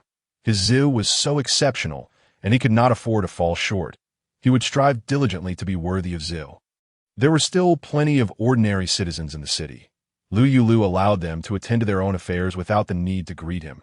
And then he began to introduce the sights and delicacies of the city to Gu Qingma and the relatives of the little listening form, even suggesting what they could buy or eat, assuring them that all expenses would be covered by the city lord's mansion. Chapter 104. Lu Zhanhai receives the bill upon hearing they could indulge freely. The eyes of the flora and fauna sparkled with excitement. Life in the secret realm had been long. Though they enjoyed freedom, it was ultimately too lonely. Arriving in the human world, they were curious about everything. Yet lacking the common currency, they could only gaze longingly. Now, upon hearing Lou Yulü's words, they were deeply moved, especially Ming Gu and Ming Exant, who immediately declared that their son had chosen the right master. What a master indeed! He was like a walking treasure chest. As for the relocation fees they had previously paid, compared to the future expenses, they were inconsequential. Watching the flora and fauna buzzing with excitement, Lou Yulü felt somewhat speechless. Clearing his throat, he proclaimed, "Residents of Lu City, please spread the word. These 13 are esteemed guests of my city lord's mansion. All expenses for food and drink will be charged to the city lord's mansion. Later, please bring the bill along with the guest's handprints for settlement. Lou Yulü, thank you all." Instantly, the entire street erupted with enthusiasm, and every shopkeeper employed their utmost efforts to entice these 13 esteemed guests into their establishments. Before long, only Gu Qingma remained beside Lou Yulü, their gazes locking. Lou Yulü sensed an odd atmosphere and suddenly recalled that Mingyu seemed to still be in the space. Not wishing to leave it in silence for too long, He called out, Mingyu, would you like to join your parents for some delicious food? Initially scolded by his master, Mingyu had been dutifully staying in the spirit beast space, feeling quite dejected. However, upon hearing this, he sprang back to life, though he dared not show too much enthusiasm, merely peeking out. Am I allowed? Lou Yulü replied. Go ahead. If you see something you like, don't hesitate to ask your parents. They will help you. The little creature's expression conveyed a pitiful demeanor, likely having been frightened. Master, you are so kind. You are my favorite. Mingyu immediately darted out of the spirit beast space, circling around Lou Yulü, showering him with affection until Lou Yulü, growing impatient, finally urged him away. Mingyu then dashed off, following the scent of his parents. Shi Xiang, let us go. I'll take you on a leisurely tour. You haven't been to Lu City before. Have you? Allow me to tell you, Lu City is my territory, and no one knows it better than I do. Thus, once inside, Lou Yulü spoke incessantly, occasionally handing over items to Gu Qingma from nearby vendors. As for money, he had entrusted all worldly currency to Zi Yuan, so naturally, he kept a mental note that all expenses would be charged to the city lord's mansion. Poor Lu Jinhai, who had yet to see his son, was already inundated with a mountain of bills. Su Su and the others, aware that the young city lord was in Lu City, with a flurry of activity in the blink of an eye. Lou Yulü was completely surrounded by Ziyuan and her companions. Had it not been for Gu Qingma's firm grip on Lou Yulü the moment they arrived, it is likely they would have pushed him aside. Zhen, Susu, Jin Xiao, Qin Feng, you have come. Lou Yulü's eyes sparkled with delight, his entire being radiating brightness. Just in time. My senior brother and I were about to visit the Yi-Hong courtyard. Ziyuan, you brought some money, didn't you? In unison, several pairs of eyes turned toward Gu Qingma. Ziyuan cast a discreet glance at the rugged man, hardly able to believe he would allow the young master to venture to such a place. Young master, did your senior brother express a desire to take you there? Not at all. Lou Yulü replied with an air of certain, it was my idea to take him, and why senior brother has always been a man of virtue. He probably has never been there, so I thought I would show him a thing or two such a paragon of virtue. Yuan thought, recalling the purplish-blue mark on the back of the young master's neck from their previous escapades. And she nearly cursed. However, she soon smiled. As the young master's purse, I assure you I won't be short on silver. If the young master wishes to broaden your senior brother's horizons, Ziyuan and the others will gladly accompany you. The other 7 looked at Ziyuan with curiosity, but years of unspoken understanding prevented them from voicing any objections. Yuan's agreement for the young master to visit the Yi-Hong courtyard surely held her own reasons. Having someone pay was certainly more dignified than letting the Yi-Hong courtyard staff solicit money from the city lord's mansion. Lou Yulü immediately produced his fan, exclaiming, Senior brother, let us go. Today, I shall show you the sights. Gu Qingma gazed at him steadily for a moment, and as Lou Yulü turned back to urge him, he slowly smiled and said, Very well, I shall observe how you intend to enlighten me. Ziyuan thought to herself, I have a feeling the young master is in for trouble, but this is Lu City, after all. Nothing too dire can befall him here. Welcome, esteemed guest. It has been quite some time since your last visit. Even before they approached, a cacophony of calls reached them. Gu Qingma's brow twitched slightly, and he stepped a bit behind Lou Yulü. It seems you are quite the regular here. Junior brother, I have never been here before, so you should lead the way. Unaware of the impending danger, Lou Yulü grinned like an eager puppy. Of course. But he leaned closer to Gu Qingma, whispering, I've only been here once. The girls may not be the most beautiful, but they can sing and dance quite well. Upon hearing him say they were not particularly attractive, Gu Qingma's mood lifted just a fraction, but then he heard, So, you only came to see them sing and dance? Yes, why else? Lou Yulü replied innocently. Surely I did not come seeking a night of passion with them. You dare. The thought sent Gu Qingma's fists clenching. Lou Yulü continued, even if the worldly women are beautiful, their skin and bone structure cannot compare to those of us who practice cultivation. That I am not lacking in beauties by my side. Just look at Susu, graceful and gentle, then cold and noble. Qin Yao, thoughtful and meticulous. Tao Tao, radiant with spirit. None of them can be compared to those girls. Chapter 106. Gu Qingma. Indeed, those around my junior brother each possess their own charm. The praised maidens blushed deeply, but refrained from arguing. It was a rare honor to be complimented by the young master, and they did not wish to spoil his mood. Jiu Qingma surveyed them all, his tone inscrutable. With such words from you, junior brother, I now see that those around you indeed possess their own allure. All right? So let us simply enjoy some melodies and dances. Spotting the matron, Lou Yulü waved his fan. Madam, we are here to entertain. The matron, initially pleased, visibly stiffened when she met Lou Yulü's stunning visage. Why, young lord, why have you returned? Ah, thee again is well placed. Lou Yulü scratched his head. Why, senior brother has never been to such a place. So, I thought to bring him for a little experience. You still have rooms available, yes? We do, but... The matron cast a glance at Gu Qingma, whose demeanor was stern and imposing compared to the finely sculpted Lou Yulü. She felt somewhat hesitant. I wonder if your senior brother will be satisfied. With each girl more impressive than the last, she worried that her courtesans could not measure up. Moreover, recalling the last time the girls had served Lou Yulü, her heart sank. Young lord, do you still wish for those same girls? They've been practicing diligently and have learned many new routines. Lou Yulü hesitated, wanting to suggest a change, but he nodded instead. Let it be those same girls. And bring the finest food and drinks. Of course. The matron personally led them into a tastefully decorated room filled with charm. After giving a few hurried instructions to the maidservants, she rushed to the back courtyard. Calling out, ladies, the young lord of the Lou family has arrived. Come out and serve. Madam, do not deceive us. Apart from the young lord, we sisters shall not entertain any other men. Indeed, if it weren't for waiting for the young lord, I would have sought to redeem myself. The matron sighed inwardly. This young lord of the Lou family has caused quite the stir. Since the last visit, I wonder what he did to leave these girls so infatuated that they refused to even entertain other men.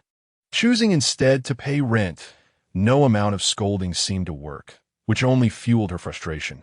Kicking the door open, she declared, If I am deceiving you, you shall find out for yourselves. I even told them you have been practicing diligently. If you do not go, I shall call others. The girls paused, then rose in unison. Madam, is this truly the case? The matron rolled her eyes. Would I lie? Exchanging glances, the girls began to prepare. Lou Yulü settled onto the plush cushions, watching as dishes were presented one after another.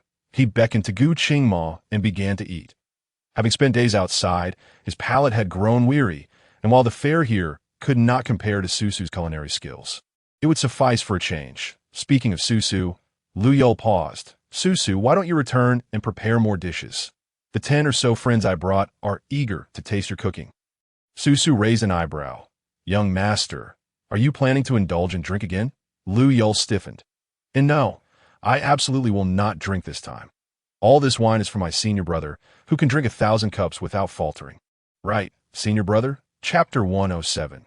Lou Yulü, shall I feed you? Gu Qingma had no desire to engage with him and wished to leave this den of iniquity. However, he could not. All he could do was continually suppress his true nature and offer a gentle smile to Zywal, saying, Indeed, with a jug of wine in hand, he downed a full cup in one gulp. Lou Yulü was taken aback and hurriedly placed a plate of snacks in front of him. You can't drink so recklessly. You ought to eat something first. Gu Qingma lowered his gaze at him, remaining silent. Lou Yulü suggested, Shall I feed you? But Lou Yulü thought to himself, he is merely joking. How could you take that seriously? Yet the words had escaped him, and to retract them would seem particularly unmanly. Feeding him just a morsel was a trivial matter. They shared an unbreakable bond. Yuan and the others could no longer contain themselves. Young master, this is unacceptable. Such acts of feeding were the ways in which the girls in the courtyard endeared themselves to their clients. How could their young master, with his noble bearing and divine looks, stoop to such crassness? What unacceptable! Lou Yulü, already extending a piece of food toward Gu Qingma's mouth, watched as he unhesitatingly consumed it. Turning back, he queried, What is unacceptable? The others fell silent for a moment. Nothing. The young master had already fed him. To state Madam Boss, is the quality of your chopsticks not quite satisfactory? Quickly bring me a new pair for my senior brother.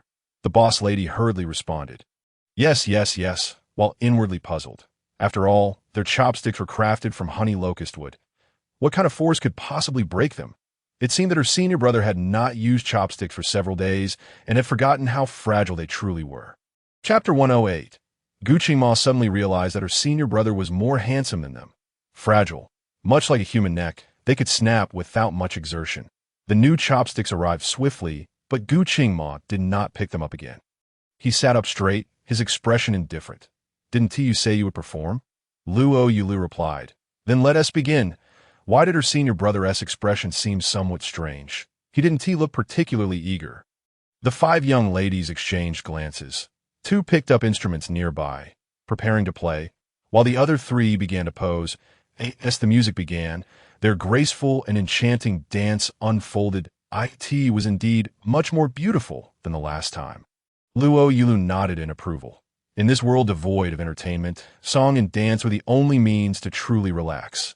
Her junior brother was completely engrossed in watching. Gu Qingma, his deep voice echoed in her ear. And Lou Yulü then noticed how close he had suddenly moved to her. She tilted her head slightly back to create some distance. Good music and dance deserve one's full attention. And they have dedicated themselves to learning this. We must show them respect.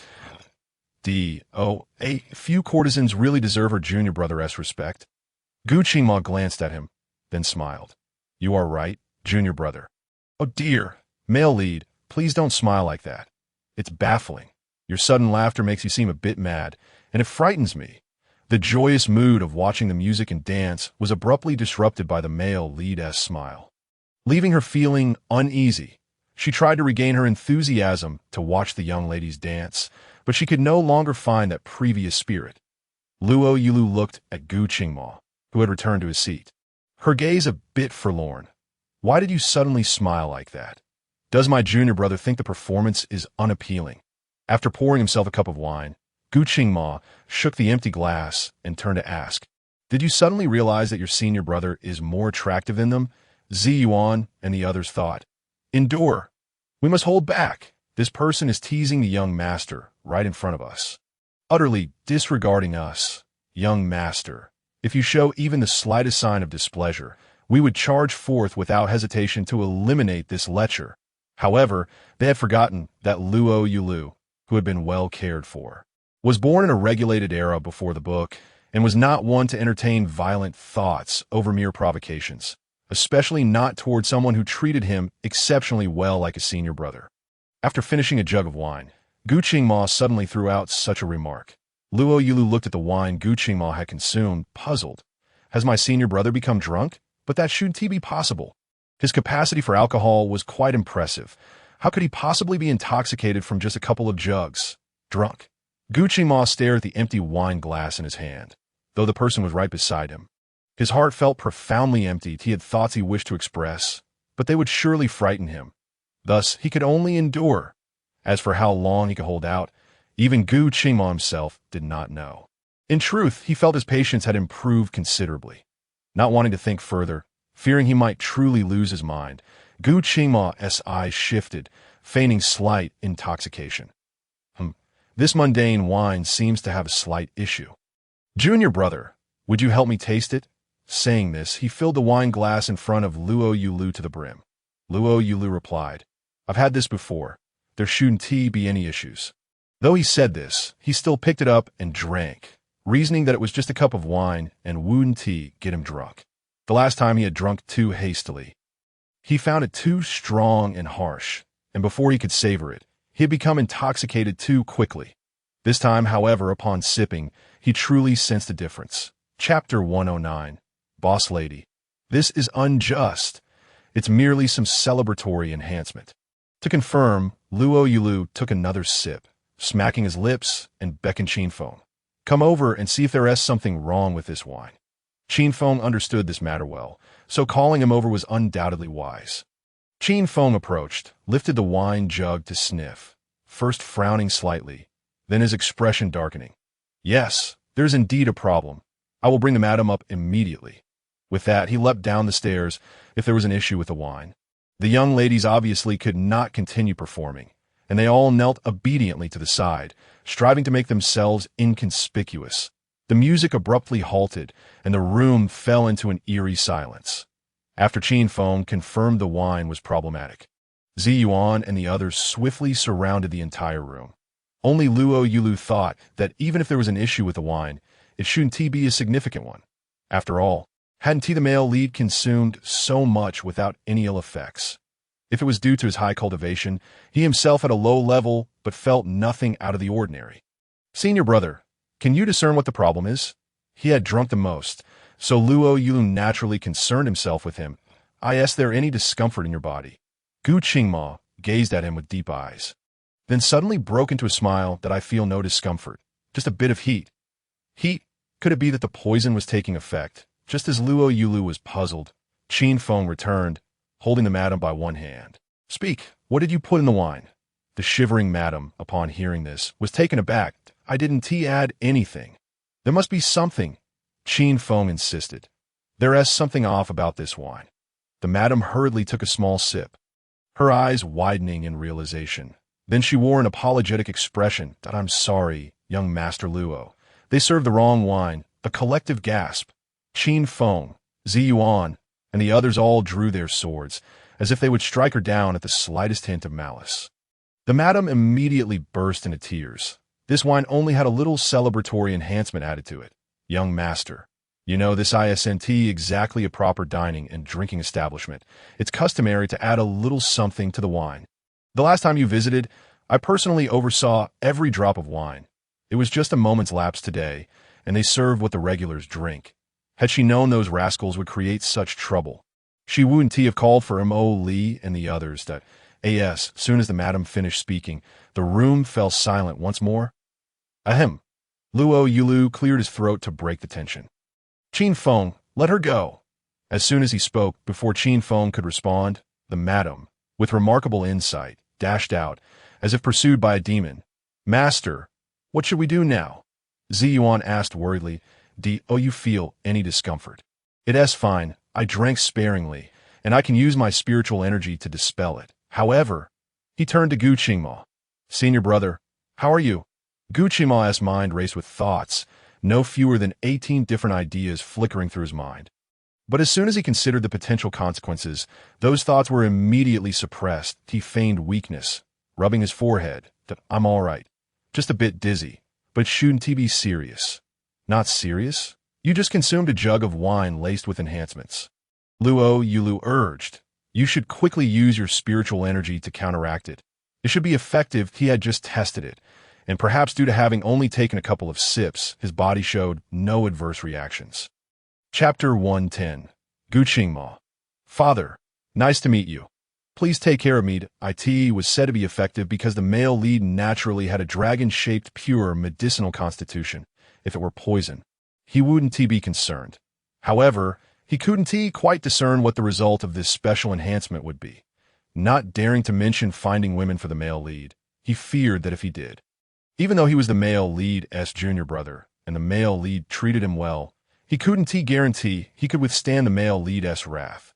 After all, in the book, the male lead was utterly averse to matters of men and women. Gu Qingma's expression remained cool, though a faint flush colored his cheeks. If one didn't pay attention, they wouldn't notice his change. He looked at Lou Yulü and shook his head. Though I can't exert much strength, I should be fine for now. Perhaps in a while, I will resolve it myself. Resolve it yourself? Just as Lou Yulü was about to speak, Qin Feng interjected. Young master, the enhancement just intensifies the effect. It won't lead to loss of consciousness. For those with strong willpower, the effect is even less pronounced. That's so. How strong is the male lead's willpower? That's a joke. He is the male lead. And if he isn't strong, who is? Lou Yulü felt relieved, yet the song and dance could no longer be appreciated. So after consulting with Gu Qingma, they directly returned to the Lord's residence. Ming Gu and Ming Xen clearly hadn't had enough fun, as they hadn't even glanced at the bill. They were clearly in high spirits. Lou Yulü inquired briefly, but lost interest. Gazing at the handsome middle-aged gentleman standing in the main hall, he smiled innocently. Father, I'm back. You little rascal, you finally know to return. How could you go to the perilous secret realm of the Ming sword? Looking at his increasingly radiant son, Lu Jinhai could no longer contain his paternal heart. Though he spoke words that weren't very pleasing, tears shimmered in his eyes. Lou Yulü rushed to him, glancing behind him. "Father, where's my mother? You return only to ask about your mother, without inquiring about how I am? Humph, with your glowing appearance, it's evident you're doing quite well. Why should I be asked? Quickly tell me, where's my mother?" Lu Jinhai's mood soured. "Didn't I hear that you returned and insisted on cooking with Su? Ah, I see." Lou Yulü smiled softly and turned to Gu Qingma, waving her hand. "Senior brother, come here quickly. Let me introduce you. Father, this is my senior brother Gu Qingma. Senior brother, this is my father." Gu Qingma bowed respectfully. "Father, it is a pleasure to meet you for the first time. I hope for your guidance." As he spoke, he produced a set of dart-like magical artifacts. This is the medium-grade spiritual artifact, the mother and son darts, capable of transforming their attack according to one's intent. "I present them to you, Father." The casual mention of father left Lu Junhai momentarily stunned, and after a long pause, he finally managed to stutter, pointing with a trembling finger. "Son, what is going on?" Lou Yulü scratched her head, surprised that the male lead was so audacious, addressing her father so easily upon their first meeting, without giving them a moment to acclimate. With no other option, she could only speak the truth. "It's not a big deal. I just found another son for you and mother." The sound of a plate shattering echoed as they turned to see a woman, resembling Lou Yulü by about 60%, standing there, her age indiscernible but radiating maternal warmth, staring at them in disbelief. Realizing they were looking at her, the woman finally reacted. "Son, what did you just say? Who is this person?" "He the other son I found for you." Lou Yulü jogged over, gesturing to the servants to clean up quickly, and pulled her mother over to Gu Qingma. "Look, I sent he a completely different type of handsome than your son. From now on, he will be your eldest son, and I am the second son. Together we will honor you both." Gu Qingma promptly displayed a sincere and earnest smile. "Mother, it is a pleasure to meet you. I wish you eternal youth and longevity." He then produced another set of magical artifacts and 5 small porcelain vials. "This is Billion Ling, a gift for your protection. And this is the beauty pills, which I hear you have been seeking." Time was of the essence. I could only refine one batch. And here it is. Lou Yulü had yet to process everything when she found her hands filled with an array of items. The protective artifact was inconsequential. What truly mattered were those small vials.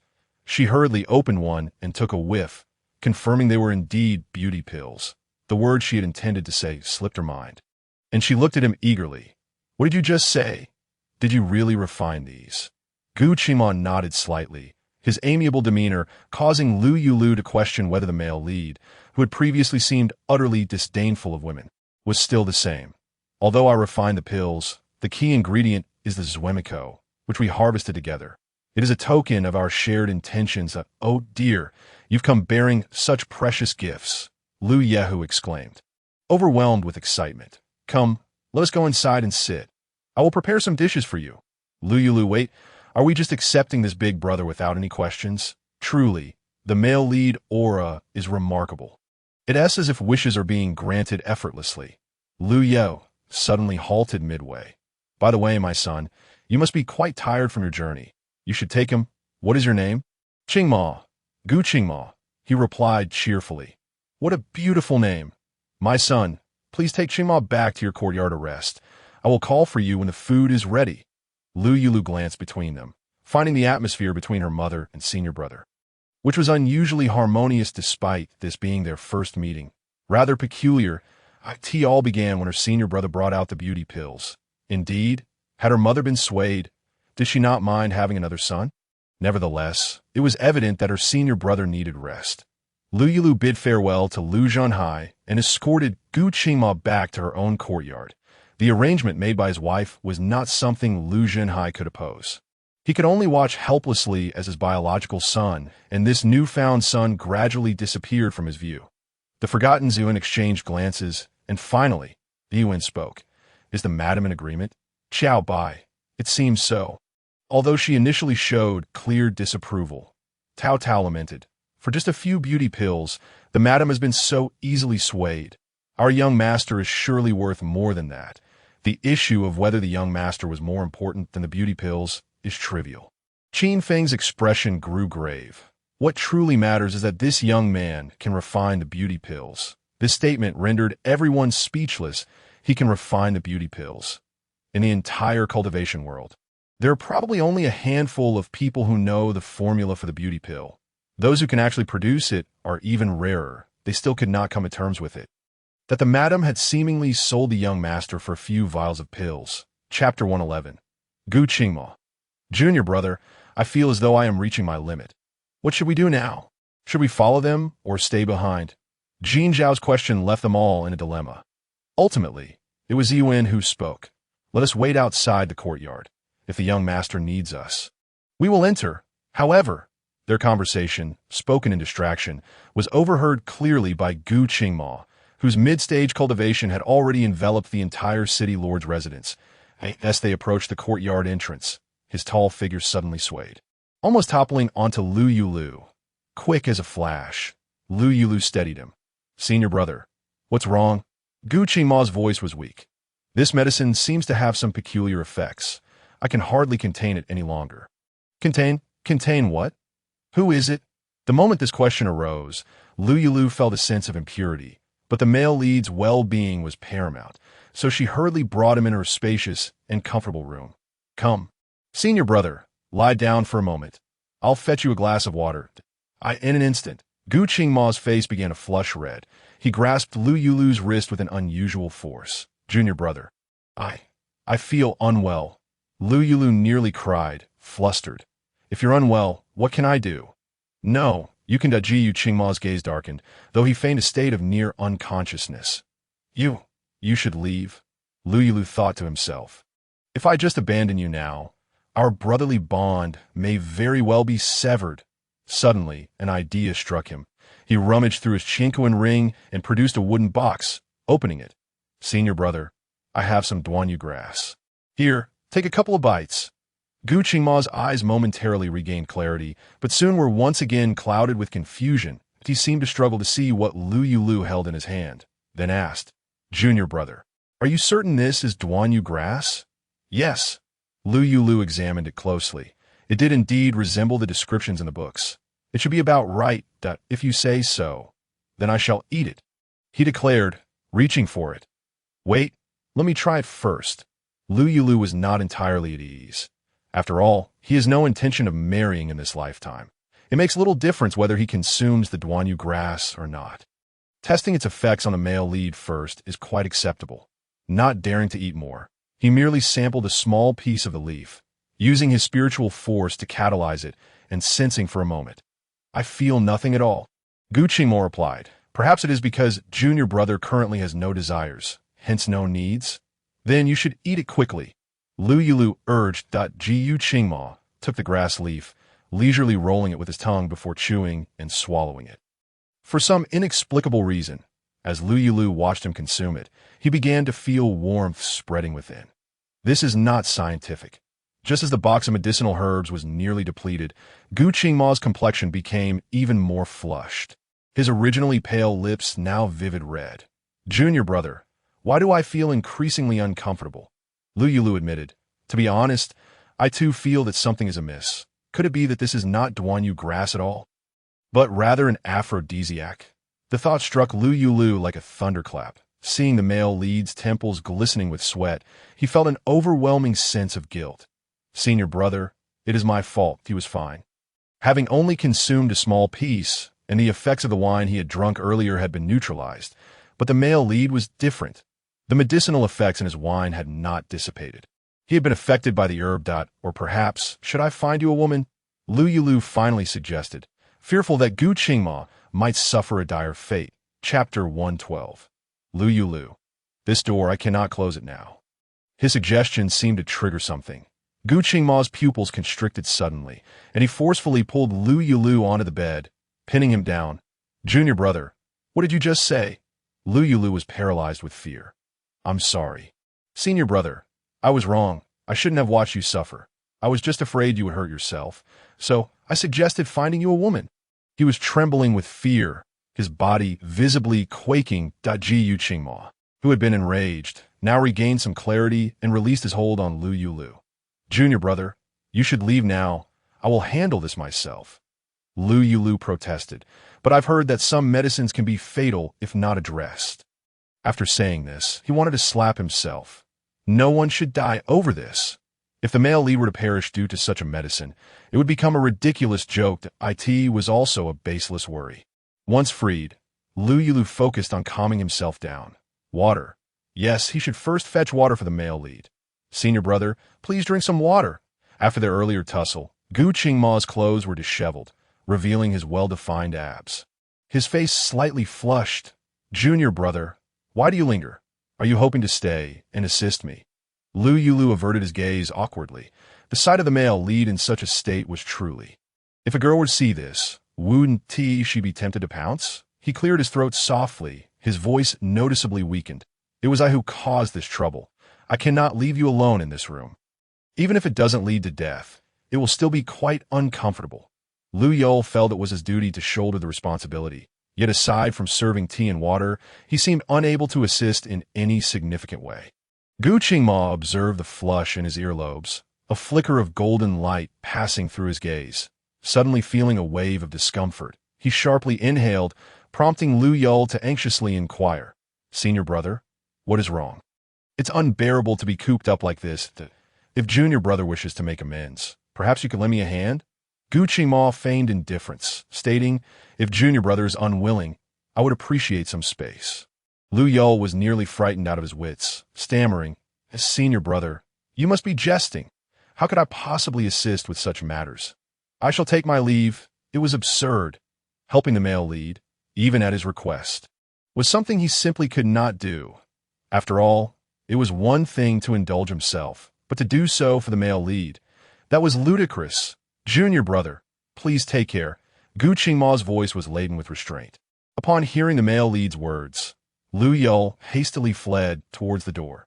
Just as he was about to close it behind him, he inadvertently caught sight of the male lead lying helplessly on the bed, rendering him unable to shut the door. Ultimately, what fault did the male lead possess? The Yihang courtyard was intended to be a place for him to broaden his horizons. Although the incident with the spiked wine was due to the negligence of the proprietress and her staff, the primary blame lay with him. Had he not taken the male lead to the Yihang courtyard, none of this would have transpired. And then there was the Danyukeo. This was the gravest pitfall. For it was he who had made the error, who had harvested it, and who had placed it into the male lead's mouth. Now, seeing the male lead in such distress, if he were to simply walk away. Oh dear, with this thought, Lou Yulü felt as though he would become that irresponsible scoundrel, unaccountable after the fact. Was there truly no way to avoid being a scoundrel? Wasn't it merely a matter of being helpful? Everyone was the same. It wasn't a grave matter, if it came down to it. So be it. He would figure out later. Chapter 113. Lou Yulü, do not speak resolutely. Lou Yulü re-entered the room, ensuring the door was securely closed behind him. Junior brother, what brings you back? Gu Qingma had noticed Lou Yulü's conflicted expression at the door, yet he maintained an air of feigned ignorance. Did you forget something? Lou Yulü replied, I said I came back to help you. Do you believe me? Without receiving an answer, Gu Qingma propped himself up, his long, dark hair cascading down and obscuring his features. Junior brother? Lou Yulü approached the bedside with a stoic expression, intending to directly tend to the male lead's injuries. However, Gu Qingma insisted on handing him a cloth, saying, cover your eyes with this. It will help. Help? There is so much to be done. Lou Yulü, clearly distressed, felt the heat radiating from Gu Qingma's body, which trembled noticeably. Unbeknownst to Lou Yulü, once his eyes were covered, Gu Qingma's pupils transformed into slits, his gaze filled with an obsessive fervor, a pathological obsession that declared he was the only one who could suffice. Only in this moment could Gu Qingma permit all his emotions to manifest upon his face. Struggling to maintain control, he fought against the urge to pounce upon Lou Yulü. Even beasts understand the principle of moderation, let alone a dragon like him. When the door swung open again, the setting sun hung low in the western sky. Although Gu Qingma's expression remained as cold as ever, a look of satisfaction was evident in his demeanor, akin to a great tiger surveying its newfound territory after a hearty meal. On the other hand, Lou Yulü's shoulders drooped, his attire immaculate, yet his spirit visibly deflated. Gu Qingma, upon observing his state, wished to grasp his hand to channel spiritual energy. only to find Lou Yulü regarding him with the wariness of a startled rabbit. Jiyu Qingma opened his mouth to explain, "I intend to use my spiritual energy to ease your hand." Lou Yulü nodded, urging, "Then please be quick. I can hardly muster any strength." Jiyu Qingma patiently worked to ease his arm, wrist, and fingers before finally releasing him. "How does that feel now?" Lou Yulü lifted his hand slightly. "Much better. Now, let us visit my parents." Although Gu Qingma's energy alleviated the pain in Lou Yulü's hand, it could not mend the wounds to his spirit. Jiyu Qingma sought to divert his attention. "I wonder how Minggu and the others are faring. Returning to the mortal realm after so many years. Will they stir up trouble?" Lou Yulü's heart sank. No, surely not. The entire city belonged to his family, and upon entering the city, he had informed the townsfolk that those 13 individuals were his esteemed guests. The common folk would certainly not provoke them, and they, too, ought not to trouble the mortals, right? In truth, they were indeed capable of causing chaos among mortals. However, this time, it was the mortals who instigated the conflict, gathering a large crowd at the city lord's estate, demanding an explanation. According to Lou Jinhai's perspective, on a day of great joy, it would suffice to simply offer money. What? They deemed the sum inadequate. His family lacked nothing but wealth. They could state their demands plainly. Yet, Lou Yulü sensed something amiss and stopped the steward from collecting the funds, sending for Lou Yulü instead. Though she called for Lou Yulü, her true intention was to test Gu Qingma, the man her son had brought home. "Dear, what does this matter about?" Lou Jinhai asked, perplexed as to why his wife would involve their son in such trivialities. Lou Yulü, exasperated by his foolishness, retorted, "Do you truly believe I could be swayed by a few bottles of beauty elixirs? That man is our son's companion. Even if we, as parents, harbor a multitude of grievances against him, we cannot voice them in front of our son. Look, this is an opportunity to evaluate a person's ability to handle affairs, is it not? You know our son well enough. If he can sit, he will not stand, and if he can lie down, he will not sit. Expecting him to manage the city efficiently is a tall order. It would be a blessing if he could avoid squandering it." Despite her complaints about their son, Lou Yulü's affection was unmistakable. At least he has the sense to find a partner who is evidently capable. Lou Jinhai raised his thumb in approval. "Indeed. My wife is astute and perceptive. How did I not think of this? What else could you possibly think of aside from your cultivation?" Lou Yulü chuckled. "It is all for the sake of protecting our son. However, now that he has the formidable Gu Qingma by his side, we need not exert ourselves so fiercely. Isn't that so? The struggles of an old soul toiling for their child. Only those who have endured it understand." Lou Yulü had even begun to contemplate when to have her husband relinquish the position of city lord to their son and his partner, allowing them to travel the world and enjoy its splendors. Just as the old steward succinctly relayed the events that transpired, Lou Yulü wiped his face. "Uncle Qin, please lead the way. It was merely a matter of feeding a nearly lifeless child raw meat."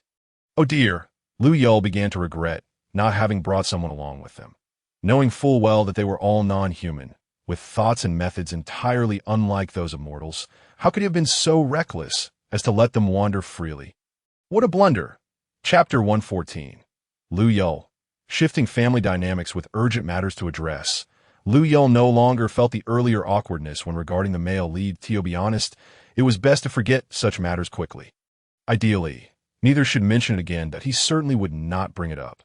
The male lead was still able to converse with him calmly, which left Lou Yulü feeling quite astonished, so he hoped this matter would pass like a fleeting breeze.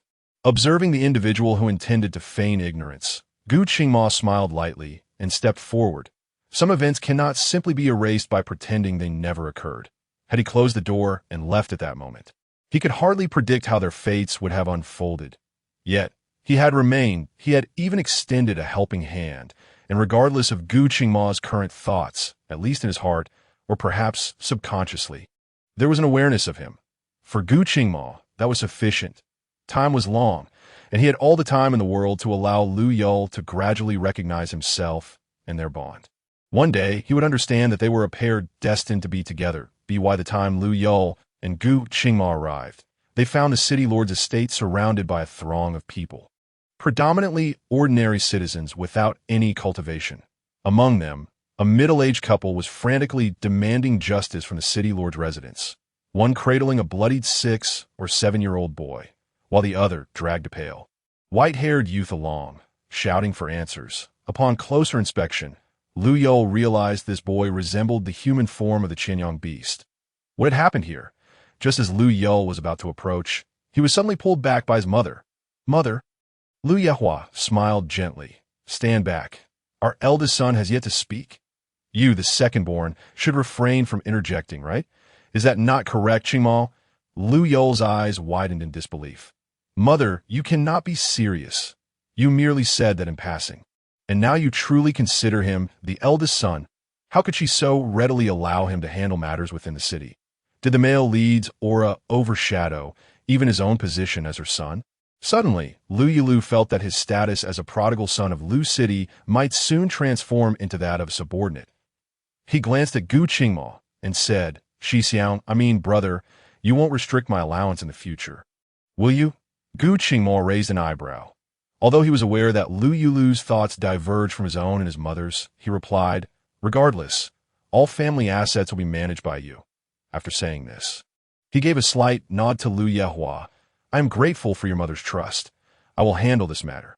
This situation was not particularly challenging. Lou Yulü was merely curious about Gu Qingmao's attitude towards her foolish son. The one who had caused trouble was the exotic beast, the Qianyang.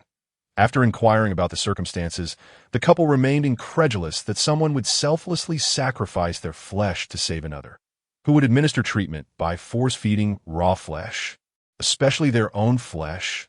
They were convinced that the individual in question must be gravely ill. "City Lord, you cannot simply take their word and let him go. What if there is something unusual about his flesh? Our Lu City could be in peril." Lou Yulü, disregarding his mother's attempts to restrain him, interjected, "Originally, I pitied you for having a child in middle age. Such a love for your offspring is not easily come by. However, your words have left me quite uncomfortable. The individual in question was brought here by me, and I'm fully aware of his background. You acknowledge that your son suddenly collapsed, breathing shallowly, yet after the Qianyang fed him its flesh. He has recovered. That if you cannot show gratitude, must you resort to insults?" Chapter 115 Qianyang. Did I not say you would believe? To claim someone is gravely ill is indeed an insult. Those bold enough to come to the city lord's manor seeking redress are not easy to deal with. The middle-aged man retorted immediately, "If you were in my position, and your child was fed a mouthful of blood and flesh, would you easily forgive? Furthermore, with that hair color and those pupils, it is evident he is not of the human race." "What if he is not of the human race?" Gu Qingmao replied coldly. "Even if he is not human, he is a distinguished guest brought back by the young city lord. He bears no grudge against you. If he had not been desperate to save someone, would he have gone so far as to cut into his own flesh? Even a human would not act in such a manner, would they?" He continued incisively. "Your disbelief in his ability to save your son stems from your reluctance to accept that a non-human would act selflessly. Coming to the city lord's manor to create a scene is merely an attempt to ensure your son's future well-being and recovery. Is it not? If that is the case, I can assure you, as long as your son does not bring calamity upon himself, he shall be free from all ailments henceforth." Upon hearing that their son would be free from all ailments in the future, the couple initially felt joy, but soon the gravity of their situation dawned upon them. If they left now, they would likely find it hard to hold their heads high in this place again. They couldn't help but regret not taking the money when the city lord offered it. The man opened his mouth. "My child is unwell, and we have physicians to attend to him. Even if he is a distinguished guest of the young city lord, he has no right to intervene without parental consent." Gu Qingmao looked at him, then turned to the silent Qianyang. "Will you not speak?" The Qianyang lowered his gaze, his white eyelashes obscuring his emotions. After a moment, he said, "Had I known the outcome would be thus, I would not have intervened." He had never considered that helping could lead to error. But a mistake is a mistake. He walked up to the couple. "If I were to remove the flesh that your child ingested, would you be willing to bear the consequences?" Aside from his brown pupils, he was as pure as freshly fallen snow. The middle-aged couple instinctively moved away from him, exchanging glances filled with apprehension. "You must first tell us, what has happened to our child? As parents, how could they be unaware of their son's condition?" They simply saw that he was young, and though not of the human race. His act of sacrificing his own flesh to save a stranger indicated he was no villain, especially as a guest of the young city lord. Thus, after ensuring their child was well upon waking, they came to the city lord manor to express their grievances. The Qianyang regarded them seriously. "I have asked, will you believe?" He shook his head. "You will not. Thus you should be prepared to face the consequences." "What consequences? What are you going to do to my son?" The middle-aged woman clutched her child and backed away, her heart racing as she knelt before Lou Yulü, pleading for help. "Young city lord, this esteemed guest is yours. Please speak on our behalf, that we will no longer cause him trouble." Lou Yulü deftly sidestepped the woman's supplication. The flesh was taken from him. If he wishes to reclaim it, no one can stop him. Furthermore, I've already stated, they are esteemed guests of Lou Yulü, but this could lead to a loss of life. The woman, seeing the seriousness in everyone's eyes, finally broke down. "My son has a heart condition. If you remove it, he will not survive. You are toying with a life, but I regret it." Chapter 116 Qianyang. If I encounter a person of ill character, may I kill them?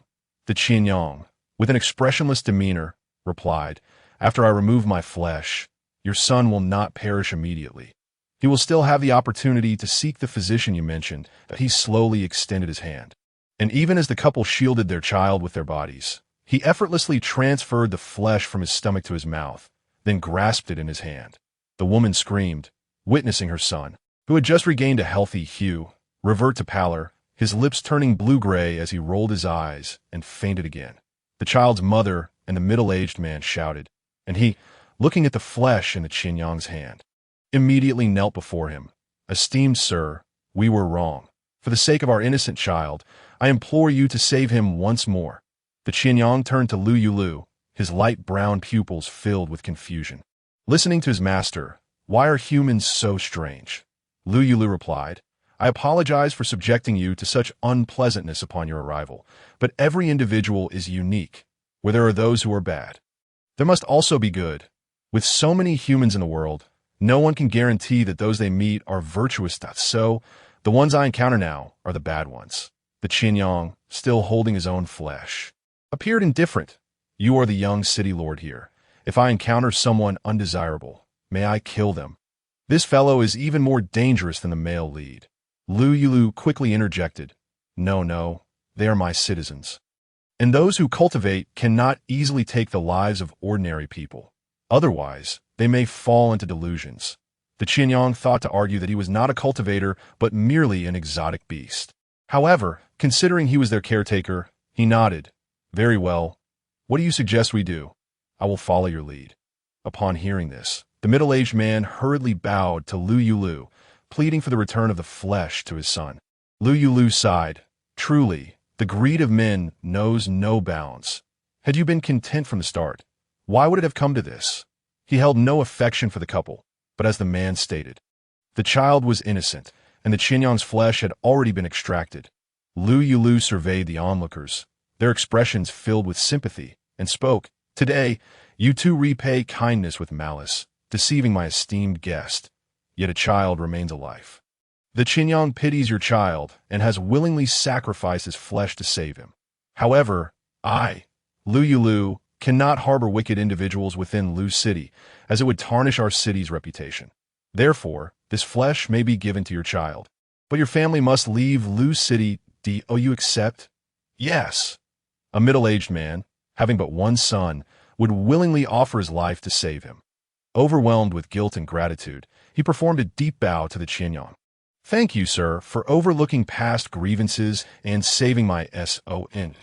Soon as Lou Yulü finished speaking, the Qianyang had already prepared to place the flesh in the child's mouth. That it was devoid of emotional interference. Since he had allowed his caretaker to decide, he merely followed suit. However, the man's actions left him increasingly perplexed. "You humans are truly strange." The flesh returned to the boy's mouth, and due to the prolonged delay, the boy had lost the instinct to swallow. The Qianyang frowned and used his spiritual power to dissolve the flesh directly within the child's mouth.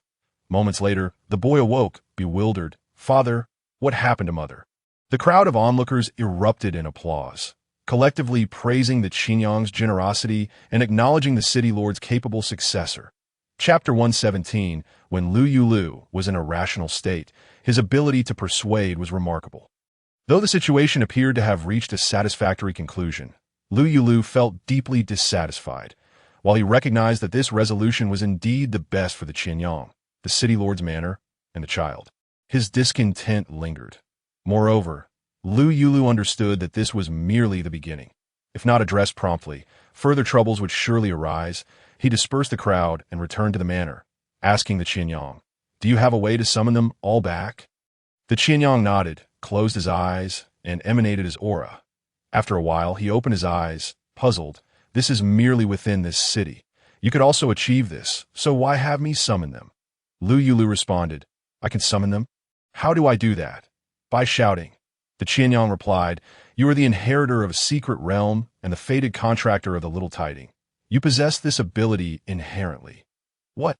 How many opportunities to show off and wield such powerful abilities had he missed?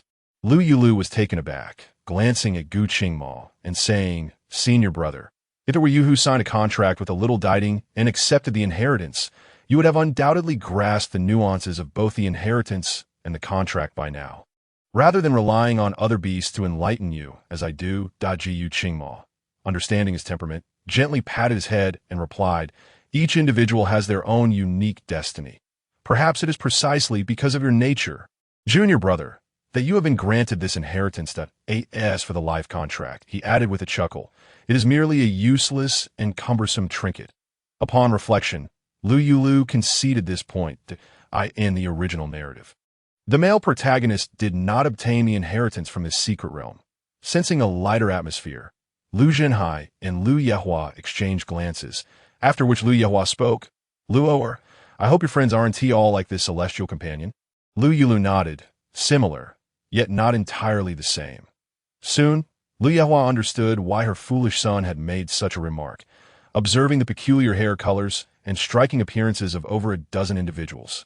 Liu Yehua and Liu Zhenhai could only turn their gaze towards their son.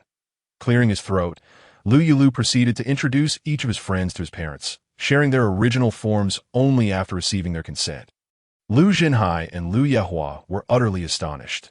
They had never anticipated that their son, upon visiting the secret realm, would acquire such extraordinary fortune.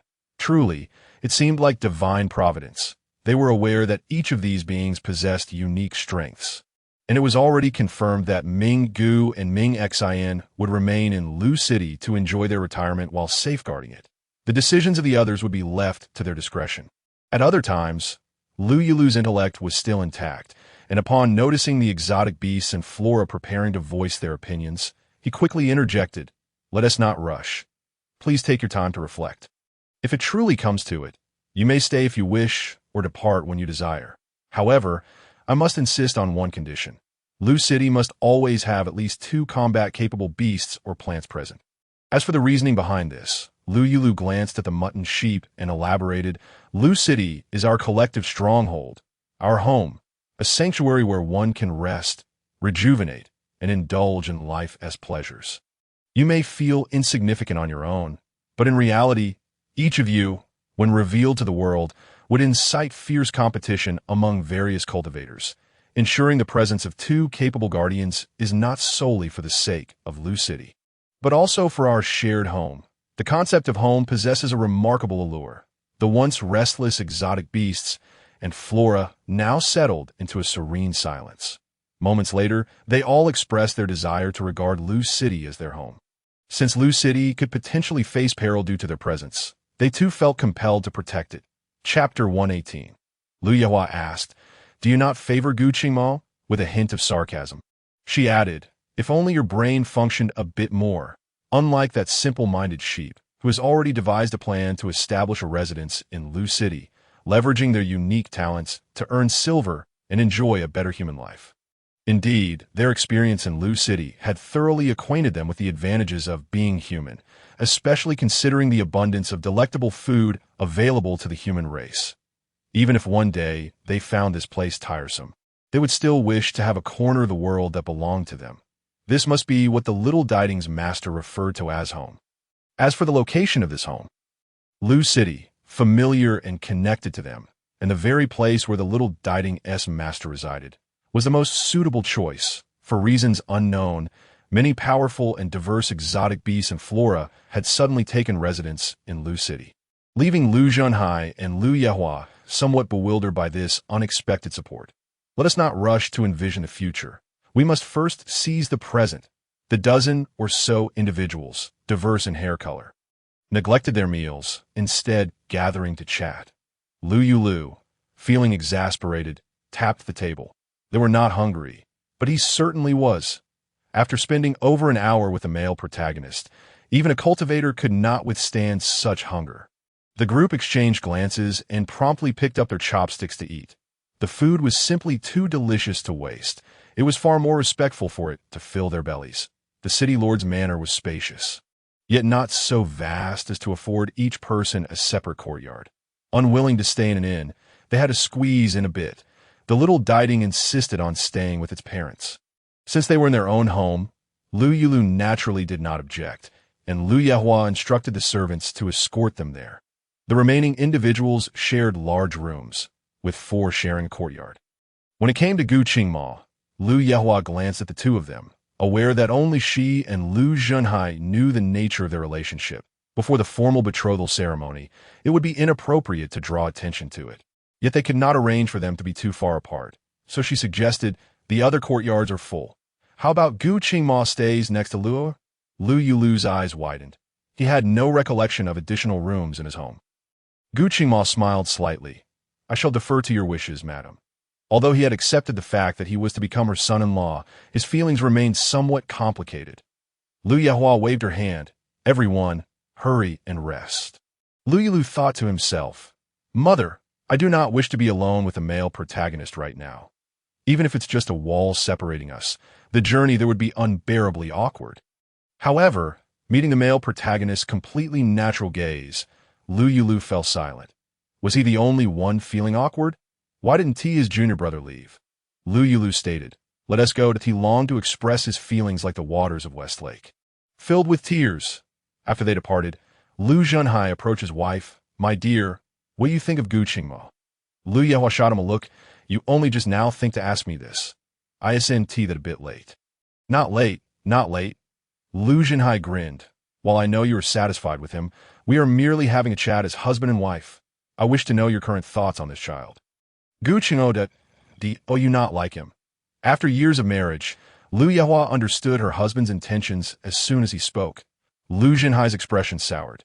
Indeed, I cannot hide anything from you, my dear. Lu Yehua proceeded towards the main courtyard. Speak your mind. Why? Chapter 119. Gu Qingma stated, I currently have 3 choices. Lu Junhai hastily followed. It's not that I despise him. On the contrary, I initially admired him greatly. However, after spending just 1 meal with him, I found him to be rather insincere. Insincere? Indeed, insincere. Concerning my son's lifelong happiness, I have scrutinized this rumored formidable figure with great care. He is too perfect, to the extent that it raises suspicions of ulterior motives. Lu Yehua was left speechless, bombarding him with questions. What is Gu Qingma's cultivation level? What is his background? What is his reputation in the cultivation world? What is his status? Have you considered our Luo? She implied that aside from his looks, what else did her foolish son possess? While Lu City was not insignificant, it was hardly remarkable in the cultivation world, merely possessing a few hidden treasures of gold. To speak unkindly of the divine beasts surrounding her son, she knew that her son's entry into the secret realm was largely thanks to Gu Qingma. Without Gu Qingma, where would her son have found the inheritance? Where would he have discovered the divine beasts? Lu Junhai immediately grasped his wife's unspoken thoughts, rendering him momentarily speechless. So, he truly only likes Luo? If he did not have feelings for Luo, a mid-stage separation cultivator could effortlessly destroy Lu City. Why would he humble himself and accommodate them? Lu Yehua, who always focused on the essence of things, concluded his desire to maintain appearances indicates that he cares. Furthermore, she furrowed her brow. I can't shake the feeling that something is off between them. His gaze towards him does not seem deeply affectionate. Yet if Luo had no feelings for Gu Qingma, Why would he bring him home and subtly introduce his identity? Ultimately, she advised, for now, let us not overtly acknowledge their relationship, as long as one day they call each other senior brother and junior brother.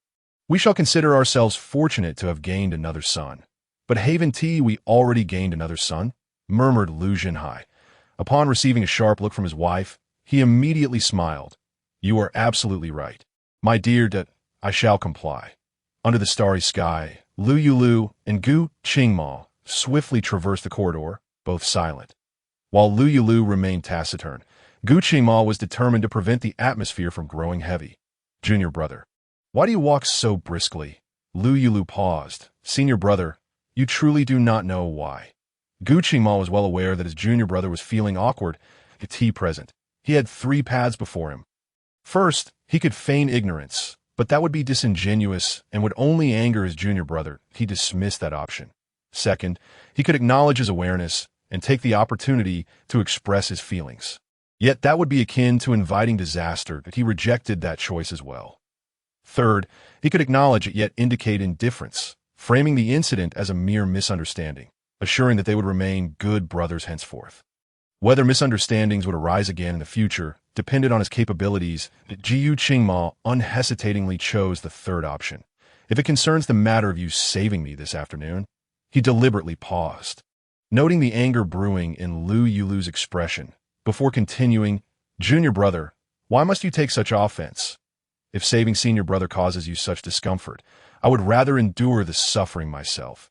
The male protagonist's expression was excessively solemn, leaving Lou Yulü utterly at a loss for words. Fortunately, Gu Qingma had no intention of prompting him further and spoke again. Brother, your heart is unburdened, and you have nothing to feel guilty about towards your junior. If you harbor any grievances from this incident, I shall take my leave. Chapter 120. Gu Qingma. No matter the circumstances, living is the most important thing. What on earth? Why does the male lead insist on leaving at the slightest disagreement? Lou Yulü certainly could not allow him to go. Brother, please wait. Seeing him turn to leave, Lou Yulü hastily called out to retain him. It is I who am narrow-minded and have misinterpreted the situation. I implore you not to hold it against me. He had just returned from a significant visit to his parents, and he was unsure how to explain himself. Gu Qingma had never intended to truly depart. But he understood that certain tactics are effective only once. If this instance did not yield the desired outcome, the opportunity would be lost for the next. Thus, he refrained from turning back and instead spoke slowly. Brother is somewhat perplexed. You who are usually so optimistic and carefree, why are you unable to let go after assisting me just this once? Lou Yulü instinctively retorted. Let go? Is that even a possibility? This is a matter of great significance. After all, it involved a scandal that anyone would be concerned about. Gu Qingma's voice dropped low. But should there come a day when you too fall victim to such a situation? If it were to save your life, I would act similarly. Lou Yulü felt a pang of guilt. This portrayal made him appear petty. How could this be right? What had gone wrong? Gu Qingma sighed. Perhaps each person has their own perspective. Take your rest. Dear brother, I shall take my leave, and we will discuss future matters when our master emerges from seclusion. Was the male lead truly unwilling to embrace him? Lou Yulü quickly grasped his arm. Brother, I was in the wrong. I misjudged the situation. Please do not leave. We can discuss this properly. Why must you go? In his moment of desperation, Lou Yulü forgot that if Gu Qingma genuinely wished to depart, a mere golden core cultivator like himself could hardly restrain him. Yet he overlooked this detail, allowing Gu Qingma to maintain the upper hand. Meanwhile, the male lead, who typically feigned indifference, now appeared aggrieved and heartbroken. Brother understands. And you need not force yourself, that we shall remain brothers. Not forcing oneself is indeed commendable. Brothers are brothers, but the bond of brotherhood is not quite the same as that of close friends. Moreover, to be fair, the male lead had treated him exceedingly well. Reflecting on his recent behavior, Lou Yulü was suddenly overwhelmed with shame. What had he just done? What had he said? Why had he acted so petulantly? So miserly? His brother had not been wrong in his assessment. Back in school, he had heard tales of camaraderie among roommates who helped one another, though he had never engaged in such mutual aid himself. Yet this time, his intentions had genuinely stemmed from a desire to save the male lead. How could he, having saved someone, now act so small-minded? Raising his gaze once more, Lou Yulu's expression cleared. Brother, I was in the wrong this time. Can you forgive me? Gu Qingmao lowered his head, and the two locked eyes. Just as Lou Yulu prepared to look away, Gu Qingmao spoke softly. Very well. Who could blame an elder brother for being a few years senior? Even if you occasionally exhibit a bit of stubbornness, I must be tolerant. Dear brother, Gu Qingmao's tone suddenly turned serious. In my eyes, you are not merely my junior. You are a comrade with whom I would face life and death at all times, and in all circumstances. I hope that your life takes precedence above all else. Living is the most important thing. His words struck like a bolt. Lou Yulu nodded in understanding. You are right. Living is indeed the most important thing. That he recalled how, in the original narrative, the male lead's dragon lineage had been exposed, and he had suffered greatly. Yet, regardless of the direst circumstances, the male lead had never relinquished his life. Chapter 121. Capturing him alive during those days of the male lead's suffering, the author had received his fair share of complaints from readers, and Lou Yulu was certainly among them. Perhaps intimidated by the readers' fervor, once the male lead's master and the prominent figures of the Yuling sect made their appearance, the male lead's fortunes changed dramatically, transforming all his hardships into opportunities. Thus, the male lead's assertion could not be disputed. He was merely assisting in healing, and there was no need for such paranoia. It was all the fault of that twisted serpent demon. No, he could not allow himself to wallow in despair alone. An idea sparked in Lou Yulu's mind. Brother, are there many infamous serpent demons in the cultivation world? Serpent demons? Remembering the days spent in the cold pool. Gu Qingmao's gaze darkened. Why do you inquire about serpent demons, dear brother? Lou Yulu would never reveal the truth. Gritting his teeth, he replied, I have an enemy, one whose appearance is hideous and temperament vicious. Gu Qingmao nearly lost his composed demeanor as the gentle elder brother. He began to suspect that the serpent demon mentioned by Ziyu might be a different one altogether. What enmity could exist between him and Lou Yulu? What was his cultivation level? Lou Yulu paused. He's at the mid-stage of the split spirit realm. That is the reason for our enmity. I already mentioned that he is hideous. He simply cannot abide my superior looks. Seeing his guilty expression, Gu Qingmao understood. There were no other serpent demons involved. It was merely him. As they walked together under the moonlight into the courtyard, Gu Qingmao remarked, It is unfortunate that I am not well versed in demon clans. But rest assured, if I ever encounter him, I will capture him alive to exact your revenge. Alive? What if the fact that he had been pressed down by him for half a month came to light? No, that would not do. Lou Yulu's earlier righteous anger evaporated instantly, and he no longer wished for the male lead to pursue the serpent demon, which would only complicate matters. That he stated directly. In the end, it is not a matter of deep-seated hatred, so there is no need to trouble you, brother. Alas, having finally found his support, he wished to avenge himself against the serpent demon, only to realize that he could not allow his ally to find the demon, or he would lose all face. That he was utterly wretched. Gu Qingmao did not press for further explanation, merely glancing at the room. Brother, where shall I sleep tonight? Lou Yulu pointed casually. In that room. Gu Qingmao nodded, satisfied that it was not far from his own. Then, brother, rest early. Good night, brother. Lou Yulu's enthusiasm was evidently lacking. Once back in his room, perhaps due to the exhaustion of the day, he fell into a deep sleep as soon as his head hit the pillow, even slipping into a dream. In his dream, he found himself back in the cold pool, but this time it was far more terrifying. In reality, the figure he faced was at least human, yet in his dream, a sea transformed into a serpent-tailed creature, entwining him like a constrictor, making it impossible to breathe. Lou Yulu tried to scream for help, but could not utter a sound. Just as he lost consciousness, a CS face morphed into that of the male lead. Lou Yulu jolted awake in terror. Upon realizing it was just a dream, he let out a sigh of relief. Yet, he soon became troubled, oblivious to the state of his bedding, preoccupied instead with why a C's face had suddenly transformed into that of the male lead. Could it be? Was he also interested in men? No, that was impossible. Not only was he himself a straight man, but the male lead was as straight as an iron rod. Perhaps a C bore some resemblance to the male lead, and the events of the day had left him feeling flustered. Leading to this bizarre dream, brother, What is the matter with you? Chapter 122. A large-scale social death scene. Still reeling from his fright, Lou Yulü nearly jumped out of his skin upon hearing Gu Qingma's voice. His face turned pale. Why you? Gu Qingma entered the room. Immediately detecting a peculiar scent, he paused, his expression enigmatic as he turned his back to the light. In his panic, Lou Yulü failed to notice this and responded with concern. I heard you mumbling in your sleep. Calling for your brother. Did you have a nightmare? Lou Yulü thought to himself. The seasoned driver, Gu Qingma, has consistently displayed a remarkable survival instinct and a keen sense of timing in his dealings with Lou Yulü. He possesses an ample reserve of patience, and although he finds himself increasingly captivated by Ziv, he understands that further flirtation may jeopardize their relationship. A sigh escapes Gu Qingma's lips as he laments the loss of such a splendid opportunity. Yet for the sake of the future, he adopts a composed tone. It appears that my junior brother is no longer in distress, so I shall take my leave. Lou Yulü silently scoffs, maintaining his impassive gaze upon him, at least he recognizes the importance of discretion. There are certain inquiries and remarks that ought to remain unspoken. However, did he not claim he would depart? Why has he not yet left? The clarity of his expression is almost comical, prompting Gu Qingma to suppress a laugh.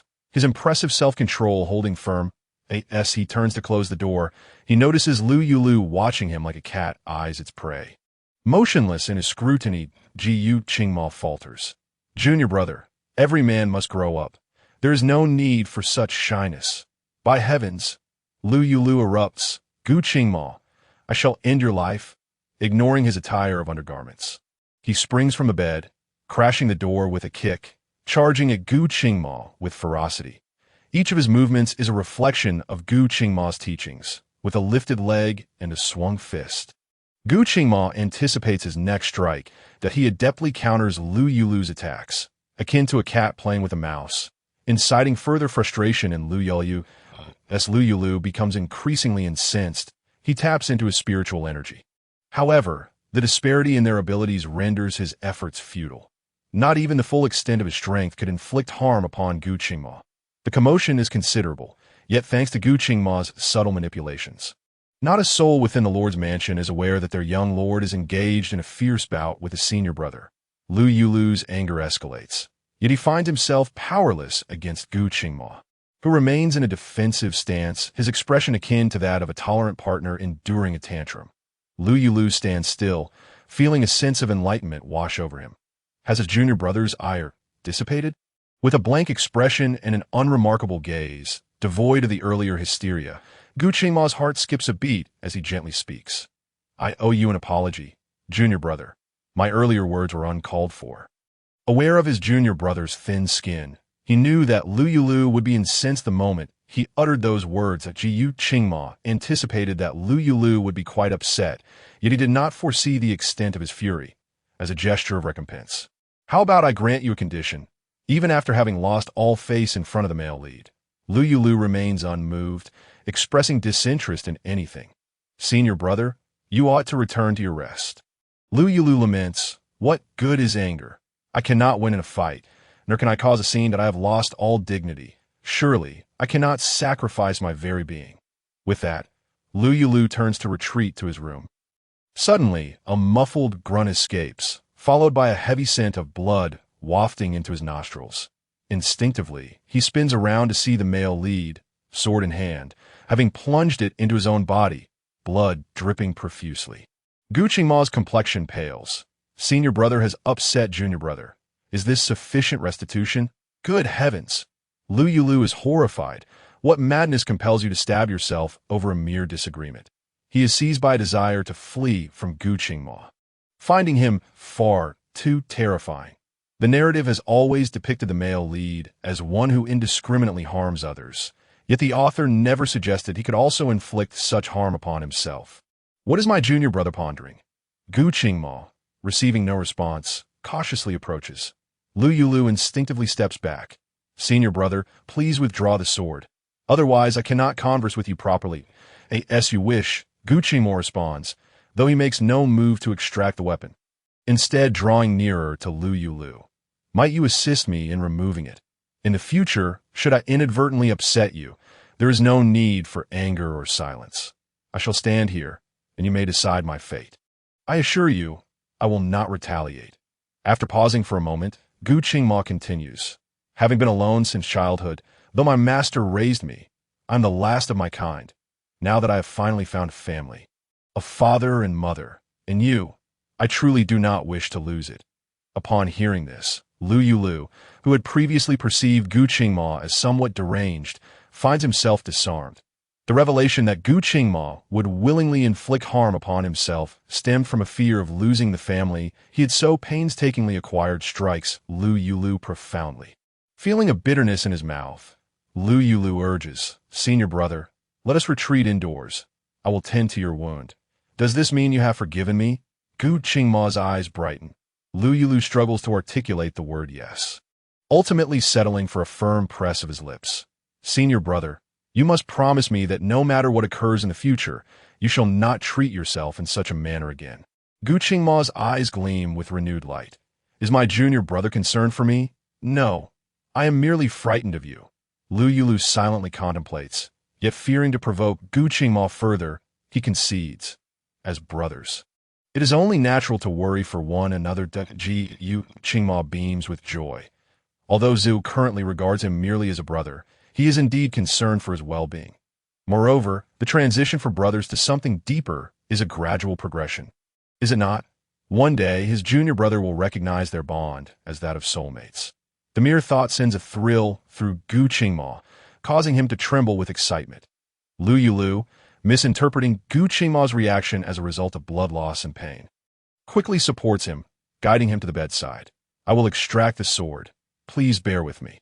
The male lead is incredibly ruthless toward himself, having pierced his own body so thoroughly. Should he shift the blade, even slightly, he would not need enemies.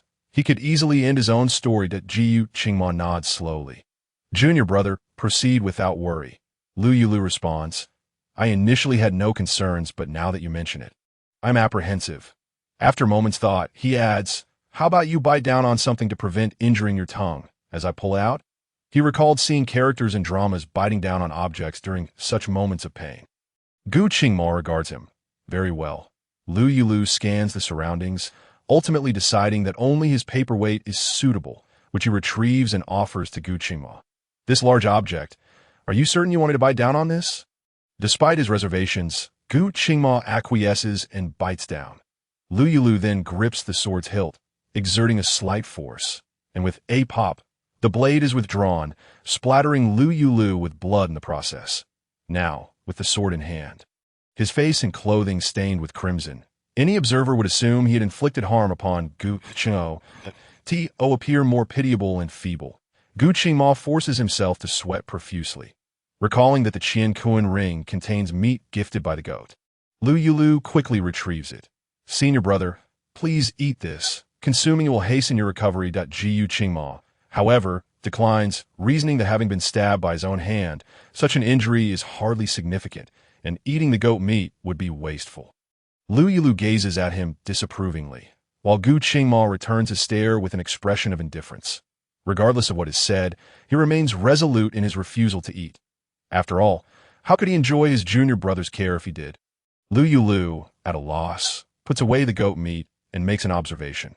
It seems the male lead has an uncanny ability to evoke his ire, while the male lead does treat him well. His demeanor is distinctly off, and Lou Yulü finds himself powerless to address it. After applying medication and securing the bandage, dawn begins to break. Lou Yulü, having instructed Gu Qingma to rest well, proceeds to the hot spring pool situated behind the courtyard. This intimate thermal spring, specifically sourced from underground, is available in both his and his parents' courtyards for their enjoyment. Exhausted, Lou Yulü finds this moment of relaxation most fitting. Little does he know, just as he departs, Gu Qingma, who had feigned rest, suddenly opens his eyes and stealthily follows him. Once Lou Yulü has disrobed and entered the hot spring, Gu Qingma's golden slit pupils fixate upon every inch of his skin with unblinking intensity.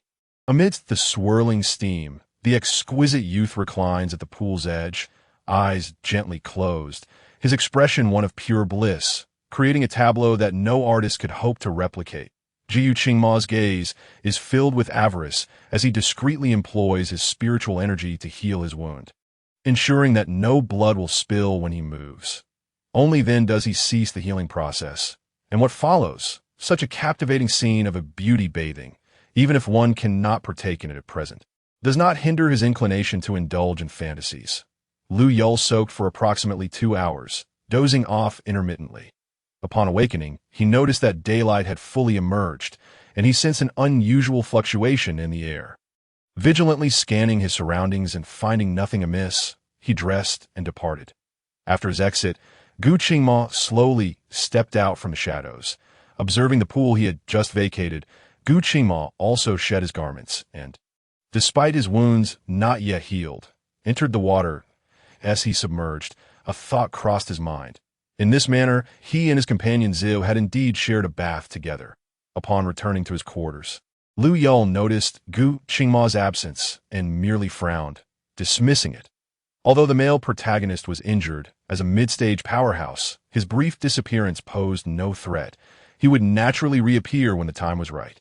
Instead, Lou Yulü found himself reflecting on the male protagonist's somewhat reckless behavior from the previous night. Though there were reasons behind it, he still felt a twinge of fear. It was better that the protagonist was not present to witness his awkwardness. "Master, I cannot enter your courtyard," came the bright, clear voice of Xiao Diding from the entrance. Lou Yulü approached to find it repeatedly bumping its head against an invisible barrier, as if something unseen were obstructing its path. Recognizing the familiarity of this action, he raised an eyebrow in surprise. "Why can't you come in?" Xiao Diding blinked its round, doe-like eyes. "It's that golden dragon causing mischief. I can't get in." "Master, I miss you," realization dawned upon Lou Yulü. The commotion from the previous night had not attracted any humans or beasts, but rather was orchestrated by the male protagonist himself. He reached out to touch the invisible barrier, and indeed found a layer of obstruction. "My senior brother is not here. I cannot undo it." Xiao Diding lowered its head in dejection. "But I can still smell the golden dragoness scent here. Has he hidden away? Is my senior brother not out?" Lou Yulü checked several other rooms, confirming that no one was present. Just then, Gu Qingma returned, his body glistening with water, his long black hair dripping. The sight of a normal Gu Qingma was quite pleasing, completely at odds with the notion of him being a potential threat. "Senior brother, is that you? Have you bathed? Your wounds are not healed. How could you wash?" Gu Qingma met his gaze. "Having gone without cleansing for several days, I inadvertently discovered a pool while wandering this morning and couldn't resist the urge to wash a little. Fear not. I avoided the wounds that His complexion appeared healthy, not resembling one who had soaked a wound. Lou Yulü accepted his words. "Senior brother, please dismantle the barrier. Xiao Mingyue cannot enter, and I cannot exit. It is quite uncomfortable." Akin to imprisonment, Jiu Qingma expressed his apologies. "I am sorry. It was my oversight to forget this matter." Chapter 125. Mingyue, "Is the master's greatest affection not for me?" With a wave of his hand, the barrier was silently dismantled, and Mingyue trotted over, suddenly sniffing at Lou Yulü. "Master, what is that scent?" Lou Yulü was taken aback. "I know you have a keen sense of smell, but he has cast spells, bathe, and even change his clothes. How can you still discern this? Your nose is sharper than a dog's." Mingyue tilted its head, seemingly about to say more, but a guilty Lou Yulü quickly covered its mouth. "No more of that. I will take you to eat something delicious." Upon hearing of food, even with its mouth covered, Mingyue nodded vigorously. Thankfully, this creature was a glutton. Otherwise, he would have to endure another bout of social embarrassment. "Junior brother, I shall not accompany you." Gu Qingma suddenly spoke weakly. Lou Yulü replied, "Perhaps I accidentally splashed some water. The wound is now quite painful. What are we waiting for? Let's hurry inside. I will change your bandages." Lou Yulü disregarded Xiao Diding and pulled Gu Qingma into the room. Xiao Diding blinked. "Master promised to take me to eat delicious food. Did this golden dragon just whisk the master away?" It whimpered, feeling neglected. Before entering the room, Gu Qingma glanced back at Mingyue, a triumphant glint in his eyes, leisurely stating, "If you are hungry, go find your parents. They are likely eating something now." "Indeed," Lou Yulü nodded. "If you cannot find anything, seek out my parents or Zian. Just tell them what you wish to eat." We cannot have you starving at home, can we? Although it is the master's duty to care for the contracted divine beast. What can be done if the master is occupied? With that, Xiao Diding departed, and Gu Qingma appeared pleased. Without waiting for Lou Yulü to urge him, he began to disrobe, revealing the blood-soaked bandages. Lou Yulü furrowed his brow. How can you be bleeding so profusely?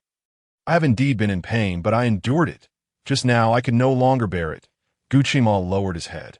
Though my sword is no ordinary blade, I did not expect to be unable to withstand its malevolent aura. Oh,8 this, Lou Yulü recalled.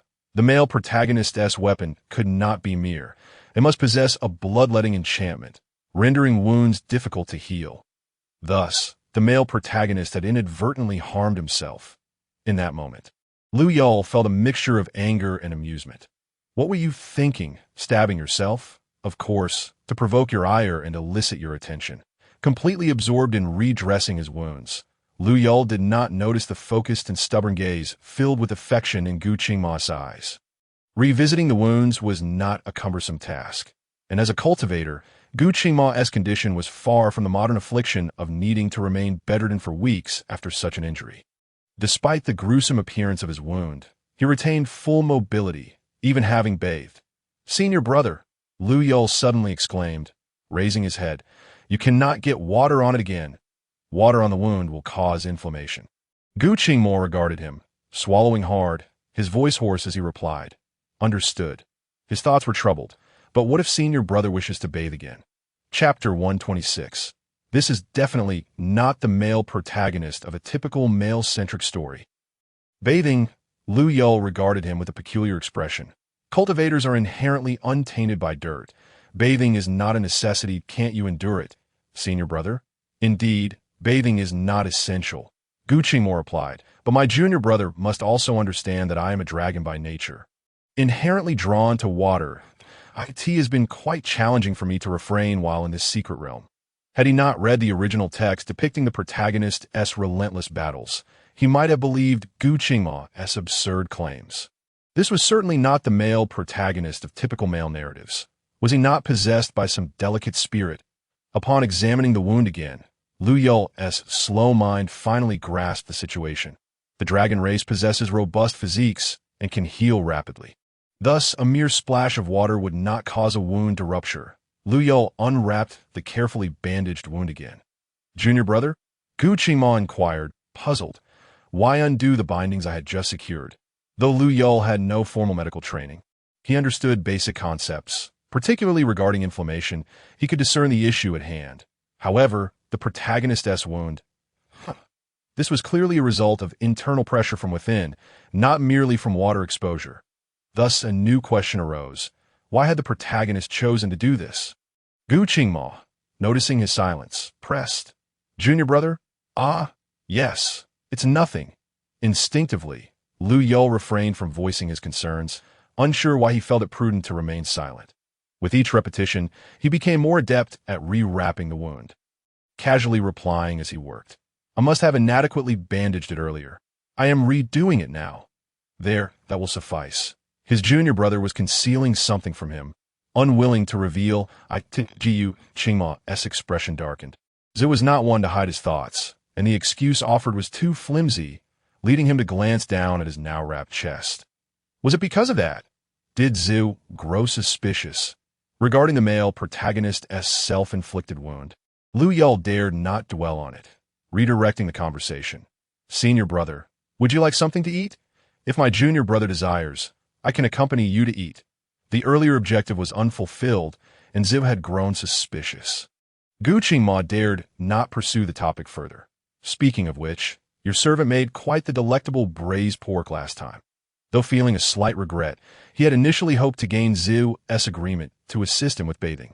Perhaps he was too impatient, or perhaps Zhu was simply too astute. "Her name is Susu." Mentioning the braised pork made Lou Yulü salivate. Her culinary skills are unmatched in our Lu city. Only my parents would dare to place her in my care.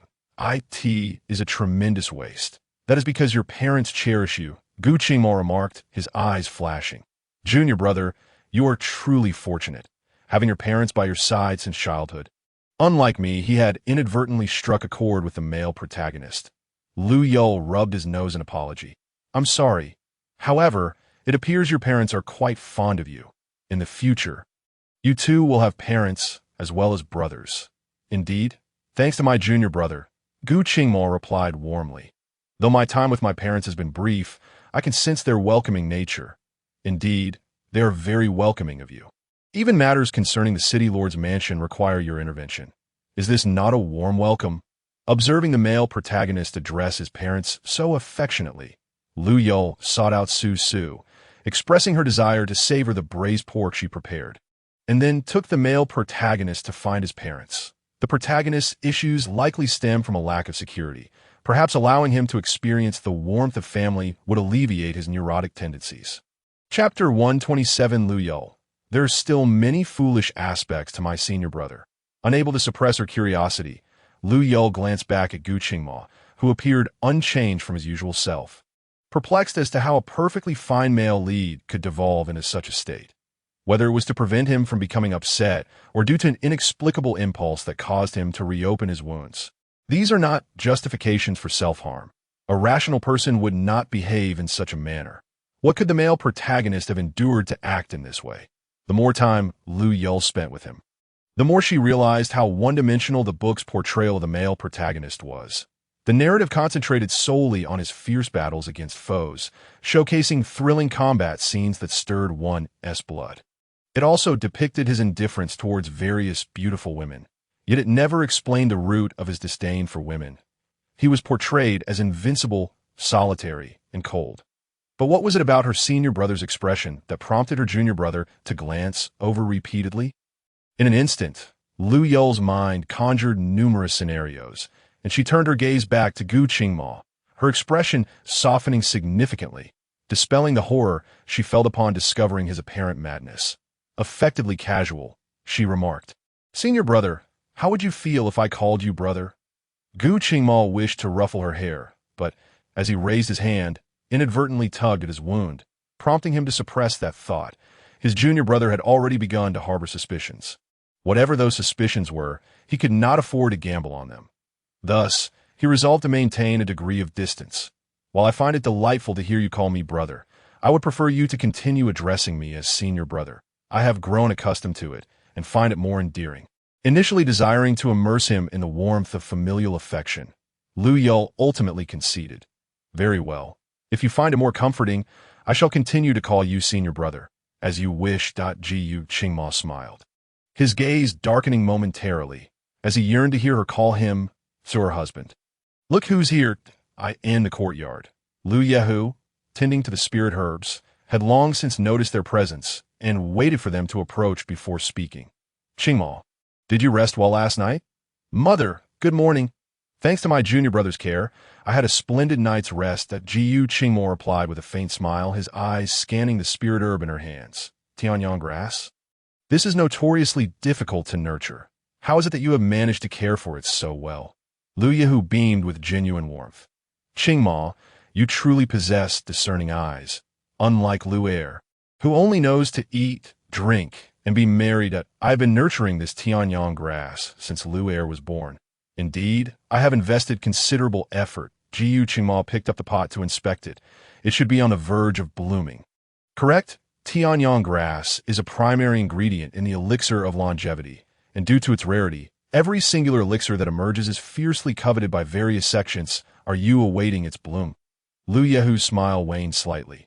Indeed, Lou Yulü's grandfather's time is drawing near, and I too am waiting for it to flower. Yet, it has been slow to bloom. Gu Qingmo nodded. In that case, I shall induce it to bloom ahead of schedule. Without hesitation, he sliced his right hand across his left palm, blood flowing forth instantly, and he took the opportunity to let his blood drip onto the Tianyang grass. Qingmo, what are you doing? Both exclamations, filled with concern, echoed in unison. Lou Yulü, possessing a keen eye, sensed the transformation of the Tianyang grass the moment Gu Qingmo's potent blood touched it.